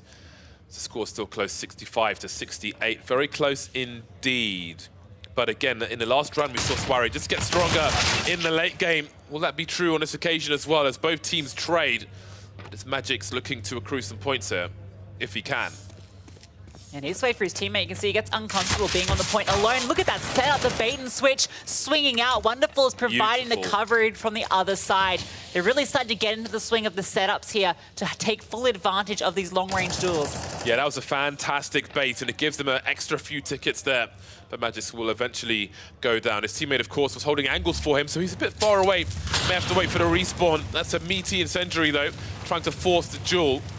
But they want to find their positions as well. And we see the surfers. Matty's turn to try and hide, trying to heal up, but the Julies will deny him. Yeah, but now Magix is very much out of position. Raxon is already over on the other side. Oh, nice shot from Magix. Out of position, but doesn't seem to matter. Still hits the shot. Now Matty's the one that's going to try and get to the point first. It's going to take that control. Look how close it is between these two teams at the moment. Yeah, it's a narrow lead, but a lead nonetheless for Team Spirit. A round down at the moment. A must-win for them. Things continue to get closer. Wonderful needs to, and almost gets there. Almost, but not quite. Leaves Matty with single digits, and Magix will surely finish him off. Now, how long can he hold the control point for? He's getting some smoke up to try and buy some time for himself. There's only 20 seconds left on this B, and he's heading off of it to try and hold the area. I'm not sure if that's the right play, all things considered. B's not even going to be, you're not going to be able to hold it for that long. I think he should have squeezed some more tickets out of that. Yeah, well, now it's about to change, and, well, they've lost both points anyway, and they're about to lose their lead. Swery are about to take control. Very close between the two. And he's just sitting in the smoke in the middle. And that's slowly allowing Team Spirit's tickets to dwindle down. You can see this setup they've got. One player in the smoke, one player in the rotations. Magic's creeping through, trying to come in unannounced, looking for the first kill. Never mind the second. The trade will be there, and he lands the headshot as well. That is crucial. 35 seconds on his control point. You can definitely squeeze a little more juice out of this lemon and try and catch up now. Swery not too far ahead, running low on bullets though, but can his teammate trade? Wonderful is here with the pre-fire as well. Look at that dancing on the control point. Manages to get what he needs, and he's really trying to force this to a third round. So close as we go down to the wire. Yeah, Team Spirit, they take control of the point just at the end. It's about to be changing up. Matty, it's a hard duel, but he does come out ahead. But now he's on low health, and Magic's already in position. Trying to hold on to this one. Look at this, 21 each. No one is on the point at the moment. Both of them are losing. Magic just wants to catch out any rotations that come through so they can jump on it at the very end. That clock is ticking on both squads. Again, somebody will go to zero first, so there is pressure here to try and get even the slightest buffer. Matty, of course, on the point now when it really counts. Team Spirit heading towards the single digits. They're both coming through from the same position, one high, one low, through the Molotov. And again, they're just being denied by Matty. Oh. That's disgusting from Matty. And that might secure the victory for Swery. Matty gets a double, and it might just be the double that ends it all. This last point, it's about to swap. There's 10 seconds left. Look at the points between the two. Spirit, only 2 remaining. It's a desperate fight, and Raxon is going to take him through to the grand final. Fantastic performance from Swery. Again, down to the wire. Team Spirit growing, adjusting, staying in it. But towards the end, Matty's individual performance, the fragging, overcoming some unreal kills toward the ends there. Brilliant frags from Swery. Yeah, it felt really like Team Spirit got into the swing of things in that second round. It really felt like they had a good understanding. Some of those setups, the long range, just the trading was really good from both teams. And it just came down to a couple of key fights. That Matty double kill on the ramp, that was the killing blow. Yeah, a lot of skill towards the deep end of this tournament. Of course, it's not easy to come out on top here. So very nice performance by both squads, but of course only one can go forward. And I think a lot of people will be happy that the grinders are making it to the grand final. So that's going to be quite spicy indeed. But credit to Team Spirit. Even not making it to the grand final, they have shown again that Red Bull Flick, they are always going to be a huge threat. So I think that's another successful year, even in third place for them, to go this far and be so dangerous. Yeah, I think they'll be happy with that. Well, maybe they probably want the trophy. I mean, that'd be their most happy outcome. But it's a pretty nice trophy. Yeah, and it does mean that we're going to get a new champion this time around. Absolutely. So, that is you know, fantastic. and it's going to be one of the amateur teams. That's a really exciting story, you know, showing that if you just grind at something, even if it is a very niche thing, you know, you can come out ahead. Yeah, I can't wait to see the grand final ahead of us, but we're not there just yet. First, we're going to be heading over towards Frankie and Team Spirit. We feel so lucky here in Copenhagen that we got to have our reigning champions return to us, Magix and his new sidekick, Wonderful. Magix, it was fantastic watching you. Why do you think, however, you were not able to get through to the grand final this time round? Well, it's been pretty much of V2-ish, I think we did in the last match. Maybe it was not the best map for us that we choose to play in the ending. So probably if we would have picked the map we played and practiced more, it would have been gone the other way, but it is what it is. Can we talk about that match against OG? Because they were not expecting you to know control room. How did you feel about the veto? Well, we were not really comfortable about control room also, but before the game, Flames told me that I'll fuck you up, and he ended the first round with 217. It was unlucky for him. So, and we got used to the map pretty quickly during the map, and that's how we won against OG. So the lesson here is don't trash talk Magix. Yeah. Yeah, basically. Would you come back next year? I hope so. Oh. We hope so too, an exclusive on the Red Bull Flick stage. Do you mind if I pass the microphone to Wonderful? Yes. Thank you very much, Spasiba. Wonderful, how did you find your debut, your first time at Red Bull Flick? It was a great time, but we lost. It's very sad. I don't know, like, maps is very beautiful, but sometimes I'm not understanding where people can be, and sometimes I fucked up, but... Has this experience made you want to learn the maps? Yes. Yes. So, in other words, Magix, you'll keep Wonderful as your duo partner for next year? We'll see. This one knows how to keep his fans guessing, and I am definitely one of those fans. Thank you so much, guys. It's been an absolute pleasure. Third place, straight from Rio, is absolutely something not to be sniffed at. Please, Copenhagen, give it up for Team Spirit. Spasibo. Thank you, guys. I'm going to head back over to the analyst desk for perhaps the last time almost, because we're nearly ready for our grand final. But aren't you a little bit gutted to say goodbye to Magic's and Wonderful, Jacob? A little bit. I think they played a good tournament overall, and I like the way Magic's ended it right here, you know. Obviously disappointed not being in the final, disappointed not winning, so whether or not Wonderful will be part of his team next year, we'll see. Coach, would you bring back Wonderful if you're Magics? I'd bring back Wonderful. I mean, he said it himself. He wants to learn the maps. In the beginning, that's all you need, and his fragging is no problem. So if he gets to know Digital Archives control room as well, yeah, maybe they can come back and kick some ass. Yeah, I think they can kick some ass. Once you start playing these maps, they are addictive. It's a nice kind of palate cleanser when you have been even stacking or solo queuing 5v5s, and it's something that can really make you feel like you're having fun again when you're having a bad day on the server. Should we talk about Matty, though? In that last round, I definitely think maybe the high point for Team Swery, although it is a two-man game. Yeah, I mean, it was pretty perfect that we get to mention him also because he basically carried them through the game before. Tried to at least. Patelli and Juho got to take the win. Matty does this crazy startup thing where he surfs all the way around the map, and as you can see, he sneaks up behind his enemy and gets the backstab. That is just, you know, incredible, you know, showing off how well he knows the map and maybe how little Spirit knows the map. Some may say he's a nerd when he does something like this, but he's a good nerd, a very good nerd. That was a very sick move from Matty, and I think he showcased a couple of times not only his map awareness, his movement skills as well, but he knew exactly when to fight and when not to.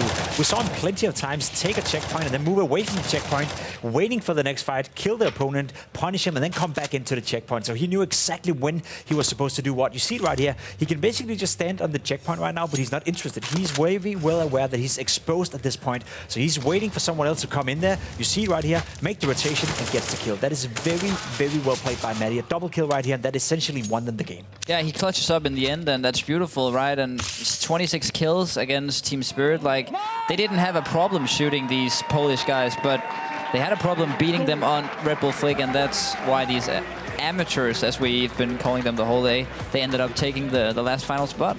I did particularly enjoy, though, that Spirit seemed to be following the example of Team Swery in the final moments of round number 2. I thought we were nearly going to go the distance and see a 2-1 play out, because you could see that lovely mind game, that back and forth by one of the lower control points, as each player wasn't sure whether to actually go and expose themselves on the control point, and sadly it wasn't to be for Team Spirit. No, sadly it wasn't to be. I think they lost to a better team, simple as it is. You know, they did a good fight, they did a good tournament. I think Wonderful involved throughout as well. He got more and more comfortable playing this format, but overall, you got to give it to Swery, right? They're putting in an awful lot of hours. They've been practicing. They came third last time around. Now they're moving into the finals. They're already an improvement right there, and I just love to see that once you put in an effort into something, right, it's also resulting in a result for them that is positive.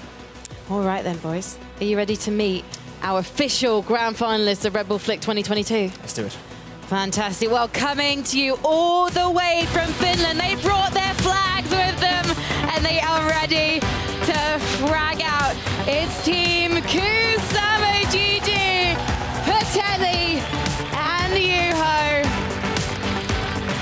Come and join me in the middle of the room. Now, Patelli, you were here last year, and you had to make the heartbreaking decision whether to stick or switch your partner out. So tell me why you decided to recruit Juho to your campaign this year. I mean, we started playing in a 5v5 team, and I mean, it just felt a better fit for me. So, and we tried the game mode few games, and it was ready. We knew it. We're gonna win this time. What was it like earlier, getting revenge over Team Spirit? I mean, it was good. It felt good, but I wasn't satisfied. I wanted to play them against in the final because it's a BO. I mean, the Spirit game was BO1, and it can go like anyways sometimes. But BO5 is it will be nicer. Well, you do get a one-map advantage. Are you saying, therefore, that Swery are not going to give you much of a fight today? Oh, they will. But they will lose in the end, like they always. Spoken like a true Finn. You've been a revelation this tournament. It's been amazing to watch you play with Petteli. Do you feel like you can keep up the performance going into this grand final? If I stay calm, then yes. You finish. Surely you're never not calm. Who knows? Who knows? Who knows? I know. I've met a few Finns in my time. Gentlemen, please take your place on the server. The moment of truth is nearly upon these boys. It feels like a reckoning for Petteli. He's waited for this moment, his second Red Bull Flick grand final. However, we have got two very strong guns from Poland who want to take the Finns down. So let's meet them. It's Team Swery!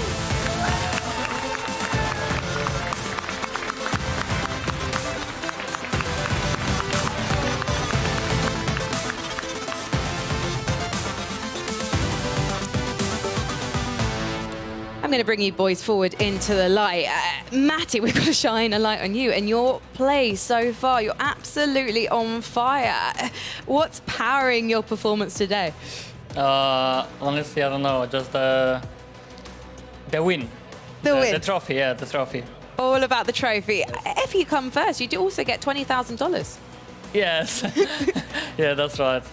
So how do you feel about your opponents today? Because Petteli, we've already discussed this. He's got form. He has gone further than you in the past. What do you think this final is going to be like? It's gonna be hard. They are Finland's guys. They are always a tough opponents. So yeah, my guess is this is gonna be 3-2. Yeah. The score is 3-2. Well, they definitely have one map above you so far, so you're definitely going to have to get some work done. I'm coming over to your teammate Raxon. What's it been like so far playing with Matty? It's so nice. We enjoy yourself. Yeah. Any words for your fans watching in Poland right now? No, pozdrawiam wszystkich po polsku. In Polish. What does that mean? Greetings. Greetings. Well, dziękuję. Thank you so much for the interview. I imagine you guys probably want to get your hands warmed up, get your heads into the game, because we want to see this final go all the way. Jinky boys, thank you very much. I'm going to head back over to my analysts to anticipate this final, because finally we are going to see what these boys' map pools look like. We've only got to see one map at a time from them all day. The Finns have got a one map advantage. Coach, what are you hoping for? I'm hoping for a 3-2, right? That would be the dream scenario. I hope we go all, I guess that's 4 maps. So I hope we get to see maybe Control Room again. We haven't seen it too much. I hope we get to see Wing 5. I'm pretty sure we will. So hopefully we can leave maybe City Palace out of the way this time and let's go for the other maps. Is it too classic Counter-Strike for you? Yeah, we don't need these pro player maps. We want to see the amateurs battle it out on the best of the best. What do you want, Jacob? I want some Skyfall, I want some movement, I want some high-octane action, and I want these two teams to feel as comfortable as absolutely possible. Because we have seen the skill difference when the amateurs are coming in. There's a little bit more flair to how they do things. There's a bit more, I'd say, synergy and strategy behind why they're doing as they are, and it's always fun to watch that. So make the teams feel as comfortable as absolutely possible, and let's get some high-octane Red Bull Flick. Well, what we've been seeing from these two amateur duos so far, well, let's not call them that anymore. Let's call them our finalist duos. It's official. From our finalist duos so far, they are sharing the load in terms of capturing the point, trying to stay on as much as possible. They're very good at trading the positions as they need to. But we are seeing 2-star players come through, and they are Juho and Matty. But which one do you think has the edge? I think Juho has the edge. He just looked sharper. They just played each other, and he was incredibly good. Petteli probably, needs his teammate to maybe, warm him up into the game. We saw it earlier, just when they played together last time. Matty was also good. He just clutched up versus Spirit, so I guess he has the momentum. I'm thinking it's hard to pick one of these guys. I would agree. I think Juho is the stronger player, at least from what we've seen so far, but that can change from map to map, game to game. Are you off to a good start? Are you off to a bad start? He also said it himself, he doesn't really know whether or not he's calm or not, but I can tell you for people out there wondering how good are these players. He's sitting at a solid 4.3k elo on Faceit when he's playing 5v5, so in terms of raw mechanical skill, in terms of being a great Counter-Strike player, Juho probably is the better out of all the four on the server. Do you think that Juho is someone we might hear about in the future outside of Red Bull Flick? It's tough right now for Finnish Counter-Strike when it comes to 5v5, but yeah, maybe perhaps, if he can continue down the path he's laying right here, if he gets comfortable playing on a stage, and if someone, returns to make Finnish Counter-Strike great again. They have a very distinct playstyle. They're very unorthodox in the way they play Counter-Strike, to say the least, but there's an awful lot of talent in Finland, so why not? Where do you think we are in terms of Finnish Counter-Strike at the moment? Because, of course, ENCE went international. Havu, they're still sticking around flying the flag? Still hanging around. Can't quite replicate the results that we would like them to see. I think Finnish Counter-Strike is a sea of untapped potential. There's so much skill in there. There's so much raw aim power, mechanical skill, but they lack, they lack the Glaives, the Kerrigans, the MSLs, all these in-game leaders that teach the youth how to play proper Counter-Strike. So I'm not surprised they're good at something like Flick, but it'd be great to see if that talent pool of Finnish players would be catered in a way that actually can make them competitive again, because there's an awful lot of talent in Finland, I'm sure. Need to find the next Alexi V?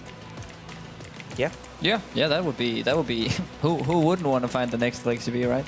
It seems like Poland is more in rude health when it comes to turning out Counter-Strike players. I mean, we've seen Fiku fragging out on the stage today. There's so many coming up. But I guess Poland has got this legacy of award or championship winning Counter-Strike players. I mean, they have this one team. I think they used to win a lot back in the day, Virtus Pro. I don't know if you've heard of these guys. Yeah. Like gold, right? Yeah. They have some older guys, but yeah, they used to be They're older now. Yeah, and our boys from Astralis here in Denmark, they actually beat them for their first major trophy, right? To take them off the big stage. So yeah, Poland has seen better days, but Duka and Fiku, people like these guys are moving up. Imagine Pasha Biceps taking part in Red Bull Flick. I would love to see that. He would be moving in like he couldn't. Like he's too big. He doesn't have movement, right? That's not going to be a no. Just muscling its way through the Red Bull stage. The whole studio is shaking as Pasha Biceps emerges onto the stage. I think there is definitely there's always room for Pasha Biceps in any show in Counter-Strike or esports for that matter. Aimbots is now it's a tradition. I mean, it's literally the warm-up. You're over kind of playing KZ. You're clicking heads. Do you see the bots moving this time as well, or what do you think? No, okay. You're not.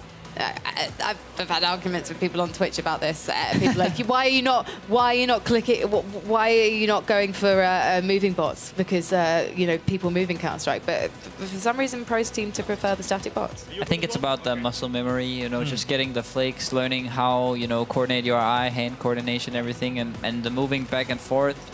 It's not realistic anyway. So maybe it's just the proper practice to just get with your arm, just warming it up.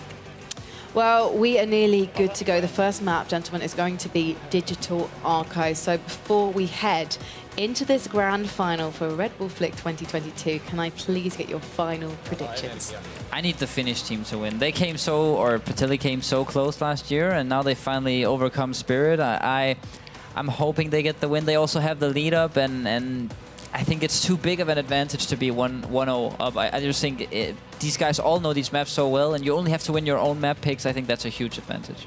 I'm going to need the Finnish guys to win as well. That's going to make me feel slightly better about losing to them all the time and face it. And we know Juho. We know that guy. He can play Counter-Strike at a high level. I think the Finnish boys got this one 3-1. It's hard getting hold, isn't it, Jacob? Right, here we go, Copenhagen. Can I hear some noise, please, in this building? Because we are heading to our grand final. Who's going to be taking it home to their country, Finland or Poland? Let's get it on. Thank you so much, Frankie. We're jumping into this grand final match taking place once again, starting off on the Digital Archives. Indeed. Digital Archive, City Palace, Control Room and Sky Platform is the order of the grand final, should it go that far. Indeed, the Archives are where we begin. So I think that nobody will disagree that these are the two strongest teams that we've seen play today. So we're in for a really good grand final. Kasamo starting as they mean to go on. Patelli looking for that FAMAS transfer, which would have been quite the achievement, but actually it'll be Matty who will get the 2 kills. The back and forth continues, though. I wouldn't be surprised if all these maps go down to the wire, neck and neck as we begin in the first one. We have some big fans of Kasuma in the audience. Every time a kill comes through from Matty, it feels like they are cheering. You are looking for this one. There comes the kills. Patelli with one in response. As the dual Beretta's out on the site, that's about to be changing soon. B is going to be the destination. Raxon already making his way over there, and they're going to be able to set up for a crossfire. Just waiting for the next move. Oh, well, that's not a move we were waiting to see. Patelli just falling on his face there. He'll need some physio after that one. But again, the score is still close for the time being. But Juho and Patelli both getting dropped may give Matti and co an opportunity to pull away slightly. And Matty's been the superstar for this team, and you can see why, winning every single duel here, just standing and taking them down as they run at him. Did you see how he came off the control point as well? He's suggesting that he might even be further away than that, but he's just playing on the edge, thinking giving them a false sense of security as they fly in and then punishing them again and again. Braxton with another as well. They're all falling here. The point about to change, and maybe a chance here for Kasuma. Is in the right position to catch off the rotations. Patelli gets one as well. Now he's going to swing out and remove Matty, and that's got the crowd fired up. Yeah, a lot of support for Kasamo here. Juho and Patelli waiting for the reposition from Swairi, and down they go. Matti and Raxton deleted. Galil's putting in work in this first round.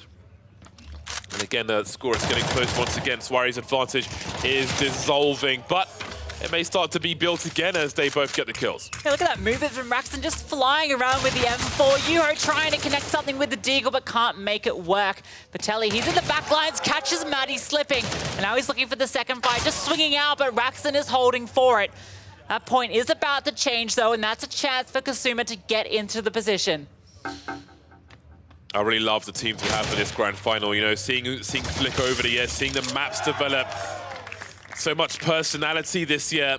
And these players have grinded to get to this position, and it shows. The strats they're playing on the edge of the control point itself. Just trying to bait each other constantly and catch each other off guard. Just to try and find any edge, and you can see how narrow it is. Just 4 tickets between these two squads now. Matty trying to get cheeky with it. Juho has nothing to do with it, though. Takes them both down. You are not sneaking up on him. Patelli is now providing the overwatch. Kasuma look to take the lead back. Raxton swinging around, though. Can't make it connect. Matty does, though, with the double. Back and forth is unreal. Surfing into a double peak, an elevated double peak, only for the trade to come through from the teammate. Brutal game for our first round of our first map. Moving over to the C control point now. We'll see that almost everybody's already there, just creeping, shift walking into the duels, and Swairi are back in control. Matty finding all these big, impactful kills, utility being deployed. Now he wants to hold that surf angle, but Juho isn't coming from there. He's looking down the ramp, making a lot of noise, but so is Patelli with the M4. A big kill, drops down to the point. It's a double for Patelli, and the control goes back the way of Kasuma. They put down the smoke as well. Matty trying to surf around, and he is wiped out. Patelli went down to 4 HP in a dream. Got the med kit. We'll keep him alive for a little while longer. Enough for his teammate to trade as Raxton domes him. That's a great angle for Juho. Again, so challenging is this situation. And again, the score is still so close. Swairi now losing their advantage. This round might be slipping away as they get to the sub-20 mark. Yeah, Patelli's in a great position as well, as it's going to be changing to A right in the middle. Such a difficult one to fight. Matty is in a corner. Is that a mouse problem? Is his mouse dead? He's not rotating. I think his mouse might have died. Oh, this is disastrous if he can't turn his mouse. Oh, this is the worst possible situation. And, well, it did look like Kasuma already looking to take this one away. He is going to go down. Looked like he turned around there, but it's not the timing he wanted. And now with 7 tickets between them, Juho is just holding the rotations, wants to deny Swairi getting onto the point, and he's going to do just that. Getting a double kill, and now it's single digits for Swairi. You'll have to try and find out what happened there, but it looks like this one may be slipping away entirely for Swairi now after some problems on their side of things. Down to 2 tickets, soon to be 0, and that will be a wrap. So the first round goes the way of Kasama. We have to wonder what happened to Matty there. Maybe it's time for Paracord Bros to unite. Yeah, I wasn't sure if he was like going for some sort of boost strategy or wanting to wait for the weapon to respawn, perhaps, but it did look like potentially a small technical hiccup. No pause coming through, so hopefully maybe it was just waiting for that gun or something. Fingers crossed. Well, straight back into the action. First round goes the way of Kasuma. Juho swinging around. Going to see that surf strategy employed round after round when they start off. And the opening kill goes the way of Patelli, and Juho follows up immediately. All right, Swairi needs to get onto that road of recovery. Unfortunate end to that first round. We'll see what they can do in the second. All to play for, of course. Patelli holding his angles. He's on a reload though, can't pull the pistol out in time. Oh! Yuho, where are you going? That is not the way. That is not how you surf. Goes straight under the waves, into the abyss. Matty on the point is able to deal with Patelli. Yuho has made his way over. Gonna pick himself up, the scout as well. Powerful weapon to have here, but Matty's just sitting on the point at the moment. We'll be changing about 20 seconds. It looks like maybe one of these players is still having some issues. It's slow movement over here, and yeah, I think from the looks of it, something weird's going on. I can see Swiry hands off the keyboard, doing something with the peripherals. So I think there's something they need to fix there. So the timing of that is very awkward indeed. But we'll see if they can repair. I mean, sometimes if it's a case of the wireless mouse has run out of battery, then hopefully they can connect the cable and continue. Not ideal, but such is life. Oh, how does Raxon win that one? Caught while he was surfing, but not enough bullets in the chamber of the FAMAS. Putting in the chamber of Patelli's, and he can see his teammate over the other side, not able to do too much. Yeah, this is strange. Yeah, there's definitely some kind of peripheral issue, so I'm just going to assume that it's a dead battery in a wireless mouse, but we'll try and find out a bit later on. But it seems that this might be a write-off for Swiry, the way this first round is going. I can hear the typing in the chat as well, so we'll see what happens. But yeah, it does seem like there is an unfortunate issue. Horrible timing for it to happen, whatever it is. Matty is starting to hit the shots now, though, so not quite sure, but he is able to be fragging, and he's looking to do some more damage. They have taken control of the point. Raxon picks up the AEG. Now, looking for this fight onto Yuho. He's going to go down, so they are holding on to this advantage on the point. Patelli can't quite take the fight, and it does look like everyone is brawling now. Yeah, the score's still close for the time being. Raxon moving through to see what he can do. Matty will get traded by Patelli. You can see Raxon's trying to find an angle, but he hasn't got a frag for a while. Never know when one's just around the corner there. Trying to do some heavy lifting for his team at the moment. 56 rounds of tickets apiece, though. It's still very close indeed, and there is Raxon now starting to deliver, but an instant trade from Patelli will put him to sleep. Matty over though with the duel. He's trying to chase him down, but he's dropped down and picked up an AK, but on the ladder can't make it accurate. But Yuho is there for the immediate trade. Raxon making his way over with the UMP. It's only a ticket or two between the two, so it is close as can be. Oh, Patelli trying to fly through the UMP though. Will be good for a while, but it's Yuho to get that consecutive frag, and that consecutive frag is going to be so crucial when both teams are in a sub-50 mark. So many trades we see, but if you can get both, then that can make a hell of a difference. Yeah, caught in the rotation as well. Yuho not only holding on to B, but he's making the rotation over to A perfectly. Has a smoke he can deploy to play around with the M4. Needs his teammate to come and hold that support. And well, maybe he doesn't, because he's just taken down everybody solo. And now they've got a 10-ticket lead, starting to take away this game. Just a reminder, coming from the upper bracket, Kasamo will get a one-map advantage. So it's really 1-0 for them. Looking for two.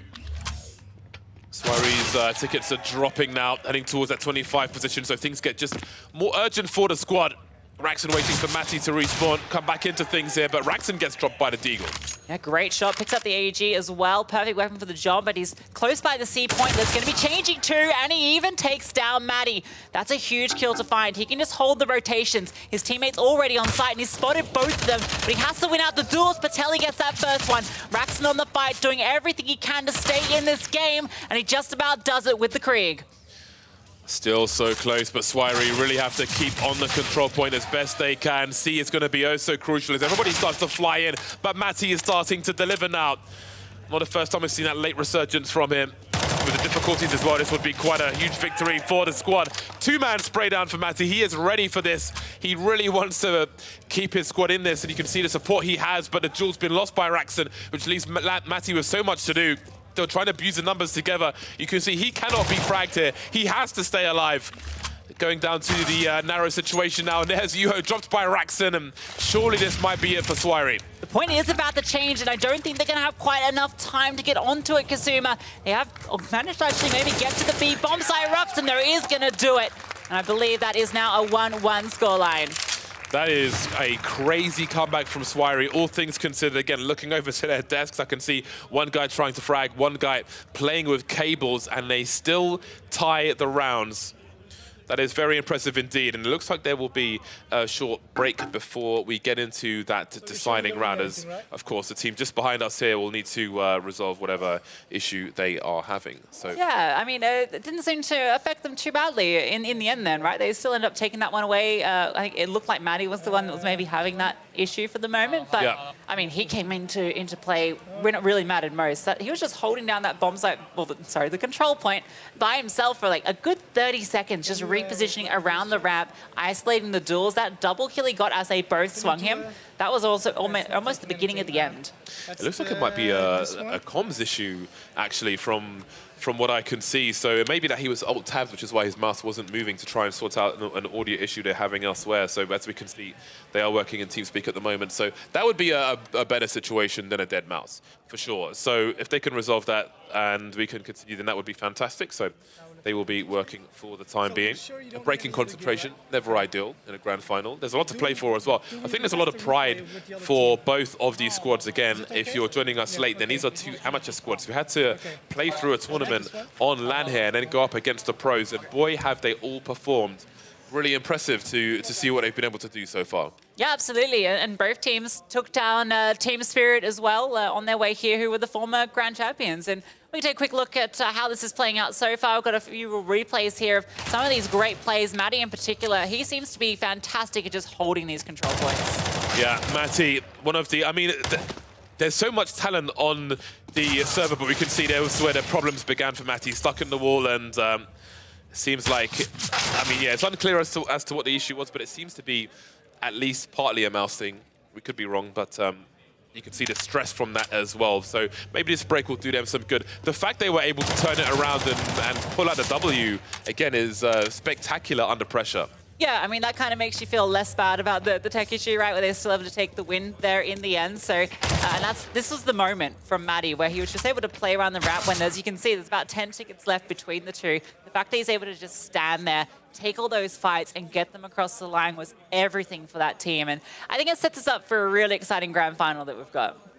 Yeah, absolutely. So we're about to restart the game, actually, which is fantastic. And in we go. So it is the deciding round in the first game again.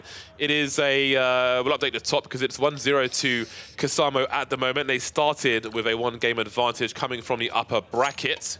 But this is the deciding map in the first one they're playing. We'll see if it's 1-1 or 2-0 now in this grand final. Yeah, 1-1 is the round in this particular map. You can see there's little dots at the top that determine the amount of actual maps that have been taken. Xisuma have that extra little dot up the top. Now the fight in towards A, the first point all the time on this map. Raxon sitting around the smoke. His teammate isn't anywhere nearby though, so he's getting a little sweaty here because Patelli is nearby.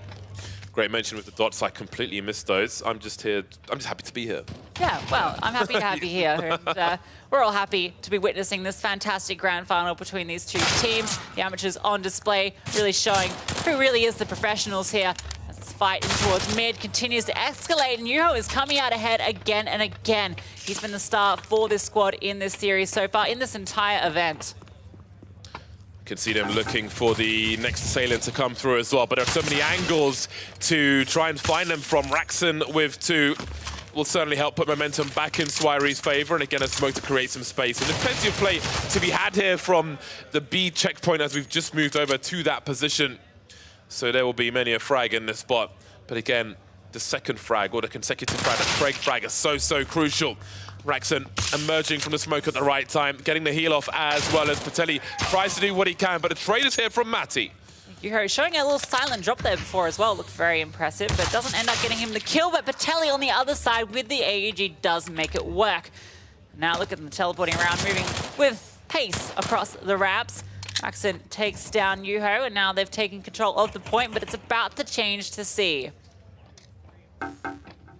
There we go, 59 seconds on the C clock. Matty now trying to fall back a little, maybe recover, but Patelli will not allow him to do so. There is Raxon to trade once again. But it's so interesting to see each team what they do with regards to the choke points, once they've got the frag, depending on where their teammate is he respawning? Is he out of position? Does he have angles to pull off rotation? Lots of baiting being done here.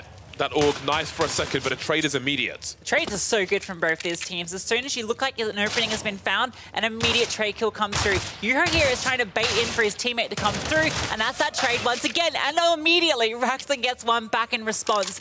Can surf around the edge, has the Galil, and can get to the control point.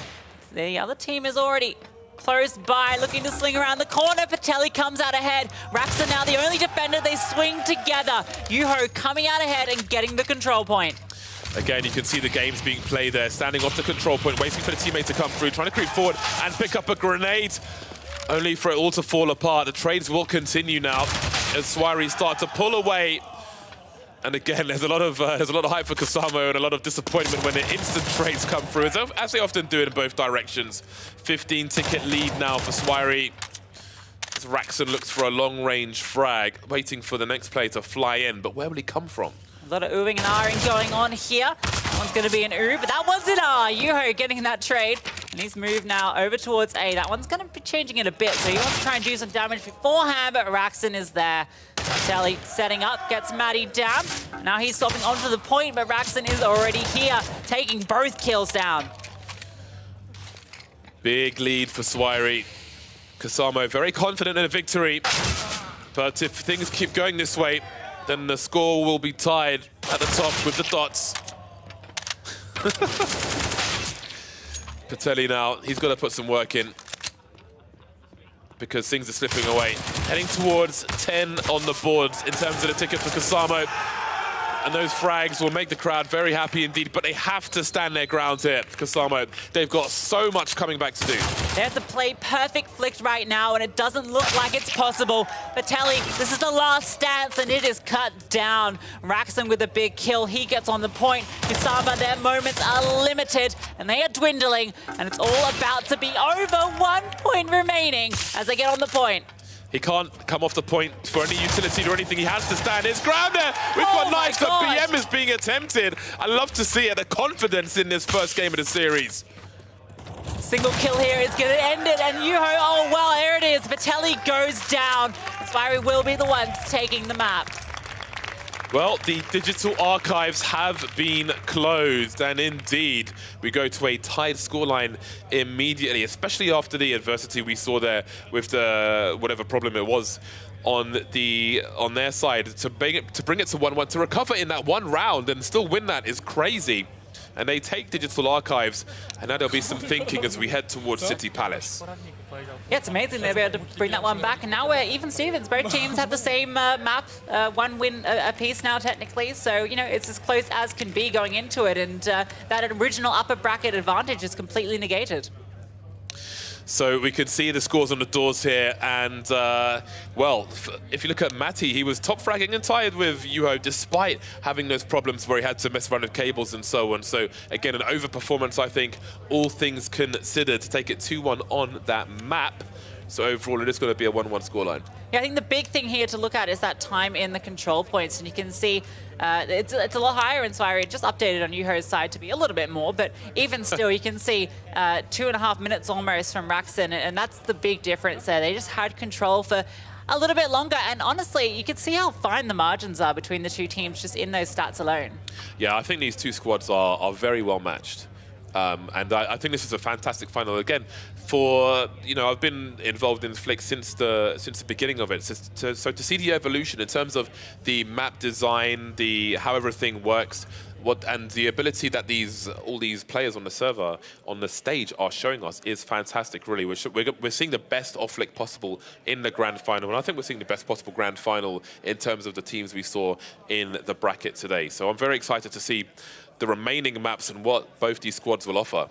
Yeah, considering these two teams, you know, they had to come all the way through the open qualifiers, the European qualifiers, the different regional qualifiers, had to fight through yesterday and this morning just to be here on the stage to take on the pro teams, who they then just failed with ease in their path. Yeah, and we're seeing so many awesome strats from both these squads as well. Again, like, I think by default, if you were new to this, you think, okay, we've got all the frags, let's stand on a control point, but then that's giving information to your opponent. So they'll try and bait them by standing just off of it, waiting for that rotation to come through to create more space for themselves, or try and grab some utility, try and put a smoke up and so on. So again, the overall strats that we're seeing from both squads are so interesting. And again, I'm sure they'll be stolen by many a player who is watching, but it's just, I think it's the best possible grand final, the deepest strats from both squads. And we're only moving into our second map of the series now. Third in terms of score, but of course, we've only seen one map in this grand final so far. Yeah, and City Palace, it's been a moment since we've seen this map as well. We saw it a lot early on in the day, and now we get to see it again. Apparently an Easter egg hidden in the moon that we haven't had a chance to look at yet, but we can jump into the game as we're about to be jumping straight back into the action battle. Indeed, we are. So off to City Palace we go, and let's see now if we're going to see any more funky strats. So I think there's something strange with the moon on this one, if I'm not mistaken. Maybe we'll see that a bit later on, but for now it is going to be the all-important action. But he wishes that knife was a bit more blue. Bruce on both sides here, I think, initially. It looked like Yuhiro has managed to get himself the AK, although I'm not seeing the other team move at the moment, and I'm hearing chatter in the chat, so it's not filling me with confidence here. Never a good sign when you hear the tick, tick, tick, and Swari's team haven't really been moving too much. So if this isn't to start yet, then maybe we can get a sneak peek at the moon. Who knows? I'm very curious to see what kind of Easter egg these guys may have put on this map. I love the drones flying around as well. I'm a drone man myself, FPV geek. Yeah, I tried to. I've had a few, games trying to jump around on these maps, get a feel for it. I tried to jump on the drone. It doesn't work like that. I thought maybe that's some cool strategy you could pull off. Maybe just get flown around to an elevated position, but maybe something they can add in the future. Quite possibly, yeah, or some kind of drone collision. I remember on Inferno in the kitchen, you could jump into the fan and just be spun around and it would make some absurd noises back in the day. Of course, not a thing anymore, but I wouldn't want to... Actually, I did a drone test once on my desk while I was holding it, and the fans went to 100%, and it just chopped the blue hell out of my thumb. That was interesting. Well, that's not ideal. We had the drone flying around here earlier above the audience. Yeah, that was the opening time. Yeah, I would never do that. I would definitely fly into someone. If it's like pimped, it's fine. the VR to no do problem. it. It's pretty cool. Yeah, it is pretty awesome. I bought one for my, I have a giant cine lifter for my red Komodo, which is basically a very expensive death trap. We saw the moon for a brief second. Observer, if you're with us, can we take a quick look at the moon? We had a tease from the map design. Oh, okay, that's not the moon. We had a tease from the map designers that there's something in the moon. I felt like that was a face. Maybe with like old school hair, like Shakespeare hair or something. I could be wrong. Yeah, I feel like we're going to have to study this. Keep an eye on the moon. I am wearing glasses, but it is far away, okay? So it's a keyboard problem that one of the players has. So that's going to be solved shortly. We have seen some quite colorful keyboards here, actually, from some of the players. I think Team Spirit had a very interesting one. I'm a keyboard connoisseur. Yeah, you weren't a fan of Wonderfuls, I don't think. Low-profile keys. Oh, yeah. There was one that had low-profile keys, and that is an acquired taste, if you will. That is like the Guinness of keyboards. Not one for me. Although I have what's called DSA profile keys, which are also an acquired taste. If you're not used to them, they feel very, very strange. Oh, we've got all the colors now. The Christmas tree keyboard is out. You might need sunglasses to play with that thing. Yeah, I've got the rainbow on display, getting festive here in Copenhagen. It is a very festive city I found in my short time here. Lots of Christmas lights, very getting into the winter spirit.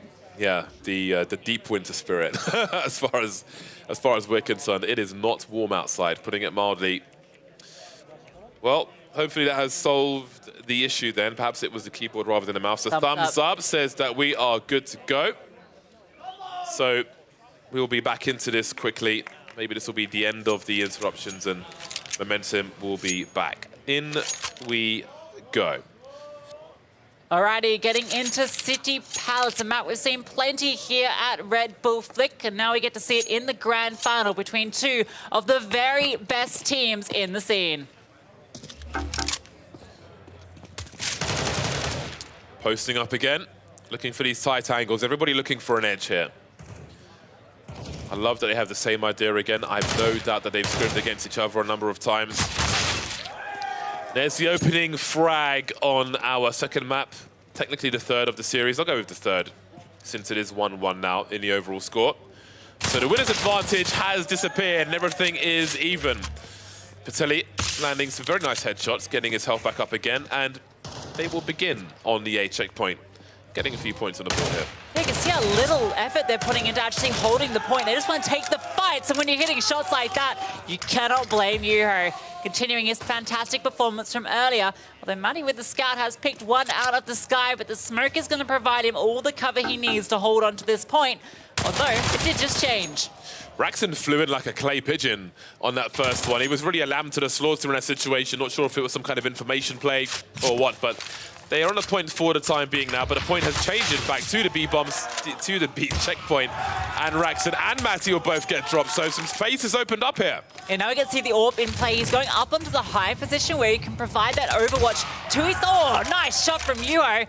And now he can provide that cover to his teammate, although Raxon doesn't want to allow it. Now he can take over the position up the top, and that control point is no longer safe to stay on. Slight lead for Kasamo here. Needs the headshot with that scout and finds it. Raxon is dropped. That'll definitely give them some nice space.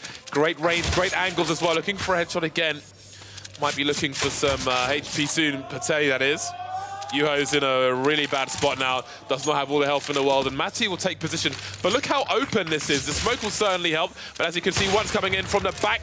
The strafe cancel not quite working out there. I think he was still moving when he took the shot. And again, still a 10-point lead at present, but how long will that last for? Matty in a good position here, though, in window with the AWP. Raxon's rotate over as well. Oh, caught while reloading. Remember, only 5 bullets in the AWP, so you do have to go for these reloads. Yuho still can't take that fight, and there's the USP coming through. Raxon with another. Matty now repositioning with that AWP. Still very close between these two, even as can be. Matty winning out that AWP duel as well. Yeah, small magazine, but a big impact. Aswiri tie the tickets, 50 apiece now. Creeping around now. Matty is dropped, and again, there's a focus on the frags here with nobody on that B checkpoint. Patelli trying to make his way over there, but the AWPs are becoming louder and louder as they rattle frags for both sides. Such an open map, it really has to be the AWP and the rifles that do the work. Nice flashbang, but a good adjustment from Raxon. Spots out the leg, looking for the wide peak here. Raxon misses the shot, and so does the opponent on the other side. Nade dribbled through, doesn't quite do the job. Somehow Raxon's still standing, but there's Yuho with his AWP. He now has to get onto that point. It's not a position he wants to be in, particularly as the control changes. Matty up the top, able to close it out. Yeah, we can see the warning that the A checkpoint is coming. Maybe that'll be a relief as far as the AWPs are concerned. Perhaps it won't be. Matty on the side for now, throwing some incendiaries, but Yuho will capitalize with the USP on that one. Smoke to create some space now as both teams are around 30 tickets apiece. It's still a narrow advantage for one squad, if you can even call it that. Matty now has great range, but he can't quite settle and find a headshot. Patelli with 2 gives them some breathing space. Yeah, this position is so good for the AWP. He can just sit up here, take these fights from long range. Unless they get an AWP, it's so hard to deal with. And they've got control of the point. There's still 30 seconds left that they can hold on to it. They just need to take them down and stay in control. Patelli raining down hell with the AWP. The A checkpoint is so strong for Kasamo right now. Really pulling away once again, and that is not a good sign, Lucy. Oh, well, he's back. All right, then. Well, he was back for a while, and then gone in a different way entirely. Swari, with less than 10, are in trouble in this first round. Yeah, this one is looking done and dusted. Yuho with another. With there only being 5 tickets remaining, there is really nothing that's why we can do. Raxon is going to make his way over to the point, gets spotted out, gets the kill. But with 1 ticket remaining, this opening map is going to go the way of Kusuma. Yeah, a little bit strange towards the end there. But indeed, Kasamo, the crowd favorite, winning the first round on City Palace. First of 3 potentially, best of 3 rounds, best of 5 final. And let's see how Swiri will respond to that. And again, a very back and forth affair at the beginning. I'd say like it's only the late stage where somebody narrowly pulls away between these two squads. Seems to be the order of the day regardless of the map. Both players, Juho and Raxon, ringing each other's bells, but Raxon gets a follow-up. Patelli now looking for two, as he will be peaked by Raxon with some great timing up top. But that timing is such that Juho will get the eventual trade. That's a nice second headshot as well. That's huge. Now they got full control. Look at that incendiary, the timing on it. They have to run through it. And he's taking the shots. The Deagle singing out from up on high, getting the heel off, darting around, playing with his food. Juho is in full control. Some style points there for Juho. Really dancing around the wall. He had so much to do there to heal, the reload, everything. Just for the tickets, and have a look at this for an early lead. This has gone completely against what I was saying earlier about being neck and neck, but there is, of course, plenty of opportunity to fight back, and Juho will take matters into his own hands with 2 FAMAS frags. Can they get the tickets, though? Every kill that Juho finds seems to be so impactful, taking control constantly on these points. The USP at long range, it's desperately spamming through that smoke, not quite doing the job, but Matty will. Patelli is there with the immediate trade, though. And this time around, it feels like they are in fully control of this map. Patelli looking for this fight. He's going to be jiggling the angle, swinging out, and can't quite connect it. Raxon going so wide for that one. I love the duels we're seeing from both these players. And here's Juho with the AWP. Love the flashbang use as well that we're seeing in different scenarios. Swiry starting to, well, hoping to pull things back here. But again, everybody's running around, trying to avoid each other, trying to not lose 2 players in a duel so they can get back on these checkpoints. Scout does the job that the AWP couldn't. Reload for Juho, and he can now get up towards a 50 seconds until it changes. Red to Raxon as well. Now they have to try and deal with him because he's just going to pick them out from the sky. Can just sit up here at the top and you can see how much attention this is drawing. It's not even on the A point, but he's got both of them over here trying to deal with him. Yeah, and he's really delivering, buying time, and who knows where his teammate is. Could be looking to cause problems soon. I think his teammate's holding an angle in case there was a push onto the checkpoint itself. Might be an immediate frag there. Swiry in a lot of trouble now as Kusamo seem to be reaching their stride. And there's another 2 frags for Kusamo now as they put Swiry in the bin once again. 20-point lead at present. And that may be extended with that headshot from, maybe denied by that headshot from Raxon, looking to pull things back. But again, with all these tickets being lost of both squads, Swiry have got to get on the checkpoint. 20 tickets now between them. Suba in a commanding lead at the moment. Maddie getting desperate, moving over to B. And there's Patelli holding for that rotation. Oh, the flick from Patelli adjusts for the second player. Smoke dropped, hops onto the control point and heals himself up. Swiry heading towards 25 and very far behind their opponents. So again, the pressure is starting to rise and that might go even higher depending on which checkpoints are coming up. B for the time being. Huge fights happening again. But Patelli and Juho really feel like they're in control. They don't need the checkpoints anymore. They just need to keep Swiry off them. Doing a great job on it, winning most of these duels, Maddie. He doesn't really want the AWP in this position. It's so hard to fight on those exposed control points with the AWP. Patelli, he's up on high, catches off the rotation. Now, Juho can pick himself up in M4, just denying any access towards C. Heading towards 10 left for Swiry. They've got so much to do. They'll have to hold down multiple jobs here, the frags, the checkpoints to cover. Juho's trying to do what he can, just make life a little more difficult. 30 seconds on this C checkpoint. So much to do. Raxon hiding in the plants like it's office. Creeping up the stairs now, looking for another one. Close, and he will deliver. It's now getting a bit scary for Kasuma. They need to get control. These points now getting closer and closer. Patelli, though, a huge kill. Gets himself the AWP as well. The point, it's about to change towards A. Everything is going to end at the top, and Raxon wants to be the one in control. But Juho trying to stop him. That is a very important frag for Raxon, but he can't go down the stairs again. He's got to stay on the point and keep his tickets alive. But Patelli pops out to say hello, traded by Matty, but who's on a checkpoint? No one for Swiry. And that will be a 2-0 for Kusamo on City Palace, back in the lead. Yeah, it looked like they were in fully control of that until the very end where it got a little bit close. There was like a 20 to 30 point lead there for a while for Kusamo, but Swiry, they made it work. They were able to bring that one back. It was only about 10, maybe slightly less tickets between them at the very tail end. But a few critical kills go the way of the Finns. Seeing how evenly matched these teams are, you can see all the reflection after losing that. A lot of thinking about the scenarios, the shenanigans, the hijinks, which can be transferred over to different maps depending on the layouts and the different scenarios. So yeah, this is this is a difficult, stressful final for all concerned on the stage. You can see what it means to Swiry to be 1-2 down right now.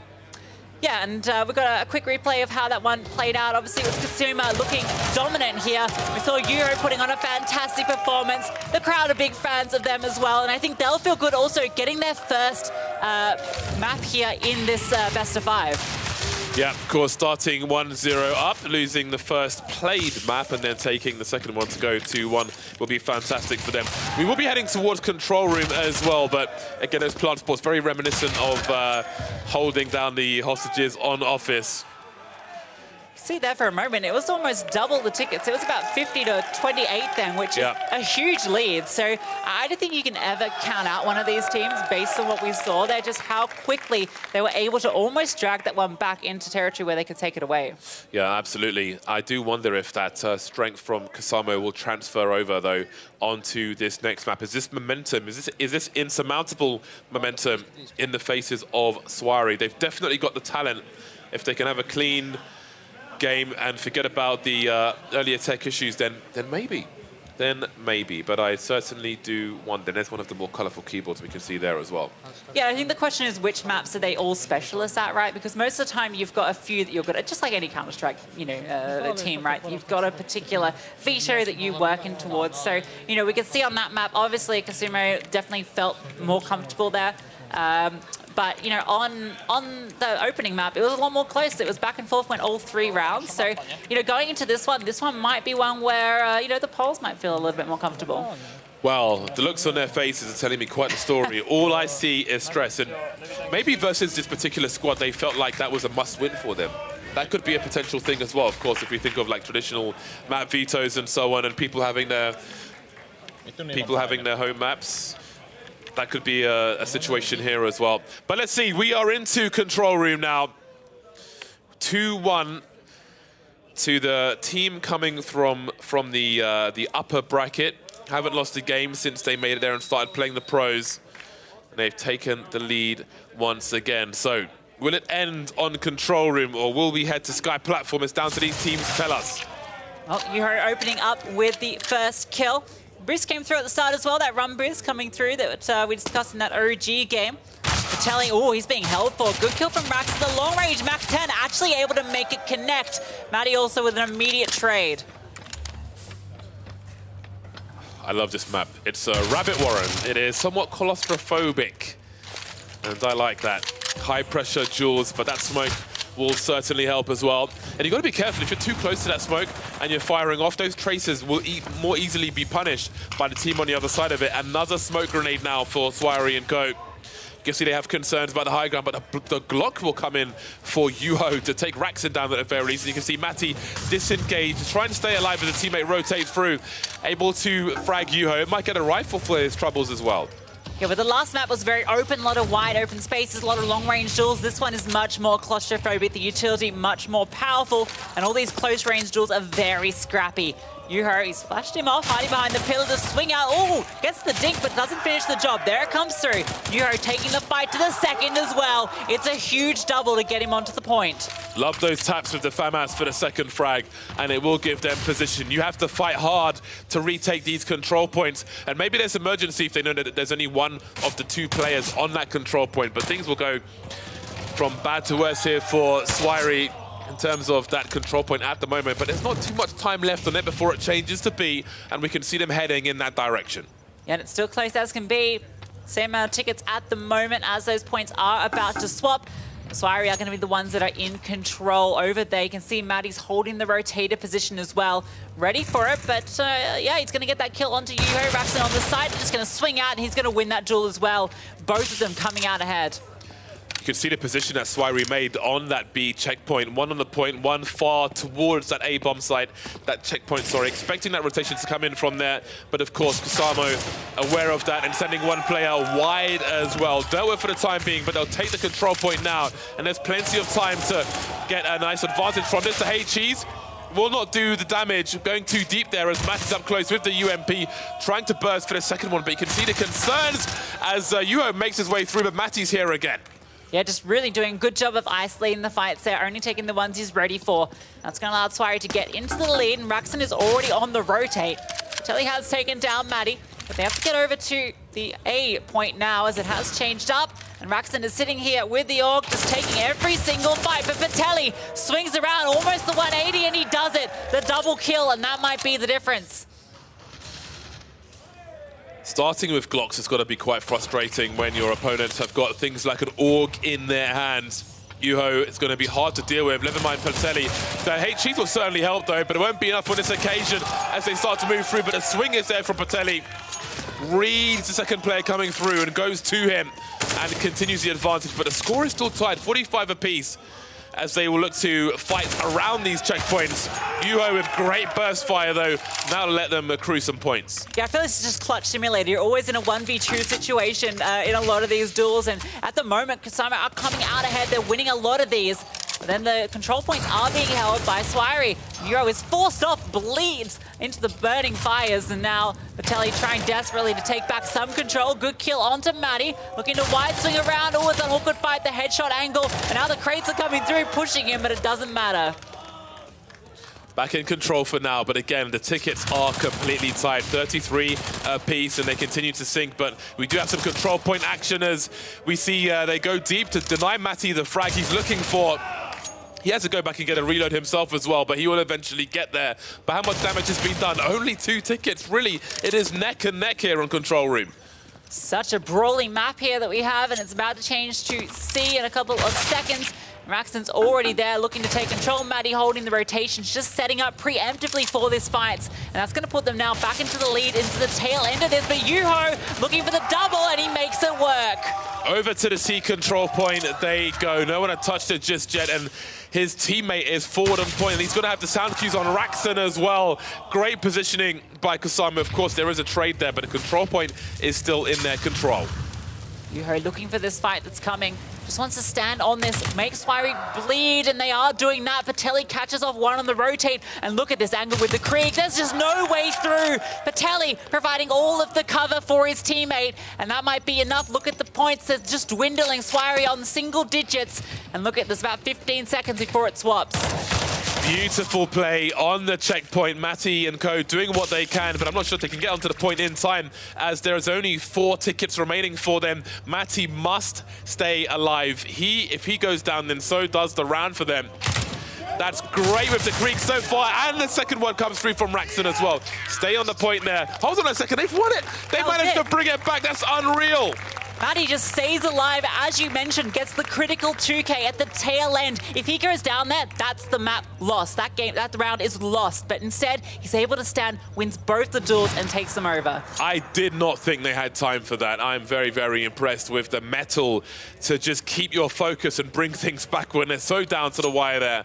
I think that's the first time I can recall someone having so few tickets and being behind and being able to turn it around there. But again, it is a very oppressive map versus the other one. It is hard to get back into a checkpoint you've lost. Shows how fine the margins are between these two teams as well. Neck and neck. These have been close as can be throughout the entire maps. Raxon looking to get onto the point, but look at his health. He's got nothing that he's working with, but still able to just control it, and Matty's taking all the fights. To think of the great play and communication we saw from Kusamo in that round, only to be pipped to the post there. Just means that there's more work to do for everybody. More flick is a good thing, especially with the level we have on the server. Yuho looking to pull away, start an advantage for his team, but they are about 7 tickets behind at present, so they're already having some catch-up to do. Yuho doing everything he can here for this team. Another kill goes his way. Patelli looking to get a follow-up, and he is able to convert it. 2 big kills go the way of Kusamo, and now Yuho is on the point. Patelli, he's the one that's stopping them getting in, but Matty is able to find him. So control might be temporary. Long spray with the Galil. The Mac 10, the one to get the first frag. Galil at range is hard mode. Maybe nightmare mode, depending on who's holding it. Kasama with a very strong round lead at present. Yuho unable to hold things down there with the Glock. That is a tall order for him. Talking about nightmare mode. Swari looking to take control now.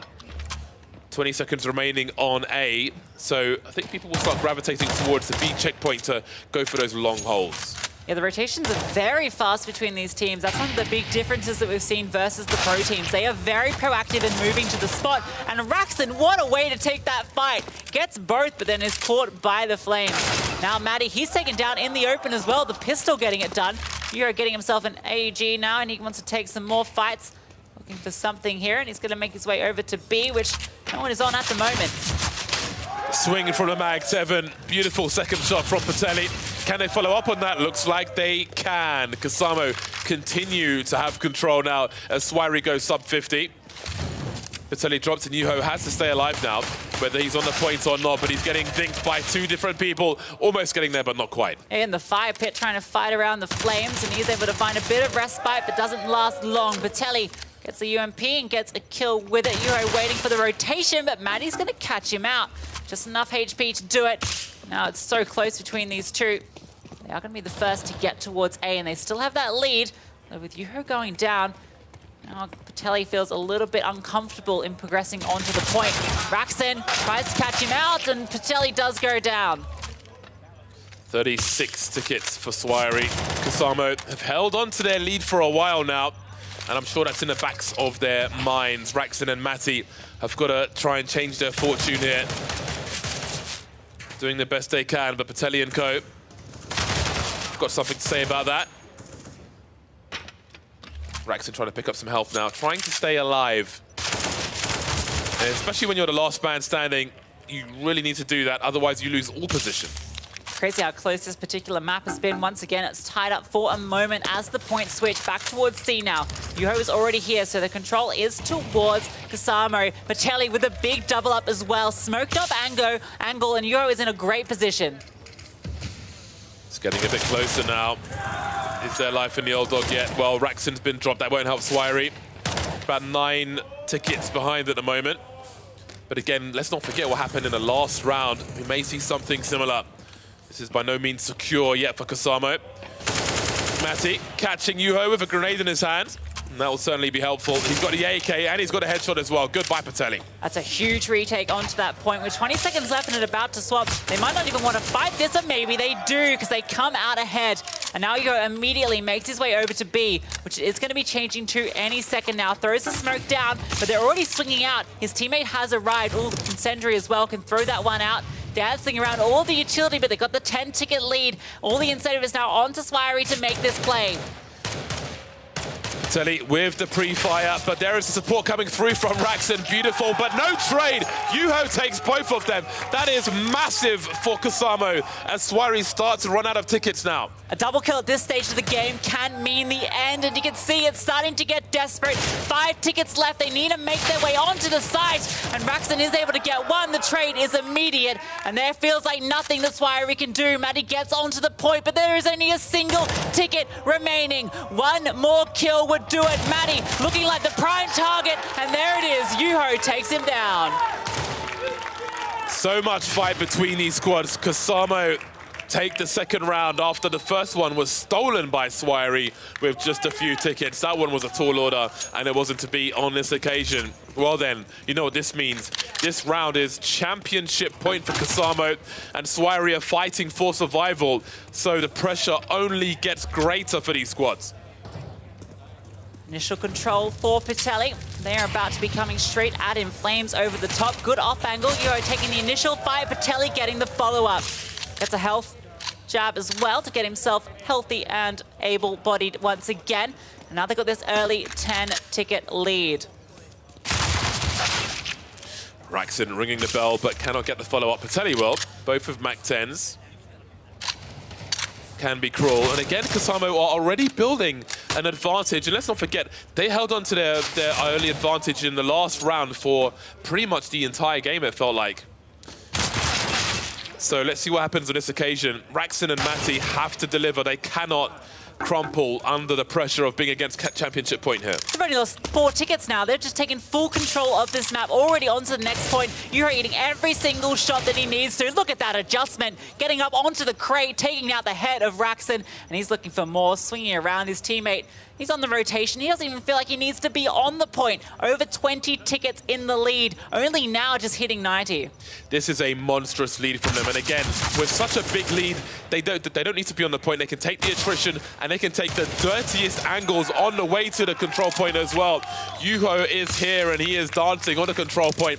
24 seconds on A, and Swiry feel miles away, figuratively and literally. You can see why Patelli brought in Yuho into his new roster, right? He wants that championship. He wants to take that grand final. And with this performance, they are looking comfortable to do so. Patelli even doing it with the Glock. Picks up a Galil, getting desperate. Matty is able to win that one out, getting an AK, and now maybe a chance for Swiry. Very impressive strafing on the stairs. Made it as hard as possible, did Matty. Someone who's very dependable individual. But this is the toughest opponent available for them. The trades will continue now as Patelli looks to do more. Both trying to play these headshot angles. A big swing from Patelli, but it's the AK of Matty who holds on. And they need to. They're still 20 tickets behind Swiry. It's so difficult. You heard getting caught out, though. That might be a big kill to find. Matty on the side has to keep standing and hitting all the shots, which he is doing. Still got control of this point for a little while longer, and that lead is starting to get smaller. Getting closer now to the single-digit lead. Raxon on an early rotation as well to the next point. So they are going to eventually close this one out. With the flashbang support, just as a checkpoint is activated, 2-man swing is here. More utility flying through, and there's the frag they were looking for. HU's flying in as well. Matty from the control room will be denied. The trade is here for Patelli. That's exactly what they were looking for. Swiry really fought for that one, but they have reduced the deficit. They've been able to win out that duel. They might have just put themselves into the lead, and there's still the chance to do her. That's a hard duel with the Glock, and it's not going to work out for him. Matty now falling back to the B site. Going to get some healing up. Raxon just holding onto the point. Gets that health, and now he comes over for this trade kill, but the point is no longer in their control. Yeah, he's lost his teammate there, and that's a huge dink from Patelli with the UMP. Not enough HP to survive that one, but Raxon is back. Again, still trying to close that, but Yuho will trade. The B checkpoint has been activated. We have a minute of action here, and Yuho is already in position. Huge frag onto Matty. What does Raxon do now? He's even got the lineups there for the Molotovs. Went down, he's thrown that one a couple of times now. These guys know exactly what they're doing. Yuho looking for this fight. Time for the headshot angle. Gets that kill onto Raxon. Can heal himself up as well for another fair engagement. Just staying on the point, dwindling those tickets down further and further. The nade goes over. Doesn't quite get the kill, but Patelli does with a double. Those 2 frags will be massive. Swiry heading towards 10 tickets. This is going to be absolutely crucial. Kasama have such a cushion. They don't need the choke point, and they still have it. The trades are here, but there's one more to find for Raxon. And again, he's just being kept off the checkpoint, and that's not enough. He has to get onto it. There's only 10 seconds remaining. There's hardly anything now for them to work with. They have got control of C now. This one is very hard to retake. So there is still an opportunity here for Swiry, but it all comes down to this. Yuho making his way through, spamming the smoke, has his teammate by his side, and they're going to group up together. Matty is hearing all of this. Raxon holding as well, but he's going to go down. Patelli gets the kill. Matty a desperate spray, and that might just about do it. 7 tickets left, and it will continue to go down. Swiry have got to race. There's one on the checkpoint. They're not even on the checkpoint. They're just playing point. They're going to deny them. Swiry have so few tickets left. Kasamo are storming their way to the championship here. And that's it. Kasamo are your Red Bull Flick 2022 champions. Give it up for them, the crowd going wild for the team. Kasamo coming through as one of the amateur teams. The Finnish duo coming through onto the big stage and taking the victory. Being your Red Bull Flick 2022 champions. The amateurs are the pros after all. All the pros never stood a chance versus either team, but it was Kasamo in the end to overcome a very hard-fought battle. Very well-matched opponents as well. And, I mean, credit to their opponent for overcoming the difficulty and still winning the round where they had the issues earlier on. So balanced from start to finish, really. But indeed, it is Kasamo who take it over the line. And Vitaly, he now gets that championship trophy. He was second place at the 2021 Red Bull Flick, comes back on his revenge arc, gets that championship. You can see it on the screen there. Kusamo, GG, they are the winners here. Finland's pride and joy. Yeah, making the crowd proud as well. Had a lot of support in the crowd, in the front row, oohing and ahhing, all the frags. Beautiful stuff. Really, really awesome as well. I think it's fair to say that we've seen the best flick that we've ever seen in this year's finals. Yeah, that final really showed you what this tournament's all about, what these individual players can do, how they can use these maps to their advantage. We got to see all the tricks in play, and in the end, that was enough for Kusamo to come out ahead. Yeah, absolutely fantastic for them. Flying their frags as well. Before we get to the stage, we're going to have a quick look at the bracket and just see how the action went down. This is the overall bracket. Upper bracket at the top, lower bracket at the bottom. Quick maths there. And we could see once the amateurs who have been playing behind the stages got into the bracket, it was nothing but the amateurs all the way really to the end. Team Spirit, a valiant attempt from them to get back to former glory, but it was Kusamo and Swiry for the final, and Kusamo to take it over the line. Yeah, none of the amateur teams lost to one of the professional teams. They won every single one, looking fantastic here and getting a well-deserved trophy. Absolutely. Well, I think it's time to head over to the stage with Frankie.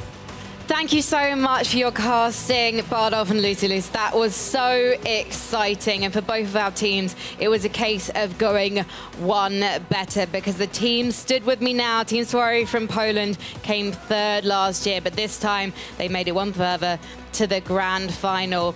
Raxon, I know it's not the result you wanted, but you must still feel so proud of how far you've come. It was a good game. We feel like we can do this, but we didn't. I don't know what to say.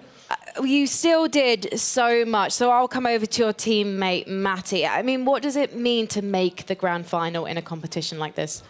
I mean, it feels great, but we were hoping for the first place. Of course, the enemies were better today, but I mean, we'll take it, but we're not satisfied. Well, last year, third place. This year, second place. What do you think about coming back next year and taking #1? Of course, we'll come, but yeah, we'll see. We'll see. We'll see. I want to see some more fighting talk from you guys next year. In fact, I'm going to try once more. Raxon, where are you going to come next year? What? First place. Ah, okay. First place. First place. I like it. Thank you so much, everyone. Give it up for Team Swiry. We are going to remind ourselves of the winning moment because it's almost time to see that trophy lifted. Thank you so much, guys.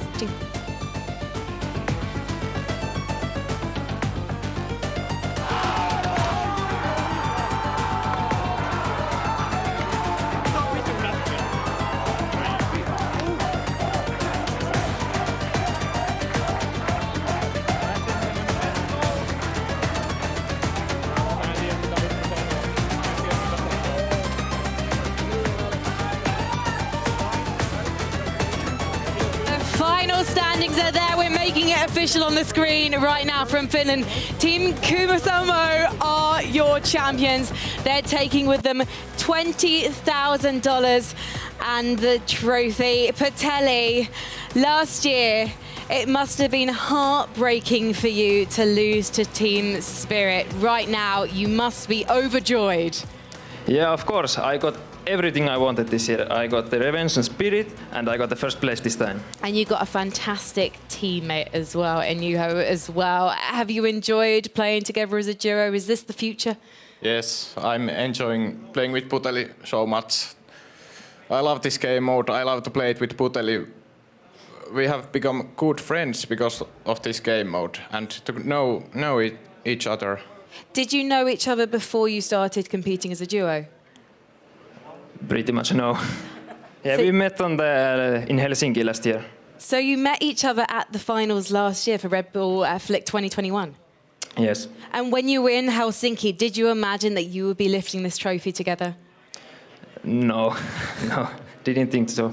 And yet you made the dreams a reality, even if you didn't think it was possible. What is the future for this duo?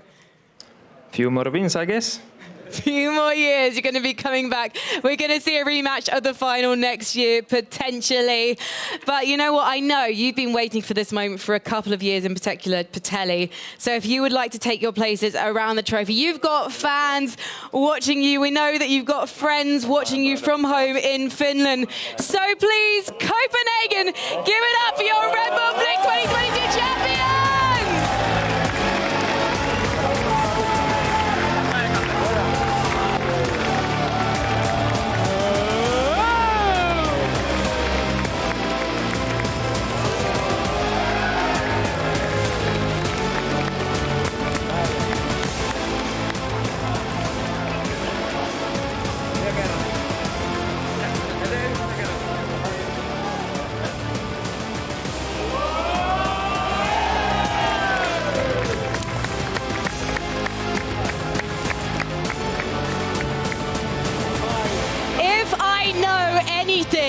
About the Finnish from my time in Counter-Strike is that they know how to have a party, and one is about to go down right now. But before we leave you, stick around if you're watching on Twitch, because coming up shortly on the Red Bull Gaming Twitch channel, we are going to have the finals of Red Bull Campus Clutch US. So if you're into Valorant, you're in for a treat. Before we go, I've got to say a massive thanks to Bardolph and Lucy Luch, to Coach DP and Jacob. I've been Frankie Ward. These guys in Copenhagen have been fabulous. Please, one more time, give it up for your champions from Finland. It's